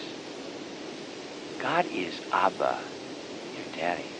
He's your papa. He loves you. If a mother were to forget the child of her womb, he could never forget you. Keeping the letter of the law like this is not really an act of love. It's not a life of love. And you will be like a whitened sepulcher, all shiny and perfect and immaculate on the outside, but only dead inside. Now, what Jesus was saying is that God is love. That is God's nature. That is all God does. God does not get angry. And you say, what about the wrath of God in the Scriptures? And all the reputable Scripture scholars say, be sure when you explain that to the people, that you explain to them that does not refer to something in God, but is a reference to the objective state of affairs. In other words, if I borrow money from you and I don't pay it back at the time I promised I would, I could refer to I'm feeling your wrath, but that does not mean that you are wrathful. It means that I have left your love and I'm no longer feeling the warmth and the light of your presence, but it doesn't mean that you are necessarily filled with anger or wrath. And Jesus is saying this, God is love. God really is love. He is like the sun. And when you try to deal with God legalistically, you're killing this whole spirit, the spirit of love. Now, Jesus not only preached this, but he lived this. He lived love. And this, to his contemporaries, was absolutely unbearable and unthinkable. He wouldn't solve cases, but he did something much worse. The horror, the shock was, as is expressed in the Gospels, he even eats and drinks with sinners. With sinners! Do you know who's hanging around with him?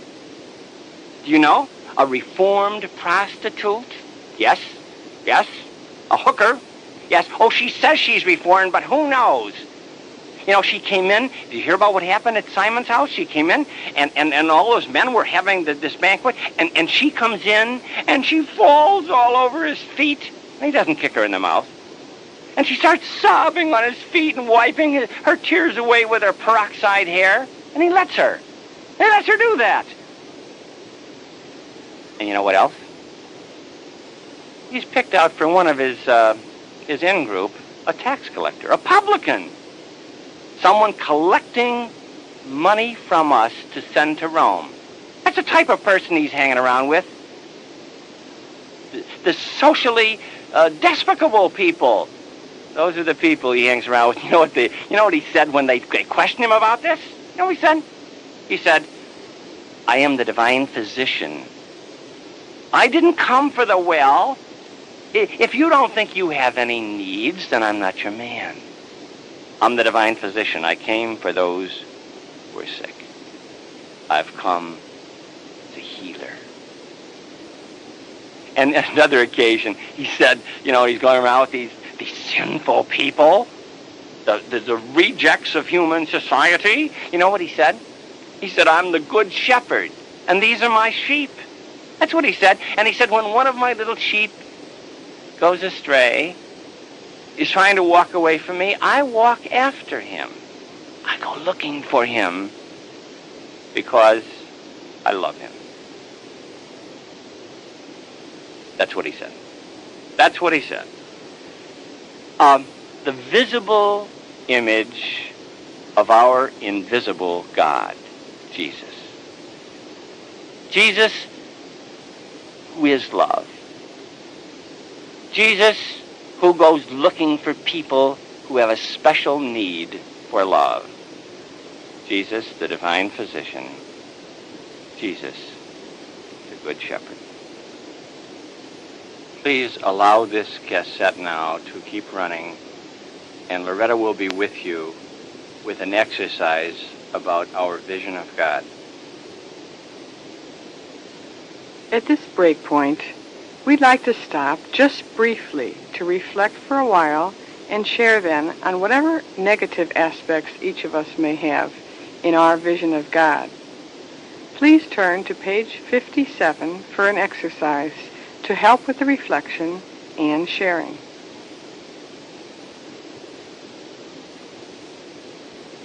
First of all, I'd like to mention something which is not necessarily pertinent to only this exercise, but rather to the vision therapy process in general.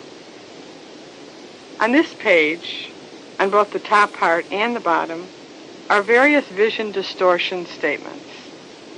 We've separated them here, set them out differently, to demonstrate that there are two different ways to state vision distortions. With the first 5 at the top, you are familiar. Each one there consists of the initial part of the statement, then the connective words, and finally the consequential part of the statement. This is the manner in which we've been suggesting you create vision statements as we've gone along through this fully alive experience. But vision statements can be made in a shorter way, as you see on the second half of this page 57. Here you see short, simple statements, no connectives, and the consequential part of the statement is built into the original sentence. To demonstrate what I'm talking about, let me rewrite verbally the first of the new samples on the second half of the page. The short version here says, if I change, God will be able to love me. To restate this in the other way, the way we've been using, we could say, I must change or else God will not be able to love me. Same idea. The shorter version, however, will probably and eventually become the more common of the two for you to use. It's concise, it's short. It's the way we're used to speaking and the way we're used to thinking. But if you're confused at any time in using the vision therapy process, go back to using the first version for a while. You'll find it clearer to work with temporarily. So much for the nuts and bolts of the process. Let's take a look at God, our vision of God. Look through the entire list here on page 57 and see if any of these vision distortions resonate, even partially, with the vision of God that is within you. Take just 5 minutes to look through the list. Then, for a shortened sharing experience with your group, explain to your fellow group members what's the negative aspect of your God vision. Now you might say, but I have a totally positive vision, just like Loretta Brady. Well, even though I got a 50 on that original quiz, there are some questions regarding God. Weren't asked there, but if they had been asked, I would score very low. They relate to some of the distortions listed here on this page. For example, the last one on the page. Half measures are unacceptable to God. That's in my vision. And another one listed here, somewhat farther up the page, God is pleased only with perfection. So even if you think your vision of God is perfect, let me tell you, if it was, you wouldn't be attending the Fully Alive experience, searching out your God vision. You would be attending the beatific vision. Okay, look through the list for 5 minutes, then share briefly the negative aspects you get in touch with for just a 15-minute sharing time with your small group. And then after sharing, start side 2 of this tape at the beginning to hear more from John regarding the vision of God. Thank you. When Jesus refused to solve cases and pronounced the legalistic approach to God as fatal, when he ate and drank with sinners, when he played at being the good shepherd and the divine physician, his contemporaries were outraged. And they said, maybe we're going to have to kill him. It may be better that one man should perish than our whole institution should perish. But we better give him a last chance. And so they came to Jesus, and they stood around him, I imagine, like a horseshoe of hostile faces. And they said, look, we have one important question we want to ask you, and it's only fair to tell you this. Your life may be riding on the answer. Your life may be at stake. Here's what we want to know. What does God think of a sinner? And that was the question. What does God think of a sinner? And Jesus paused for a moment, and he said, once upon a time, there was a little man who lived in the country on a farm. He had 2 sons. And one day the younger of the sons came to him and said, Pops, I've had it with these chickens and crickets. I'm splitting. And the father said, you're going to leave me? He said, you've got it. You got the point right away. Look, I hate to say this, but you are obsolete. You are. You don't know how to live, and I don't want to be any part of your life, and I don't want you to be any part of my life. I'm leaving. And the father said, son, you know, I really hate to see you go. I wanted you here with me. Oh, come on now, the son interrupts. Come on now, no sermons, just cash. I just want my inheritance now while I'm still young and I know how to live, because I'm going to live it up. And so the father said, if that's what you want, here's your inheritance. And the boy goes off toward the big city, and he never even looks back over his shoulder. But the little man, the father in the story, he waits every night on the front porch of his little cottage in the country and watching the road from the city, watching and hoping and praying that his boy will come home to him. But the people coming back from the city in the evening after the heat of the day had passed see the little man and they taunt him. They say, hey, mister, you ought to see your little blue-eyed boy now in the big city. You know, you ought to be declared Father of the Year for siring a fuzzbrain like that. You should see him. First of all, he's always drunk. Wine, women, and song. If he's not too drunk, he's seducing some little vulnerable girl, or he's into some other stupidity.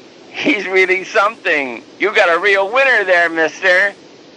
But the little man waits every night, watching the road from the city. In the meantime, a famine strikes, and the younger son finds that his inheritance has been spent. And he goes to the men for whom he was buying the drinks so lavishly. He goes to the women with whom he has slept, and he says, "Can I lean on you? Would you help me?" And they look at him with a strange coldness and say, "What was your name?" "What was my name? You don't remember me?" And then he realizes they didn't love him, they were using him. And he said, "Well, I've got to live, and I have nothing. I'll work. I'll work. Can any of you give me a job?" And one man says, "Yeah, I can give you a job. I have a pig farm. You can feed the pigs on my farm, and for your pay, you can take for your own food whatever the pigs don't eat. It's not much, fella, but it'll keep you alive." And so he takes it. He takes it, and he's trying to eat the hard husks that are being fed to the pigs.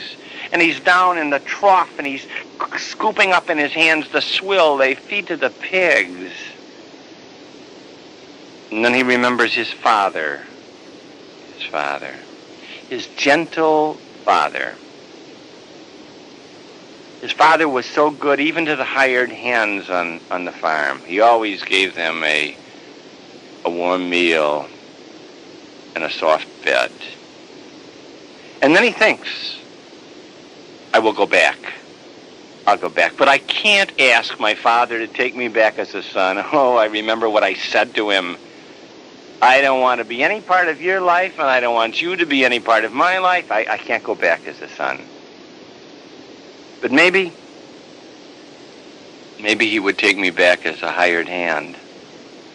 And so, armed with the preparation of this act of contrition, he starts on the long road home.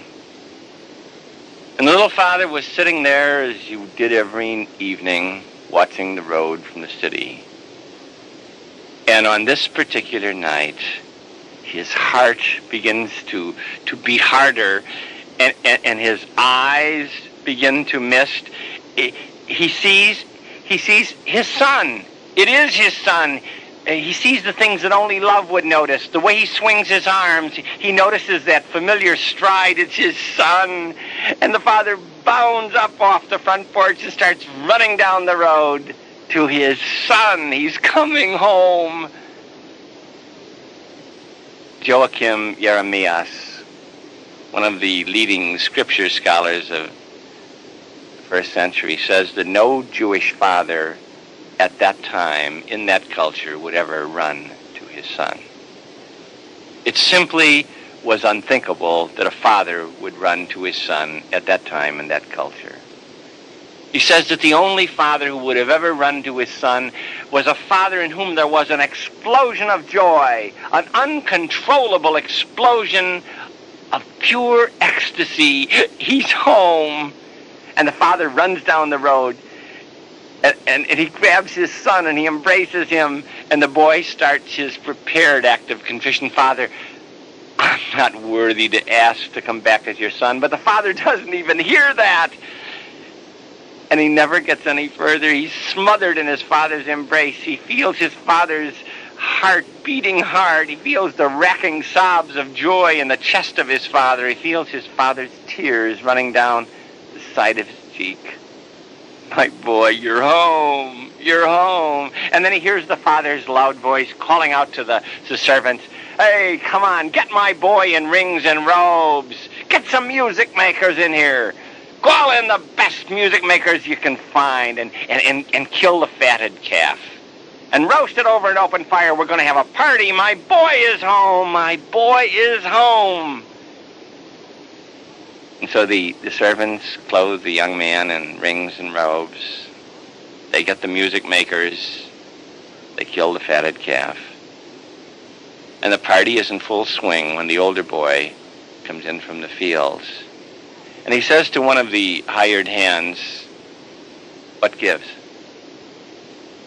And the hired hand said, "You're not going to believe this." The kid came home. The kid, my brother, came home. That's it. And what's all this? That's the part you're not going to believe. Your father wanted to have a party for him. That's what this is. A party for him. And the older boy is furious. He said, listen, you go in there and you tell my father that as long as that kid is in there, I will never put a foot in that house. Go tell him. In a few minutes, the father comes out, and the older son is pacing up and down furiously. He said, "What is it, son? What is it?" And the boy looks at his father and says, "What is it? Are you serious? What is it? Do you really mean that?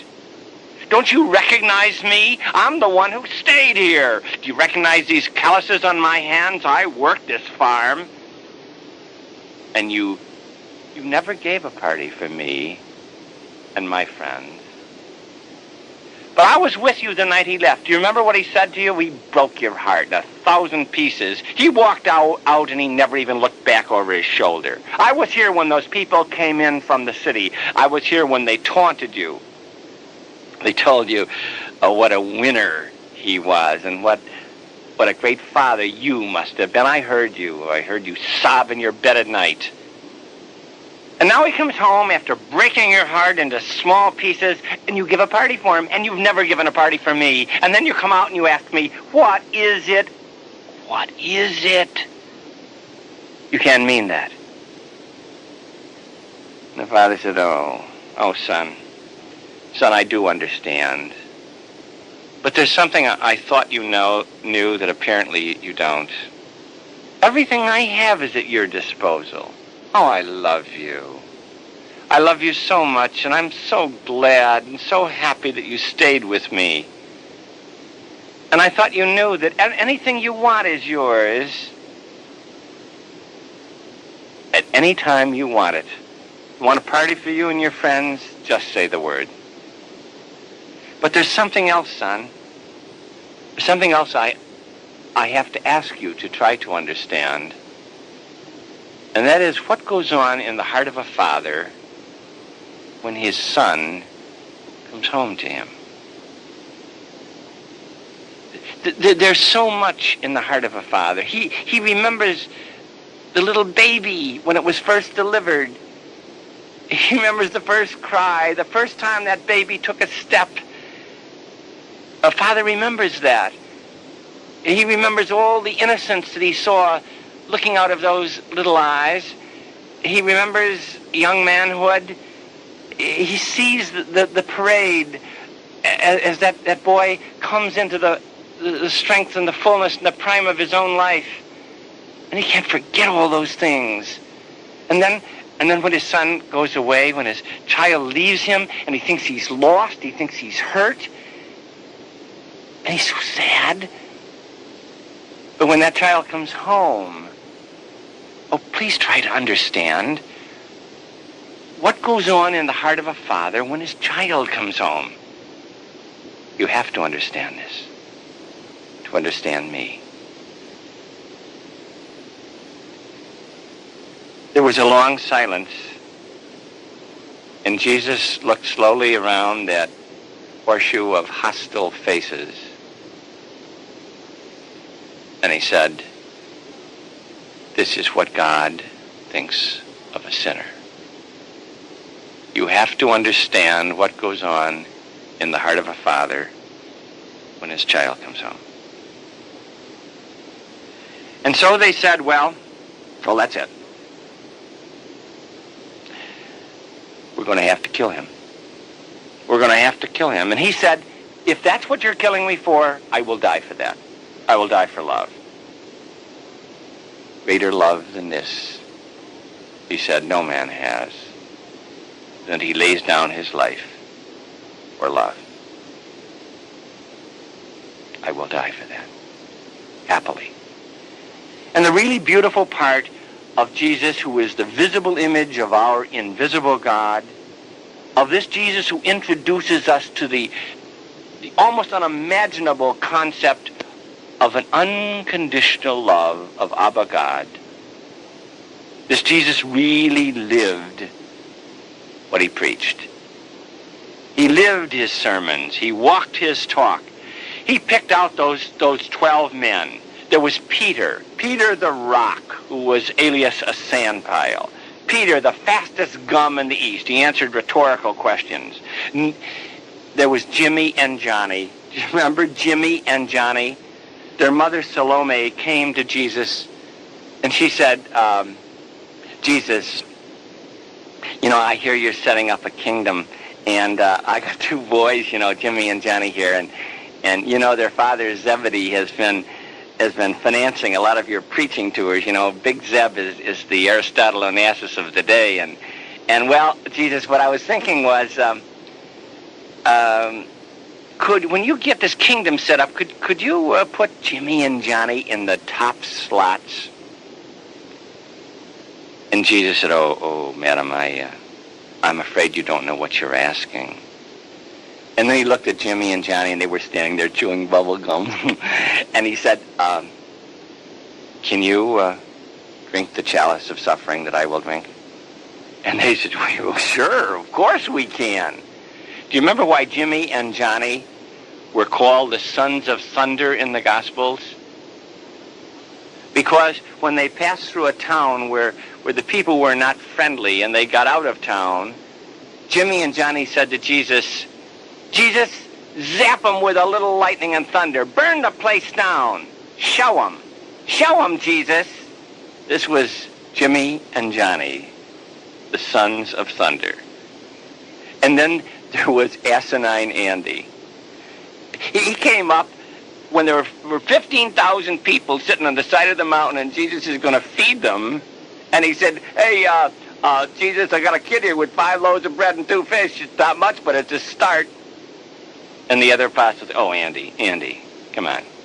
You remember it was Andy and Johnny that first discovered Jesus. They were helping John the Baptist pour water down in the Jordan, and John saw his cousin Jesus go by, and he said, there he is, there's the Lamb of God. Go follow him. And Andy and Johnny were following him. And they didn't know what to do. They were just following him, and John records this in his gospel. Johnny is John of the 4th gospel. He said it was about 3 o'clock in the afternoon. We were walking after him, and the sun was beginning to set, and Jesus sees these 2 fellas following him. And he turns and he said, excuse me, I see you've been following me for any particular reason?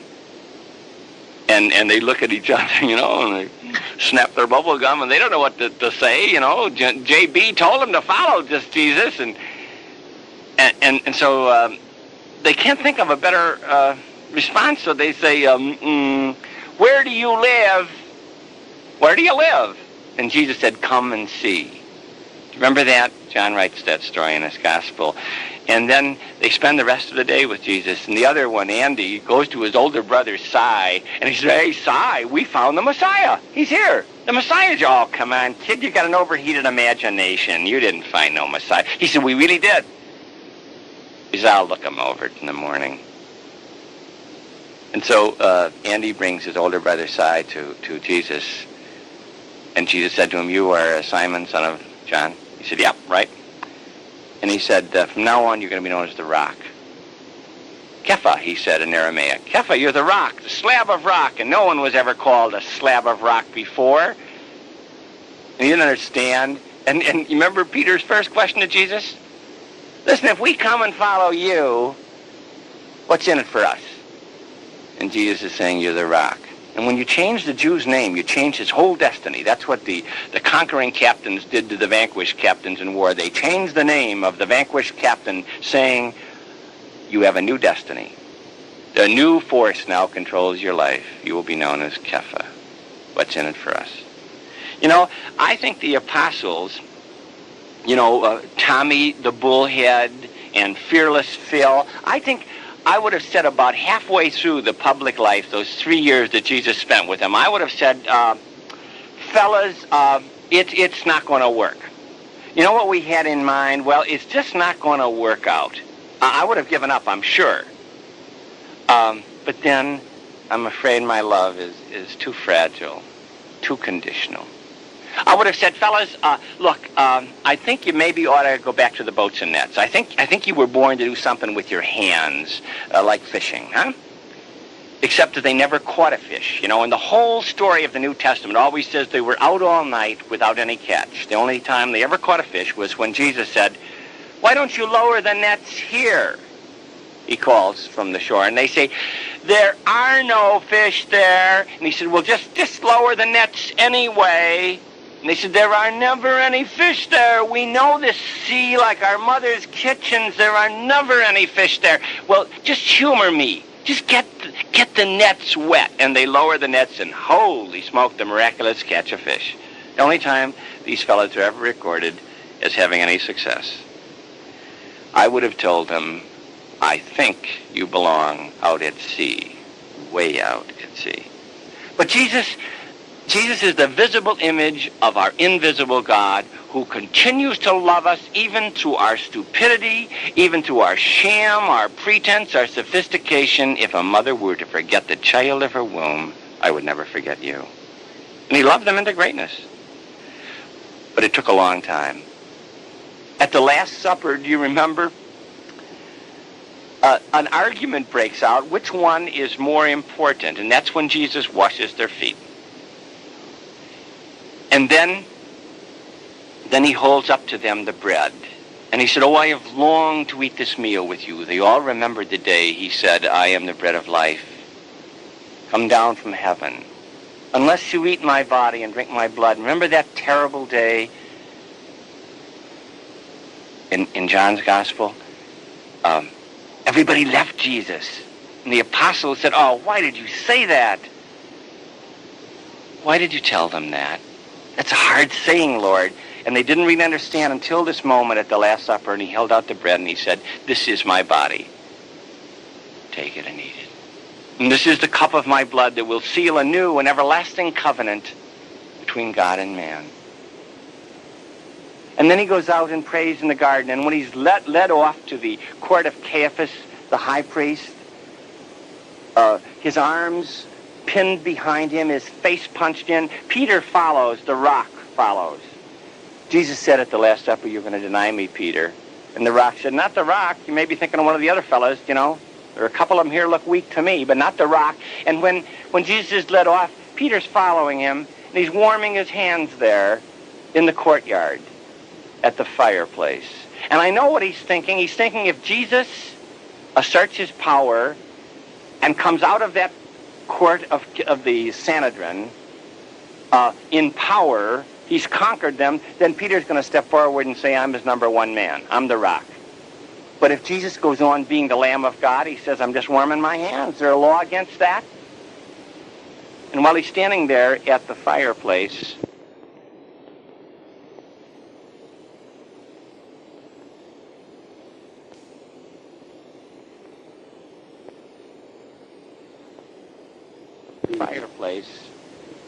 a girl recognizes him.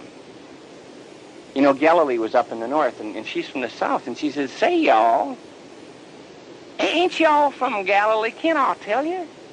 I could tell you guys from Galilee. Y'all got an accent. He said, no, I'm not, I don't know him.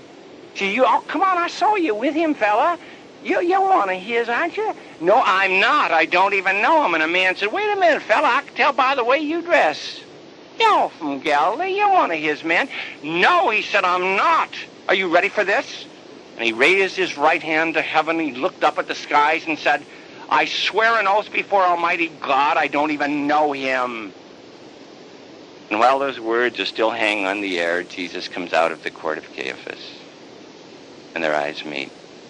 And the gospel says Peter went out and cried his heart out. And the next morning, Pontius Pilate breaks a twig in the face of Jesus and says, you will die on a cross.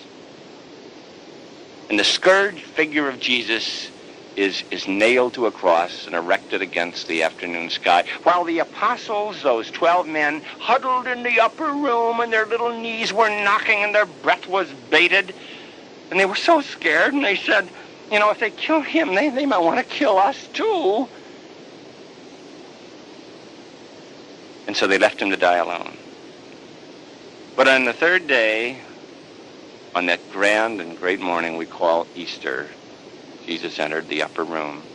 The door was bolted, and he came among them and he said, "Shalom, be at peace, I understand." I would have walked in there with my fragile conditional love and said, "Where were you? Where were you Friday afternoon? I didn't see any of you there. Where were you? Previous appointment? Oh, rockhead, stand up and tell the boys what you said to that little girl by the fire in the courtyard. You said you didn't even know me. You don't know me, Peter?" But Jesus doesn't say any of that. This is unconditional love. This is the divine physician. This is the good shepherd. This is the visible image of our invisible God. And what he says is, "Shalom, be at peace. I understand. I understand." He is the Jesus who accepts us in our weakness, in the human condition of weakness. All he's interested in is, do you love me? Because as long as you accept my love, you have it. You can refuse it, but you can never lose it. I will always love you. If a mother were to forget the child of her womb, I would never forget you. There was only one of them who couldn't accept this unconditional love, poor Judas. And he died because he couldn't believe that if he went back, Jesus would embrace him. The sun would be shining again in the life of Judas Iscariot. A wag named Ed Willock once wrote a verse about all the great sinners that have become saints, Mary Magdalene, Peter, and the last lines are, "With God, your wasness doesn't matter if your isness really am." And so I would like to suggest that if you ever really meet Jesus, the real Jesus, the visible image of our invisible God, he will smile with love upon you, and you will hear him say to your heart, "Shalom, be at peace, I understand." May he show you his face. Please stay with this guest set now. Loretta has an exercise for us on the vision of God. As we approach the ending of this session regarding God and the close of our whole Fully Alive experience together, we'd like to offer you two different types of activity. One is an exercise emphasizing the positive aspects of your vision. If you remember before, the exercise we worked with after John's first part of the talk was emphasizing the negative aspects of your vision of God. This time, we're going to look at the positive aspects. Just a short time alone with yourself, no sharing, okay? The exercise sheet is on page 59 in your personal notebook. This page, it's been reserved for you, as you can tell by the blankness of it. It's been reserved for you to jot down various positive qualities you would hope to find in God, whether or not you do. If, for instance, you would like to think that God is kind and merciful, even though you feel like he's very judgmental, we're not talking about how you feel or how you see him or what does exist in your vision right now, but what you would hope to find in an all-good, all-positive vision of God. All right? The idea is, it's your chance to turn the tables.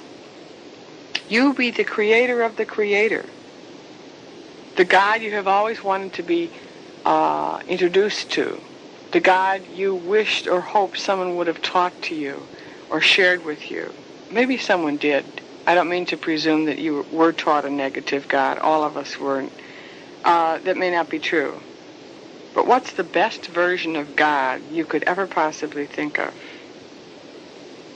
Write that down and just adjectives, words to describe who he might be. Hopefully this will locate for you the best parts of your God vision.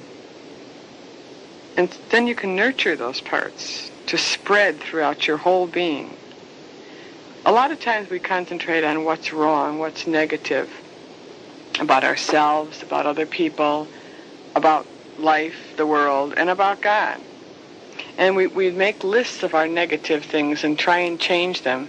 But I have found many times in counseling and in the course of the workshops and in my own personal growth that much more growth can be made by making lists, or at least coming in touch with the positive parts of the vision of myself or other people, life, the world, and God. Like, think about other people for a minute, just to switch over to that. When you get busy thinking of all the things that really bug you about people, all you're doing is working up the negative juices within you, right? You know the feeling? By the time you're finished, you're furious and you hate everybody. But if you sit back and think about all the good things in people, even though knowing full well there are some negative qualities, but concentrate on all the good things in people. How often people passing you on the street smile? There's a lot of times, a lot of people. As we do that, we begin to kind of glow with a positive, growthful, forward motion. So that's why we want to do this. We want to write down the positive, possible qualities you would like to see and find in a God vision, so you can nurture those parts, and so they can become more, and the negative become less of your vision. We also expect and hope that this exercise and reflection time will help you to prepare for the other experience, which is our closing gift.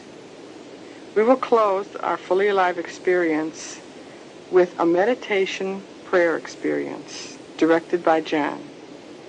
It's something which we call the Faith Walk. John will explain more about this later. Right now, plan to spend 5 minutes alone, just you and page 59, to reflect on the positive vision of God. And after this time alone, turn on tape number 11 at the beginning of side 1 for the closing prayer experience, the Faith Walk. And please enjoy your time alone now. Thank you. Although there will be a final prayer experience on the 11th and last cassette, at this time, Loretta and I would like to say goodbye to you. Goodbye is a contraction for God be with you, and that is what we would like to wish you. Presence of God in your lives. Our hope is that the Fully Alive experience has been really enjoyable for you, that it has been growth-filled. But even more so, we wish that vision therapy would remain and become a deep part of your life. That every day you will hear the questions that life is asking about you, about your vision, about your attitudes, and especially about your central attitudes towards self, others, life, the world, and God. We hope that countering signs will adorn your walls and mirrors and bookmarks, that pictures of your models will be ever before your eyes, and that stretching will be a daily calisthenic, and the prayer will be a part of the fabric of your life. I want to share this with you, that this is my own formula for growth, vision therapy. This is my own practice. This is where I am in my life. And it has helped me so much that I wanted to share it with you as my small gift of love. I guess because I'm the person here who has encouraged you to do something right away, is what John has shared, I feel a bit responsible now, even at the close, to encourage you to do something. But it's also true that those people who attended the Fully Alive experience when we were on the road and have since written to us tell us the same thing constantly. Those who say vision therapy is a real and active daily process Also share that they and others have formed a support group after the weekend or done something specific and constructive to keep the fully alive experience alive. Every time it's the same thing. Ongoing support groups are the key to keeping something and us alive. We have suggestions of what you might do within a support group framework, and they're on page 60 and page 61 at the back of your personal notebook. There are also some ideas for individual ongoing vision therapy on these pages and some charts to work with on pages 62 and 63. So please check out those pages later on from page 60 through 63 to make an ongoing, continuous plan for yourself. We really hope, and we will be praying, that you continue the fully alive experience and that you make the vision therapy process a part of your life for your own growth, as we are trying to do. It's exciting to become more fully alive every day and to know that the sky's the limit in more ways than one. Lastly, I'd like to say that I've really enjoyed being with you. It may seem strange to say this, but somehow my imagination has brought you to life for me. And I hope that if we ever happen to meet someday, you'll feel that we're at home with each other immediately, and that you'll walk right up and greet me as an old friend. And I'll greet you as an old friend, too. Thank you very much. We are really grateful for your hospitality. Not only the hospitality of your homes, but the hospitality of your hearts. And in the words of the Western Priory monks, we would like to leave you with this request. All we ask of you is forever to remember us as loving you. Thank you. Please pray for us as we shall for you. And God be with you. We love you.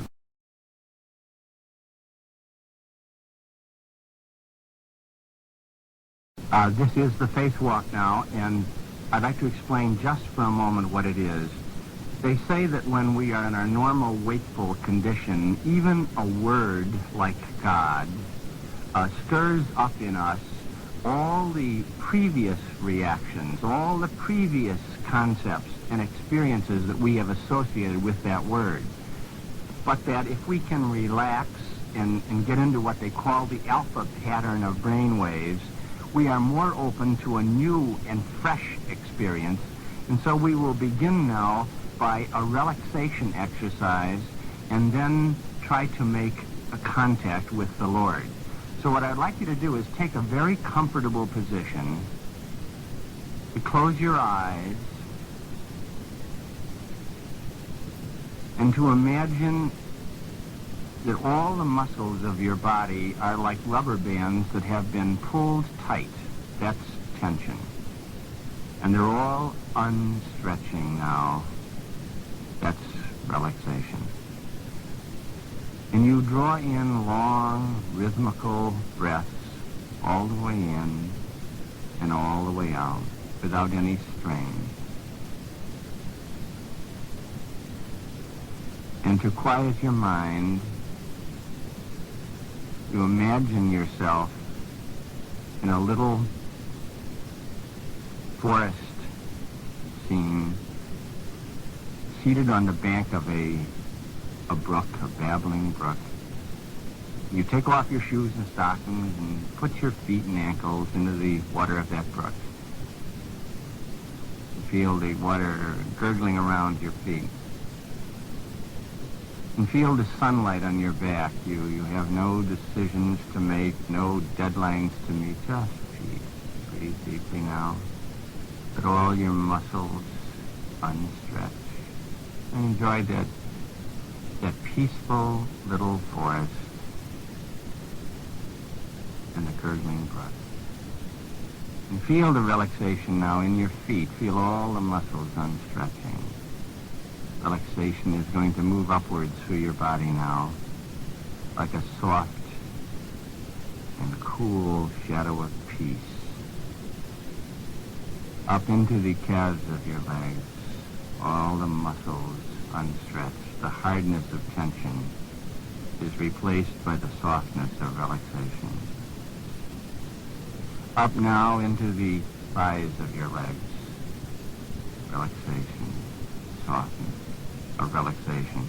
And your legs begin to feel limp and leaden, very relaxed. You breathe deeply and the relaxation continues to move upwards into the torso of your body, into the lower back and the abdominal area. Everything is relaxing in you. Breathe deeply. Just let go now. The relaxation take over your body and mind. Seeping upwards through your body, through your stomach, through the long muscles of your back. Sweet and peaceful relaxation. Feel the relaxation now in your shoulders, and imagine that someone is very gently and lovingly massaging your shoulders, the back of your neck, and all the tension that accumulates there disappearing, melting away. And feel the relaxation now run down your arms, right down to the tips of your fingers. You may even feel a tingling sensation in your hands as the muscles relax and allow the blood to circulate more freely. Feel your arms relax, your shoulders drop. Keep breathing deeply now and feel the relaxation entering your head, up through the neck and into the head. You feel the relaxation in your cheeks. The jaws are loose. And even though your eyes are closed, you can feel the ocular muscles relaxing now. Let go.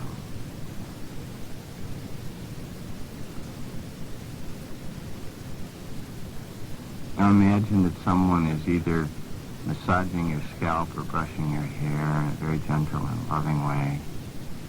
Feel that even your scalp now is relaxing.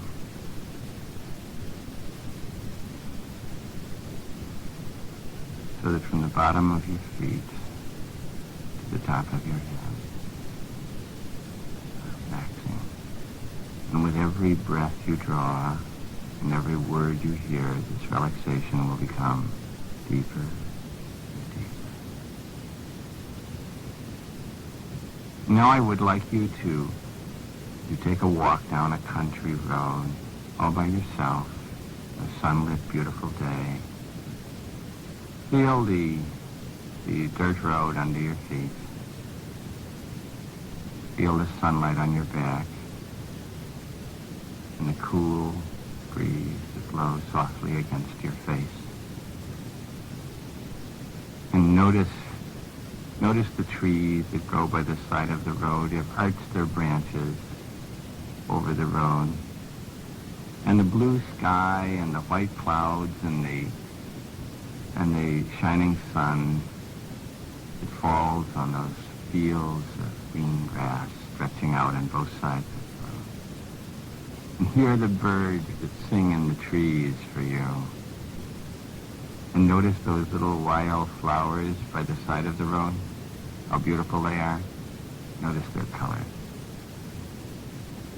You walk along now, keep relaxing more and more, deeper and deeper into peace.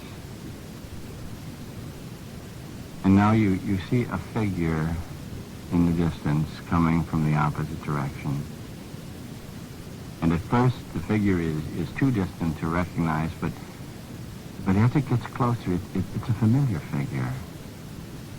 And you feel an expectancy and then a certainty. It is the Lord. It is Jesus. Go meet him now. Go running to the Lord and embrace him and say to him whatever is in your heart. And let him say to you now, as he embraces you, whatever is in his heart. Let the Lord into your mind and heart. Meet him in the road.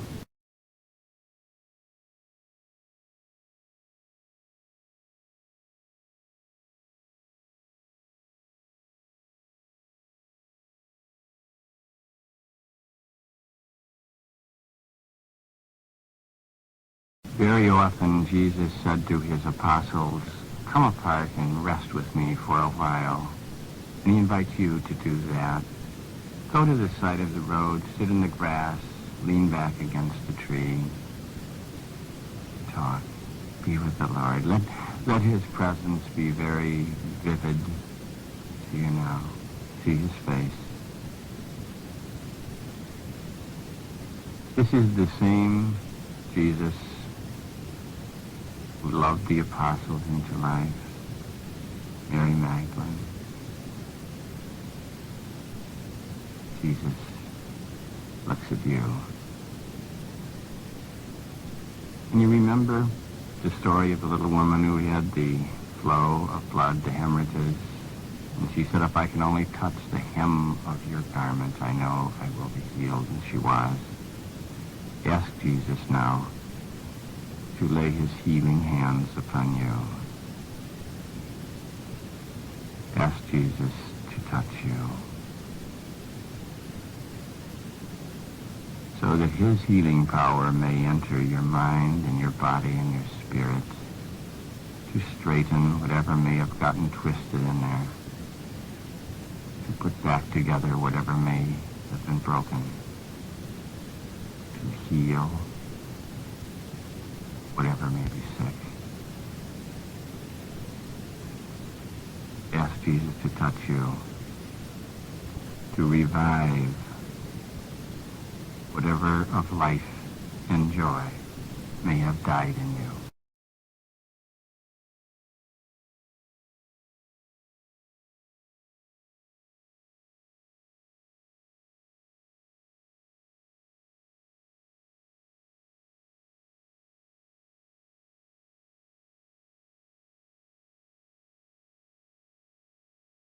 Now, ask Jesus about your vision. Tell him first about your vision of yourself. Try to articulate your own self-image, your own self-esteem, your own way of seeing and remembering you. Tell Jesus about that. Try to verbalize it for him. And then ask him to enlighten you, to let you see yourself as he does, through the eyes of love, the eyes of sympathetic understanding, the eyes of shalom. Tell Jesus about your image of yourself and ask him for his enlightenment.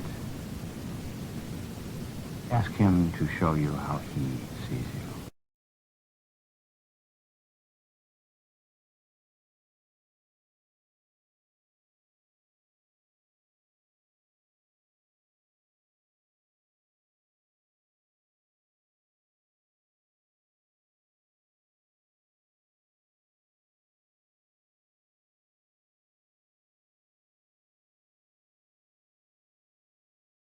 Now talk to Jesus about your vision of others, especially about the relationships that are closest to you in your life, about the communication problems that may exist. Ask Jesus if it's true that what we all need is love and understanding. Is that really true? Ask Jesus about tender love and tough love. Ask him about your relationships, to enlighten you, to see those places where healing is necessary, where communication must be revived, where love must be expressed. Talk to Jesus now and listen to him about your vision of others.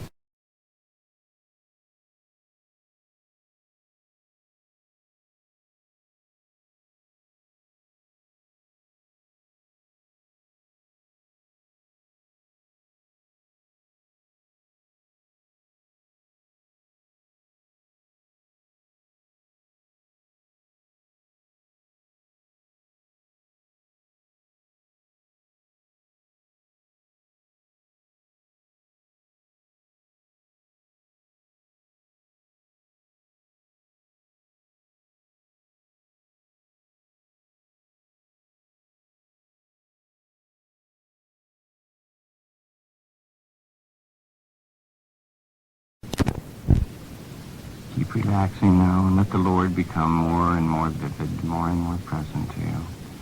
And talk to him now about your vision of life. Again, try to go as deep inside yourself as you can and articulate what you really want from life. What you really think that life is for. Try to express your vision of life to Jesus. And then ask him about the life principle of love. Does love really usher us into the full life? Is love the way we admit God into our lives? Is the loving life the only happy life? Is that true, Jesus? Ask the Lord about the life principle of love as you talk over with him your vision of life.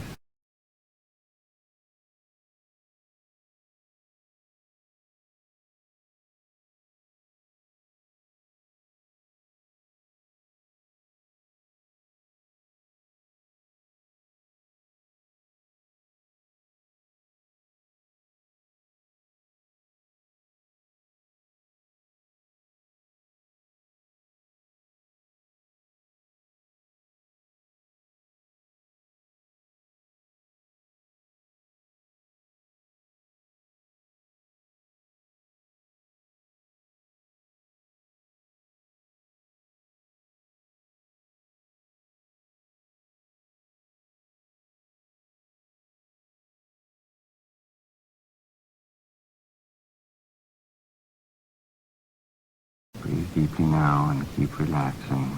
Let go deeper and deeper into peace and tranquility and relaxation. And talk to the Lord now about the world, about your own vision, your own ability to enjoy, to see the beautiful things of the world, to hear its music and poetry, to feel the impact in your emotions, to let your mind wander and be questioned, and your heart to be alive. Ask yourself and the Lord about what possessions, what things in this world might diminish your capacity for love. Ask the Lord what things you may have become so attached to that they own some part of you and shackle you, possess you. Ask the Lord about this.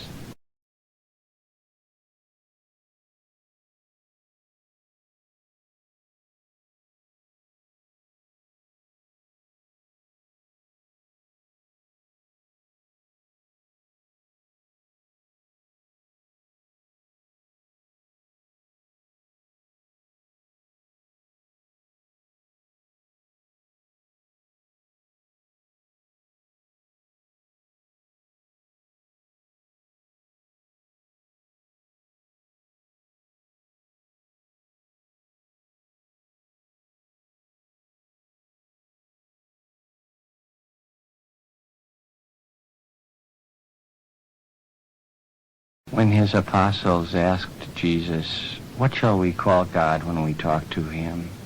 Jesus said, "Call him Abba, Daddy."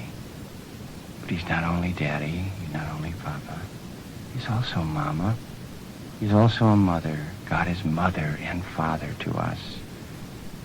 So much of the scriptural language portrays the feminine in God. God will wipe away all your tears. Ask Jesus to help you articulate your vision of God, the God that is inside the marrow of your bones. And then ask Jesus to enlighten you, to help you to understand the unconditional love that says, even if a mother were to forget the child of her womb, I would never forget you. Ask Jesus to take you to Abba, to the Father.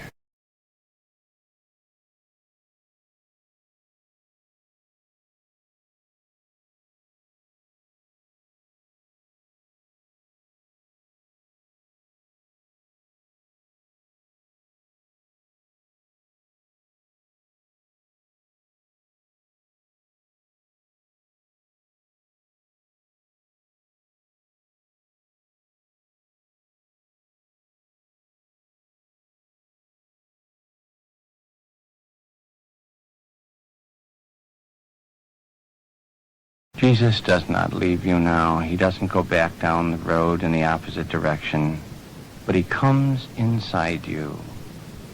Imagine the Lord coming inside you. He dwells in you. He makes your heart his throne. He said, if you love me, I will take up my abode within you.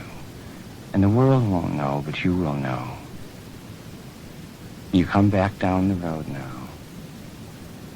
But there's never a possibility again of being alone. The secret, the warm secret of his presence is inside you. Even when you feel most alone, he will always be with you. And even when you feel most unlovable, he will always be loving you.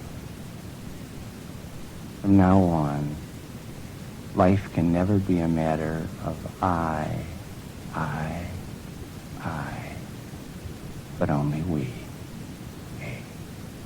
He and I together. There is no force in heaven or on earth more strong than he and I. Whenever you are ready now, you can open your eyes, but the truth of your secret will always be with you.